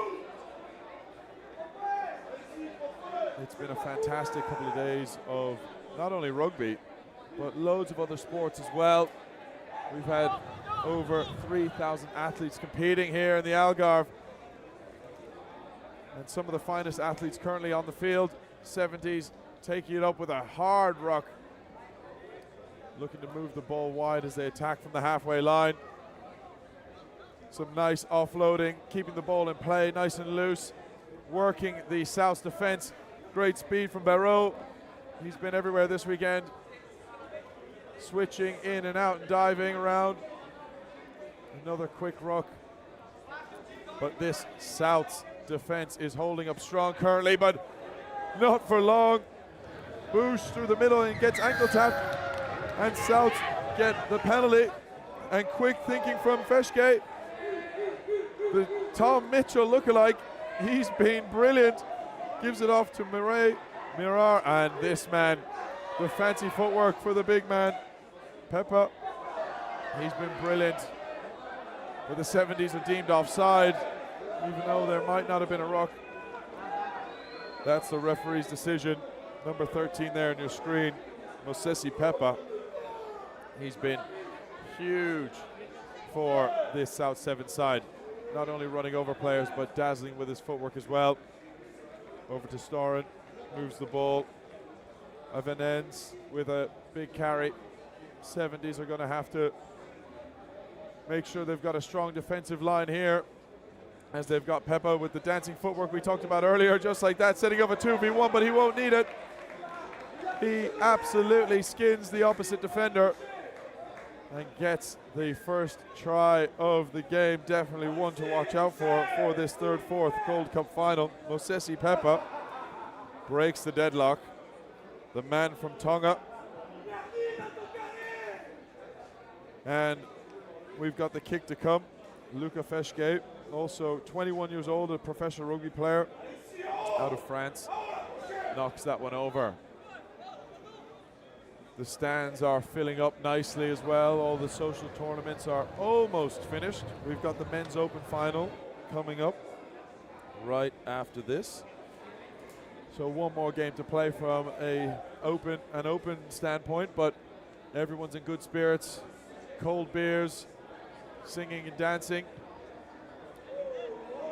And Souths won't be singing and dancing about that. Kick straight into touch. Always a tough position after scoring a try to give away a loose ball like that, but 70s will be licking their lips at this opportunity to attack from the halfway line. They've got some great players in there as well. Silky hands moving into the edge. Big carry, Gorsola getting their team some forward momentum. But this South side defense has been strong all weekend. Just a brilliant tackle coming in from Miar on the South side, forcing the knock on. Just absolutely launched himself right at the knees like an old lumberjack timber. Brings down the big man. And Souths have the ball deep in their own half. Souths are a mix of French, but then they've also got Trent Storen, 27-year-old Australian. And as we said earlier, Mosesi Peppa, he's 27 from Tonga, currently on the wing right now.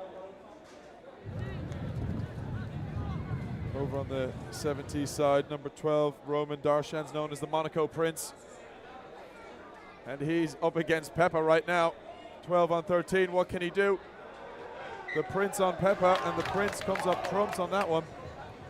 Quick ball from the 70s, using that to their advantage, trying to get some momentum here. Lovely little dummy in the middle. Again, another little loose offload, but Souths not rolling away, giving away another penalty yet again.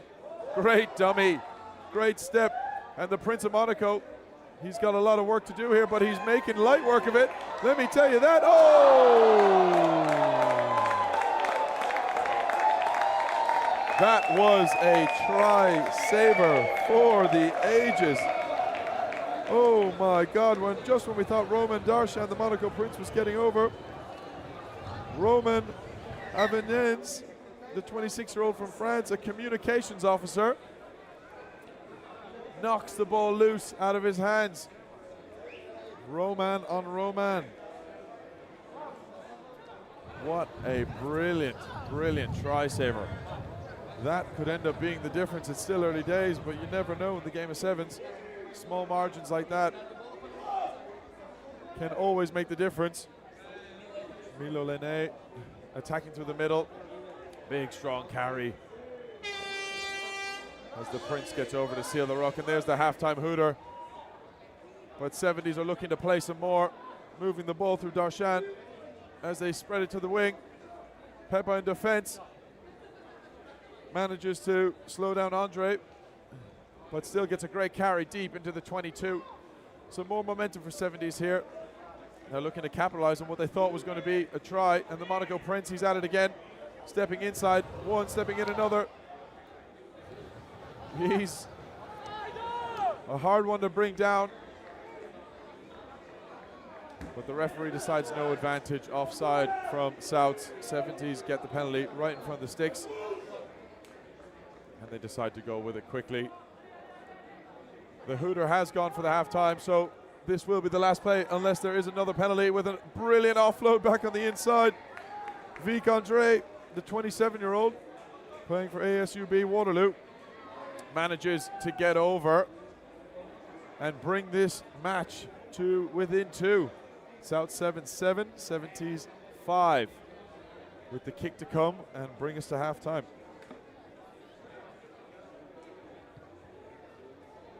And the kick is a good one. So that is halftime here at Villa Real de Santo Antonio Stadium. See you in a few.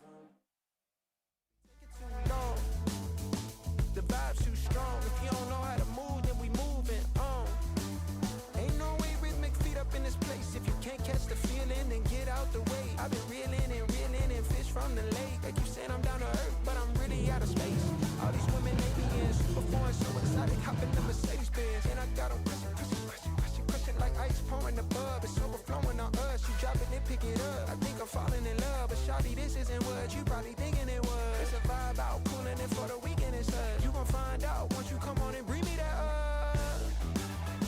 Keep coming with it. Keep coming with it. Keep coming with it. Place your bets on us. Get your money and flip it, yeah. Keep coming with it. Keep coming with it.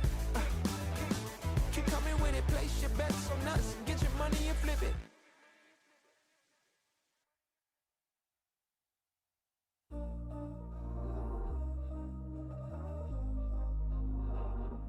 We were sparks on quiet streets, two hearts finding where to meet.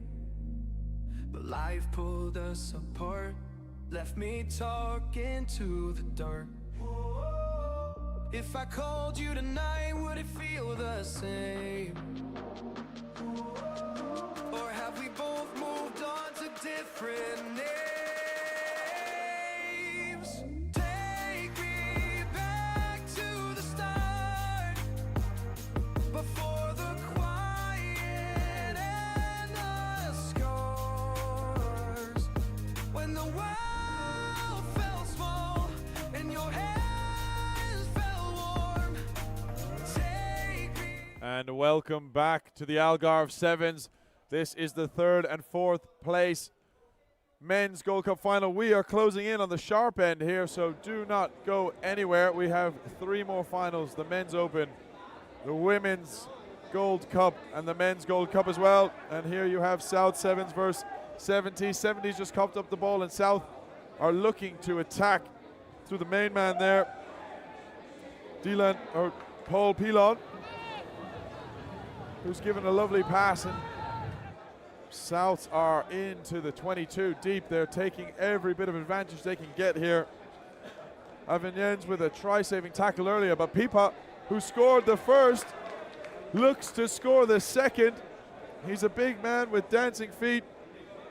The Tongan takes this to 12-7 after hobbling a little bit here. Hopefully he'll be able to continue.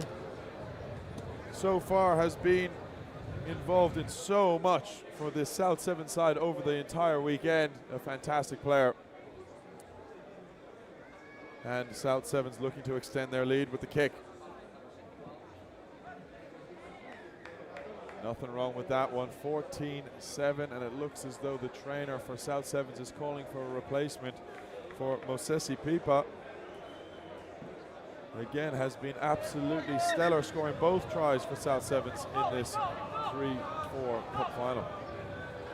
So after this, at 6:20, we have the men's open final.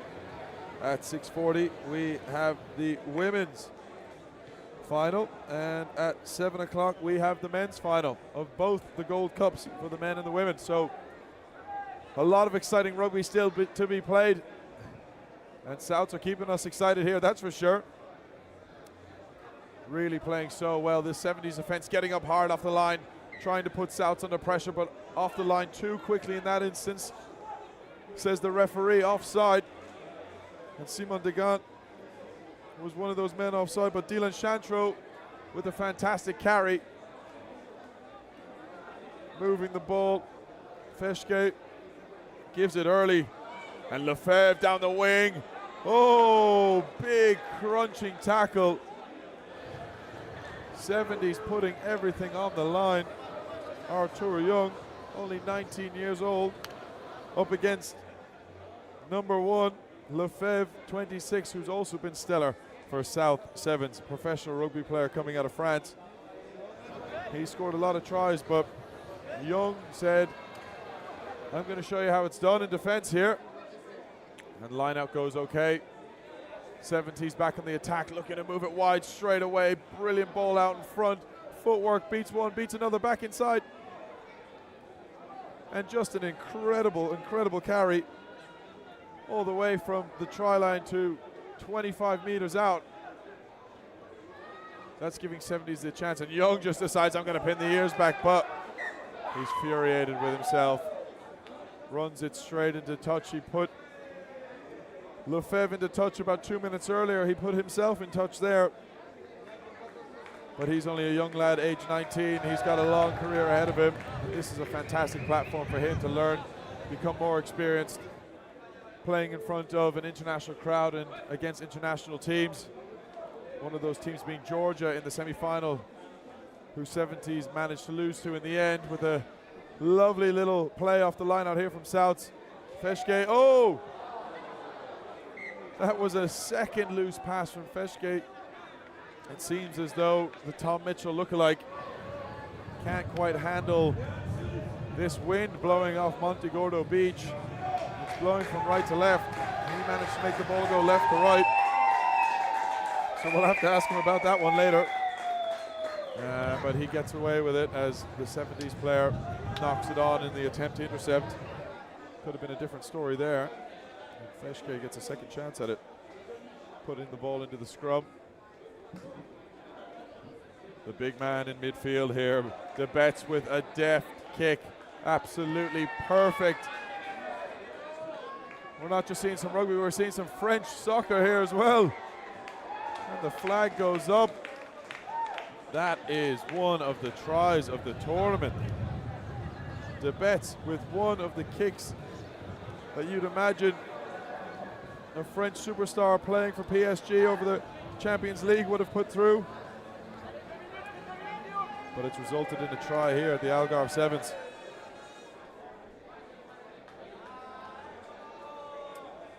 And if you've been here for the weekend, or even if you haven't, make sure you're involved in the Algarve Sevens for 2027. We've got rugby sevens, golf, netball, beach hockey, lacrosse, open water swimming, and paddle. So it's not just rugby here, it's a full festival of sport. Over 100 sports teams, 3,000 athletes. We've got rugby across 52 teams and 4 divisions. It is absolutely incredible. I was involved in the Ocean Beach swimming earlier. Dallin Stafford decided to stymie me up. I managed to make it through unscathed. And a knock on from 70s. They haven't really had a chance to attack for a while after their great attack from their own try line. And Young going into touch. It's just all been South Sevens, 21-7 at the moment. And it's another attempt for them with a scrum here on the right-hand side, just on the edge of the ever creeping shadow onto the field as the sun starts to begin to slowly set over the southern Portuguese coastline. And Debets with another great kick over to Delan Chantro, who offloads it fantastically to Debets. The two lads are like a dynamic duo. Delan Chantro scored the earlier try from the Debets kick, and then Debets gets his own one. And the two lads are absolutely delighted. They have really extended their lead here in the fourth Gold Cup final.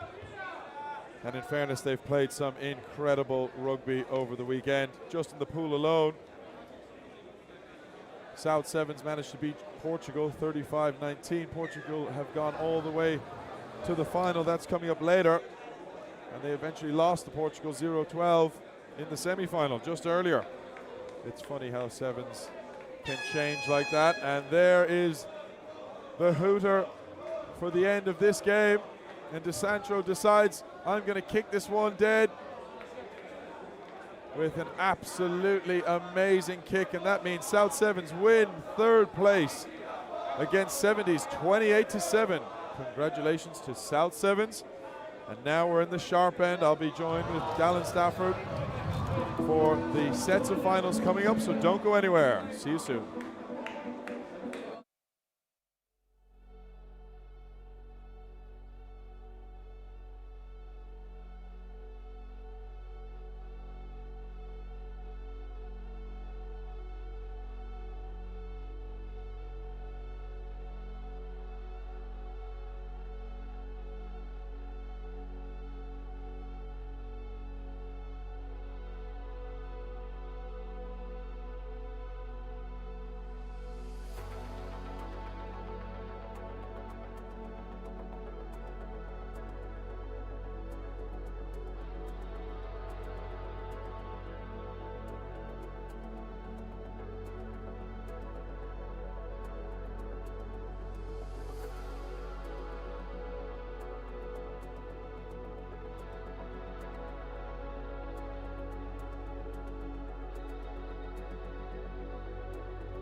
Welcome to the Open Men's Final for the 2026 Algarve Sevens. And it's Italy and Portugal that go head-to-head. Italy take this one here. Cormo Reguera is the team on the right of your side, and Agronomia from Portugal on the left. I'm Dallin Stafford alongside double Olympian from Ireland, Harry McNulty. And we're into the fray straight away. Fantastic day of rugby. We're into the sharp end here, Dallin. We certainly are. These sides have been playing outside the stadium all day long, and now they find themselves here in the main stage, here at the Vila de Santo Antonio Stadium.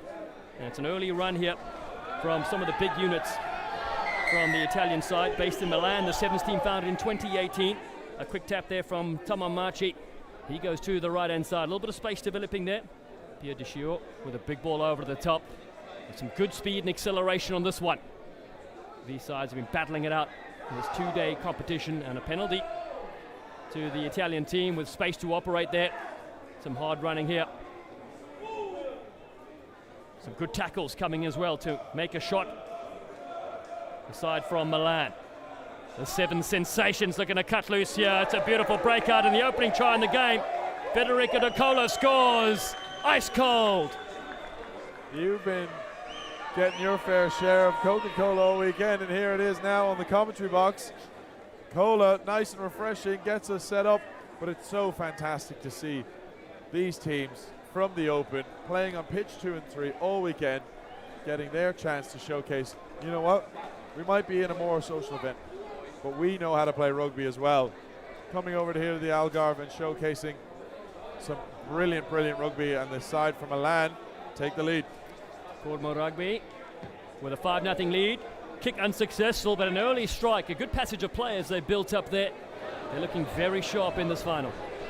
Absolutely, indeed. Both sides competing very strongly. The side from Milan, they've had all the ball. Big, huge carries. We see some great hair out here as well. Number 1, bit of a mullet and a perm job going on at the same time. That's right, it's Matteo Randazzo. The name says it all as well. This kick goes out there. Gives a chance now for Agronomia, the Portuguese side. National champions in 2007 and 2019 as well. They're a side out of Lisbon. A chance for them to attack. They've got the green stripes and the green shorts with a bit of white. Oh, running around in circles here. Now returns the favour. Mano Rosado goes into the contact. And support comes in from Santosh. Early ball to work with here. Crisp passing, and they whip it wide. Looking for some hot feet as well, and the offload. The bounce ball and the little goose. I saw the net go back there. Heavily involved here are some of the forwards. Throwing some one-handed no-look passes on that far side. And Lorenzo Silva active in that breakout. Here's Pedro Ribeiro. And again down the line they go, looking for a dummy, a jersey grab. And that's Roberts. Kieran Roberts. Not quite the Portuguese name we need to put on the accent there. The Irishman flies into it. Oh, nice little contact there. And that's Vieira with a bit of space. So Portuguese now looking to cut loose and get their own try. They're in the 22. The sun is shining on them. The side just outside of Lisbon, a few hours away. Oh, huge shot from the Milan-based side. And a lot of pressure coming in there and a lot of heat. Huge pressure, but great to see both sides really giving it everything in attack and defense. Sometimes the worry is when you see the Open side, all they want to do is attack, but they're not too worried about defense. But I guess that's why they're in the finals, and some of the other teams maybe aren't. But Kieran Roberts, I had a chat with him earlier. Man from Cork, Bandon. He's moved over to Lisbon Agronomia for the last 3 years. Absolutely loves it. He used to play with Jack Crowley, who is the Ireland number 10, as well as Munster number 10. And is just loving his time here, and what an opportunity to play on the main stage. Oh, it's an amazing story. Great to see him here, heavily involved. As now the side, Cornwall Rugby have a go on the outside. It's a good strong tackle, bringing them down to the ground. There's Pedro De Cola, the try scorer, and the flag goes up. They try to go quickly here. Agronomia, the side that has produced the Rugby World Cup 2007, Luis Pissarro and Duarte Cardoso Pinto as well. Some brilliant players in years gone by. Fantastic. The strength of Portuguese rugby. It's sometimes a bit of a dark horse. There's so many brilliant rugby teams, players coming through the league. They've got 10 teams in the league just in Lisbon alone. After speaking to Roberts earlier as well, giving me the info. That's amazing to see. Got an opportunity to commentate Portugal at the Rugby World Cup in France in 2023. Fantastic to see them on the big stage. Now trying to get through on the big stage, Lorenzo Silva. He flicks it back. It's still 5-0 their trail to Agronomia Rugby. And the flag goes up again. A little bit of a contact there. Number 33, the try scorer De Cola. He went in with a little bit of an elbow there. Maybe it's when the referee blew the whistle. The arm just slid up in the tackle. Just have to be careful. Player safety. Yeah, there was not any Coke Zero as all. That was full fat. Line out, attack. Wow, what a great skill. Unbelievable. I don't know how he did it. But Matteo Randazzo with the hair has really come alive in this game. He's showing us why this side was so unstoppable in the quarters and the semi-finals. They take it to the far side. They lead by 5 in the first half. You're watching the Algarve Sevens, the 7th edition. 7 brilliant sports. One of them isn't football, but it is rugby sevens. And now look to the side here. Ricardo Alodi does brilliantly. And they keep it alive. It's a 2-on-1 created here. What speed and acceleration. Colosso flies into the fray. And now down the fringes, Matteo Randazzo looking to dazzle. That's certainly right. Forget the hair salon. He makes his way to the try line and just scores. Oh, here we go. It is rough and tumble here in the Open final. Randazzo, he's got the hair, he's got the mustache, now he's got the try. It's a full sweep. Wow, it is going on pitch 1. It's party time, and he has certainly arrived at the right moment. Conversion from Pedro De Colo. That's the siren for halftime. Oh, it's a beautiful kick. Flags go up. It's halftime in the men's open final, and it's 12-0. Corma Rugby lead, Agromonimia.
Second half about to go here. We have people from all over the globe tuning in, including Aidan and Sandra McNulty. Well, can you believe it? The parents of Harry McNulty tuning in. They called us the dream team, and I tell you what, with the only 2 commentators left standing, it's a dream indeed. It is the dream indeed. It's been a fantastic weekend on and off the field. We can just see here Portugal women, they're walking down. They've got the crowd cheering for them. They're coming up right after this, so don't go anywhere. We've had some crackers over the weekend. There's more to come. That's right, they'll take on Monaco, and then the men's final, Portugal again. They will take on Georgia. Right now, it's Corma Rugby that lead this game 12-0 against Agronomia, side out of Lisbon, here locally in Portugal. And the Italian team up with a slender 12-0 lead. They've got possession yet again, and they're flying into this one. Oh, there's gas to burn on that far side. Oh, Gesser is fast. Giacomo Gesser scores, and they extend their lead. Straight out of the blocks here in the second half. The team from Milan, Gesser, decided he's going to do it all on his own on the far side of the field.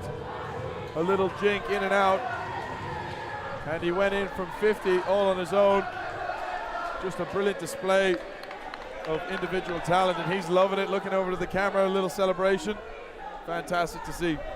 Their time in the sun, in the main stage here. Over 100 sports teams collided this weekend. 3,000 athletes, fans, spectators, people from all over the globe. We saw Ivory Coast coming up here to play in this competition. All of Europe represented, of course, as far as Canada and the United States. We want to thank our sponsors, Nova Banco, Ponto Verde and Rhino Rugby, as well as our support from Visit Portugal, the tourism board, and Sports Ventures in Vila Real de Santo Antonio Municipality, who put this brilliant event on.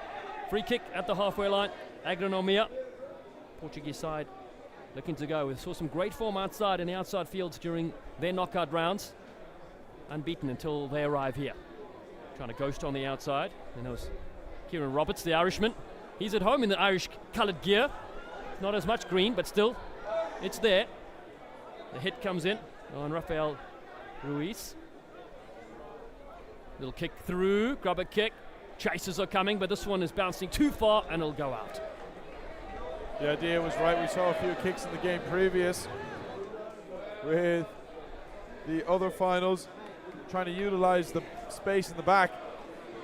But it looked as though there was a little bit of miscommunication between the Agronomia players, and while one was going forward to kick the ball, their winger was actually dropping back, thinking he was going to get a pass. So thankfully the ball did go into touch, but it's now turned over to the side from Milan.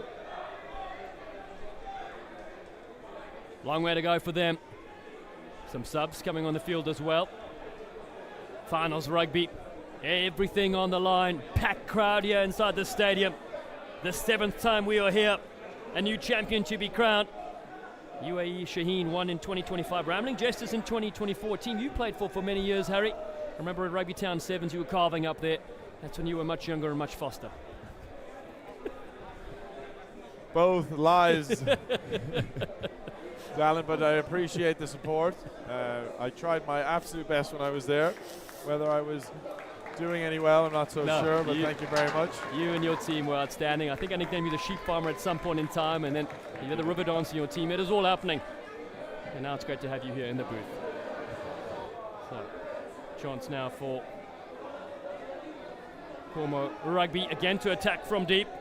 It's a good step from Gesser, the try scorer. Wriggles free, he's got support on his shoulder. Patient build-up. And now they accelerate, bang, to the ground. What a shot that is. Sam Colosso drops one to the ground. That is a hit that the defender will remember, or might not want to. Still that 17-0 lead. Here comes one of our favorites, Matteo Randazzo, getting them on the front foot. Down the short side, a beautiful dummy, and there's no one back. Delayed sweeper approaches. Another big shot comes in. Cormo Rugby playing such an exciting brand. They've got the deft touches, and they've got the big hits as well. Beautiful switch, Gesser again. Oh, did he hold on to that? Yes, off the boot, we play on. Oh, that one's gone backwards. Here it is, this is the man. Randazzo again. Oh, and he goes out, thought about a kick, stays in the field of play. He's electric. Wow. Talk about a couple of minutes of absolute brutality. The team from Milan were on their own try line, decided we're going to run over a couple of the lads from Agronomia, and while we do that, we're going to get some brilliant offloads in there as well. But you can see there's a few hands on knees now. Fatigue starting to set in. When you come to play in the Open, you don't always expect to be playing 6 games in a weekend, but it's worth it when you're on the main stage. And a big shout out to the lads just below me. They won't be able to hear this, but the Chile boys, they said hello, caught up with me, got a photo. It's a bunch of lads living in Europe, but they're all from Chile in South America, and they've used this tournament to come together as a team and enjoy. Oh, phenomenal. Love hearing those stories. We mentioned people from all over the globe coming here for various reasons and are absolutely loving it. Gesser now on the outside, gets the big bump, does really well. Penalty on the other side of things, holding on. So here we go. Agronomia, can they get on the board? In the meantime, which players have impressed you from the team leading? Well, we had a great try, didn't we, from Federico De Cola. Yeah. He was brilliant. And then Gesser as well with the absolute speed. And then we still have a few more minutes, but there's been a couple others that have impressed. We're just going to have to see if they can pull through to the end of this game. But for now, 0. Gesser is leading the charge. Final seconds.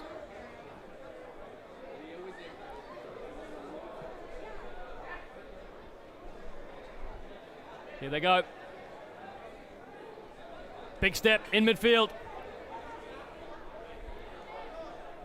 It's all on the line here. The bounce ball. Oh, so close. Commentators curse once again. Once I name a player, they've done so well. Gesser, I forced the knock on from there. But also Matteo Randazzo, he's been brilliant. The hair, the mustache, the bravado. I think he's been an absolute superstar for this team, coming all the way over from Milan in black and orange.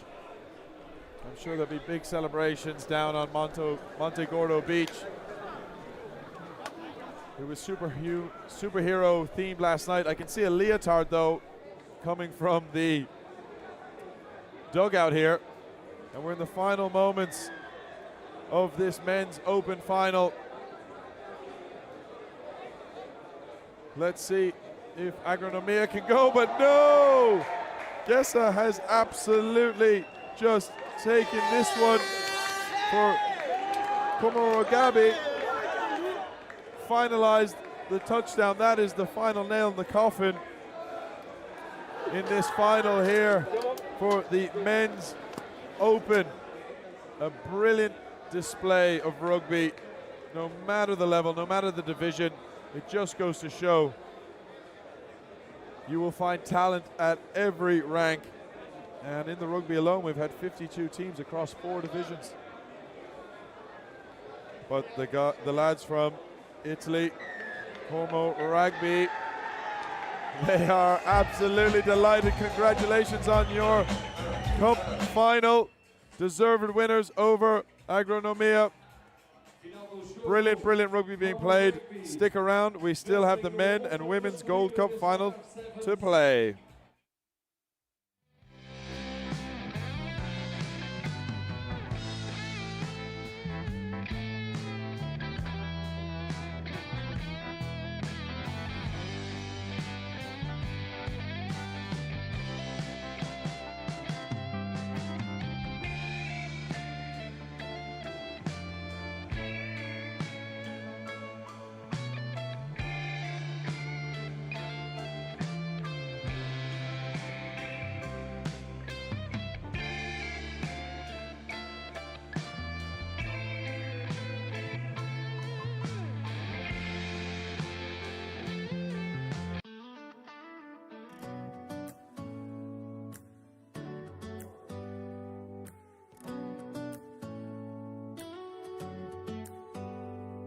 Do you hear that? My sanity.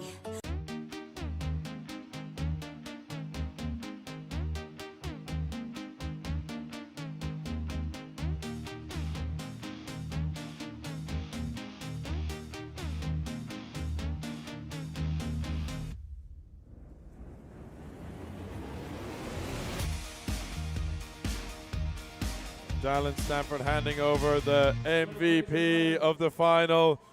Giacomo Geza coming from Como Rugby all the way from Milan. Deserved after that performance. And here you can see the runners-up, Agronomia, the team just coming from Lisbon, the local side. Fantastic performance, not what they might have wanted, but very deserved to be here on pitch 1 after playing in the Open Cup on pitch 2 and 3 all weekend. Great to see them here, and elated scenes coming from the men in black and orange. Como Rugby. I'm sure there will be a lot of celebrating happening in Monte Gordo Beach tonight. They've got the tutus on already. Your men's Open Cup final winners, Como Rugby.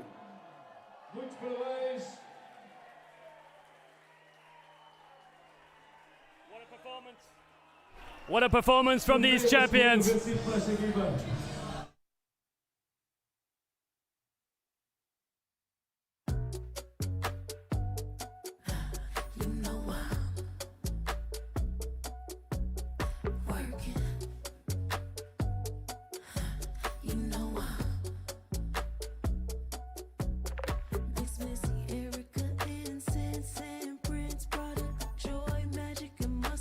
Damn McCoy with the hustle, we've been working. Circle small as pinky.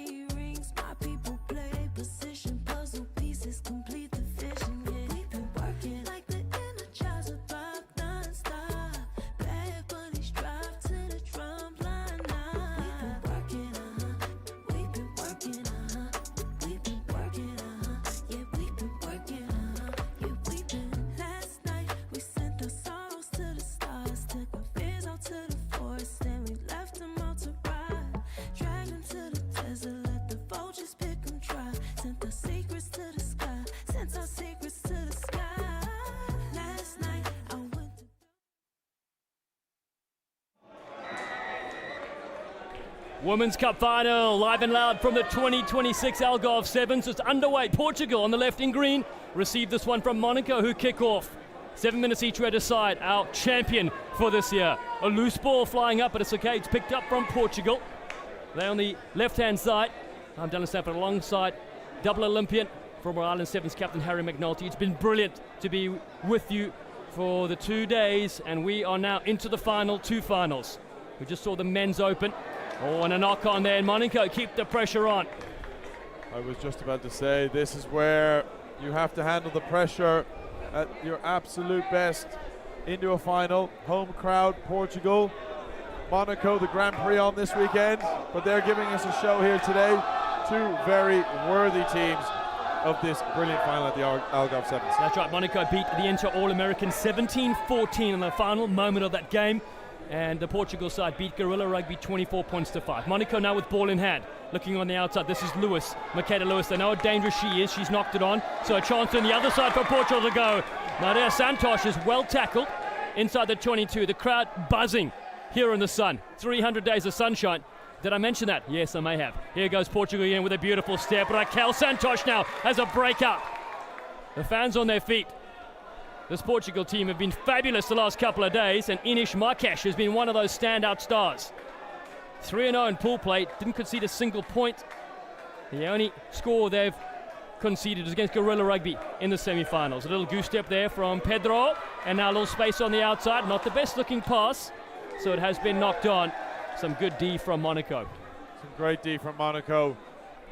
A long legend of the Sevens game, Carl Tanana, once said, a tackle win your games, but defense will win your championships. So Monaco holding out really strongly there, forcing an error, an unforced error from this Portuguese side, but they have the talent to be able to go all the way today. They certainly did. Katie stole that from his coach, Gordon Titchens, who stole that from his coach. So a long line of legends that passing down what is tournament match-winning information. Here goes a feed from Monaco. And that was Algarve, now a penalty for them, looking for a quick tap. Mira Brooks, the 19-year-old from Belgium, has them on the right-hand side. A star-studded team that make their way to the final. Oh, it's a beautiful offload to Lewis, and the offload is returned. Mania Bechtel, the captain on the far side. They've got to score here. They're cutting back in. It's a 2-1, and there it is. The opening try of the game. Touchdown. And Monaco have the first 5 in the final. Monaco playing some really open and expansive rugby. But not only that, they had some really big carries which opened up the Portuguese defense. One loose pass went to the ground, but that was no problem for this Monaco side. The Monegasque say, daggy daggy, let's go. And the kick just wide. Jazz Rampton just missing the extra 2, but they're up 5-0. Jazz Rampton, an international rugby star herself, as is her brother as well, Jack Rampton, a 23-year-old from Great Britain.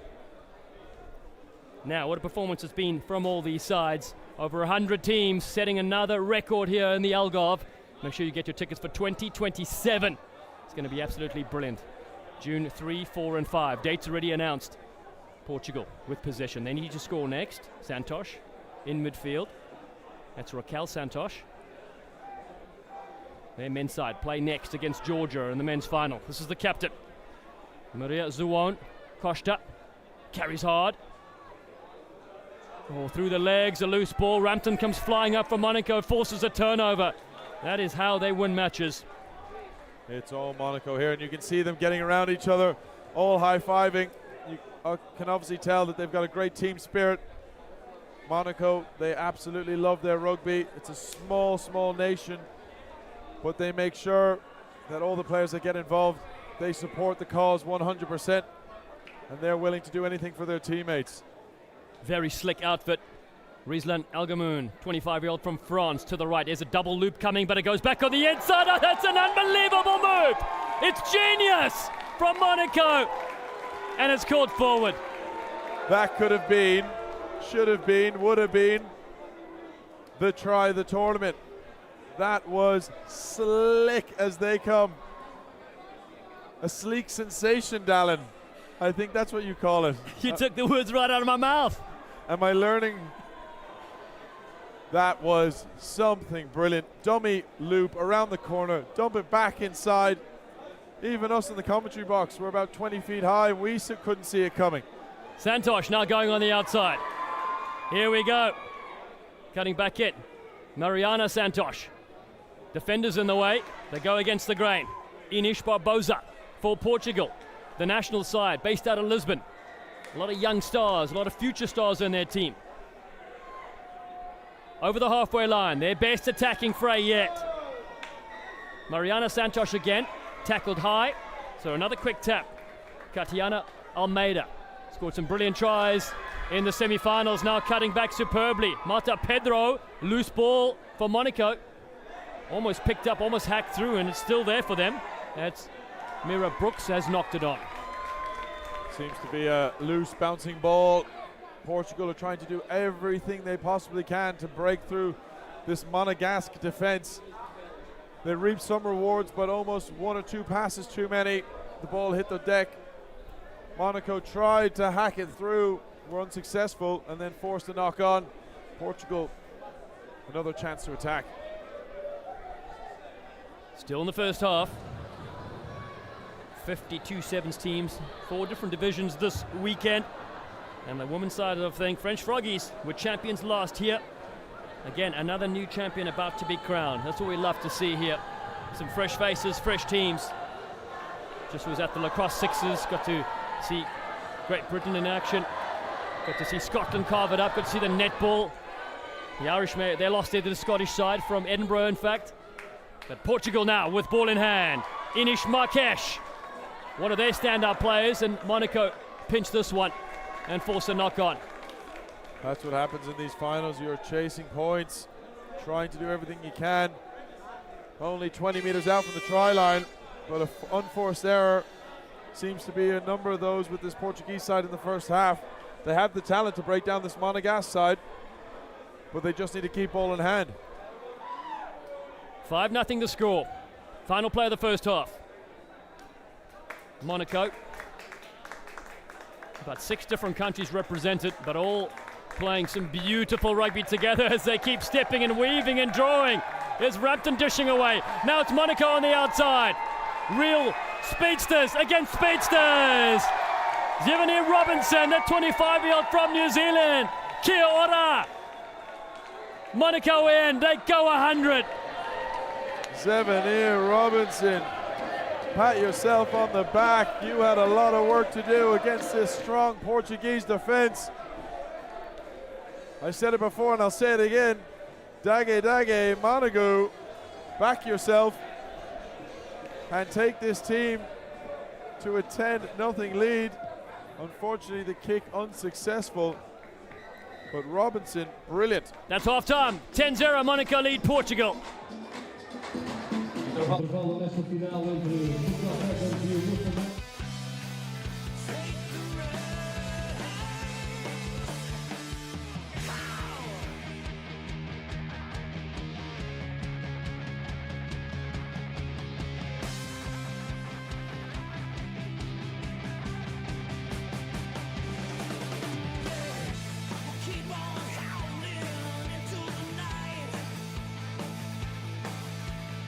You gotta show your teeth, red and white.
Second half in the women's elite final. Monaco received this. They're up 10-0 with 2 brilliant scores. Here's Jazz Rampton. They're against Portugal in the all green and black shorts. Stringing it down the line to their talented players. That is a forward pass indeed. And so a real chance here to start the second half for Portugal. I'm Dallin Stanford, and it's been brilliant to be here with a couple of days. Irish Olympian and sensation, who's also very sleek, who was in open water swimming as well, Harry McNulty, has been loving it in the booth. Not so sure how many eels you'll find in the Atlantic, but I was like a slippery eel out there.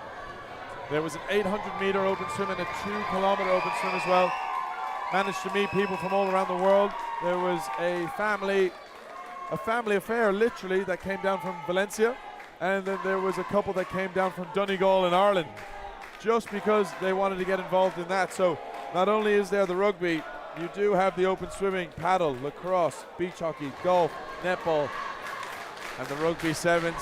You can hear it in the background. The Portuguese are getting in behind their team here.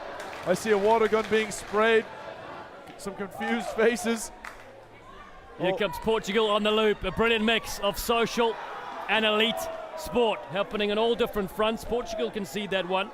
Gives me a chance to quickly thank our event partners. This event is put on by Sports Ventures and Vila Real de Santo Antonio Municipality, and support from the Visit Portugal Tourism Board. Sponsors Nova, Banco, Ponte Verde and Rhino Rugby. Brilliant to be here for the 7th time. Feed here from Algarve. Little kick through, there's nobody back, so it's a clever thought as Monaco look to chase in here. Portugal range on this one, and the replacement gets this one, and a big cheer for her. Luisa Santos behind the back ball, and no look pass. Can they go all the way from here? Portugal yet to score in this final. Beat Gorilla 24-5. We mentioned they were 5-0 coming into this one. Monaco's defense, though, is just so good so far. They do concede a penalty, and Inish Santos has a quick tap. They're going to take the team on herself. Good carry to Lewis, counter-rucking. How strong is Lewis? Monaco get the penalty, all because of the powerful drive from Makeda Lewis, nicknamed Cookie. She's a smart one as well. Loose ball. Both sides unable to hold on to it. It stays with Monaco. Up 10-0 here in the second half, in the final. Now it's on the outside. Here's Lewis going in, going out. The power runner rips one to the ground. Jazz Rampton's there. Oh, cutting loose. What a score. A dummy. This sells them all. She's electric. And Monaco are up by 15.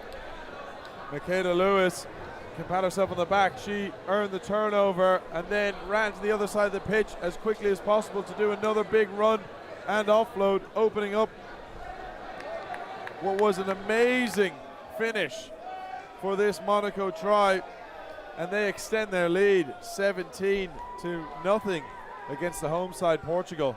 3 superb tries. Jazz Rampton at the end of that one. Makeda Lewis heavily involved earlier, and we mentioned some of the skills from Robertson. Has really been a standout performer. She scored a scorcher in the semi-final and has done it again in the final. Is that enough? Portugal Sevens, a young side looking to play on the international stage and make a big statement in the years to come. Big kick here from Monaco down towards the sun. Bounces and goes out. The crowd really into these games, so they have been all weekend long. The Algarve Sevens, June 3 to 5. Next year, 2027.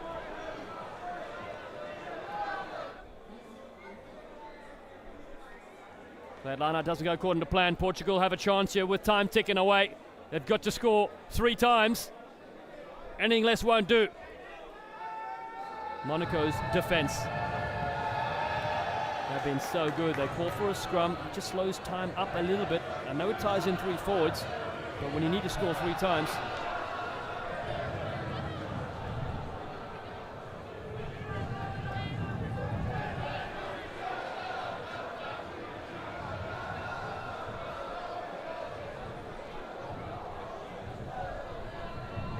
Portugal. Can they give their crowd here, their home fans, something big to celebrate? Marta Pedro gets head high. A couple of tries here will do them so well. Luisa Santos, and now it's the captain. The flick from Costa, and it sits up here. Portugal yet again on the outside on this women's final. Cutting back in. Oh, we're so close to connecting. Just the last missing link wasn't there. And Monaco hold on. Portugal, men will come next against Georgia in the men's final. So many thrilling matches we've seen across this two-day extravaganza. And on Friday we started out with golf as well, nearby. Netball was brilliant. Got to witness that last game there. As was beach hockey, open water swimming, paddle, golf. So many sports, hard to keep track. 7 of them, in fact, in the 7th year. And rugby sevens on full show here inside this unbelievable venue. Oh, it's picked up here from Portugal. Down the near side, loose one from Santos. Numbers on the right-hand side, if they can get it out here, they can score. A quick tap.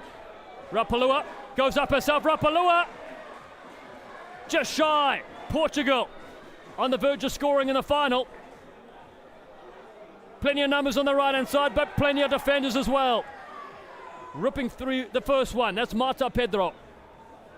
They keep on the short side. Fired in beautifully, keeping it alive. Portugal with Fonseca.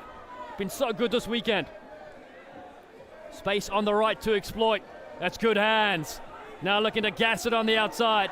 Santos on the outside. Mariana Santos scores one of the loudest roars you'll find this weekend. It won't be enough to win it, but they're on the board. 17-5. And the crowd loved it. Conversion off the upright. Moments away from full time to be crowning a new champion here in the eastern coastline of Portugal, just outside of Faro. And the celebrations will go deep into the night. The beach party at Montegordo Beach is set up and ready to go. I'm thirsty, and the champions will bring their silverware there as well. Knocked back to Monaco. What a side they've been. The only team to go 6-0 in this competition in the women's elite section. It's a good carry there from Chloe Pontus. And now short line, almost looking for the offload.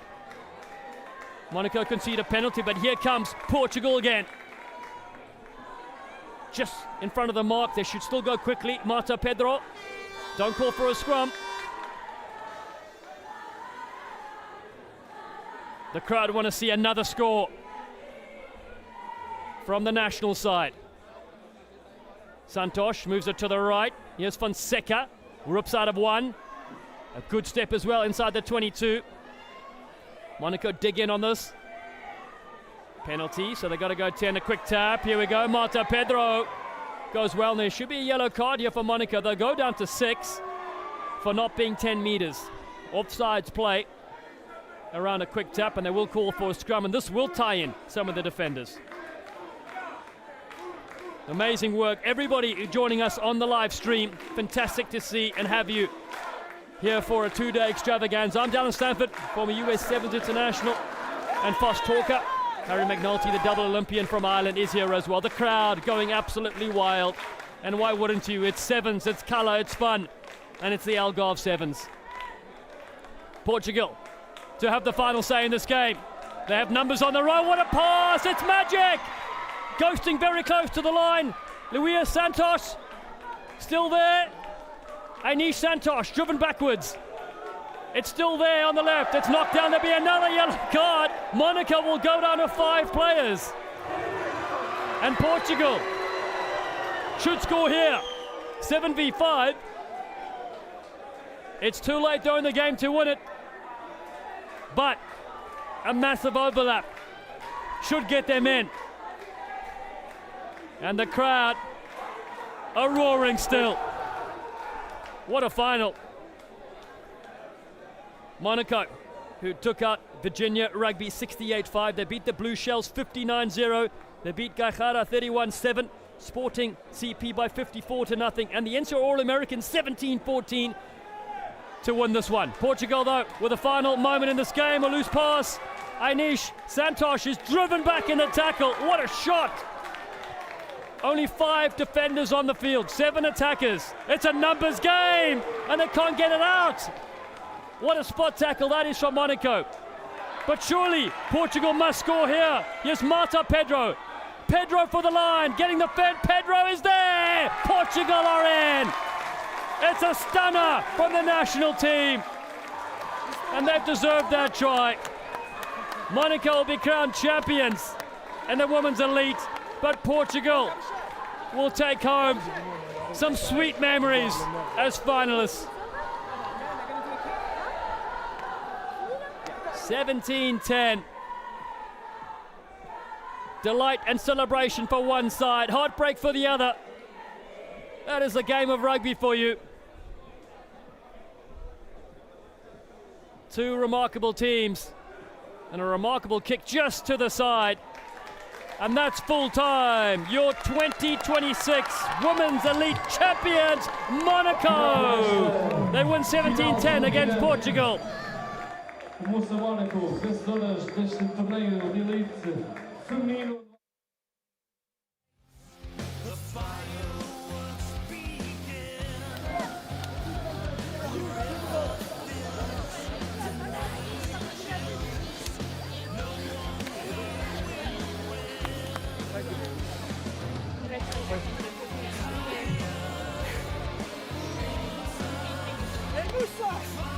Love Musa.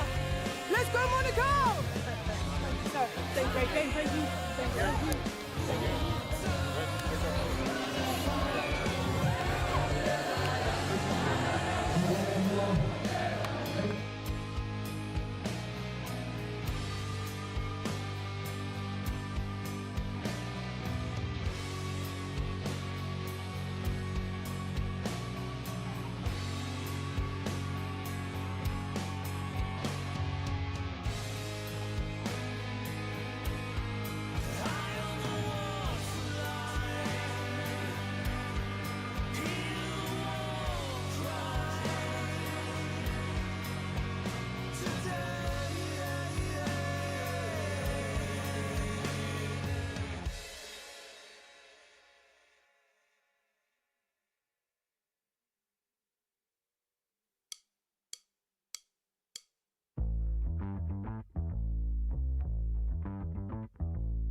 Yeah, I'm so fresh like the morning.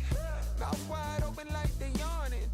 Every time they see me, they in G-Shock. Homie, this is too far. Homie, I feel too alive.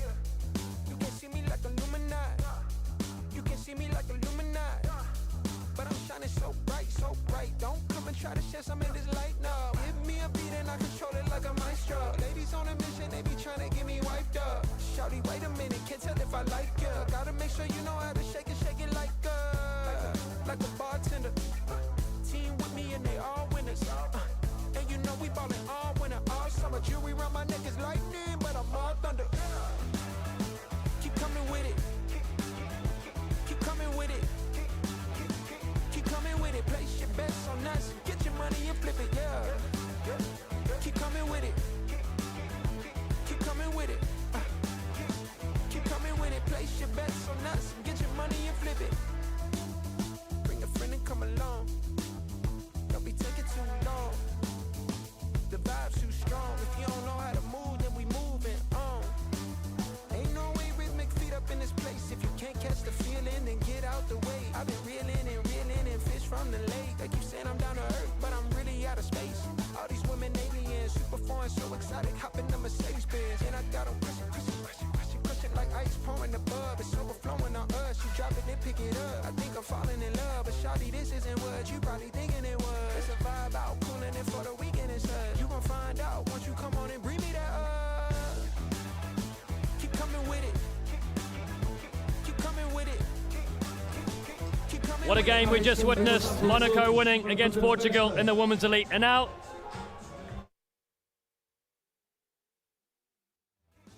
Keep coming with it. Place your bets on us. Get your money and flip it.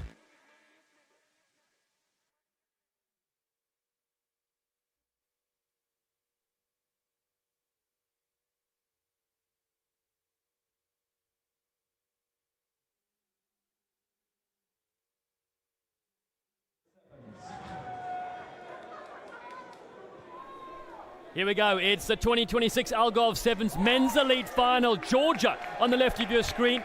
They take on Portugal. The two national teams collide here in what will be a monster final, after Monaco just defeated Portugal in the women's to take the women's elite section. So here we go. It's Barash Durao, and then a little ball there from Fred Couto, who was very good in the earlier game. Now using their green jerseys of Portugal. Ball in hand there. Fatih, the 22-year-old. Again, one of the youngsters in their side. Martim Diaz, he was a standout. He's in 13. Ball in hand. He pulled all the strings in their game when they beat South Sevens 12-0. Don't forget they lost to them 35-19 in the pool. He goes backwards to go forwards. Little dancing, lovely ball over the top. He finds Costa is there. Antonio Costa now to the right-hand side. That's Couto.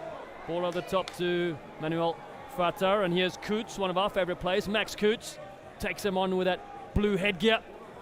Superb to bring this final to you. I'm Dylan Stafford alongside Harry McNulty, double Olympian, Irish sensation, and now we heard he's a slippery eel in the waters as well, taking part in open water swimming this morning. He's still going strong. Edgar Monteiro, this Portuguese side, they have really turned up a notch. The Euskarians gave them a scare. It was 28-26 they won. They've gone through adversity to be in this final. And now the national side, coached by Pedro Leal, has possession at the halfway line. They've been driven back here by Georgia. And it's a big fan from Fred Couto. He's a tall timber in their side. Carried to the ground from Vasduro, and the first penalty of the game will go to the Portuguese side. Portuguese have had all of the possession, but they haven't really been able to capitalize. They made it all the way to the Georgian 22, but the Georgians, standing strong and tall, have pushed Portugal back to the halfway, but eventually, if you defend for long enough, you're probably going to give away a penalty if you don't get the ball back. And Portugal have an opportunity to attack off a line-out. There's some tall Georgians in there who are going to try and make it tricky for them. Martim Diaz to throw.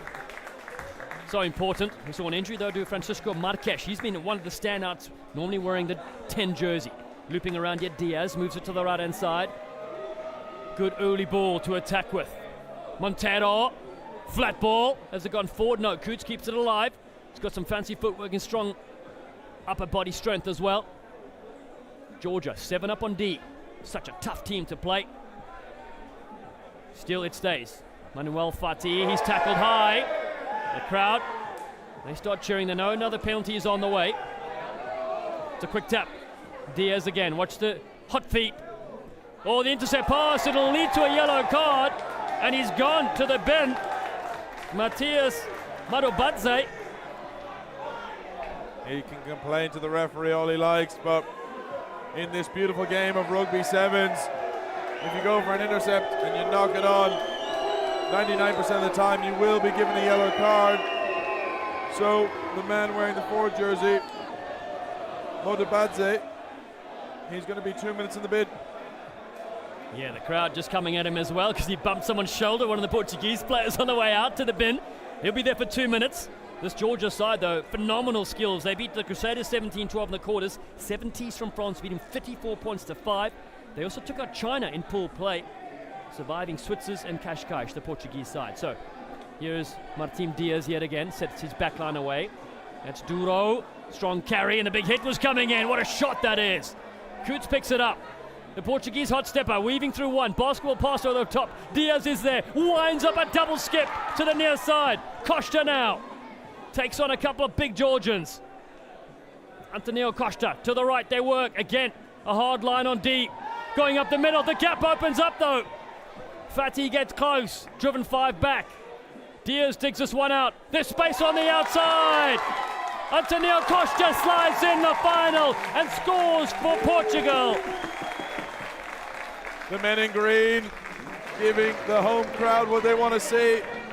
A hard-fought try coming through from Costa. But the Georgians, even though they're a man down, they are giving it absolutely everything and trying to hold out this Portuguese side for as long as they can. But Portugal kept on knocking. And the man on the outside, Costa, ran it in for a try.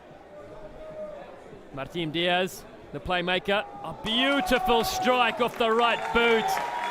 Almost as good as my golfing skills, which are non-existent by the way. They're up 7-0 in the final. That's a strong start especially against such a powerful Georgian side. But as you said, weathering a storm with 6 players. Yes, indeed. Georgia still down to 6 men as Portugal look to kick off here. A really integral part of the game of rugby sevens. It just needs to go 10, which it just about does. And Coots is picking it up here for Portugal. Lovely kick again. It's from Diaz, the playmaker.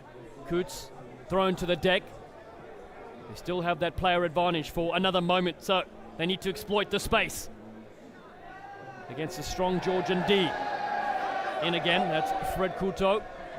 Portugal reload to the far side, just trying to make Georgia work. Fatty yet again, bouncing up his right. Side based in Lisbon, plays with the Sports Lisboa Benfica Rugby Club. For one of 4 players that brings Challenger Cup experience. And again, over half gap here for Costa. Scored 1 already, eludes a couple. Duro is there on his shoulder. Not a lot happening on this near side. But Diaz puts the kick through and chases himself. Yes! He's in! He's more dangerous than climate change. And Martim Diaz scores for Portugal. Oh, wow. Sometimes it comes down to team play, other times it comes down to individual brilliance. And Diaz, the man who slotted an individual conversion just moments ago, decides, I'm going to put it to the boot again, and scores an absolute cracker of a try. Dazzling skills from Diaz. The conversion this time goes to the right, but his side is up 12-0 in the first half. Our last match on display here is proving to be another thriller. Portuguese women couldn't do it, just lost out by 7 against Monaco. And a big few moments to go to close out the half here in the beautiful coastline of Portugal. The 7th edition has delivered everything and more. That's the siren for half time. Georgia desperate to get their hands on possession. They flick it over the top, back on the field. Motabatse has a crack, and he goes on the outside. Oh, great skills, Motabatse! Oh, and he's put his foot out. He's not going to be happy about that. The referee's playing on, but the touch judge has his flag up, so play will stop and we'll go to the break. They continue. A long sequence of play, and now the whistle sounds. Just a foot out, and we'll go to the break. It's 12-0. Portugal lead Georgia in the men's elite final.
Second half. Set to go like a frog in a sock here in the men's elite final. 12-0 Portugal lead. They're in green on the left of your screen. I'm Dylan Stafford alongside Harry McNulty. double Olympian, an Irish sensation. Harry, my friend, you must be loving that a side in green. Wow. Is up. They have been electric. The Georgian defense has been rock solid, but it's taken some individual brilliance from our man in the 13 jersey, Diaz, to open them up. And Portugal have really leaned into the home crowd as well. They really have, so well supported. Monteiro had a good carry there. Here's Diaz. He's got the hot feet. A very slippery eel, electric, a no-look pass down the short side. Here we go yet again. This is Monteiro, the big frame. And a penalty to Georgia. They finally have their hands on possession here, and it's the second half. Georgia, they have been defending. They've given away a penalty here or there. That's not too big of a deal. They're big men. They're getting around the park. They're physical, but they just have not gotten their hands on the ball. And you know, in the game of rugby, especially rugby sevens, if you don't have the ball, there's no chance of you scoring. The closest it looked like was just before half time when they just went into touch. So let's see what they can conjure up here. They're side coached by George Nozadze. He's been chatting to us all week. He's just so happy his team is here to be able to put on this effort. Here they are in the final now. Their chance to strike. It's a big carry there from Nicholas Nokarishvili. Now to the right they work it. Gaga Kevkishvili gets a one-handed offload. It just floats forward and out of bounds. They're looking so dangerous. It seems to be the theme of these final matches on day two. Teams chasing a scoreline and forcing that last pass. Georgia did so well. 2 phases. They managed to go 25 meters up the field. You would have thought, yes, maybe give the offload, but in reality, let's go to another ruck. If it took 2 phases to go 25 meters, another 2 phases, you'll be up 50, and you're even closer to the try line. But not to be for the Georgian side at the moment. Forward pass. Portugal will be doing what they do best in attacking from a scrum. And there's some cold beverages being sank at an extremely slow rate, actually, I must say. I was going to give them the credit, but well, we can help speed those things up afterwards. Beach party at Montagora to close out this unbelievable festival for the 7th year. Portugal, the home side. On the outside, this is Coots yet again. Max Coots, beautiful pop and footwork from Duro. Oh, he moves like a ballet dancer. On a massive shot as well. Drops cold to the ground, up on his feet. Big Georgian D, and Portugal attacking hard. They're over the 10. Here's Duro yet again. He whips it wide out of the Kashkash Rugby Club. Diaz, a lovely switch. Coots with a flat ball, and that has gone forward. Georgia will get another chance. oh, the big man, Manuel Fati, 22-year-old, one of the Challenging Cup experience-led players with an absolute mammoth of a carry. The Georgians, they're made from teak, solid wood. It takes a lot to knock one over. But to no avail, the Georgians have stood their ground, and they are in a favorable position here with a scrum on the halfway line in center field. They've got the players to make it happen. It's just about putting it together now. Georgian fans all over our socials all week long supporting their side.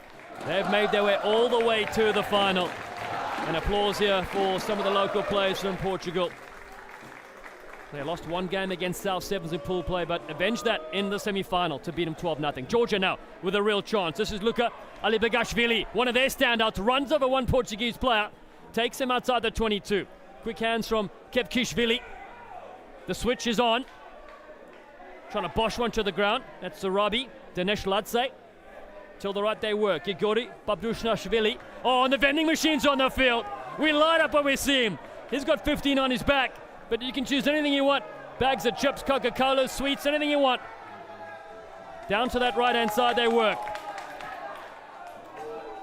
And a big step.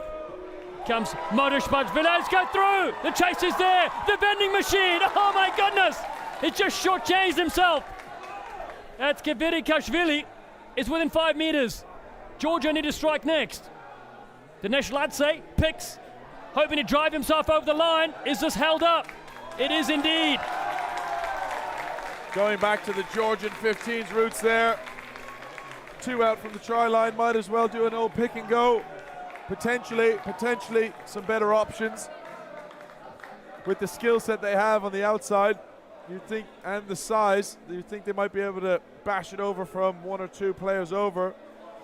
But yes, we do get excited when Davide Kivirashvili steps onto the field. The vending machine, as we've decided to call him, has been fantastic for this Georgian side. He's only a young lad as well. Lots of experience to come. And he's going to lock out this scrum, guaranteed. You better believe it. Georgia almost get the penalty. They go to the right-hand side. Big contact point there on Ali Bagashvili. Scored a scorcher in the semi-final. Down the right, Kevkishvili. And here's the vending machine yet again.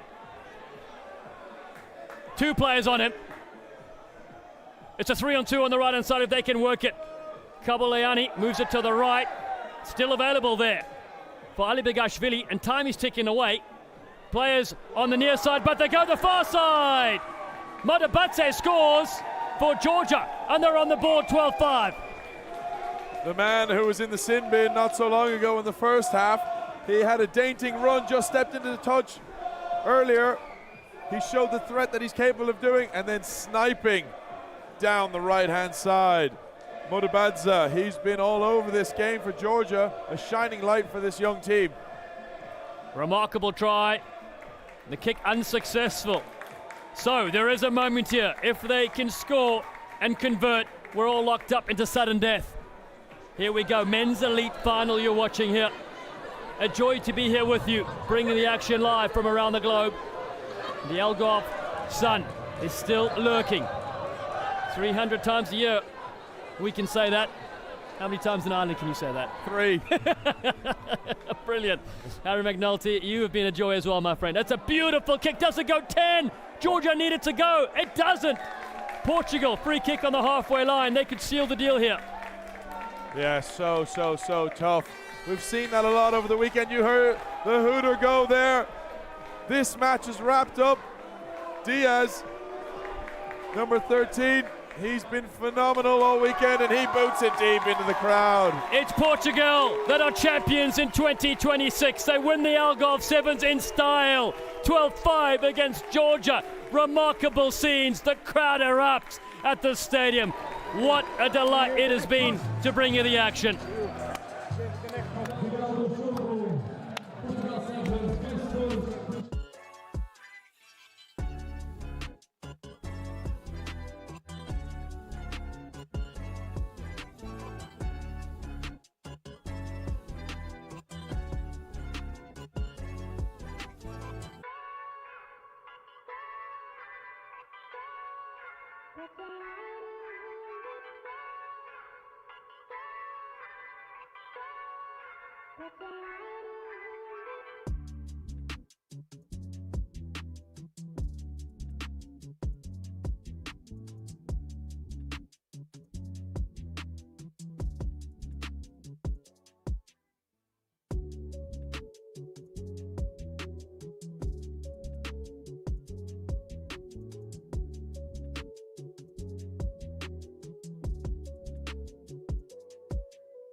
frame. The winners of the 2026 Algarve Sevens, Portugal, really soaking it all in here. A fantastic win and a new name on the overall winners list. A fantastic occasion for all. Was you playing your games? Was you really bored? No. I really should've known. Be with that and right till we hit a red light. Did I see the signs? Oh, after all that time, this is it for us. You don't wanna try. Thought your love was real, but it never was. No, you can't decide.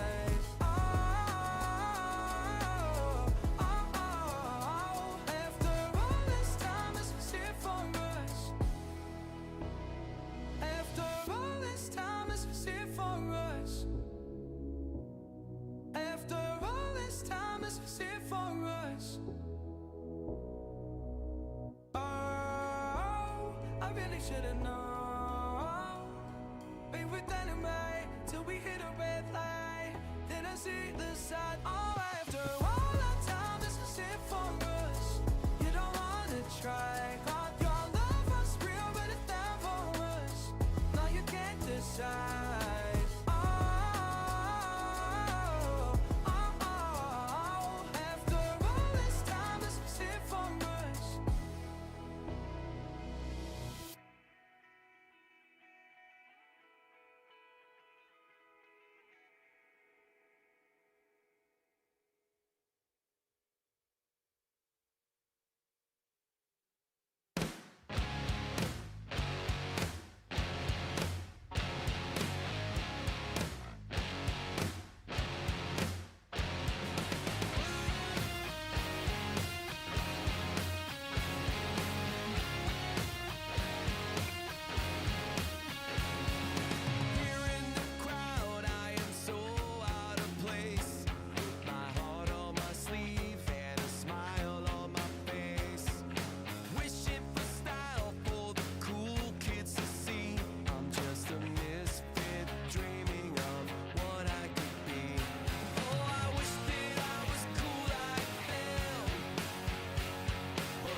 Parabéns à equipa de Portugal, vitória neste torneio.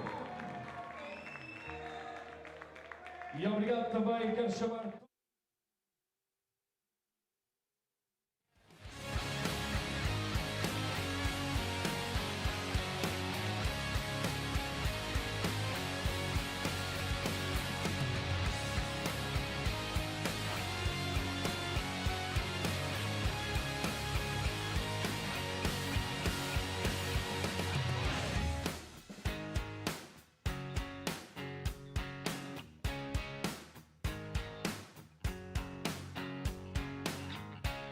Sometimes, all you need is a little bit of confidence.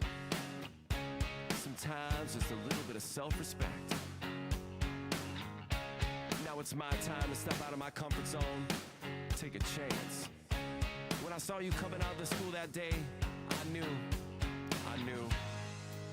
knew you'd never be mine.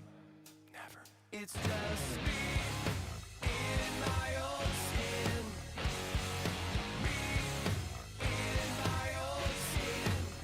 Nobody's buying my lies, but that's no surprise. It's just me in my own skin.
say that they won't when they will.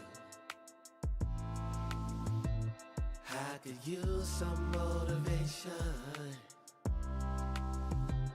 but I know how I feel. Faster than